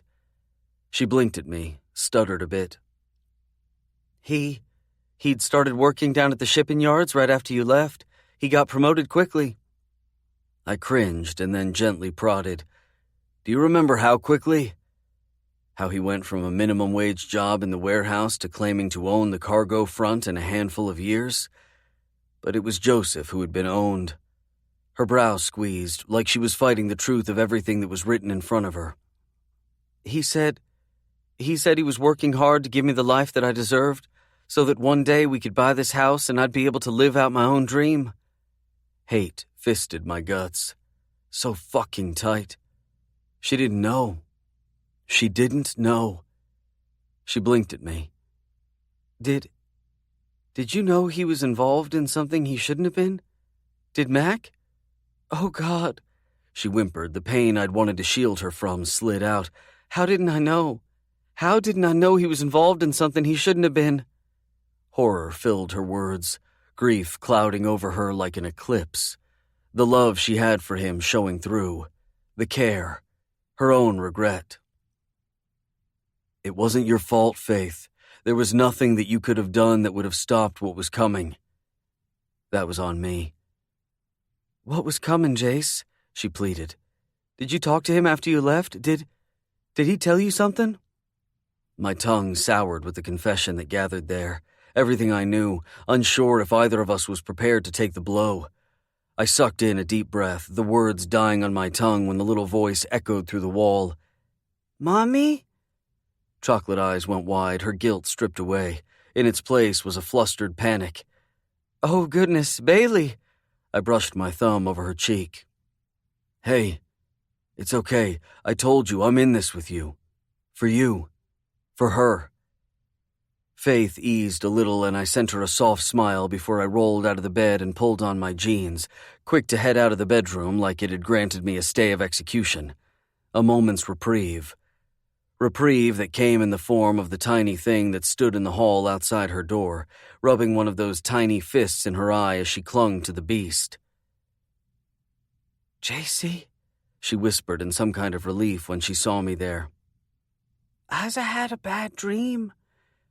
Like she found comfort in my presence. That just for the fact I was standing there, she was protected and safe. A belt of emotion tightened around my chest. Never had I known it stronger than right then. I'd never allow anything to happen to her. Not to Faith, not to us. Joseph had left enough wreckage behind. I was going to pick up the pieces. 35. Jace, 21 years old. Jace didn't think he'd ever been so happy to see his brother. Ian leaned against his car in the parking lot looking like freedom and the road to Jace's second chance. He was going to take it, run with it, run home into the one thing he never should have left behind. It had taken locks and bars and cells to finally figure out who he was and what she'd seen in him, and he was determined to become that man. The lock buzzed, and the heavy metal gate slid open. 1 second later, Jace was free. Released 2 years earlier than his 5-year sentence. Let's just say he'd been on his best behavior. A little harder than he'd once been. 3 years behind bars would do that to a man. He'd thought he'd seen it all, the worst in people, but he hadn't had the first clue. He'd learned a lot of tough lessons, but he'd finally embraced a bunch of good shit, too. His only worry was the letters he'd written over the years that had never been answered. He guessed some things had to be confessed face to face. He walked toward his brother, determined to never repeat what had gone down. He was reclaiming his life, taking back what was his. Ian straightened when he approached, and they measured each other for a second before Jace threw his arms around his brother and hugged him tight. Ian hugged him just as fiercely. "Fuck, man. I missed you like crazy. Don't ever leave me like that again." Jace squeezed him like his next breath depended on it. "I don't plan on it." Ian nodded, pushing away, shaking himself off. He rounded to the other side of the car and hopped into the driver's seat. Jace slipped into the passenger's. Ian turned over the ignition. "Where are we headed?" "I need to get to Faith, explain all this bullshit." They were more than 100 miles from Broadshire Rim. Jace had been carted off to some dump penitentiary that was hidden in the mountains on the west side of the state. Something passed through Ian's expression. Worry and sorrow and pity. Jace's hands fisted on his thighs, and he stared across at his brother, who tried to busy himself by fiddling with something on the dash. Dread spiraled through his system, and he heaved a breath, forced out the words. "Just tell me, Ian." Ian stilled his fiddling and inhaled deeply before he slowly looked back at Jace. "She's married, man." "What?" Disbelief fisted his spirit, drenching his heart and mind. No, it wasn't possible. Not after he'd sent all those letters promising he'd be back. Denial pulsed through his being. Ian had to be wrong. He'd made a mistake, that was it, a mistake. "I'm sorry, Jace, I couldn't tell you while you were in there. I just couldn't." Grief constricted Jace's throat, so tight he was sure he was being strangled, right as a fist punched into his chest and ripped out his heart. "To who?" he barely managed. Ian hesitated, wavered as he rocked in the seat, holding on to the steering wheel as if it might make delivering the blow easier. "To Joseph?" Agony sliced him in two. It was a misery unlike anything he'd ever known, amplified by the blinding fury that beat within his broken heart. Betrayal. He couldn't stop it, the way his mouth worked and moisture filled his eyes. No. Fuck no. He couldn't believe this shit. Ian jerked his head away, shaking it, filled with turmoil. Then he cursed and jerked his gaze back to Jace, so much brutal sincerity in his voice that it rocked the car. I didn't do it, Jace. Those drugs, I didn't have anything to do with them, I promise you. I know you were trying to take the fall for me, but it wasn't necessary. I know you didn't believe me when I told you I wasn't involved, but it's the truth. I wouldn't have done anything that piece of shit said. I didn't fucking care if he'd killed me. Not after what he did to me, and sure as hell not after what he did to you. I know. I could barely manage to form the words. His head dropped again. Joseph was always jealous of you, of everything you had, of everything you stood for. He knew he could never compare to you. Ian looked back at Jace. He's been working for Steven since the day you got hauled away. Turmoil blistered through Jace's body. So hot he was sure he was being incinerated from the inside out. Joseph had been responsible? Take me there, he demanded. I need to see it for myself. Ian's eyes went wide. Why would you want to go and do that? I have to, Ian, I have to. Maybe Jace needed the confirmation, or maybe he just needed the proof that dreams really didn't last, that dreaming them was nothing but a waste of time. Because 3 hours later, he and Ian were parked in a lot on the other side of the small apartment complex. Jace was gutted all over again when Faith stepped out of the apartment door. Joseph right behind her. Heartache howled through his insides, seeping all the way to his bones, saturating to the marrow. He fisted his hands on his thighs and squeezed his eyes closed against the sight. Get me out of here. Take me to the old house where she and I used to meet. Ian looked at Jace like he'd lost his mind. Jace guessed he had. 36. Shaking through the last button on my blouse, I took another glance around the room. The bedroom that I'd always thought of as mine and Jace's, locked away and hidden like a treasure that was right there. Out of sight, but not forgotten. It had felt as if he were inviting me to step back into that time, back to when we'd lost each other. It eased so much, and somehow only bred more questions. Heaving out a breath, I slipped out the door, not sure how I was supposed to explain any of this to my innocent daughter. How could I when I wasn't sure myself? When it still felt like there was a fog of confusion holding me hostage. This afternoon had been one of the most terrifying experiences of my entire life. Joseph. The loss of him still cut and marred, especially with the way he'd been so violently taken. He'd been there for me when I'd felt so utterly alone and abandoned. My friend who'd slowly grown to be something more. My supporter. My lover. But reluctantly, I could almost admit that something had always been off. Joseph, what did you do? You were always so sweet and devoted. Why didn't you trust me enough to tell me you needed help? I would have been there for him. Helped him the way he'd always helped me. Regardless of the fact that we'd been little more than friends, living our lives the best way that we could, I'd been devoted to him, loyal to him. Had he really not been loyal to me? Fed me lies by omission? Or had they really been bold-faced lies? Every time he walked out the door, had it been under false pretenses? No, I couldn't fathom it. Maybe he'd gotten caught up in something he didn't fully understand, had been as confused then as I tried to ponder it all out. I slipped out the door and took one step in the direction of my daughter's room, only to stumble to a stop. A bittersweet breath pulled deep into the well of my lungs. Surety fell over me like I'd just been wrapped in the warmest blanket after I'd been left for dead out in the middle of a freezing snowstorm. Comfort and security. It was written right there. In the way Jace knelt on one knee in front of her, his fingers gentle as he swept the unruly mass of her waves from her face. In the tenderness of his voice as he murmured, "It's okay. I've got you. I'm right here. You don't have to be afraid." He pulled her into his arms, hugging her close to his chest. She wrapped her little arms around his neck. "Don't never leave me, Jacey." My heart twisted and pulsed.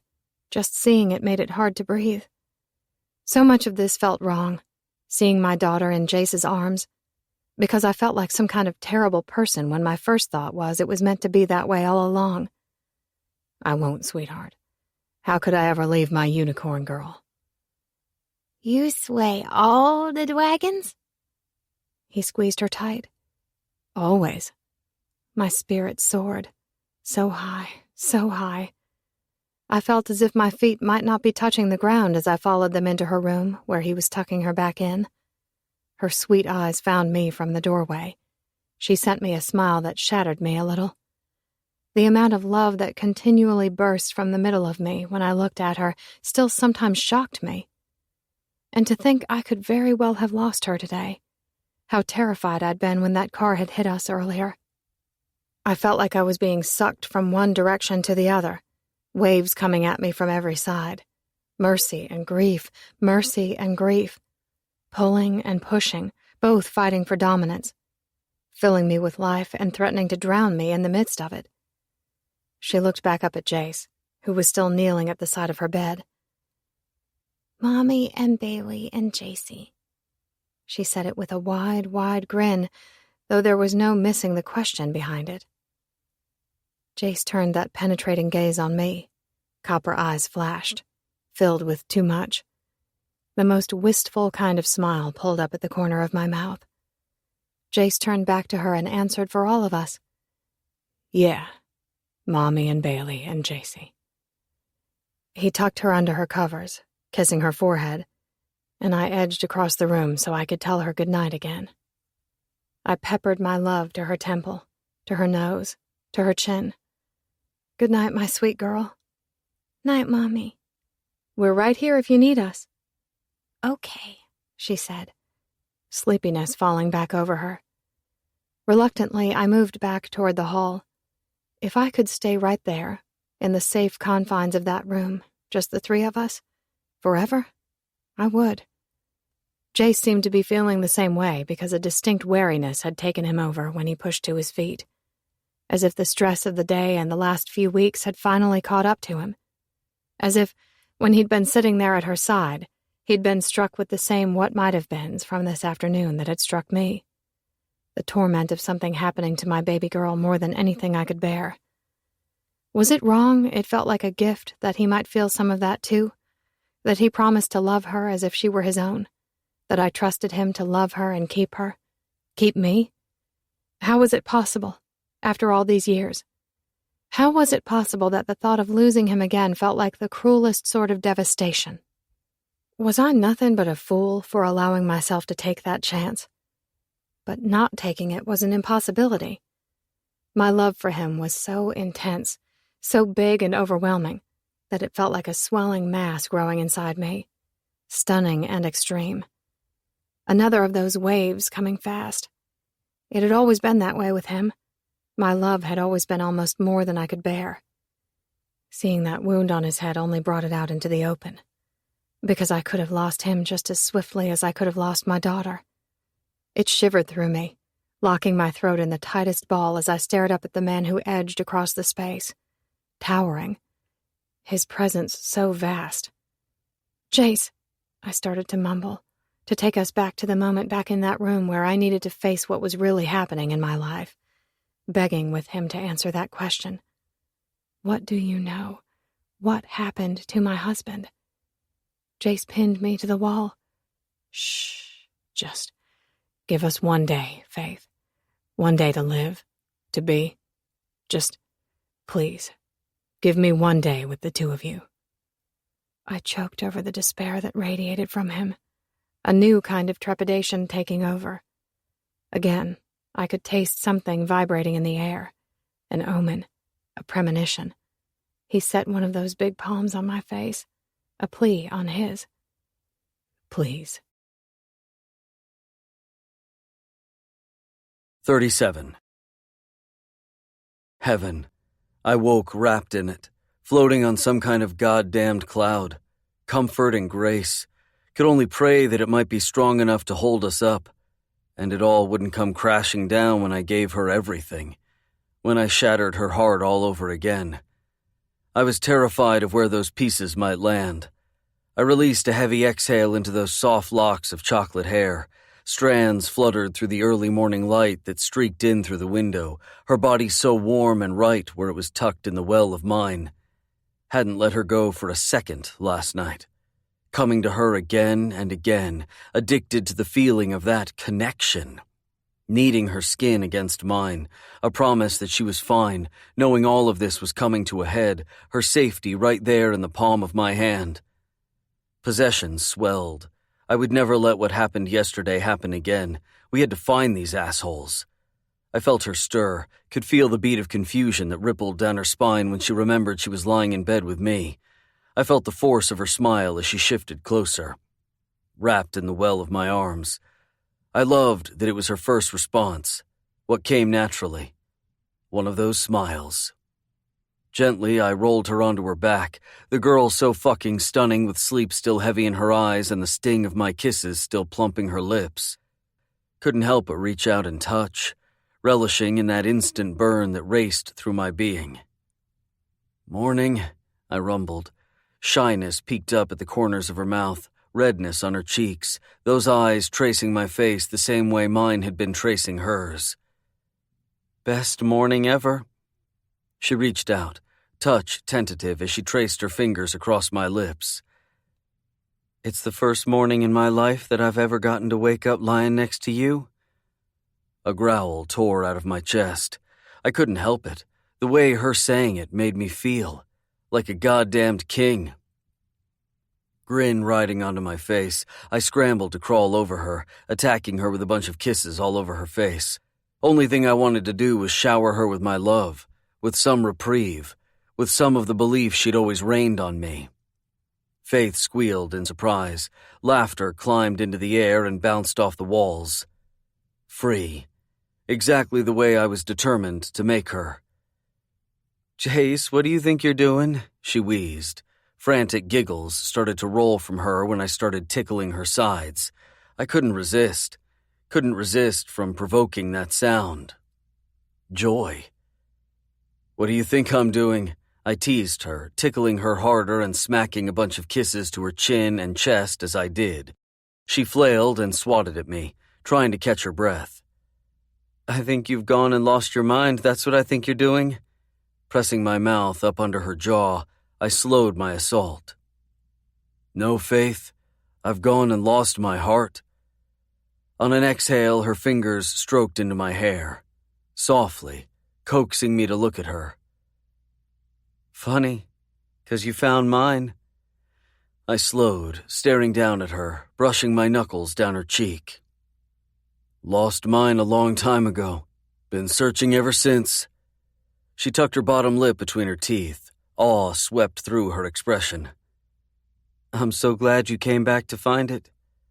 I leaned forward and pressed my lips to hers. "Me too. Me too."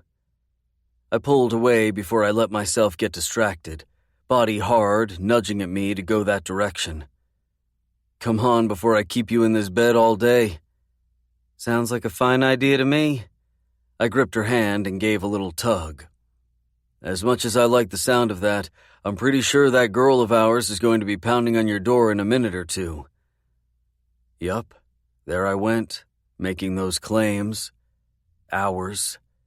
Surprise streaked through her eyes before the emotion shifted. Sheer adoration took its place. God, I wanted to be worthy of that, of the way she was looking at me like I was good and right, like I was everything. Nerves spun and I shoved them down. I'd face all that tomorrow. Today was about us. And I was finished wasting time. "This way," she whispered with her little odd voice, her tiny hand wound up in mine. She tugged at me, quietly padding forward as she led me through the thicket of spindly trees that edged the back of the property. As if it were a secret. As if we were stepping into a different world. A magical one. Lush green grew up on all sides, the narrow trail hugged by shrubs and bushes and a variety of trees as we got closer and closer to the brook that trickled over the smoothed rocks beyond. The sound of it filled my ears, the memories fierce where they beat through my mind. That peace was compounded by the energy blasting into my back, a steady burning pulse. Thrum, thrum, thrum. Every one of Faith's footsteps behind us were like fuel that reminded me of my purpose. You hear that? Bailey rushed low, looking at me from over her shoulder. Swear to God, the child hitched my breath, stole the air right out of my lungs, dimples and chubby cheeks and chocolate eyes, filled with wonder. Faith. What is it? I murmured back just as quietly as we cut deeper into the copse of limbs and trunks and thick leaves. Sunlight speared through the dense canopy above, sending glittering rays through the crannies and cracks, as if straining to find their way to the damp ground below. Lighting in the heavy humidity clinging to the air.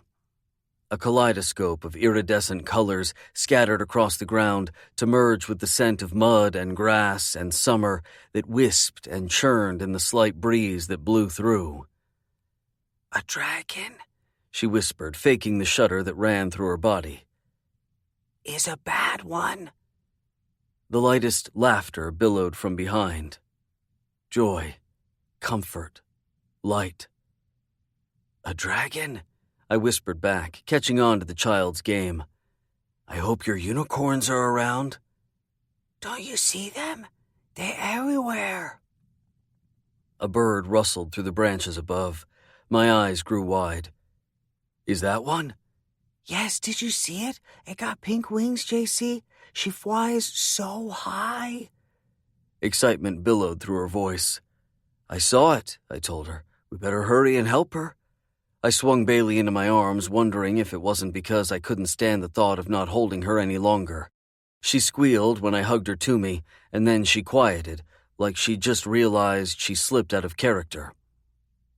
Be super quiet. Those brown eyes were wide with her play, lost in her little world. We got to sway the dragon. Faith's energy flowed, quiet as our play and as fierce as Bailey's belief. I would slay all of them. Faith wandered the edge of the rose garden, silently, lost in thought, wearing this yellow sundress that made her shine. The girl was like a torch that burned in the pitch of night. I'd been on a blanket in the grass with Bailey under that big shade tree that grew up at the edge of the magnificent house. We'd played by the stream for more than an hour before Bailey had decided she was hungry. But it had to be a picnic, she'd insisted, the little girl seeming unwilling to let go of the day we'd spent out under the sun. Faith didn't seem to mind all that much either. It felt like we'd stepped into a reprieve, a time-out, a moment given to make sense of the direction we were stampeding toward. Like all of us could feel it, the rumble coming from underneath, coming closer, growing stronger. Bailey was humming under her breath, a few words coming out here and there as she played with her dolls and books, caught up in her own little make-believe world with the beast propped up in the middle of it. I brushed my fingers through her hair, and she turned to grin up at me before she slipped right back into that sweet imagination that ruled her mind. Part of me was wondering if that was what I was doing, if I was lost in my own imaginary world, pretending I could stay here, be a part of something beautiful. I'd rarely had anything beautiful in my life. Every second that I had, it had been wrapped up in one single woman, the woman who lightly brushed her fingertips across the satiny petals, her face cast up to the sky as she swayed, sunlight pouring down.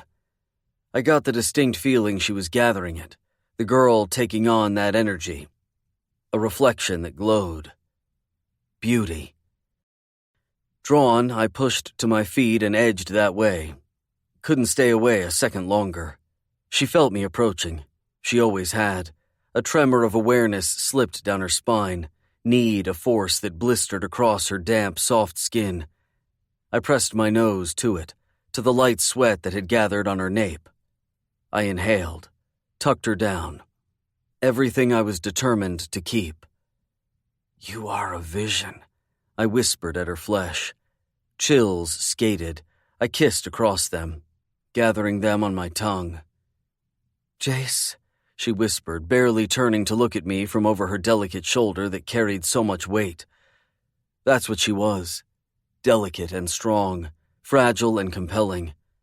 Her attention traveled to where her daughter played quietly on the quilt she had set out for her. I followed her eyes, my heart doing that crazy thing again, my words rough where they hooked in the air. She is the most incredible thing, impossible in her perfection. I'm doing my best to give her the life she deserves. I felt the intensity of Faith's stare where it landed on the side of my face. I looked back at her. She's incredible because of you, because she is filled with you, with your belief and your love and your strength. Her throat bobbed when she swallowed, her voice pensive. She's not going to remember him. Soon she'll forget. He'll be nothing but a vague memory in a picture book. Part of that felt like a slap to the face. The other totally got it. Her worry, her devotion to her daughter bigger than either of us. Needing the connection, I reached out and trailed my fingers down her bare arm. I'm so sorry that you both lost him. I didn't know how to relate to that, the idea of Joseph being here, not when these two were the only things I wanted. I also didn't want to be the dick that discounted what he'd been. Her face pinched, and her tone turned wistful, as light as the gentle breeze that whispered through the blooms of purple roses. After it happened, I'd felt this consuming need to keep his memory alive, to constantly talk about him to her and show her pictures. Pain etched her gorgeous face when she let her attention travel back to me. And I can feel all that slipping away, Jace. His memory, who he was. And now I'm left wondering if I even knew him at all. I cupped her cheeks in my hands. Everyone has their secrets. We all have good in us and we all have evil in us. We are all going to make the world better in some small way, and we're all going to do some damage. You're the one who taught me that we're not all good and we're not all bad, that we each deal with the circumstances we're placed in differently.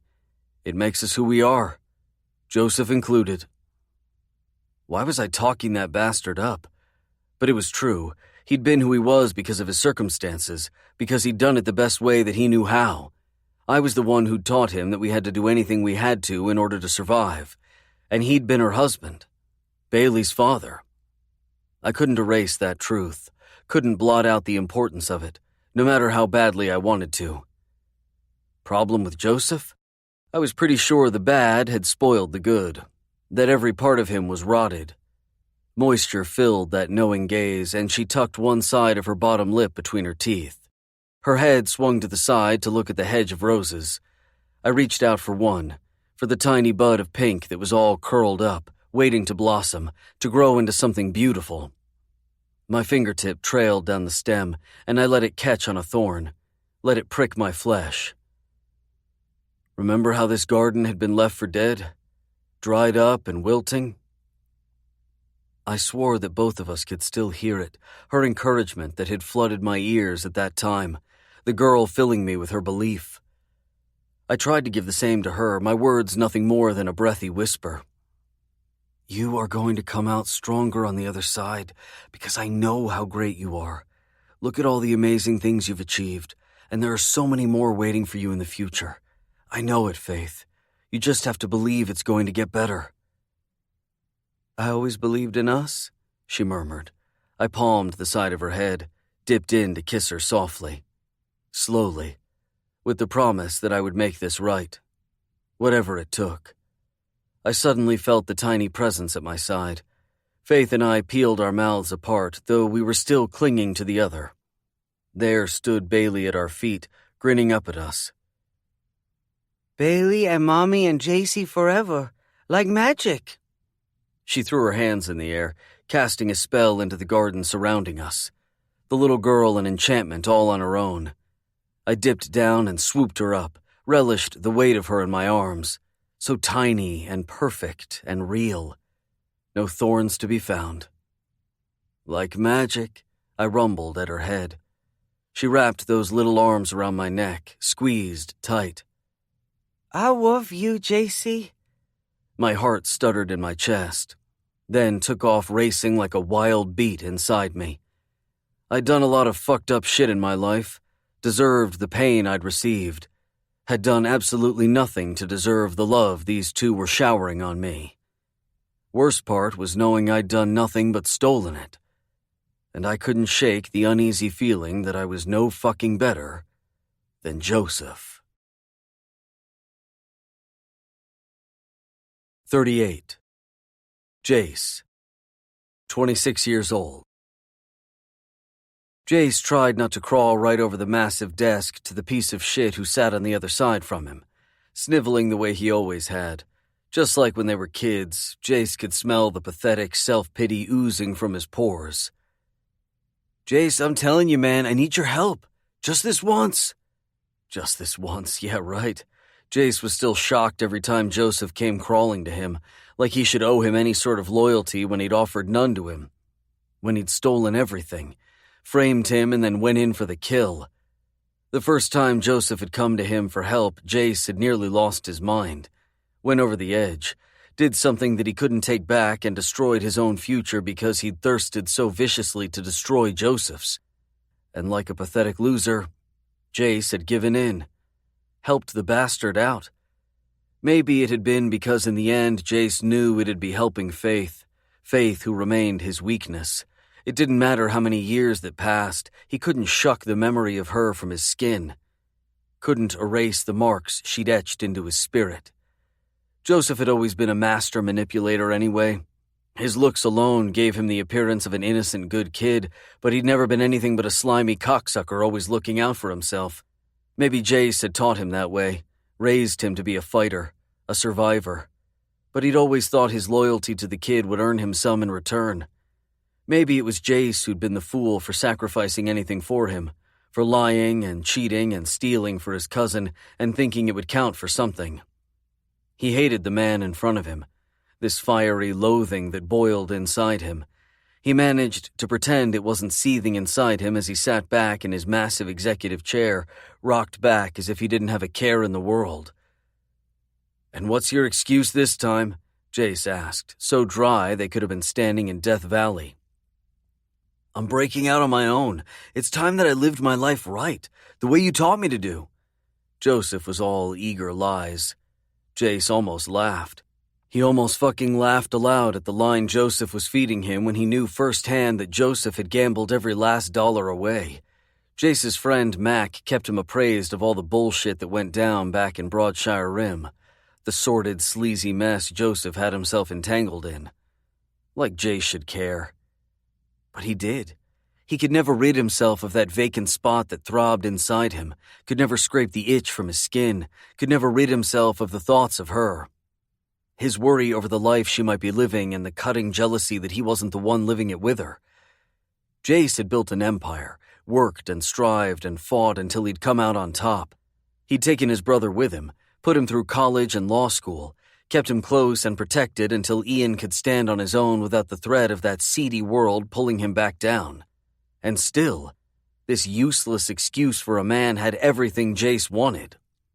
Nothing but a common criminal, a puppet and pawn, working for Stephen, the same way as he'd been all along. "I have nothing to offer you," Jace told him, cool and calm while that fire raced his veins. Joseph snorted. "Is that right?" "That's right. But you have the one thing she wants, don't you?" There was spite in Joseph's tone. Jace rocked forward, his movements crawling with menace as he breathed. "And you have a wife and a kid on the way that you're putting in danger." "You don't give a shit about my kid," Joseph spat. "Do you?" Jace accused. Joseph blinked, the first real emotion Jace had seen from him since he'd come through the door. "Of course I do." Jace should shove him out the door, toss him out on his ass, because he shouldn't care either. He hated the idea that Joseph had touched her, that they were going to have a child, a family. Hated that Joseph fucking knew that Jace would do about anything to ensure Faith's happiness. That there were some dreams he'd never stand in the way of. "Then I'll make you a deal." His voice was hoarse, ragged. "The deed for their safety. You truly walk away from all that bullshit, from Stephen and the rest of his crew, and you don't look back. I'll even throw some money on top of it." Jace pointed over Joseph's shoulder. "And then you don't ever step through that door again. Do you understand me?" Face pinched, Joseph nodded. Jace squeezed his eyes closed for a beat. Against the agony, the grief, the crushing of a dream. But he was granting one in the same token. Sacrifice. He'd always been willing to make it for the ones he loved most. And he'd never, ever stop loving her. 39. We finally got something. Mac's voice was thin and hard on the other end of the line. The last of the day had sunk on the other side of the window, the late dusk filling the room.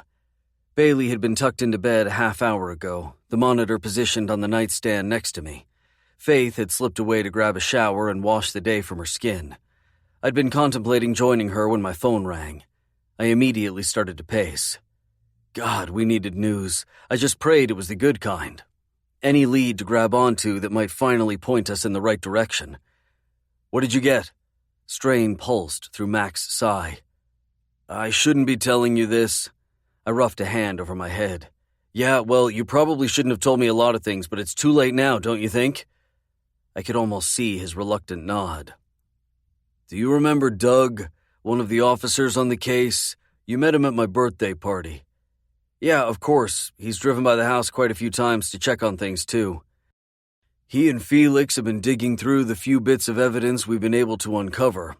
They found an address in some of the files found at Joseph's office. It's a warehouse. Main name on the trust was Joseph's, but when Doug and Felix searched deeper, they found Stephen tied to it. Mac inhaled deeply. We'd thought we'd rooted out all of Stephen's holdings, but clearly it went farther than we'd imagined. Did a drive-by myself, and there's definitely activity at the address. This is a building that belonged to both Stephen and Joseph. Both of them are dead, and there are still people moving shit in and out of there. Shouldn't be a soul around. I could feel the implication in Mac's words, adding the facts up and coming to a quick sum. Shit. I roughed the back of my hand over my mouth. Yup. This has to be the break we needed. I can feel it. We're right there. Gut tells me we're going to find what we've been missing behind those doors. We're finally going to be able to put these bastards to bed.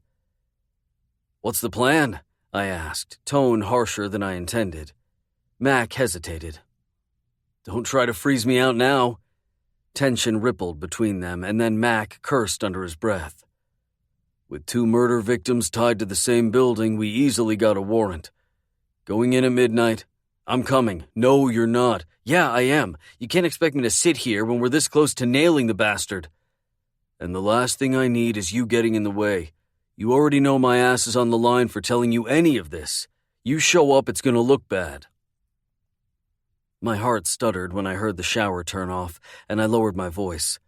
I won't even get out of my car. I just need to be there to watch you haul the monster out in cuffs who tried to hurt Faith and Bailey. The guy who killed Joseph. I shouldn't care. But I did. Still hadn't forgiven myself for my part in it all. This might finally be the retribution my soul needed to put all this in the past.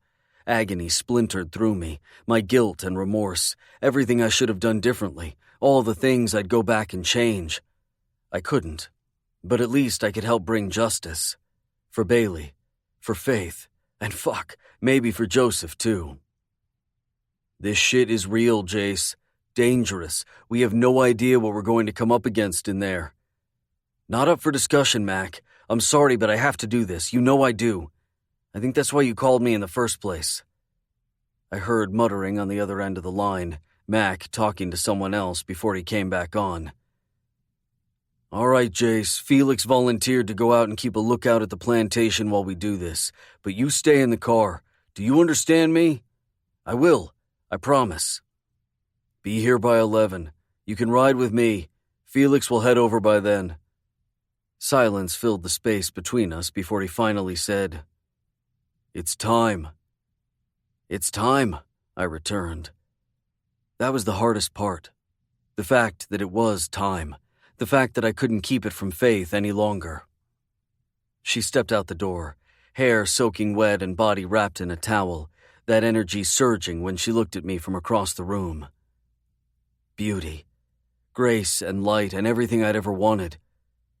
I just prayed after everything, she would still want me. 40. I stepped out of the shower and started to towel off. A muted voice echoed through my bathroom door, one I would recognize forever, the one my spirit had quietly called to for all these years. There was something about the tone of it, though, that sent dread skating across my dampened skin and had me quietly edging toward the door and pressing my ear to the thin wood. Maybe it was wrong, eavesdropping this way, the way my heart fumbled around in my chest as if it were struggling against the chains of fear that wanted to wrap it up. But the man was in my room, and there was nothing I could do but listen. Nerves trembling through me, I angled my head and bit down on my lip as I listened to one side of the conversation.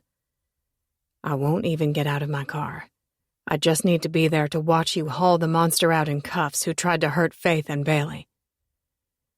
Not up for discussion, Mac. I'm sorry, but I have to do this. You know I do. I think that's why you called me in the first place. It's time. Something rustled, and I heard Jace curse under his breath, as if he were upset over whatever Mac had told him, while a torrent of fear billowed through me, taking to my veins. Because I could feel it, coming closer, gaining speed. Everything I didn't want to know. Everything I wanted to pretend wasn't real. And maybe that made me the biggest fool in the world. Pretending something wasn't real didn't keep it from happening. But I didn't think I could take any more. Couldn't take any more before my spirit cracked. The fragile seams Jace had made as he'd stitched me back together felt as if they were being pulled and wrenched, so close to rending under the pressure. With my heart beating somewhere in my throat, I quietly turned the old knob on the door and stepped into the shadowy darkness of my bedroom. Night pressed at the window, the fade of the moon slicing through the leaves that billowed and waved at the glass. It sent the room into a slow dance of shadows, hypnotizing. Jace stood at the end of the bed, his own shadowy figure, dark and somehow the brightest thing I'd ever seen. That fierce, protective fury coming off him in waves. My beast. And there I was, making 1,000 wishes. That all of this would actually be okay, just like he'd promised. That he wouldn't allow anything to happen to us. That he would love us and protect us. As if he felt every single one of my questions, he took a step my direction. His presence thrashed, a life force that cracked, a boom against the walls. I could almost feel it shake the foundation of the old house, the impact of him looking at me that way. He slowly edged forward, so much power in each step that I found myself taking one back with each that he took, no longer sure that I could stand under the magnitude of it. Mystery written in his face, and questions written on my heart. I wanted him to erase them, write over them in his own words. Love me, love me. The only cover I had was the towel that was wrapped around me, and I clutched it tighter, throat dry and stomach heavy. Trembling with fear, that feeling at odds with the desire I felt for this man. His face so beautiful, his body so gorgeous, unlike anything I'd ever seen. Shirt gone, it exposed those shoulders that were so wide, the expansive skin on his muscled chest so smooth. Carved and chiseled, his abdomen was the thing fantasies were made of. This was what I'd imagined when I'd pressed my eyes closed and dreamed for so many years. But there he was, real and whole and massive in the middle of my room where he stood like a darkened storm. The only thing the man wore were those same sleep pants he'd been wearing yesterday morning, teasing me with this perfect picture of him, powerful and imposing. Heat blistered through the compressed, thickened air, chills lighting on my skin beneath the burn of those copper eyes. "Who was that?" I rushed out, knowing the answer but not sure I really wanted him to give it to me. Not sure I was ready. I didn't know if Jace was either as he stalked closer to me. I was sure I looked a mess, a drenched rat that shivered and shook, no place to hide. The problem was, the only thing I wanted was for this man to find me and keep me and make it all go away, the way he had today, the way he'd ripped every worry away, brought his quiet peace to my spirit and our home. I wondered if he knew it, that in all his torment, I'd never felt safer than with him at my side. Maybe he did, because a flash of something struck through his expression, Bold, brutal, savage. Perfect possession. His fingers dove right into my soaking hair. A growl rumbled in his chest as he tugged me against his hard body. Mac. He found something. We're close. So close. This is going to end, Faith. You won't have to be afraid anymore. My knees rocked and my spirit churned. Tell me you trust me, he demanded. That you understand that every single thing I've ever done, I've done for you. I trust you. I said it. I gave him the very thing I'd promised myself I'd never be fool enough to give him again. Because you couldn't cut yourself open wider than offering someone your trust. It was giving them your heart, your dreams and your vulnerabilities. It was placing all your faith into their hands. And Jace Jacobs held every piece of me. I'm going to prove to you that you can, Faith. You're not going to want to, but I need you to hold this truth. You can trust me. Confusion spun, and my lips parted, rimmed with the question. But Jace took it as an invitation. Those hands tightened in my hair, and he yanked me closer to him. Flames flashed, my wet skin against his heated flesh. His mouth came down on mine, hard. Possession in his kiss. A command, demanding that I give him everything. I opened to him, and his tongue swept inside. It reignited that ever-raging fire inside me. Every insecurity burned. Ashes. Because I was his. Our tongues tangled, and his hands roamed, gliding out of my hair and down onto my neck. Could he feel my pulse pound? My heart and my love? Because I could feel the power of it surging out of me, reaching for him. God, Faith, you are ruining me. Ruining every single thing I'd forced myself into believing. You ruined me a long time ago, I whispered between his demanding kisses. He walked me back across the floor, and my bottom hit the edge of the massive dresser that took up almost the entire back wall in the room. The dark, hard wood was carved and detailed, and the massive ornate mirror affixed to the top was hazed over with age. He pressed me to it, his cock hard against my belly, pleading for me through the thin pants that he wore. Need tumbled through me, desire dense. And I remembered what it had been like to want a man so desperately, to hunger for his touch, body begging for the kind of pleasure that only he could give. A whimper rocked free and became one with our kiss. Nothing has ever felt as good as you touching me. Oh, it was the truth. Because those flames were lapping, growing so hot in my belly, that space between my thighs glowing bright, aching for him to fill me. The need of it almost felt like too much, as if I might burst if he didn't take me. He ripped only his mouth away, his hands back to my face, those eyes penetrating where they stared down at me through the murky darkness. I've had to fight for everything I've ever wanted for my whole life, Faith. I've had to lie and steal and cheat. None of that even compares to what I'm prepared to do for you. Loving you makes me feel like I'm no longer just surviving. Loving you is living. I love you. So much. So goddamned much. And I swam in them, the confessions of his heart, waded through the emotion that filled the room, dense and deep and dark. But somehow, I didn't think I'd ever felt so light. The man bearing the weight, holding me up when I'd forgotten how to fly. I love you, Jace. I've never loved a man the way I loved you, the way I love you. And there I was, confessing my own, offering him the secrets of my heart. Devotion pumped through the room, fierce pulses of energy, stretching out, growing taut. The band connecting us, alive. So alive. That was what I felt, alive. As if I could finally breathe. And then Jace was stealing it, pressing himself back against me and kissing me like a madman. His touch was rough and demanding and somehow gentle at the same time. A promise that he would never hurt me. He tugged at the towel I still had clutched to my chest and yanked it away, leaving me standing there bare. Vulnerable. My trust in his hands. Those eyes flashed, copper and gold, dark with desire. A tremble ripped through his massive body.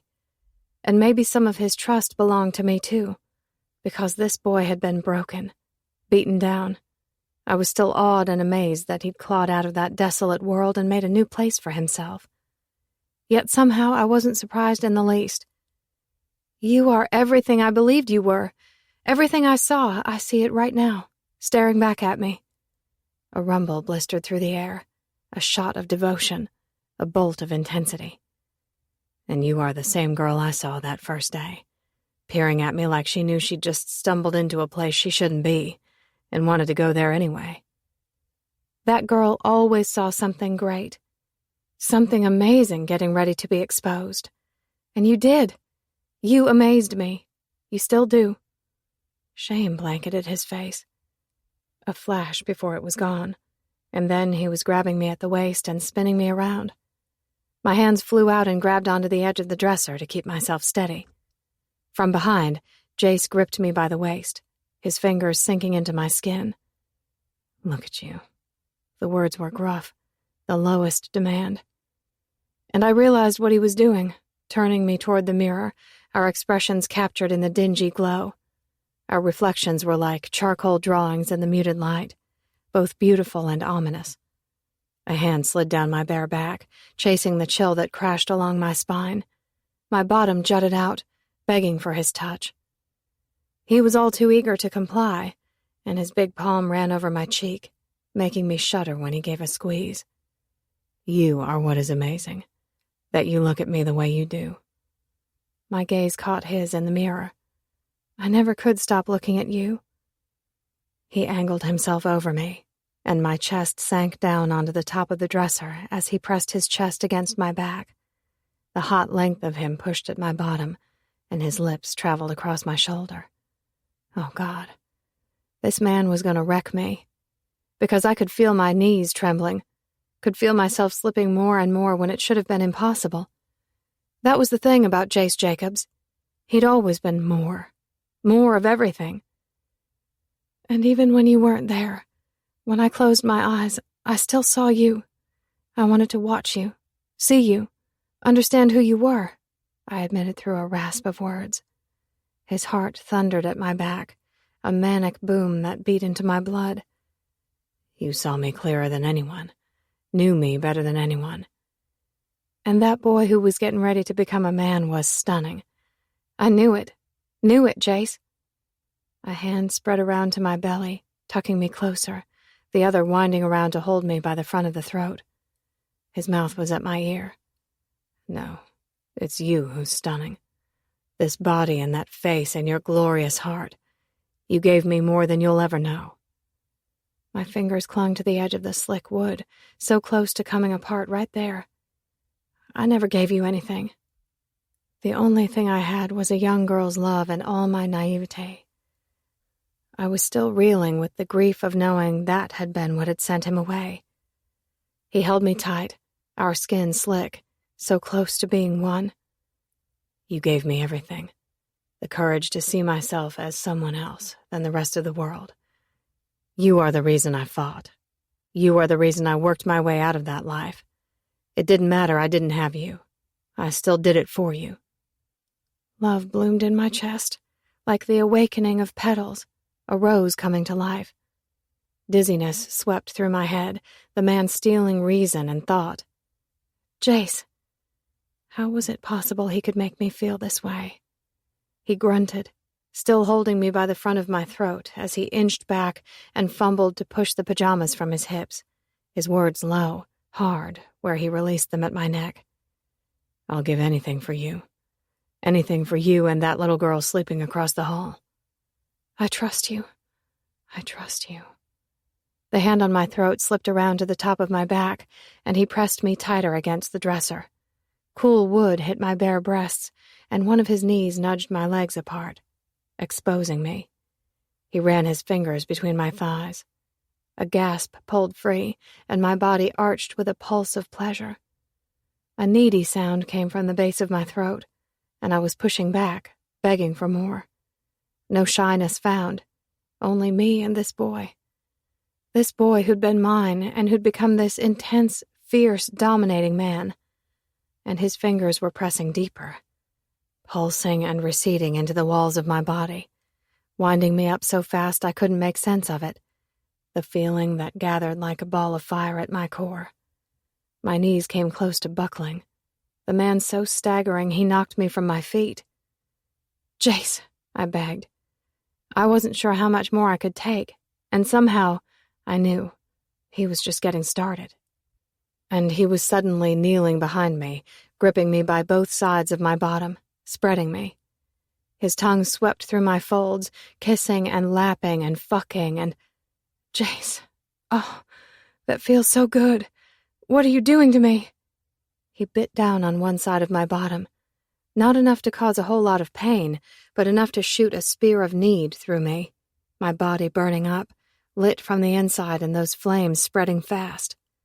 I'd never felt anything like it, not in all my life. He ran his nose up my cleft. "You have no idea what I plan to do to you, do you, good girl?"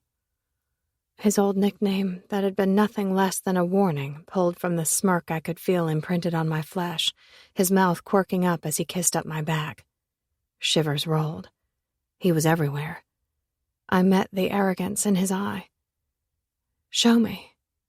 He stepped back, showing me that body, fisting that hard, massive length in his fist. My mouth watered. And then he was right there, pushing the fat head of himself into my lips, and a strangled breath was leaving my lungs. Because he was so big, consuming, overwhelming as he gripped me by the hips and slammed into me. A yelp ripped free, echoed around my room. I was overcome by the perfect burn, by the way he felt, taking all of me, possessing every inch. A grunted curse fell from his mouth. "The question is, what are you doing to me? What are you doing to me, Faith?" He cinched tighter on my waist, yanking me back to meet every solid, hard thrust as he began to pound into me. "What is it you're doing to me? You're making me crazy. Making me do crazy things. God, fuck. You feel so good. I don't ever want it to stop." His hand was in my hair, fisting and guiding me until my neck arched, and he dropped his lips close to my ear, his chest pressed to my back. "Look at you." I couldn't resist taking in the reflection staring back at me, my eyes so big, dark, and somehow bright. Lips parted in need beneath his masculine sexuality. I looked different, bolder and harder and needier at the same time. The little pleas that whimpered from my mouth were nothing less than a demand. "All I see is you, touching me, taking me. I'm yours, Jace. Yours." Jace started running those big thumbs up and down the crease of my bottom, a tease of illicit desire. My stomach filled with this ball of need so intense I could barely see. So intense it glowed. I could feel it all around us, brighter and brighter. His body pounded into mine while he touched me in a place I'd never been touched before. A gush of a plea whispered from my mouth, and I was pressing back, begging for more, the front of my body writhing against the wood. "You're so sexy. So damned sexy, Faith. Underneath all that sweetness, you are the fucking most devastating thing I've ever seen. Did you think of me? Did you picture me, owning you this way?" Oh, God, and I couldn't take it. His words and his assault, and that feeling that was gathering tighter, getting closer and closer. "Please," I whimpered, needing him to put me out of my misery. "What do you need?" "You. I need you, Jace." Instantly, my body was jerked up, my back to the strength of his straining chest, his fucks so deep as he held me up with an arm across my chest, the other winding around and touching me. Jace watched me through the mirror, him stroking my clit, my body stretched out across him, his hand cupping one breast, thumb flicking at that sensitive spot, too.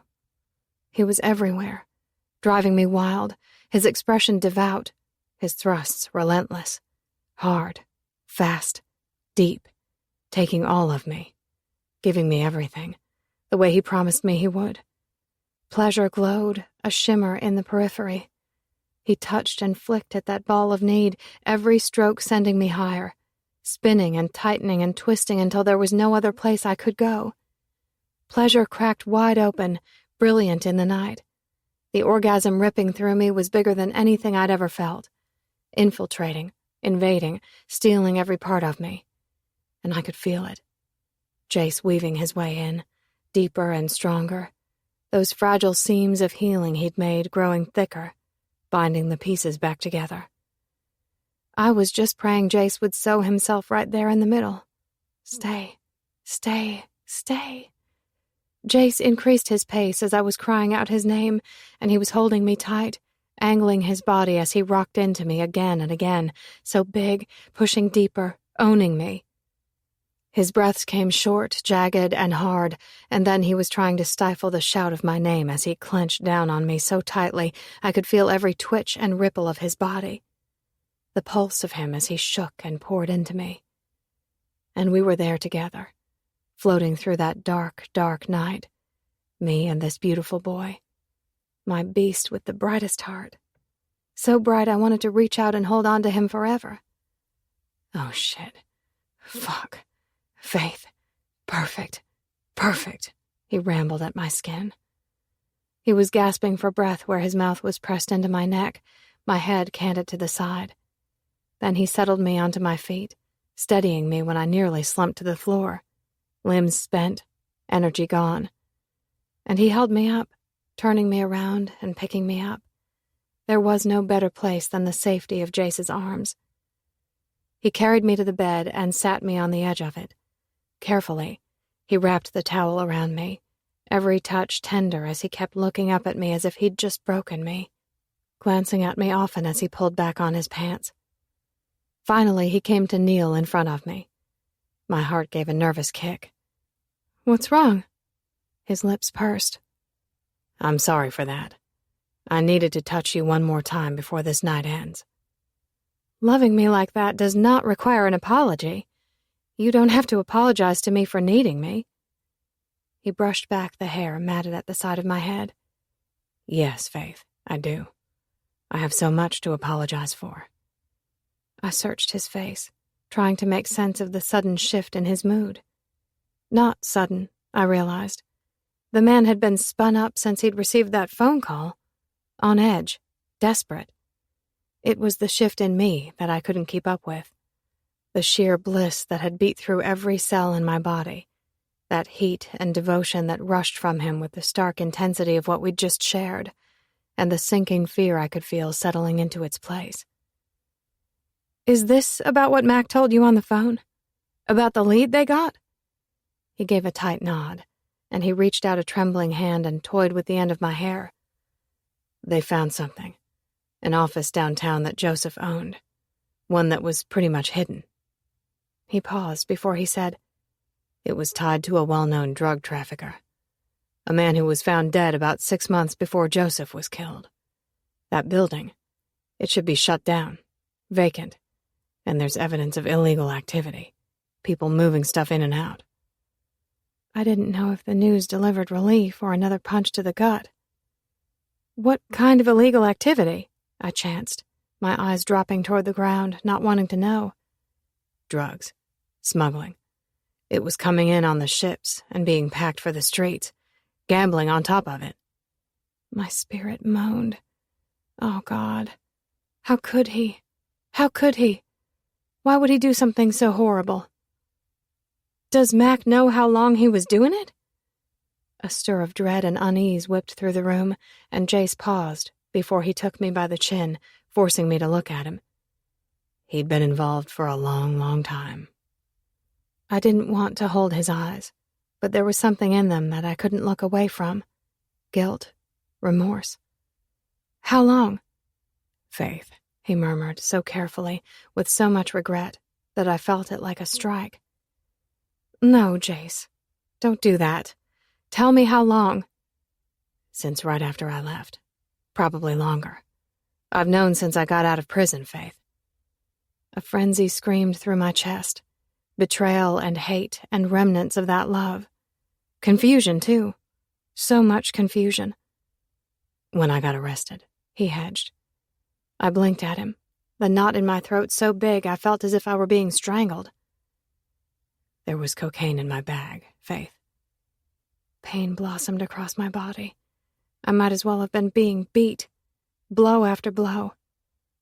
No, my head shook. It wasn't mine. I thought it was Ian's, so I took the fall for it. I was scared that if I denied it, Ian would end up in jail or dead, and I would rather die than see that happen to him.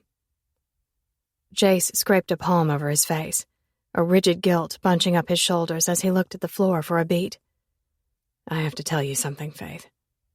Dread flooded my senses. What? That guy, Stephen. Do you remember me telling you about him? The guy I got arrested for assaulting? My nod was shaky. Yes?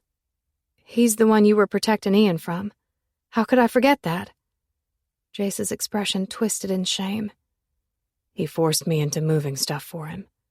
That night, the coke that was in my bag, it wasn't mine, but I had been doing deliveries for him, picking up packages at the dock, running them across town to different stash houses. I got the feeling he really didn't need me to do it for him. He was only using it as a way to get me under his thumb, as a way to control me. I should have known right away that his intentions were to get all three of us, Ian and Joseph and myself, into that world. Jace reached out and grabbed me, his hold pleading. I didn't want to, Faith. I swear to you, I didn't want to. But he told me if I didn't, what he'd done to Ian the first time would pale in comparison to what he would do. He wanted to make me obligated to him. He knew once I was, Ian and Joseph would follow. Disbelief whooshed through my consciousness, my heart sluggish as I tried to catch up with the information Jace was giving me. Could I ever blame him? Jace had told me he would do anything to protect Ian and Joseph. It wasn't until then that I finally understood the lengths he'd actually go in order to do it. Anger lifted in him again, a blaze across his skin. I'd thought I was taking the fall for Ian, protecting him, so I'd confess that it was mine. Jace. His name was a whisper, torture and devotion. How was it fair that he'd gone through all of this and I'd not even known? I thought it was because we broke into this house? Maybe I really was naive. Nothing but the same stupid little girl who'd convinced Jace to sneak into this house. Jace shook his head.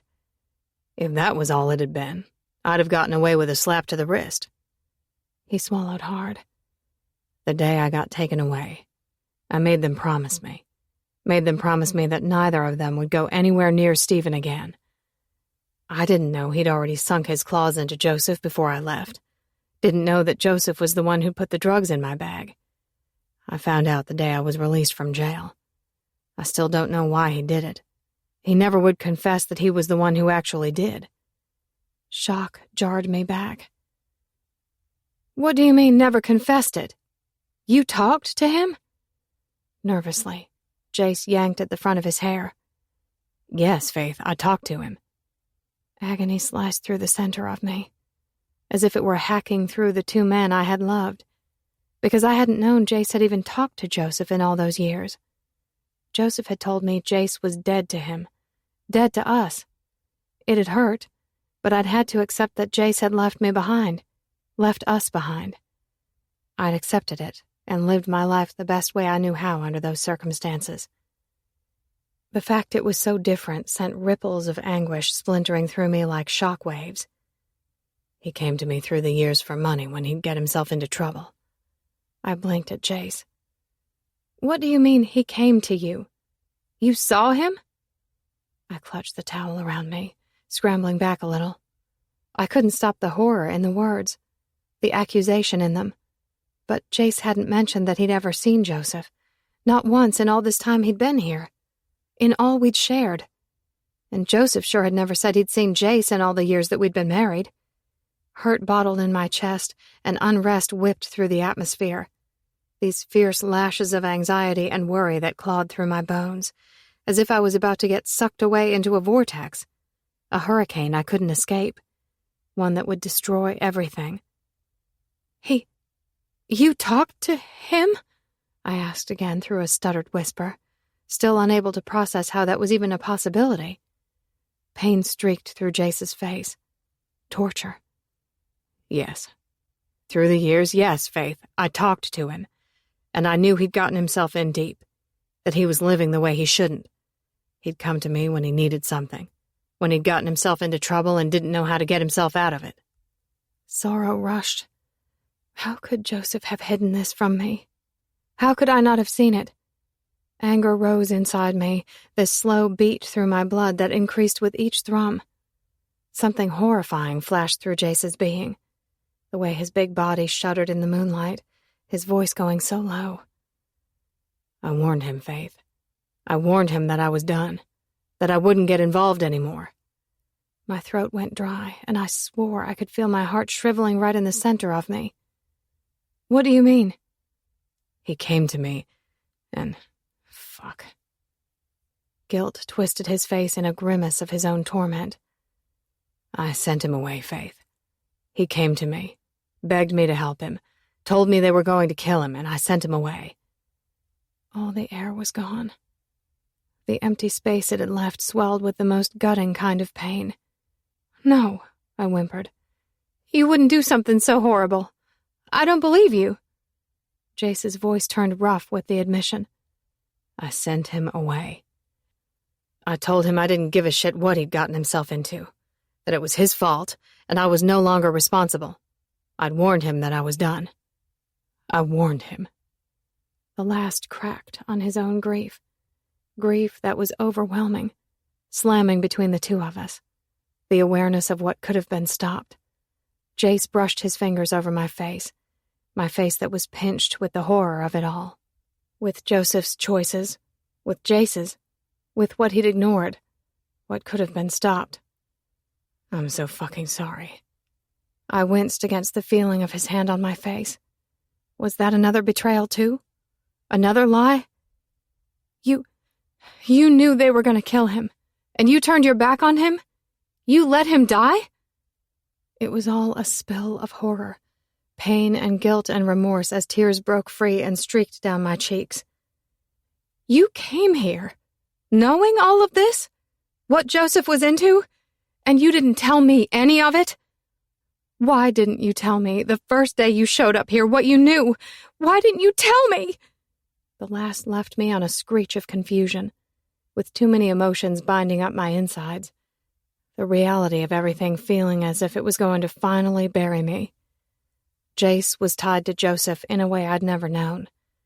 Had had an insight into everything Joseph had been involved in, even a say in it. All the while, both of them had left me a fool floundering in the dark. Shame. Jace had always worn some of it, but I wasn't sure I'd seen him wear as much of it as he was right then. But this was the quiet kind, because it was real. Maybe for the first time, he had something to feel shameful for. I clutched the towel to my chest. How could you have kept that from me? A sob wrenched free. One for Joseph, one for me, one for Jace. How could we ever get past all these things? I loved you, trusted you. I don't understand how you could just lie to me this way. He sat back on his heels. I told you a long time ago I'd never be good enough for you. Do you finally believe it? That was the problem. I didn't want to believe it, but the truth glared back at me. Both men who I'd loved, trusted, had lied to me, kept me in the dark, made me a fool, and put my family in danger. I stared at the man I could feel crushing my heart with each second that passed. It was never a question of you being good enough for me, Jace. It was a question of what you did with your life, the choices you made, and you made the choice to lie to me. Those fingers fluttered across my face, so soft and full of sorrow, his and mine. I didn't think either of us knew what to do with that. I knew you would hate me before I left here, but coming here, protecting you and Bailey, I won't regret that. Not for a second. Jace's expression crumpled. Just as quickly, determination raced in. I have to go. End this. For the two of you. Felix is going to be parked outside as the lookout. I know you hate me. I accept that. His voice twisted in deep emphasis. I just want you to know that my love for you, it was always the truth. I could never tell a lie that great. Then he pushed to standing, turned his back, and strode out the door. Grief crashed into me, stunning and extreme, annihilating. My body swayed, and I slipped from the bed and onto my knees. Sobs ripped out of me, loud and pummeling, blows against the walls that echoed and shook. I wanted to scream out for him, beg him to stay. A new kind of fear rumbled through my spirit as I heard him grab a few things from the room next door, his hesitating footsteps out in the hall before he hustled down the stairs. The front door slammed closed with the type of finality I didn't ever want to consider. 41. Pain lanced through me, cut after cut, excruciating. I stumbled out into the darkened hall of the old house. I swore that I could hear ghosts screaming from where they were chained to the walls, metal clanging and scraping, shrill howls as spirits begged, an echo of faith in me, a wail from Joseph, a tangle of thieves and liars and cheats. What had I done? But I knew she'd hate me when she found out. I'd known it. It didn't make it hurt any less. It did nothing to lessen the agony that sheared through me. Violent and piercing, ravaging every part of me. I stumbled down the hall, hand darting out to keep me standing, to keep myself from dropping to my knees and crawling back to her. But I'd hurt her in the worst way that I could. I knew it. I knew it. And it just made me that much more of a bastard that I hated him too, that I hated Joseph for putting her through what he had, for being such a selfish prick that he hadn't cared that he'd put Bailey and Faith in danger. I hated the look of grief on her face when I told her that I had sat back and done nothing, that I could have stepped in and prevented what had happened. Refusal tried to grab onto my heart and mind, this fucked up piece that wanted to refuse it, to lay all the blame on Joseph.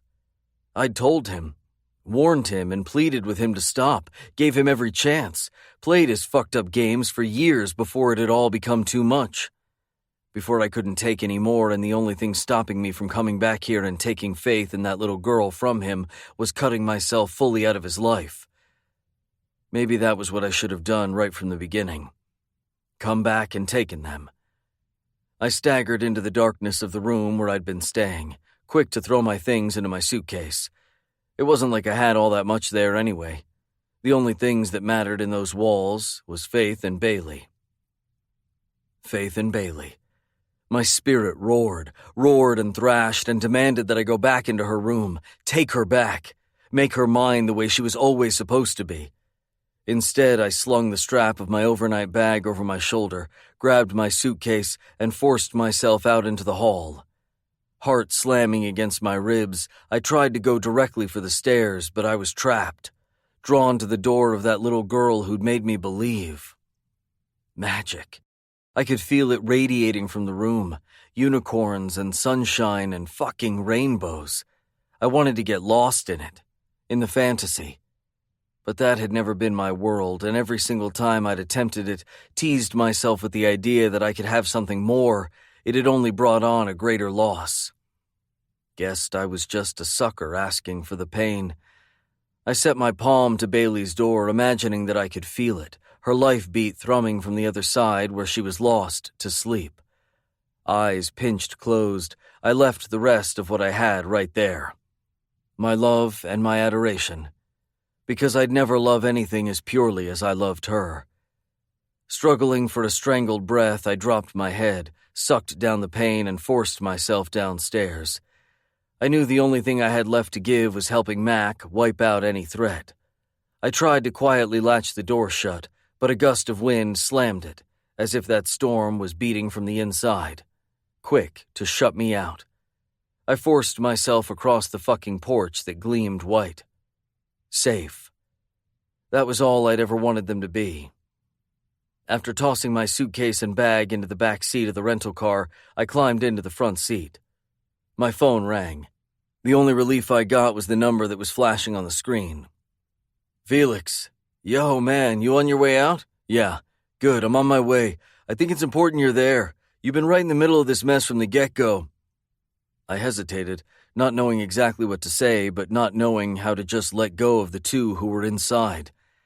It was like I could feel the agony bleeding through those old walls, the ghosts stretching out with the spindly, bony fingers trying to grab onto me, refusing to let me go. I just didn't know if I could stand to ever have Faith look at me the way she had when I'd finally confessed my involvement. Just watch over them, okay? Don't let anything happen to them. They don't deserve any of this. Felix blew out a sigh. Of course. Thank you. Felix dithered for a second before he finally said, No problem, man. Grateful, I hung up and gunned the engine as I headed toward Max, remembering my mission, why I'd come here in the beginning. I was doing this for them, because I owed them their safety, the ability to move on, and that was exactly what I was going to give them. 42. Jace, 29 years old. What the fuck are you doing here? Jace's hands fisted on top of his desk as he shot to standing from his plush leather chair, unable to believe what he was seeing, who he was seeing. Shock blistered through his senses, his eyes narrowed as he stared at the man who just walked through his office door. Hot hatred spiked at the center of him. He'd have thought that, after all this time, it would have abated, dimmed to a slight disdain. But it was this ugly mass at the center of him that had only rotted and festered and grown, like a cancer that fed off the whole parts of him until there was nothing left but decay. Joseph took a step forward, anxious and antsy, itchy. A bead of sweat gathered at his temple and slipped down the side of his face. Jace, he said, his name both contempt and an appeal from his tongue. What do you want, cousin? It was nothing but a sneer. I thought I'd told you I didn't ever want to see you again. There was a threat behind it, because Jace was done. He had no sympathy left, nothing left to give. Joseph had already stolen it all. Glancing away, Joseph roughed a hand over his face. I need your help. Unbelievable. I told you the last time that it was the last time. You were supposed to get your shit straight and never show your face here again. That was the deal, remember? It was the damn deal. Yet there he stood, sniffing up the money tree like the sleazy, cheating bastard he was. So goddamned squeaky clean on the outside while the inside was foul and dirty. Things changed, Jace. How's that? He didn't answer, just shifted uneasily on his feet. You gamble it away? Jace demanded. He could feel another piece of himself breaking free and slipping down into that vortex, deeper and darker and bleaker. Joseph swallowed thickly. No words were needed for the admission. Motherfucker. How could he do this to them?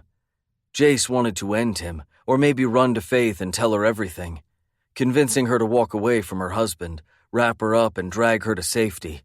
Seeing the fury in Jace's expression, Joseph chuckled through scornful laughter, like he had the right to be angry with Jace. Let's not pretend like what you did was for me when we both know you did it for her. Let's not pretend like what you did was for me when we both know you did it for her. It's your fault I'm in this mess. My fault. You're the one who came here begging for help. You're the one who was all over that deal the second I offered it. Because it's the only thing she ever wanted. Bitterness filled Joseph's gaze when he looked over at him. But you already knew that, right? Which is why you gave it to me. Jace's hands tightened almost painfully as he pressed them to the wood and tried to remain rooted when the only thing he wanted to do was fly over his desk and throw a fist or two. Mouth watering with how sweet that kind of vengeance might taste. Joseph laughed as his eyes moved over Jace's face, like he was amassing the proof and quickly coming to a guilty verdict. You still love her, don't you? Jace's teeth ground, restraint crumbling. I'm warning you, Joseph. His scoff was straight disrespect, his own hatred bleeding through. How does it feel to want what's mine? Jace was around the desk and across the floor before either of them could make sense of it. Joseph's back was slammed against the wall, Jace's forearm pinning him at the throat. The piece of shit squirmed, trying to break free. He'd once been as close as a brother. Once.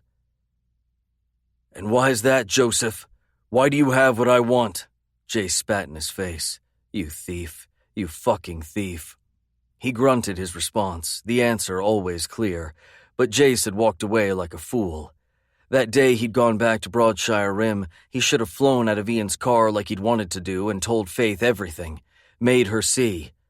Instead of going after the one thing that would ever truly make him happy, he'd turned his back and embarked on a mission to prove every motherfucker out there wrong. He never should have had his brother dump him in an unfamiliar city where he'd thought his only option was completely starting over. If he could do it all over, he would. But he couldn't, and he could no longer be any part of that world without losing his mind. He had to move on. Forget it all. Get the fuck out and don't ever come back, Jace gritted close to his face, pushing him harder against the wall. Do you understand me? I don't care what you got yourself into. I don't care what you owe. I don't care what you have coming to you. Do you get what I'm saying to you? Jace took a quick step back, and Joseph slumped forward, panting for a strained breath. That single bead of sweat had bloomed to a fucking sheet of perspiration soaking his shirt. It took a second flat for his entire demeanor to shift. He stumbled a step forward, that look he'd mastered when he wanted something twisted through his expression, written in manipulation. Desperate, needy, fake. Please, Jace, I didn't intend to come in here and act like an asshole. I need your help. Please. They're gonna kill me, man. Please. Jace cracked a grin. They're gonna kill you, huh? I hope so. It was his own taunt, his own disrespect. Besides, Jace knew better than to believe a single word Joseph spouted. He stepped back and pointed at the door. Get out before I kill you first. 3 weeks later. Jace picked up his cell where he sat at his desk. Atlanta was spread out before him, where he took in the view from his high-rise apartment. He felt a single thud in his chest when he glanced at the screen. Mac? He answered. On the other end of the line, Mac pushed out a shaky sigh. Jace, I have bad news.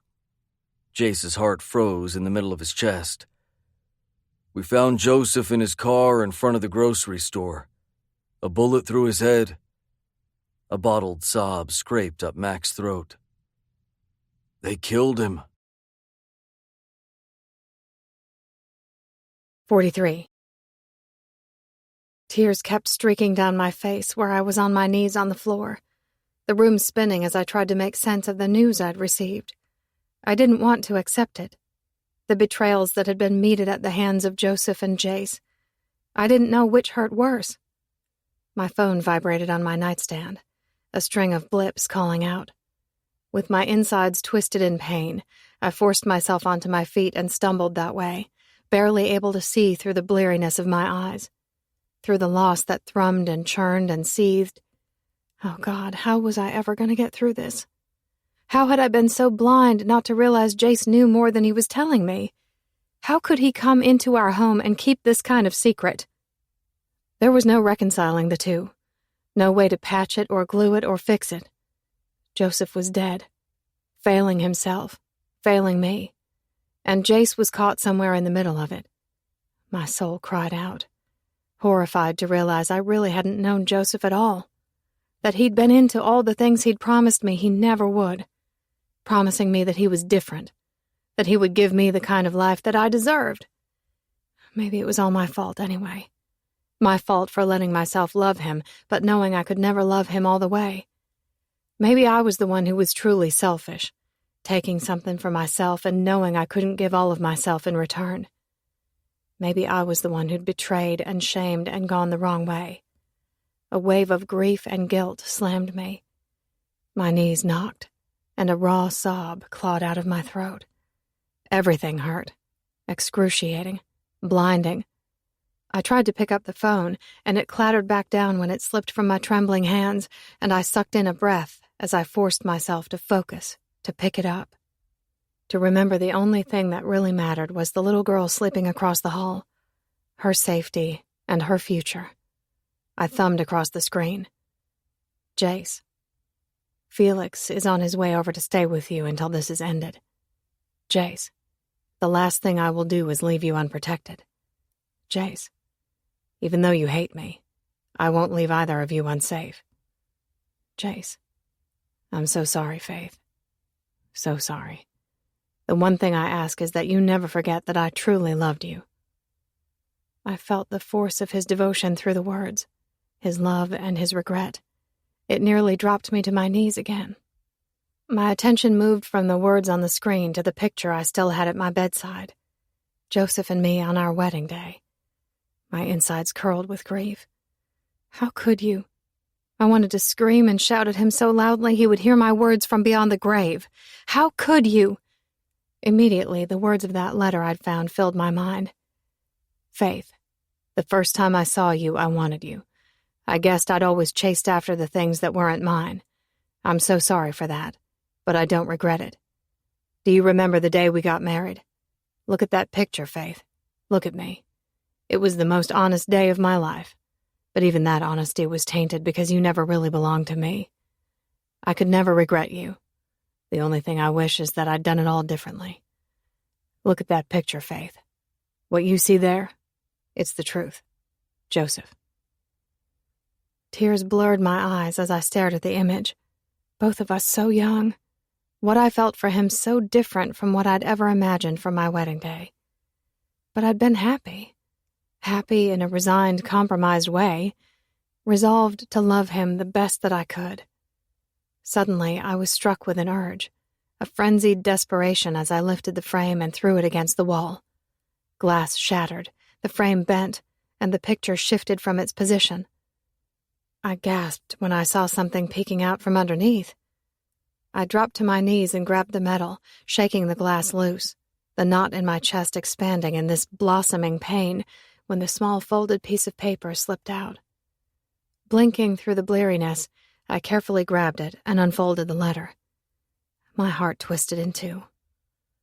He was always your beast. I never should have tried to compete with that. Instantly, I was taken back to the day we'd argued, when he'd screamed at me to throw the beast away, that he didn't want any memories of Jace in our home. I hadn't had the heart to get rid of it, and had hidden it in the back of the closet. I'd almost regretted not throwing it away the day Bailey had found it and started carrying it around as if it were her best friend. The quiet, yielding hurt that had blanketed Joseph's eyes when he'd come home and found his daughter carrying on about how much she loved it. The beast. The beast.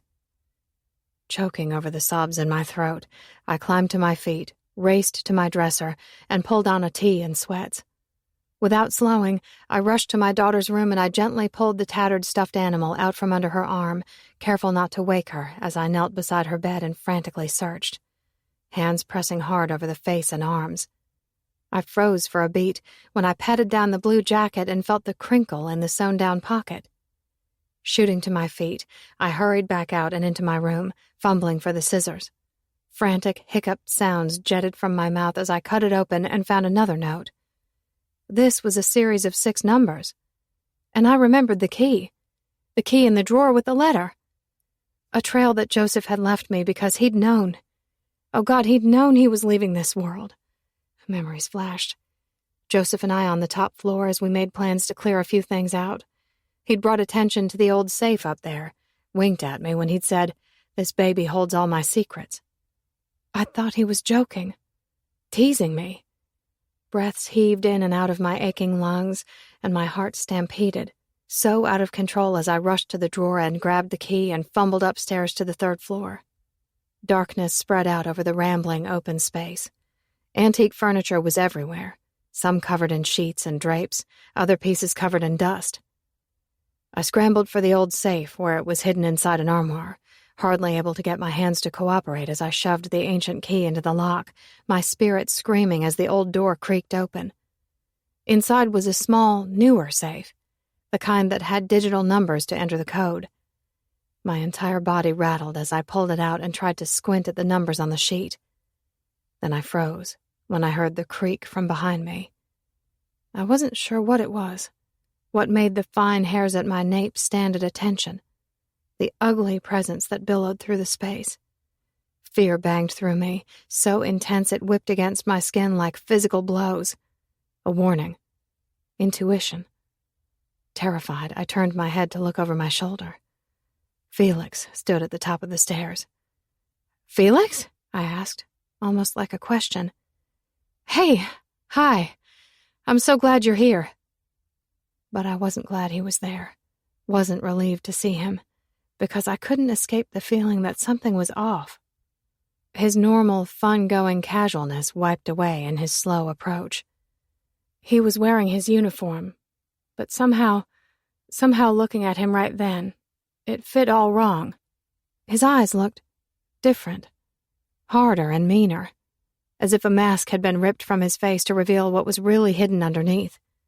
My blood ran cold. Looks like you knew where it was all along. I was beginning to think you really were ignorant. He cracked a twisted grin when he looked between me and the safe sitting on the floor in front of me. Awareness hit me, sending a bolt of terror ripping through my consciousness, and my eyes started to dart all over the place, trying to find a way out. A way to get to my daughter and get us free. A way to scream loud enough that Jace might hear. I did. Oh, I screamed. It didn't matter. There was no one there to hear it, no one there to save me. So, I did the only thing I could do. I pushed to my feet and I ran. He caught me from behind and a big hand clamped over my mouth. The stench of wickedness filled my nostrils when Felix leaned over and breathed against the side of my face, his words a threat at my ear. Joseph owes me, Faith. Looks like you're the only one left to pay. 44. Heart beating out of control, I clutched the dashboard like I might be chained to it as I watched Mac and his team bust into the warehouse from where Mac's car was parked across the lot. Wearing SWAT gear, their weapons intimidating as they filed in through the door once they were given the clear. My blood was in a frenzy, and I had to physically force myself not to jump out. I was trying to remain respectful, because Mac was a damn good cop. He knew what he was doing. But fuck. It was brutal sitting there, wanting to be the one who stopped this monster and having to sit there like a pathetic kid who didn't know how to wipe his own ass. Flashes of light lit up the windows as flashlights drove out the darkness. My body so hitched on what was happening inside, I thought I could feel every pound of their boots. The way they moved in and out of rooms, climbing to the top floor. Every second that passed, my pulse raced harder, my chest squeezing as I angled closer and closer to the windshield, trying to get a better view. There was nothing I could do when I saw Mac re-emerge through the door where they'd entered. I flew out and ran across the pavement. His expression was frustrated, grave and confused. "What happened?" I shouted. He scrubbed a palm over his face. "Nothing fucking happened, that's the problem. There isn't a trace of anything in there. No files, no computers, no contraband. It's wiped clean. Like not a soul has been in there in months." "What? How? I thought Felix and Doug found something." "Thought so too." A bluster of helplessness moved through me, all mixed up with the torment that had been written on Faith's face when I'd told her. The combination of the two nearly dropped me to my knees. Mac squeezed my shoulder. "We are going to find them." Unsettled, I shook my head. "None of this sits right with me. You guys found the address a few hours ago. How did they have time to up and disappear like they'd never been here in the first place?" He squeezed my shoulder again. "They could have caught wind of the raid and got the hell out of there. It wouldn't be the first time it has happened." I wanted to take him at his word, but there was something about it that didn't sit well. Hell, nothing had been sitting well since the second all of this shit had gone down. But I couldn't stop the commotion inside me, this throbbing mayhem that warned nothing was right. "Listen, I'm going to go back to the office, read through the report again, see if there's anything that we missed. I'll drop you at your car, then you need to go and get some sleep." I huffed out a sound. That was funny because I had nowhere to go. "Seriously, man, I know you are going crazy right now, and believe me, I want to nail these fuckers as badly as you do, but sometimes it takes time." Problem was, I was worried we were running out of time. The loss swirling around me, so dark and bleak. What had gone down in that intersection 2 days ago was proof of that. "Fine," I told him. Reluctantly, I climbed back into Mac's car, part of me wanting to go into that building and do a little hunting for myself. Sure, we had to be missing something. What I really wanted to do was go back to Faith's place, but I wasn't welcome any longer. I called Felix instead, needing to check in, the reassurance that everything was all right. It went straight to voicemail. "Shit," I muttered under my breath. "What?" Mac asked as he took the last turn into the station. "Felix isn't answering." Max's brow lifted. That's because he's working, doing his job rather than gabbing with you on the phone. He tried to make it come out light, but I wasn't feeling so light. Everything felt heavy, unable to escape that feeling that had my guts twisted and tied. I knew its source, the fact Faith would never forgive me. My mind haunted by the horror and hate that moved through her expression when I'd admitted what I'd known and, like a fool, had never disclosed, had never helped when I'd had the chance, laughed in Joseph's face instead, my last words to him nothing but spite. I hit the road, not even knowing where the fuck I was going to go, but knowing I couldn't go too far until this was solved. Then I would go. Leave and never return. I forced myself into the rental car, my sight bleary as I hit the road. I headed in the direction of Ian's condo back in Charleston, figuring I'd crash there. Street lamps blazed and glimmered from above, and I blinked hard, trying to erase Bailey's little face that started to take hold of my mind. Flash after flash. Jace, you sway all the dragons? I could hear her little drawl pleading with me so clearly that it was like she was right there, whispering in my ear. My heart hammered in my chest. This bam, bam, bam I could feel all the way to my soul. I squeezed my eyes closed against the assault and tried to convince myself they were fine. Safe. Tried to remind myself of what I'd done, how deeply I'd fucked up. It didn't matter. Bailey's little voice was there. Mommy and Bailey and Jace. Rapping and winding and prodding. I didn't know how to go on, how I was going to survive from here, because nothing had ever hurt more than this. Losing both of them. Who knew the love of your life could grow into something bigger, that it could magnify and compound and become this vast, stunning need that glowed at the center of you? What made it worse was this sticky feeling that skated my skin, crawled over me like a disease, drenching me in sweat. I tried to force myself to drive to Ian's place. Instead, I was flipping my car around and heading back toward that tiny town, pushing harder on the accelerator. Drawn back to where I shouldn't go. I sped through the city and hit the road that led back to Broadshire Rim. My mind was already back there at that massive house. Our sanctuary. The place where our dreams had been made and crushed in what had felt like the same moment. All those memories collided, pushing and pulling and screaming out for reclamation. Hurry. That word sounded through my mind like the clanging of a gong. I gunned the accelerator, sweat dripping from my temples. What the fuck was happening to me? Maybe this was what it was like to have my sanity slip right through my hands, dripping through my fingers like the finest sand, spilling all over the ground. A frenzy around me, spurring me, driving me faster, harder. I skidded around the last turn and barreled down the dirt road that ran the back edge of the town. I forced myself to slow as I drew closer to the old house. I wasn't welcome. It didn't stop the devotion that burst in my blood, this feeling that wouldn't let me go. Moonlight clung just over the line of towering trees that hugged the narrow lane, stretched thin and tossing the night into 1,000 pulsing shadows. It didn't matter that everything was still. Silent.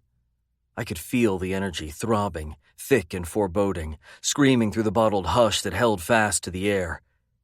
Cutting my lights, I slowly started to ease the car down the drive. I came to a stop halfway down the lane. Swallowing hard, I reached into the glove box and pulled out my gun, ensured it was loaded before I stepped out into the humid night and tucked it into my jeans at the small of my back. The soles of my shoes crunched beneath me as I hastened through the night. The barest shot of relief hit me when I saw Felix's cruiser parked at the circular drive in front of the porch. I should turn around. Go. But that feeling wouldn't release me. All around, bugs trilled and branches rustled, the quietest howl that screamed. Unsettled. Distressed. I swallowed around the lump that grew heavy at the base of my throat and eased around Felix's car. I peered up at the house. All the windows were blacked out. The thickest kind of night echoed back. There was something about it that felt off. Wrong. Like the peace of the place had been stripped from the walls.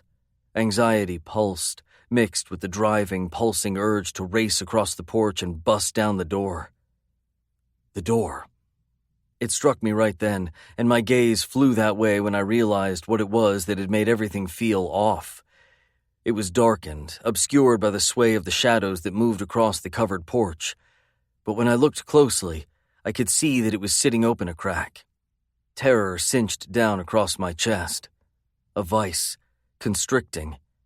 Without another thought, I was moving, trying to keep my footsteps as quiet as possible as I crept up the porch steps and across the planks. I craned my ear, listening. Silence echoed back. A dark kind of silence. Something grim and wicked and evil riding on the dense, dense night. Like I could taste it, pull it into the well of my lungs. Violence skated my skin and twisted through my insides. I'd told Faith I would do whatever it took to keep her and Bailey safe. I'd meant it. I'd never meant it more than right then when I realized I could scent it. Malice. Rage seeped from my flesh and dripped from my pores. I'd take out anything, anyone who would hurt them. I eased open the door another inch, cringing as it creaked on its hinges. I bit down on my lip like it might keep the sound contained. The only thing there was the stilled vacancy of the room. I stepped inside, eyes rushing around to take in the stillness. Where the fuck was Felix? Terror rode my spine. What if I was too late? What if Felix hadn't been enough to protect them? Heart slamming against my ribs, I inched deeper into the darkened house, the old antiques big and imposing as the silence that reverberated back. Quieting my feet, I eased up the sweeping staircase, moving as fast as I could without making a sound. I went straight for Bailey's door. Somehow I already knew it'd be sitting wide open, her bed empty, covers a mess where they'd been dragged to the floor. Sweat drenched my forehead and dripped down my back. No. Blinking through the staggering pain, I pushed right back out and did the same to Faith's room, eyes sweeping the place, knowing it would be the same. Emptiness bled through the door, pooled on the floor. The picture frame that had remained on her nightstand had been shattered on the floor. I started to rush out, to run for the door, to grab for my phone as I did. Then I heard it. A rustle from upstairs. A small bang. A barely heard moan. But it hit my spirit so loudly I could have sworn Faith was screaming it in my ear. I need you, Jace. I need you in a way I've never needed anyone. Little fingers digging into my neck. You sway all the dragons? Pulse crashing through my veins, I eased up the narrow staircase that led to the third floor, not knowing what to expect, but preparing for the worst. I paused only long enough to send Mac a text. Me, get to Faith's now. Bring backup. I inched the rest of the way up the steps, cringing every time the old wood groaned, praying I could make it up without being noticed. If the girls and Felix weren't alone up there, it would be me against who knew how many. The last thing I wanted for them to know was that I was coming. The banging grew louder the higher I got, and I eased up into the open space of the rambling third floor above. Dust and boxes and old furniture sat everywhere. It had been cluttered the last time I'd been up here, but since then, it had been torn apart. Ransacked. The barest light glowed from a corner at the very back, and my heart clanged. The desperate clawing of the beast when I found Faith huddled on a worn couch on the other side of the expansive room, rocking Bailey in her arms. Her expression was terror-stricken. Her energy bowed and twisted and tied, stuck on this moment. Life in the hands of the bastard who raged in front of her, gun clenched in his hand. Felix. What the fuck was happening? Confusion spun while horror climbed into my spirit. Felix? My mind flashed with all the threats. The fact someone had been able to get in and out without being noticed, almost like they belonged. Felix. He'd been right there under our noses this whole time, watching her, waiting. Motherfucker. How could I have let this happen? That lead had been nothing but bait to lure me away, and I'd left Faith right in the palm of his hand. Rage blistered and blew. I didn't know how he couldn't feel the storm whip through the room, the lashes that struck in the stagnant air. Thunder. Swore I felt a bolt of lightning strike through the center of me. A stake to my body. Where the fuck is it, you stupid bitch? Felix ranted, angling down toward her where she did her best to hide in plain sight, her hand over the back of Bailey's head like she could protect her from the words he spat. I told you, I don't know what you're talking about. I don't know anything about Joseph's business. Roaring, Felix whirled to the side and kicked a huge cardboard box.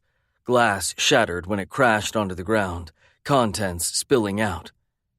Bailey screamed and her mother held her tighter, while I almost came right out of my skin. No one would hurt them. No one. Not ever. I'd die before I let that happen.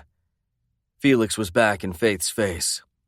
Give up the bullshit, innocent act. I know you know. I gave you plenty of chances to come clean, warning after warning. I didn't want it to come to this, but I'm out of time.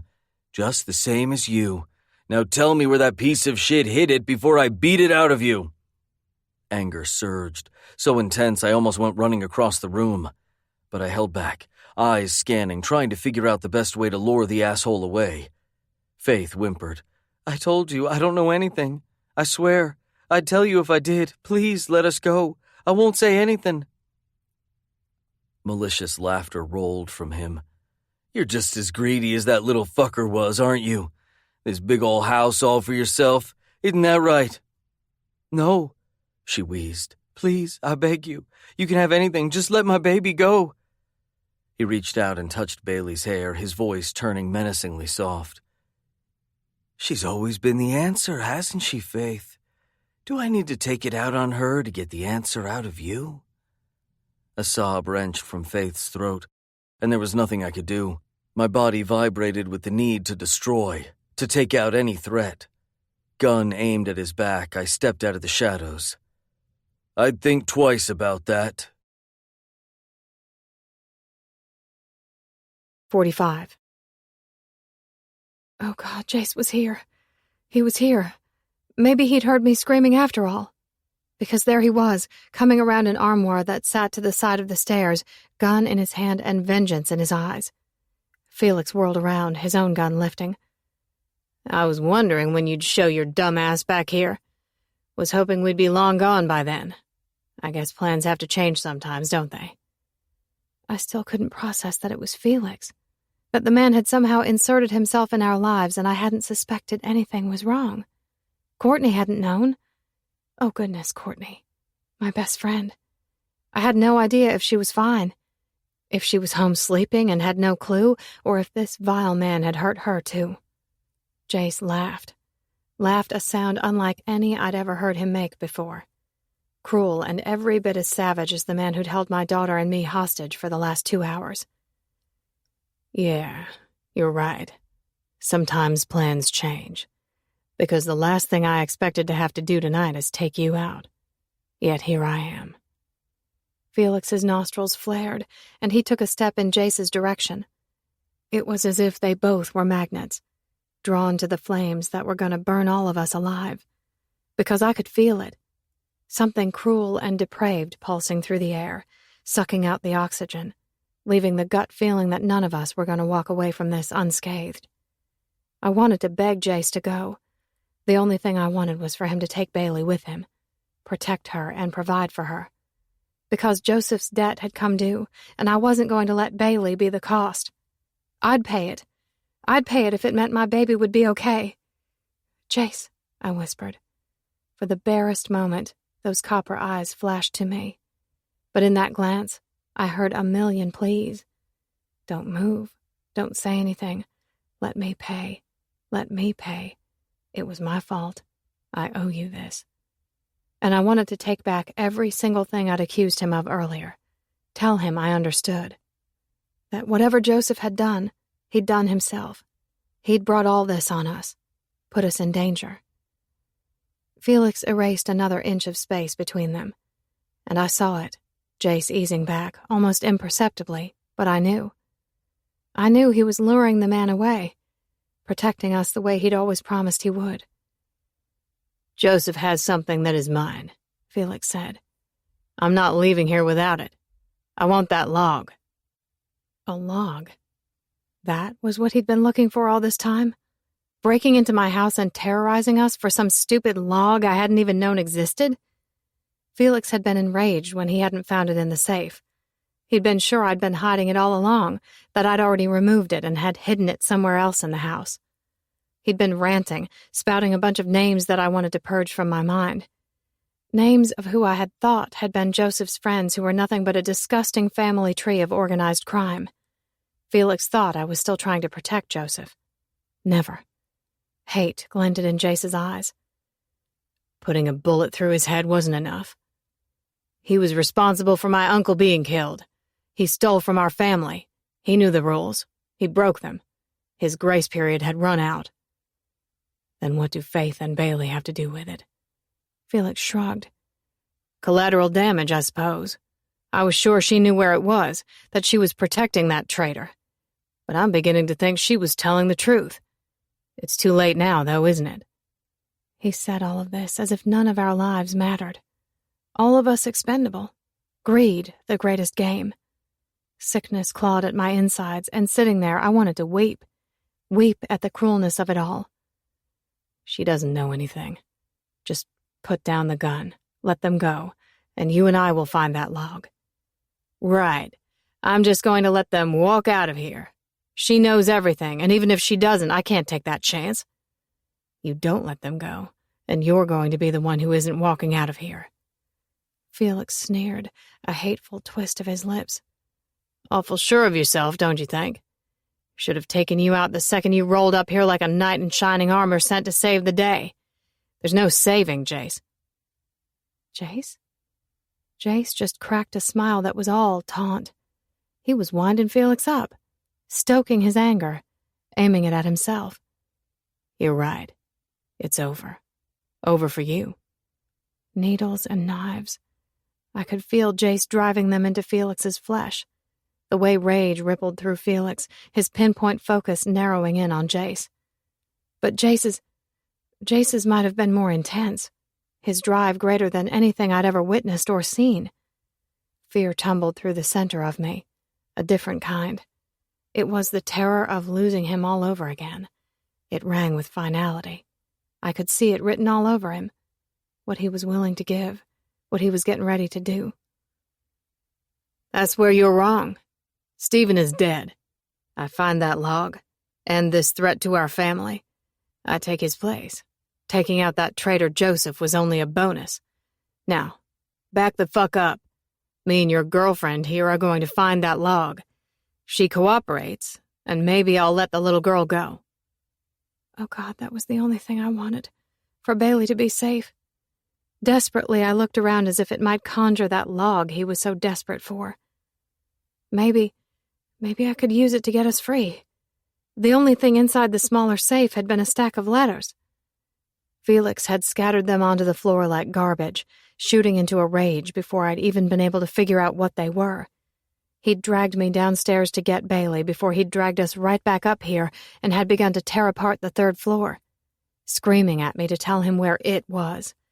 A log? That's what this had been all about? As if I'd protect that over my daughter.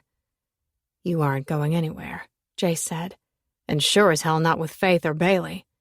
You want to walk out of here? Let Mac continue to hunt you down. Be my guest. But you aren't hurting either of them. I could see it in the firm clench of Jace's jaw, in the way his finger flexed on the trigger of his gun. The two of them had started to dance around the other, moving slowly as they began to circle like hawks, predators after their own prey. Both of them beasts, coming from the same ugly world. But that was where the similarities ended, their hearts so strikingly different. I felt the burn of Jace's, the bolt of light, the streak of love. And I knew I couldn't just sit there. He was getting ready to go down in a blaze. I had to do something. If Felix had been responsible for Joseph's death, no doubt Felix wasn't going to think twice about killing any of us. I shook when I realized it had probably been his intention all along. Get the log, and then he was going to get rid of us the same way as he'd gotten rid of Joseph. I couldn't allow that to happen. With none of their attention on me, I quietly eased off the couch and onto my knees. In the lapping shadows, I ran the palm of my hand over Bailey's mouth, my eyes begging her, silently praying she'd understand I was asking her not to make a sound. silently telling her how much I loved her, that she was my world. I hid her in a crevice between the couch and a massive dresser, and I pressed the softest kiss to the top of her head, a promise that I would always love her, no matter what happened. My little thing hugged my neck, sending her own silent plea. But somehow her heart was beating steady, filled up with that understanding that was too great for someone her age, the child always too keen. Pressing my lips to her chubby cheek, I breathed her in, held her little spirit tight to my heart. Then I gathered the little courage I had and crawled back out, peering around the couch only far enough to see the two men still circling each other. You should know better than to think any of this works like that. Joseph killed my uncle, and he was holding that log over our heads like it was going to save him. Nothing would have. Just like there isn't anything that is going to save you or her. Felix was in the middle of the room, seething. The stench of hate coming off him was so great, I knew there was no chance any of us were making it out of there if someone didn't stop him. The vile man stood like a fortress between Jace and Bailey and me, the only thing coming between us. I had to do something. Anything to distract Felix so Jace could have a shot at saving us. I wrapped my hand around the base of a tall glass lamp that had been shoved to the floor. Everything shook, as devotion and fear warred. The latter was so strong it turned my stomach and soured on my tongue. But I needed to be brave the way Jace had always been, willing to sacrifice myself for the ones I loved. It was the rawest, barest form of it, giving it all. Slowly pushing to standing, I emerged out of the shadows with the lamp held high. I ran for Felix, praying I could make a difference. Stop this madness once and for all.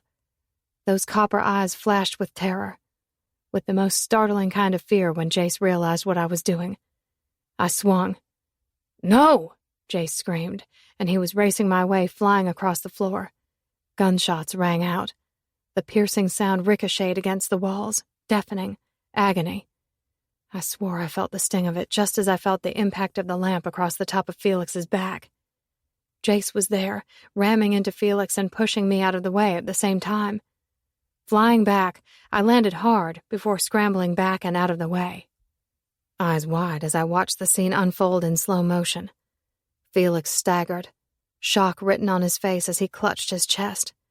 His big body fumbled back, and he slammed into the big window that was covered by a black drape. It shattered, and the fabric ripped free from the rod. The milky night poured in as I watched the massive figure tumble backward through the frame. A shriek pulled from my lungs at the finality of it all. Relief and horror and shock. That Felix could do this. That Joseph could put us in this position. And Jace, he was looking at me, relief and the truest kind of love pouring from the glinting gold in his eyes. It was as deep as the blood that saturated the front of his shirt. Dread spiraled through the center of me. "Oh God, Jace!" I whimpered, and I tried to climb back to my feet so I could get to him, so I could stop this from happening. No, this couldn't happen. Pain flashed across his face, and he crumpled to the ground. Panic surged, as thick as it sloshed through my blood. Desperate, I crawled across the floor, frantic to get to him, another sob breaking free. "Jace!" I fumbled for him in the darkness, and my fingers ran over his face. His beautiful, unforgettable face. No. Shivers ripped through my body, and I wanted to crawl over him, protect him the way he'd protected me. "Jace!" I whimpered, hovering over him, hands shaking as I set them on his cheeks. "Jace!" He reached up, his hand on my face. His voice was raspy, gurgling in his throat. "Anything, Faith. I told you, I'd give anything for you." With the softest smile on his face, his hand dropped away and his body went slack. And I screamed. I screamed as I clung to him, begging him not to leave me. Big hands were on my back, dragging me away while I fought to remain at his side, to stay. "Faith, you've got to let go, honey. You've got to let go." Mac's voice was in my ear, asking me to do the one thing I didn't want to do. 46. I could feel the tentative footsteps edge up behind me. The heavy breaths released into the dark, subdued air. The grief that saturated everything. He always loved you. Tears streaking free, I shifted to look over my shoulder at Ian. Another bolt of sorrow crashed over me. The man resembled his brother so much that my heart panged at the sight of him. Ian eased up to my side, strain so heavy in his shoulders I could feel it radiating from him. Wave after wave. You were his entire world, I whispered. Ian grunted. No, Faith. That position belonged to you. He would do anything for me. But when it came to you, he gave up everything. For a long time, I hated you for that. Terrified you were better than me, that he would like you better, and he'd forget all about me. Selfish, right? You were only a kid, I whispered. I guess I'd felt the same way, had thought that he'd forgotten all about me when he walked away.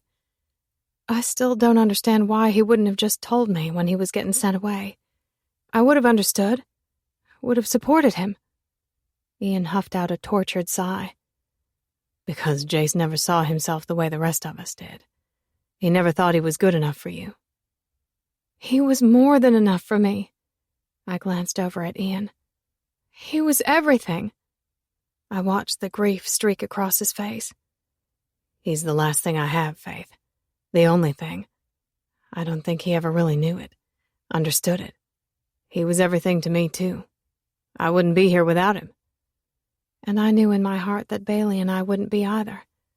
That yesterday would have been our end if Jace hadn't come to me. He gave it all for us, Ian murmured, his voice catching in the quiet, the intensive care near deserted, just the quiet shuffle of nurses' feet as they moved from one place to the next. I turned back to the window that overlooked the darkened room, the barest glow inside where Jace was covered in tubes and wires, the man left to the hands of the machines. I pressed my palm to the window. And the only thing I want is to give it back. Ian pushed out a soft sound, the hard, hard man turning to look at me. Do you know what he loved most about you? My eyes squeezed closed for a beat, and my knees shook, barely able to stand beneath the devastation that thrummed in my chest. I couldn't form the words, couldn't make a sound except for the sorrow that wobbled at the base of my throat. His words filled the air. He loved your belief, that you looked at the world differently than anyone else, that you looked at him differently. It scared him, but it was what he loved most. There's a reason you're here. I think there always has been. He angled his head, getting close to my face. You saved him, saved us from the life we were set on, from living the kind of life we were destined for. You were the reason. You were his courage. You were his belief. Don't give up on that faith now. Because I think that is what would kill him. Then Ian, the guy who wore the biggest chip on his shoulder and an easy smile that was nothing but a wicked grin, turned and walked out.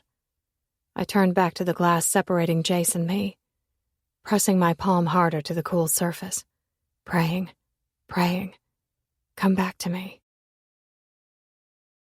I sat at his bedside, a day, then 2, then 3, unable to sleep, only able to pray. Exhaustion weighed down my shoulders, and grief weighed down my spirit. But he was no longer on life support, his heart beating on its own, the man slipping in and out of a disoriented consciousness every so often. That was the only thing that mattered, the only thing I clung to as I listened to the steady beep, beep, beep of the machine that tracked his heart. I laid my head on the side of his bed, my hand wrapped in his, my eyes drifting closed as I poured all my belief into him. I guessed I'd drifted because I startled when I felt the hand squeeze in mine. I jerked my head up to see that copper gaze staring back at me, soft and hard and everything between. My beast. Jace, I whispered, his name my confession. I shot up and rushed out into the hall. He's awake! I shouted at the nurse. She came right in, and I anxiously stood back while she checked his vitals and helped him take a drink of water. Some of that anxiety drifted away when she said that everything looked good and the doctor would be in soon to check him out. The second she stepped outside the door, I rushed for him, my hands moving across his face, and I started to ramble, the emotion and fears finally cresting in a tsunami that poured from my mouth. Jace, you're going to be okay. You're here. I'm going to take care of you. I'm so sorry. God, I'm so sorry. You're going to be okay. Nervously, I tried to adjust his sheets, to make sure he was comfortable, desperate for something to do with my hands. Faith. My name cracked on his tongue, but the words kept coming from me in a nervous rush. We'll put the renovations on hold, and I'll take care of you, the way you have always taken care of me. It'll be okay, I promise. He grabbed me by the wrist. Faith, stop. I blinked at him, fighting the tears, but they were there. Please, stop, he begged, grief and torment etched onto his face. A choked sound left me, everything catching up, everything we'd been through becoming a chasm that echoed between us. I don't think that's a good idea, he murmured. What do you mean? When I'm released from here, I'm going to go home with Ian. My head shook. No. Moisture filled his eyes, and he searched my face so tenderly that I wanted to drop to my knees. I failed on the one thing I promised you, that I would never let anything happen to you or Bailey again. I walked out and left you in that bastard's hands. I can't do one thing right. No! You saved us! You saved us! His head shook, and he turned his attention to the far wall. His jaw worked, and I saw him gathering the words before he looked back at me. No. You almost died because of me. Because I was too much of a coward to admit to you what I knew and who I was. I put you and Bailey in danger, again and again.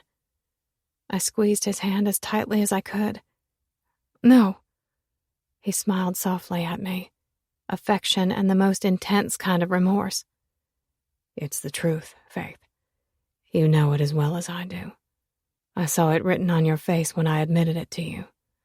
You know I'm responsible for Joseph, for stealing your husband, for stealing your daughter's father, for failing you time and time again. I can't bear the thought of you thinking it every time you look at me. Jace, please, I rushed, flying to my feet and gripping his shoulders. He winced, pain bleeding through even though they were pumping only God knew what through that bag that dripped into him. I could imagine all the pain he was feeling came from his spirit, the guilt that moved through his face. The same shame he'd been watching me with for all those weeks, the shame I hadn't been able to understand. I'm so sorry, he murmured, winding his hand out of my hold and setting it on my face. So sorry, but I can't stay here. Not after everything. Jace, I pleaded, and he was giving me that smile again. I came here for one thing, Faith, and that was to make sure you and that little girl were okay, to protect you. Now there's nothing keeping me here. His thick throat bobbed when he swallowed, and his eyes dropped closed before they were open again, blazing as they pierced me, slamming me with all that intensity. Go. Live your life.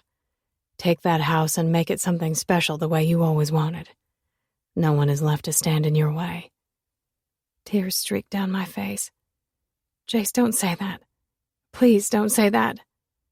His smile softened farther as he reached out, a tube secured to his wrist, his fingers gentling through my hair. There's too much history between us.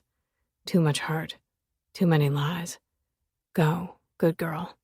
Live a good life. I refuse to taint it anymore. Jace, please. It was a sob that broke, a cracking in my spirit, the last thing holding me together. Please. Those fingers brushed down my face. I need to go. Figure out who I am after all of this. I am responsible for the death of my cousin. Because I was angry at him, I turned my back on my family. I'm not sure how I'll ever forgive myself for that, but I do know that I can't do it here. Weeping, I buried my face in his hospital bed, wanting to cling to every inch of him, knowing he was broken, because of Joseph, because of me, because of us. Maybe I'd been right that night when he'd admitted it all. There would be no way for us to piece us back together. No glue strong enough to hold all the frayed threads that knitted our lives. Unable to take it a second longer, I stood and leaned over the bed, never opening my eyes as I pressed a kiss to his mouth.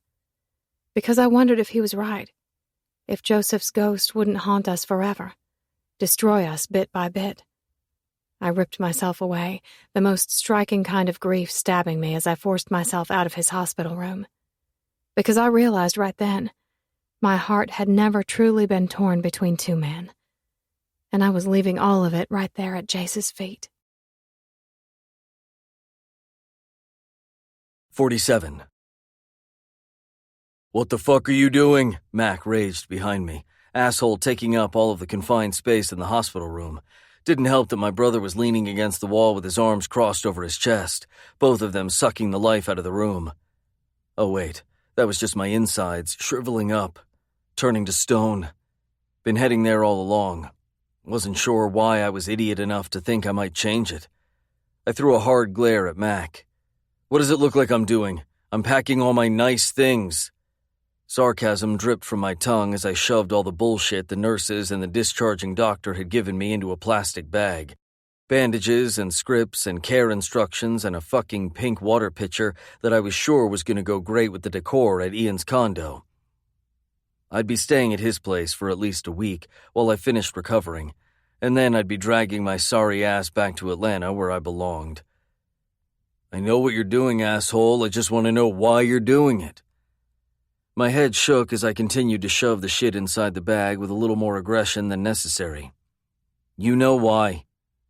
Think you might need to clarify that because neither of us knows what the fuck you're thinking."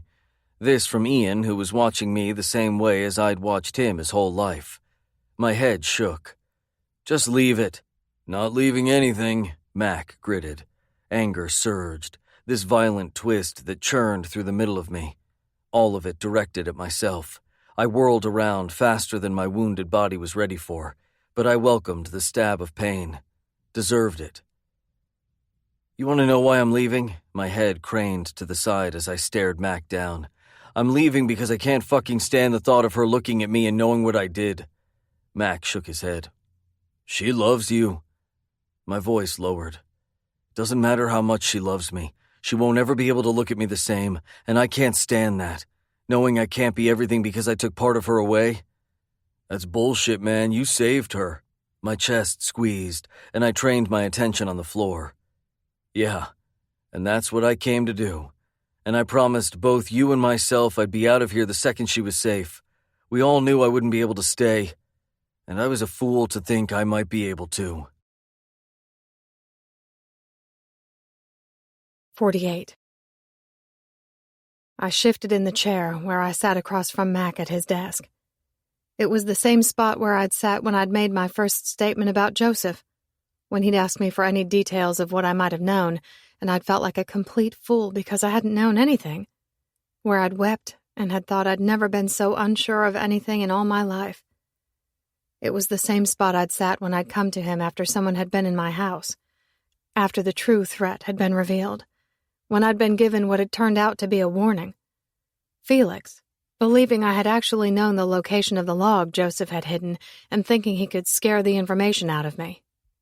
Now, I sat there while Mac gave me all the details I wasn't sure I wanted to know.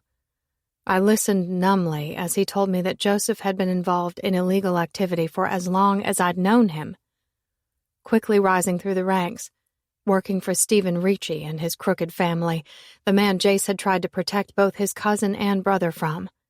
Drugs, smuggling, money laundering, gambling. With each bit of information he gave, a new piece of me was peeled back and pared down. My love and respect for Joseph stripped away. Piece after agonizing piece. Mac looked away, seeming to waver, before he looked at me pointedly, dealing yet another blow. "I told you he'd been laundering money through the shipping company for the Ricci family. But he was also siphoning off some of that money that belonged to their supplier for himself. Joseph made it look like Stephen was the one pocketing the money. A few months before Joseph was killed, Stephen was found floating in a lake somewhere in Massachusetts. Stephen's family, Felix included, blamed Stephen's death on Joseph, which I have to assume is the case. Only Felix wasn't actually his name. Caleb Ricci had been his name. His family's ties so powerful they were able to get him onto the force with falsified information, getting him on the inside and close to me. Hooking up with Courtney had only gotten him closer. Doug had also been one of the Ricci family's men. He and Felix had been sent to fix the problem that had been Joseph. Mac assumed it had been Doug who'd been slipping in and out of my house. Pain sliced through me, a sharp blade that cut and mangled. How could Joseph have been involved in these things? How hadn't I demanded more answers rather than playing the fool?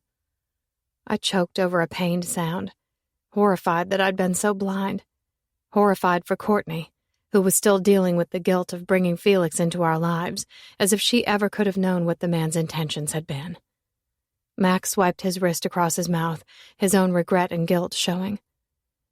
Felix killed Joseph because of his betrayal to Stephen, but he still needed the log that Joseph had been using as a shield. I think he thought if he held it over their heads, made them believe he was going to turn it over to the detectives, it would keep him safe. He gave a harsh shake of his head. But I guess he knew that wasn't going to work, that it was already too late, because he had a note from me hidden in those letters you found. It was information on where to find the log. He had stashed it in a locker at the gym. It contained a slew of names and information to put these guys away for the rest of their lives. A pang shot through my spirit. What a waste, was all I could think. What a waste of a life, living that way for no reason. He could have been such a good man. Hurt and confusion and pity rocked through me in a bolt of feeling I wasn't expecting. What a waste. Mac pulled open a drawer, blowing out a breath as he pulled out whatever was inside. Slowly, he slid the stack over to me. They were the letters that had been in the safe, the ones Felix had scattered before I had the chance to figure out what they were. These are for you, Faith. I think you should go home and read them through. In private. It's important. Tears streaked down my face. Hot. Hurt. My inside's such a mess I didn't know up from down. The loss of Jace had become this festering mess inside me. Each day, it only grew, amplified, became more painful. I wasn't sure I could take any more piled on top of that. The truth was, I was angry. Angry at Joseph for doing all of this. Angry at myself for falling for it, for ever saying yes to Joseph in the first place. I don't want those, I told Mac, squeezing my eyes closed and turning my head away. He pushed them farther my direction. Yes, Faith, I promise, you do. 15 minutes later, I pulled up in front of Courtney's little house, that stack of letters bound by a rubber band, screaming from the seat as if they had their own voice, as if they possessed their own energy. I still hadn't gathered the courage to turn them over to see what they were, because my gut told me they were going to destroy me a little bit more. And I was desperately sure I couldn't take any more breaking. That the only thing left holding me together was Button. Button. She came running out the screen door, taking the one step down and beelining down the red-bricked walk, holding that beast. My insides clutched in a tortuous curl. God, I didn't know how to stand. But I did. I unlatched the door and slid from the car in time to catch her as she jumped into my arms. Just holding her was a balm moving through me. She'd been acting as if nothing had happened, as if we hadn't been held hostage by a madman, as if she hadn't seen Jace get shot. Instead, she'd been living in her little fantasy world where she rode on unicorns and the world was always right. I knew someday those fears were bound to come out. Hi, Mommy. I kissed the top of her head. Hey, Bailey Button. How's my favorite girl? I good. She nuzzled her face in my throat, and I wondered if that trauma was right there, lurking under the surface. The only thing I wanted was to be strong enough to make it right, to provide her with the kind of life I'd always wanted. We'd been granted a second chance. Freedom. Life, when we'd been so close to losing it.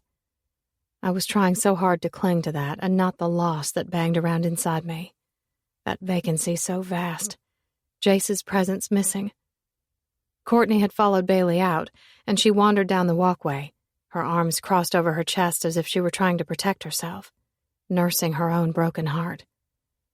"Hey," she said. I rocked Bailey a little, looking over at my best friend and just wishing all of this could be wiped away.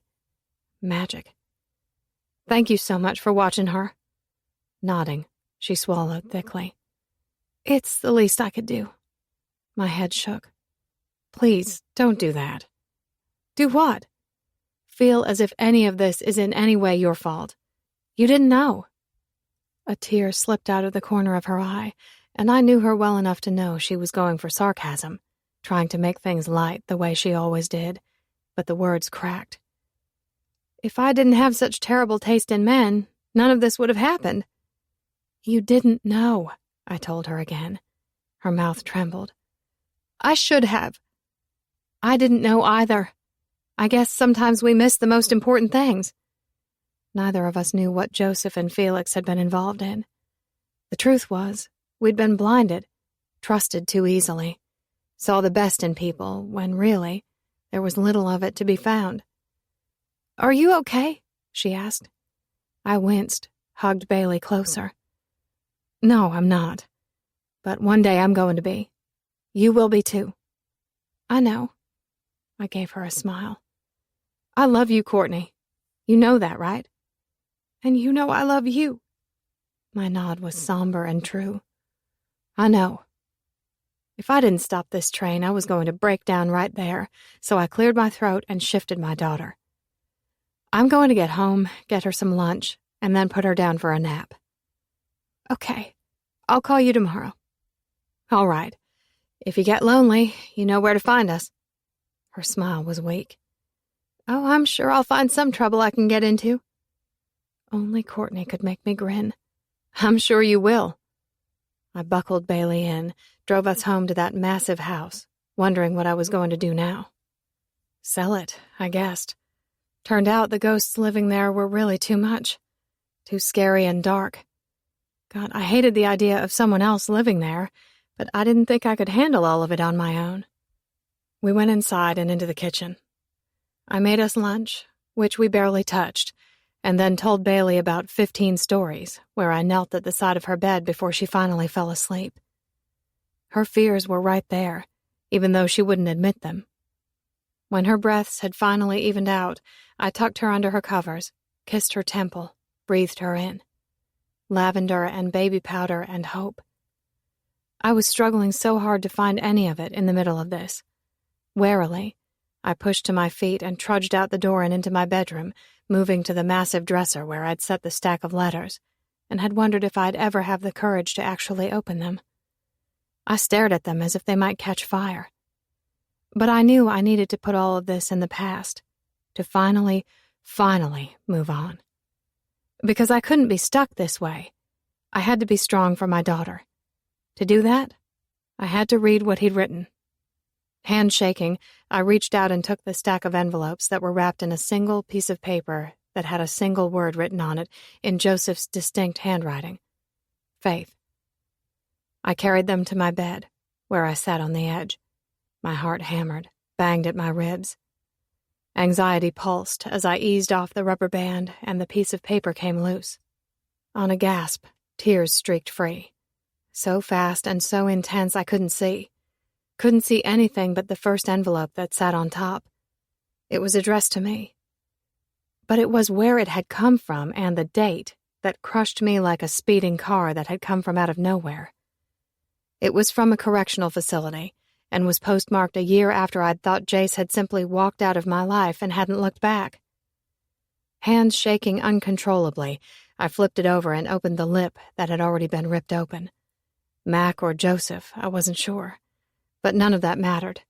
Not anymore. I swiped the tears away from my eyes, racing to read the words on the page. Faith. I should have sent this a long time ago. Hell, I shouldn't have walked away that day without you knowing the reason I had to leave, but I thought it was for the best. That I was letting you go so you could live the kind of life that you deserved.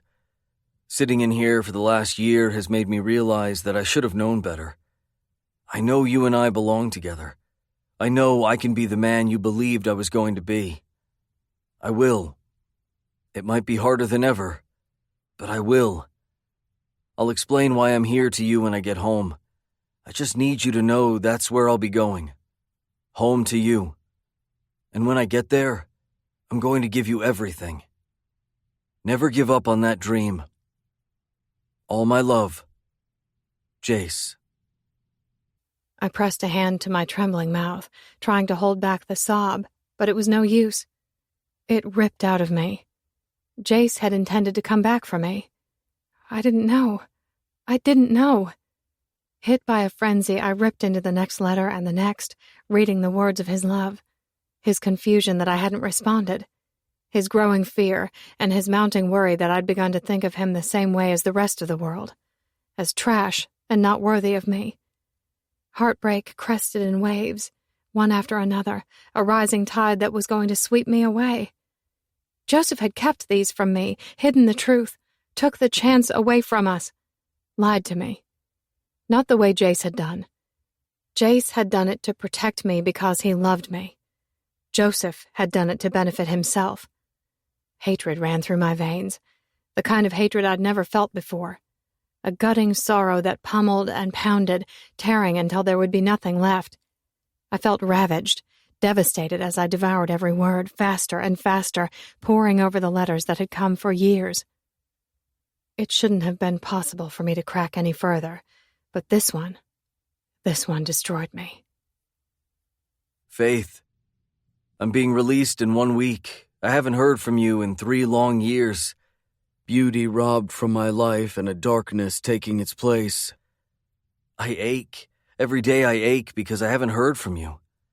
But I can't forget your words, the hope you instilled in me. You told me I could be anything if I believed in it enough.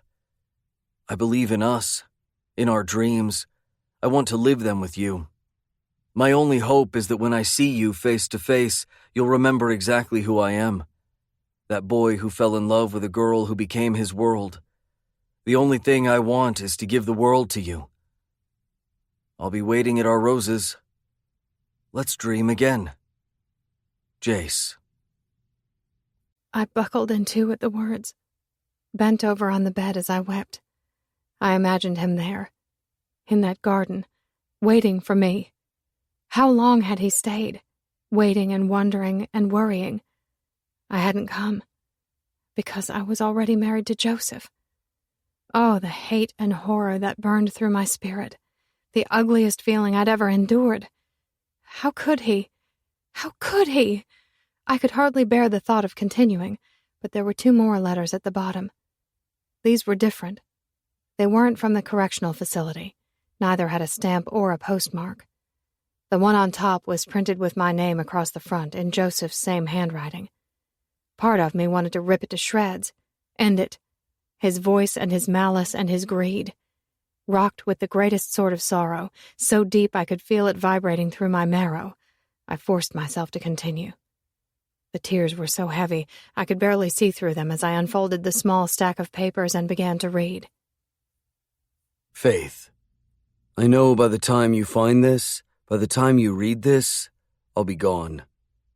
Wish I would have had the guts to tell you the things in this letter earlier, but I've always been a coward. Always have been a liar. Always have been nothing but a goddamned thief. I know you hate me. I deserve it. I deserve everything that is coming to me, and I can feel it coming fast. I need you to know that I'm sorry. I don't expect you to forgive me, but I do need you to know that I am sorry. I'm a prideful man, but all that has caught up to me. I have nothing left to hide, nowhere left to run. I wish I could go back and do it all over again. The first time I saw you, I wanted you. I wanted you so badly that I did whatever it took to have you. But I should have known you would never truly belong to me. How could you, when you'd always belonged to him? But I thought that if we just had the chance, one chance, you'd see we were meant to be together. I was a fool. A callous, clueless, selfish fool. I tried not to be, tried 1,000,000 times to man up and leave, let you go back to the one you cried for at night. I knew. Fuck, of course I knew. But I stayed, and I stole, and I cheated, thinking someday you would love me the same. I was never worthy of that love, not for one day. I'm sorry for the pain I caused, but I can't say I regret it, living one day with you. I never said I wasn't a selfish bastard. I stole you away from the one man you truly loved, the one man who truly loved you. Because he did, Faith. He was willing to do anything for your happiness while I continued to steal it away, while I continued to watch him suffer. Jace sacrificed for us all. All the years growing up, he went hungry so we could eat. He took punches so we could sleep. He took the fall when he wasn't to blame. He went to jail because I wanted you, and then he continued to sacrifice, thinking it was making you happy. And still, he looked out for me until the day I finally drove him away. I can make no amends, but I'm leaving you with this. He loved you. He gave up everything so you could live your dream. I know better now. No, I was wrong. I'm not ignorant enough to think I won't rot for eternity for what I've done. But I won't leave this world without you knowing. When I was younger, I was convinced that I could be the one to give you that dream. What I didn't know then, what took me years to admit, was that your dream was only half of one. He was the other half. He always had been. I wish I could tell him how sorry I am to his face. I should have held him on a pedestal for all he did, and instead, I knocked him to his knees. The only thing I can do now is give him back what belonged to him all along. I loved you, Faith, but it wasn't the right kind. Now go. Live in his love. Don't be afraid. Wherever he is, find him. Fight for him. I'll no longer stand in the way. Love him freely, Faith, without regret, without question. Let him love you back. Don't let him walk away thinking he is less than he is. Joseph. Shattered, gutting cries tore from my mouth, my chest heaving as I read his words. The page underneath slipped free, and with shaking hands, I picked it up, confused by the document. It was a deed, one that had been transferred. It originated in Jace Jacobs' name. I gasped when I realized it had been signed over to Joseph. This house. Oh God, he'd given us this house. Our dream. Our dream. A staggering surge of emotion flooded me. Love. So much love I couldn't see. I climbed to my feet and I knew one thing. I'd let him walk away once. I wasn't about to do it again. 49. Are you sure you have to go? Ian rocked on his soles on the edge of the curb where we stood at the front of his building, my new car parked at the valet. I tossed my suitcase and laptop case into the trunk, my shoulder still aching like a bitch, but not coming even close to the ache in my heart. You know I do. I can't stay here with her that close. It just hurts too fucking bad. Didn't have anything left to hide. No reasons to give other than the one that was the truth. It just fucking hurt. You haven't even talked to her, Jace. My head shook as I pushed the button to close the hatch. Don't start on me, Ian. You know why I can't do this. You know why I can't stay. You're a fool. Yeah. I'd been a fool for thinking I could find a life here with Faith. I'd put her in danger again and again, lied to her, hurt her. I'd never forget the expression on her face when she realized just how far those lies went. I refused to hurt her any longer, refused to drag her back into my life that had always been filled with turmoil. A disaster from the start. She was free, finally free. That was the only thing that mattered. Ian pursed his lips, his hands stuffed in his dress pants, his sleeves rolled up and showing off the scars that lined his arms, covered in all those tats that screamed his pain. Dude was a storybook not a soul could read. Except for maybe me. Because I knew all those stories. I'd done my best so that they might be written differently, but I'd failed there too. God, if I could write all of them differently, I would. He looked up, carefully eyeing me. What if I said I wanted you to stay? Then I'd tell you to come visit me. Atlanta is a big place, plenty of room for all of us. That's not home, he told me, voice hard. And this is? It came out a little more bitter than I meant for it to. He huffed out a frustrated sound. I think you know the answer to that. I blew a strained sigh through my nose.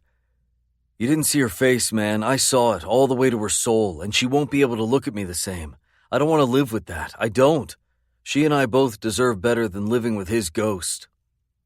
I moved toward him, hesitating for a second before I hugged him tight, not caring that my shoulder screamed. I'm not even sure who I am after all of this, after everything I've done. Ian squeezed me back. You're my brother, the best guy I know. You are more than you'll ever see. I squeezed my eyes, fighting the emotion, fucking hating to say goodbye, but knowing I couldn't stay. I love you, brother. Take care of yourself. Settle the fuck down and stop being stupid. Don't make me come back here and kick your ass. I attempted to tack some playfulness on the end. I pulled back, but Ian wasn't smiling. I'm not the one who's being stupid. I gave a tight nod, knowing what he meant. I'll talk to you soon. He sighed, shook his head. Drive safe. I will. Without another word, I hopped into the driver's seat. When I pulled out onto the street, my guts were in knots and my heart was bleeding all over the fucking seat, dripping out with each mile that passed. My cell rang, the number lighting up on the dash. My first instinct was to reject it, put it all in the past, leave it the way I had to do. But the rumble in my spirit had me pushing the accept button on the steering wheel. Courtney? Her name was Grit. Jace, you need to go out to the plantation. Concern lit, but I bit it back. I'm already on my way out of town. Then turn around, she snapped. I'm not playing games, Courtney. I'm leaving. Neither am I, and you need to turn your ass around. Faith needs you. Is she hurt? I was unable to stop the panic, the throb inside me that drew me right back to the girl, that place that would always belong to her. Courtney's voice quieted. Yes, Jace, she is hurting like crazy, and I'd venture to say you are too. Don't do this to me, I almost begged. I already warned you I'd kick your ass if you hurt her, Jace Jacobs. I didn't want to hurt her. Then don't. A sigh pilfered from between my pursed lips. Don't make me hunt you down and maim that pretty face. Don't want to do it, but I will. Courtney. Jace, she returned just as hard. Silence wavered between us. Just go out there before you leave. That's all I'm asking of you. After everything, please do this one thing. Fine. This was such a bad idea. Such a terrible idea because walking away again was going to be the most excruciating thing I had to do. Leaving for good. I ended the call and made a quick U-turn, my sluggish heart instantly racing. I made it back through Charleston and hit the quiet streets of Broadshire Rim. I swore that I could look at the sidewalks and see all those ghosts. I sped through it, unprepared for the million memories that slammed me as I made the last turn onto the dirt road that ran along the backside of town.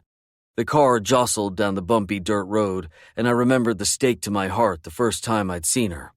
Standing there in that corner of the office like she was trapped by a wild animal. The feeling she'd invoked, the care she'd given. Meeting her on this road what felt like a million times, falling fast, loving her hard and so stupidly.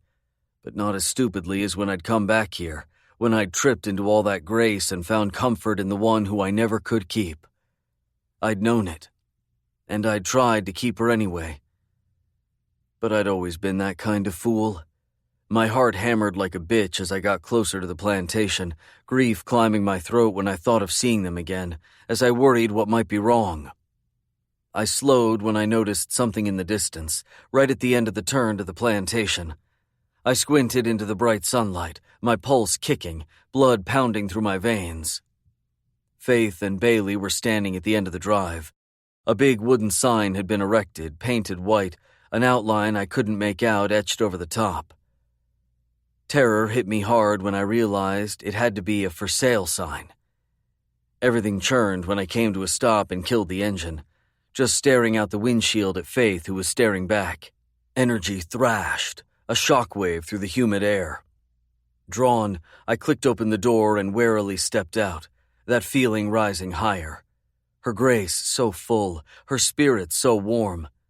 I wanted to rest in it forever. My heart tumbled in my chest when I glanced down at Bailey, who swayed at her mother's side, hearts and rainbows printed all over her shirt and magic in her brown eyes. My unicorn girl. My throat grew thick, so thick I could barely speak, but I finally forced out the choppy words. "Courtney said you needed help?" Faith nodded, blinked, and let her gaze sweep to the sign. "I'm going to need some help painting this." I shook my head. "I won't help you give up your dream, Faith, I won't. Please don't do it." But Faith smiled. She smiled that smile that annihilated me. Joy and life and light. My goddamned knees went weak. "I'm not giving up my dream, Jace. I'm asking you to live it with me." She took a tentative step forward, stealing air. With that one footstep, I was hit with a crush of need. "I know what you did," she whispered, her voice so soft it was a song. "What do you mean?"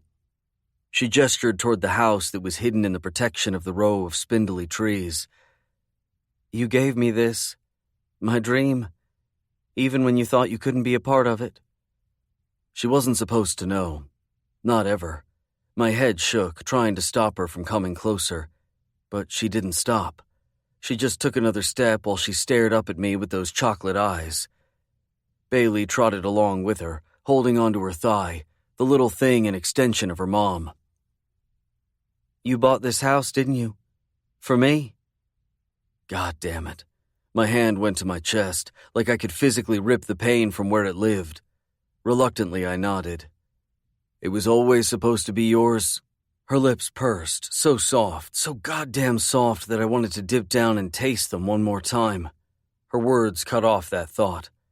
"No, Jace, it was always supposed to be ours." My chest tightened and she edged an inch closer. "I knew the second you barged into my life that I was never going to be the same. I wasn't. You changed me in the best of ways." Grief climbed my throat. "I failed you, Faith." She reached out and set her hand on my cheek. "You saved me. You saved me and my daughter." "I lied to you." Emotion twisted across her face and her head canted to the side. "Because you loved me." "I hurt you." She brushed those fingertips across my bottom lip, and I nearly came undone. "Because you had to." I struggled for the words, the sound of them gruff when they finally broke free, my heart cracking right there in the open. "I can't stand the thought of you looking at me and seeing what you lost instead, what I stole from you." Moisture gathered in her eyes, and I thought she'd step away, but she moved closer, so close I could feel the warmth coming from her sweet, sweet skin. Roses, like she'd just run through the gardens. All I wanted was to bury my face in her neck, to breathe her in. "When I close my eyes, I see you. When I think of you, I see us together. When I look at you, I see where I belong. I see you." My teeth gritted. I betrayed Joseph, Faith, my own blood. Her head shook. "You saved him again and again. I know what he did, Jace. It was Joseph who betrayed us. I will forgive him. Someday, I will." She searched my face, those eyes caressing every inch. "You asked me in my kitchen if I knew all the horrible things you'd done in your life, if I could forgive you. And I promise you there is nothing to forgive. The more I know about you, the more I love you. You are the best man to ever walk into my life." She searched my face. "Do you remember you once told me I taught you how to believe? That I had given you the hope that you were worth so much more than the world gave you credit for? That I helped you accept you were destined for great things?" She ran her fingers down my chest. "It was you who brought all of that back to me, Jace. You who brought me back from despair, from fear and helplessness. It was you who made me believe I deserved more." She wet her lips, her words rough. "I let you walk out of my life once. I'm not willing to do it again." "But Faith," she pressed a finger to my lips, and I swore I could feel the earth shift, the world spinning. "The only thing I need to know is whether you love me for me or out of obligation. If you love me because you ache for me, or if this was always about Joseph stealing me away." The branches whipped and the trees howled. My hands found her precious face. I tilted her face up to me. "Do I love you?" I blinked, savoring every curve and line of her face. "You are the one who taught me what that really means. You are the one who showed me what it was to believe in it." I squeezed her cheeks in emphasis. "You are love, Faith. You are my heart. You are my beauty. My world doesn't know how to exist without you." Tears streaked down her face. "Then let me be yours, forever. Don't leave me because I need you more than I've ever needed anything in my life. Tell me you'll stay, because I don't want to go on dreaming without you."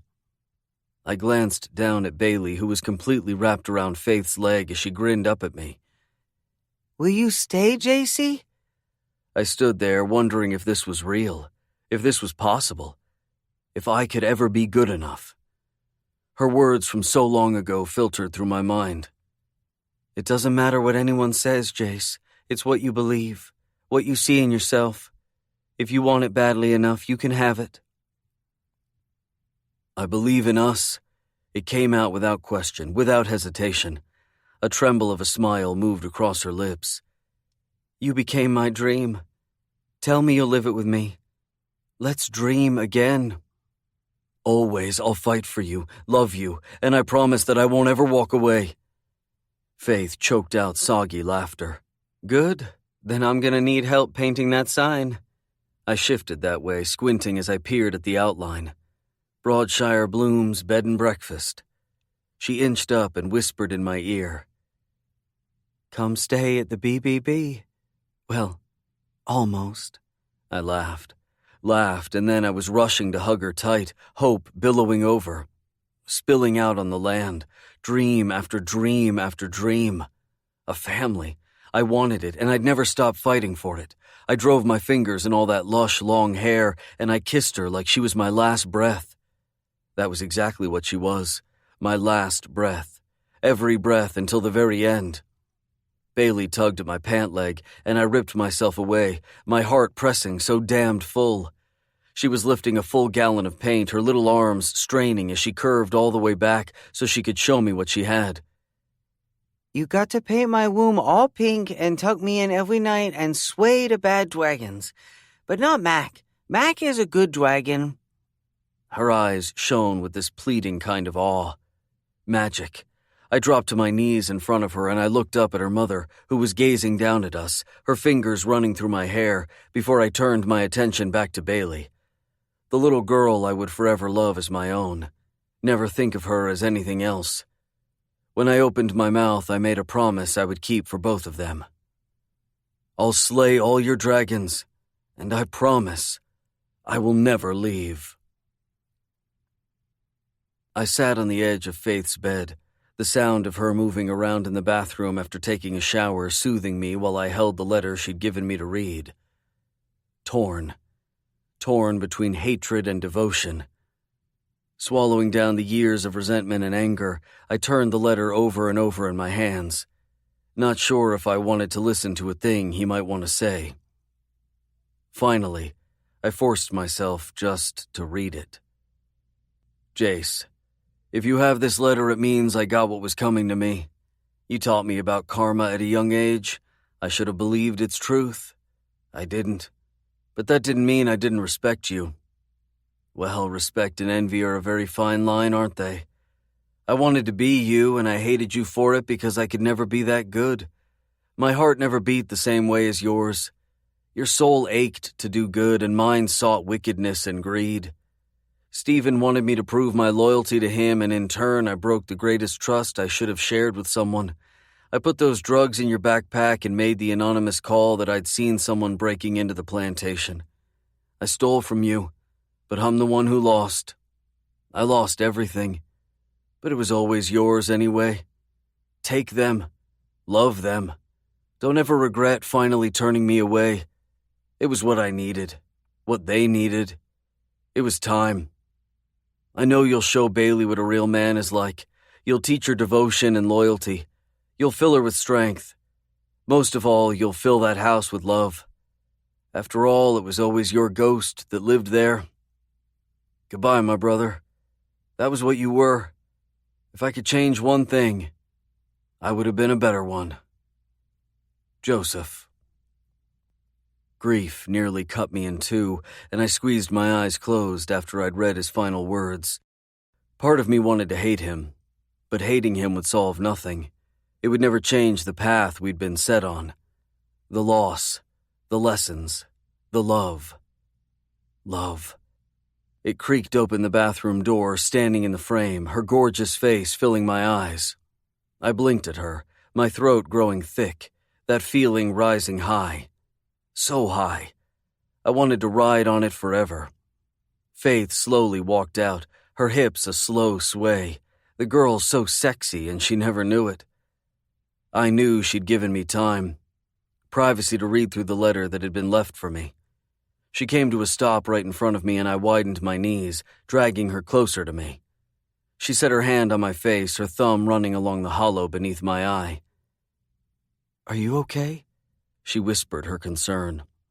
I let the letter flutter to the floor, as wilted as one of the rose petals that fell, making space for something new to bloom. I set both my hands on the outside of her thighs, staring up at those chocolate eyes. Emotion flooded fast, a furious beat through my veins. "Are you standing in front of me?" I let a grin quirk up at the corner of my mouth. Faith smiled. Smiled, and that feeling swept me away, and I gripped her around the waist, spinning her around until she was pinned to the bed.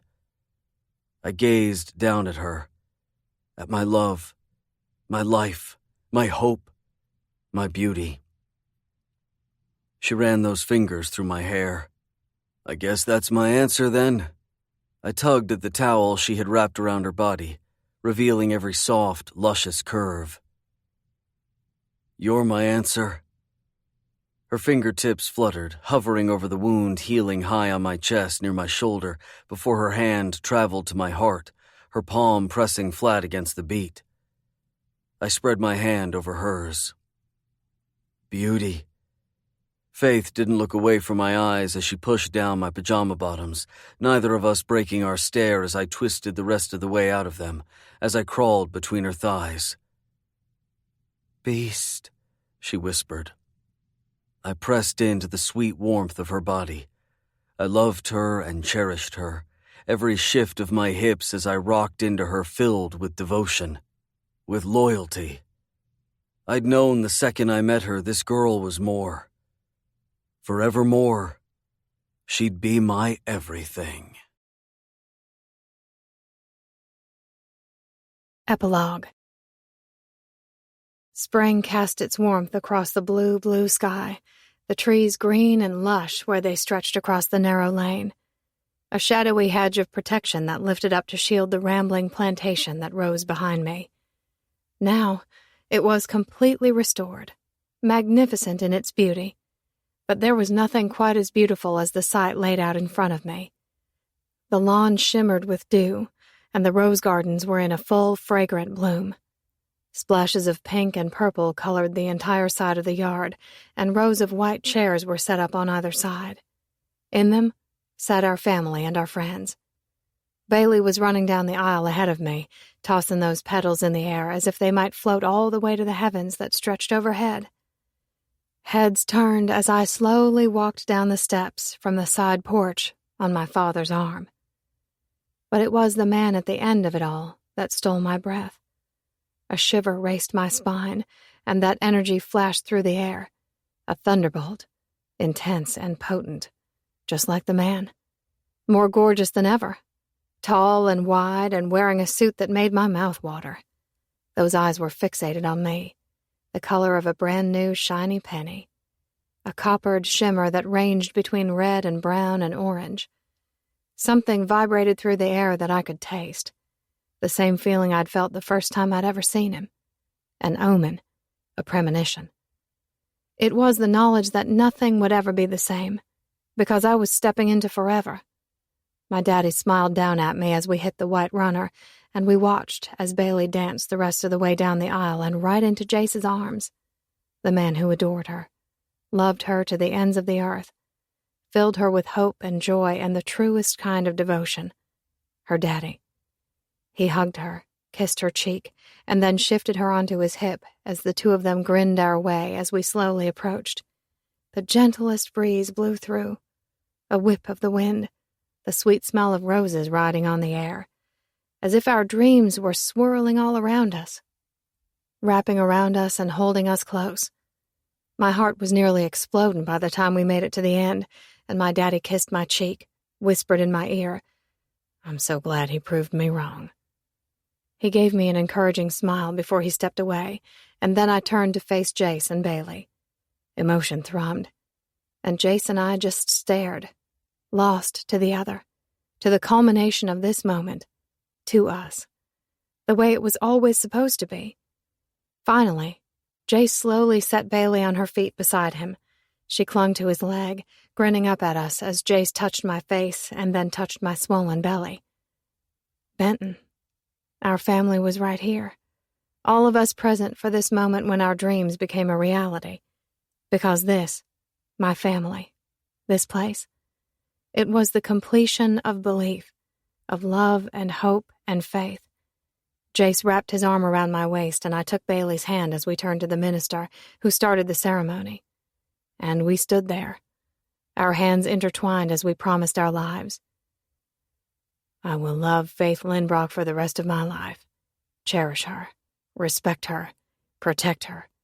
I will never take for granted the love she has given me. I will never forget the devotion I have for her as I stand here this day, and I will never, ever stop dreaming with her.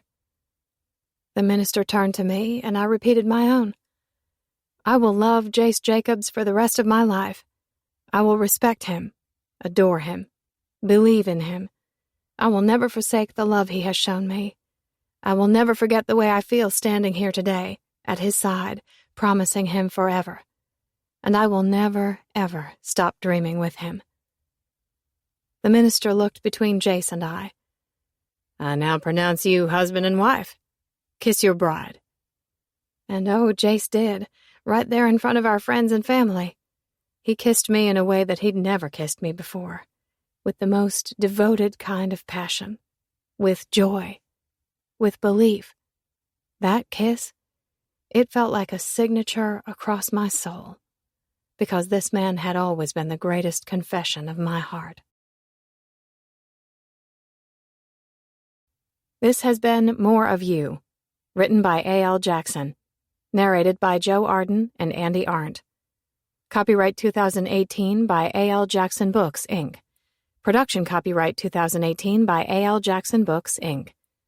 Production coordination by Lyric Audiobooks. Andy Arndt and Joe Arden are members of SAG-AFTRA.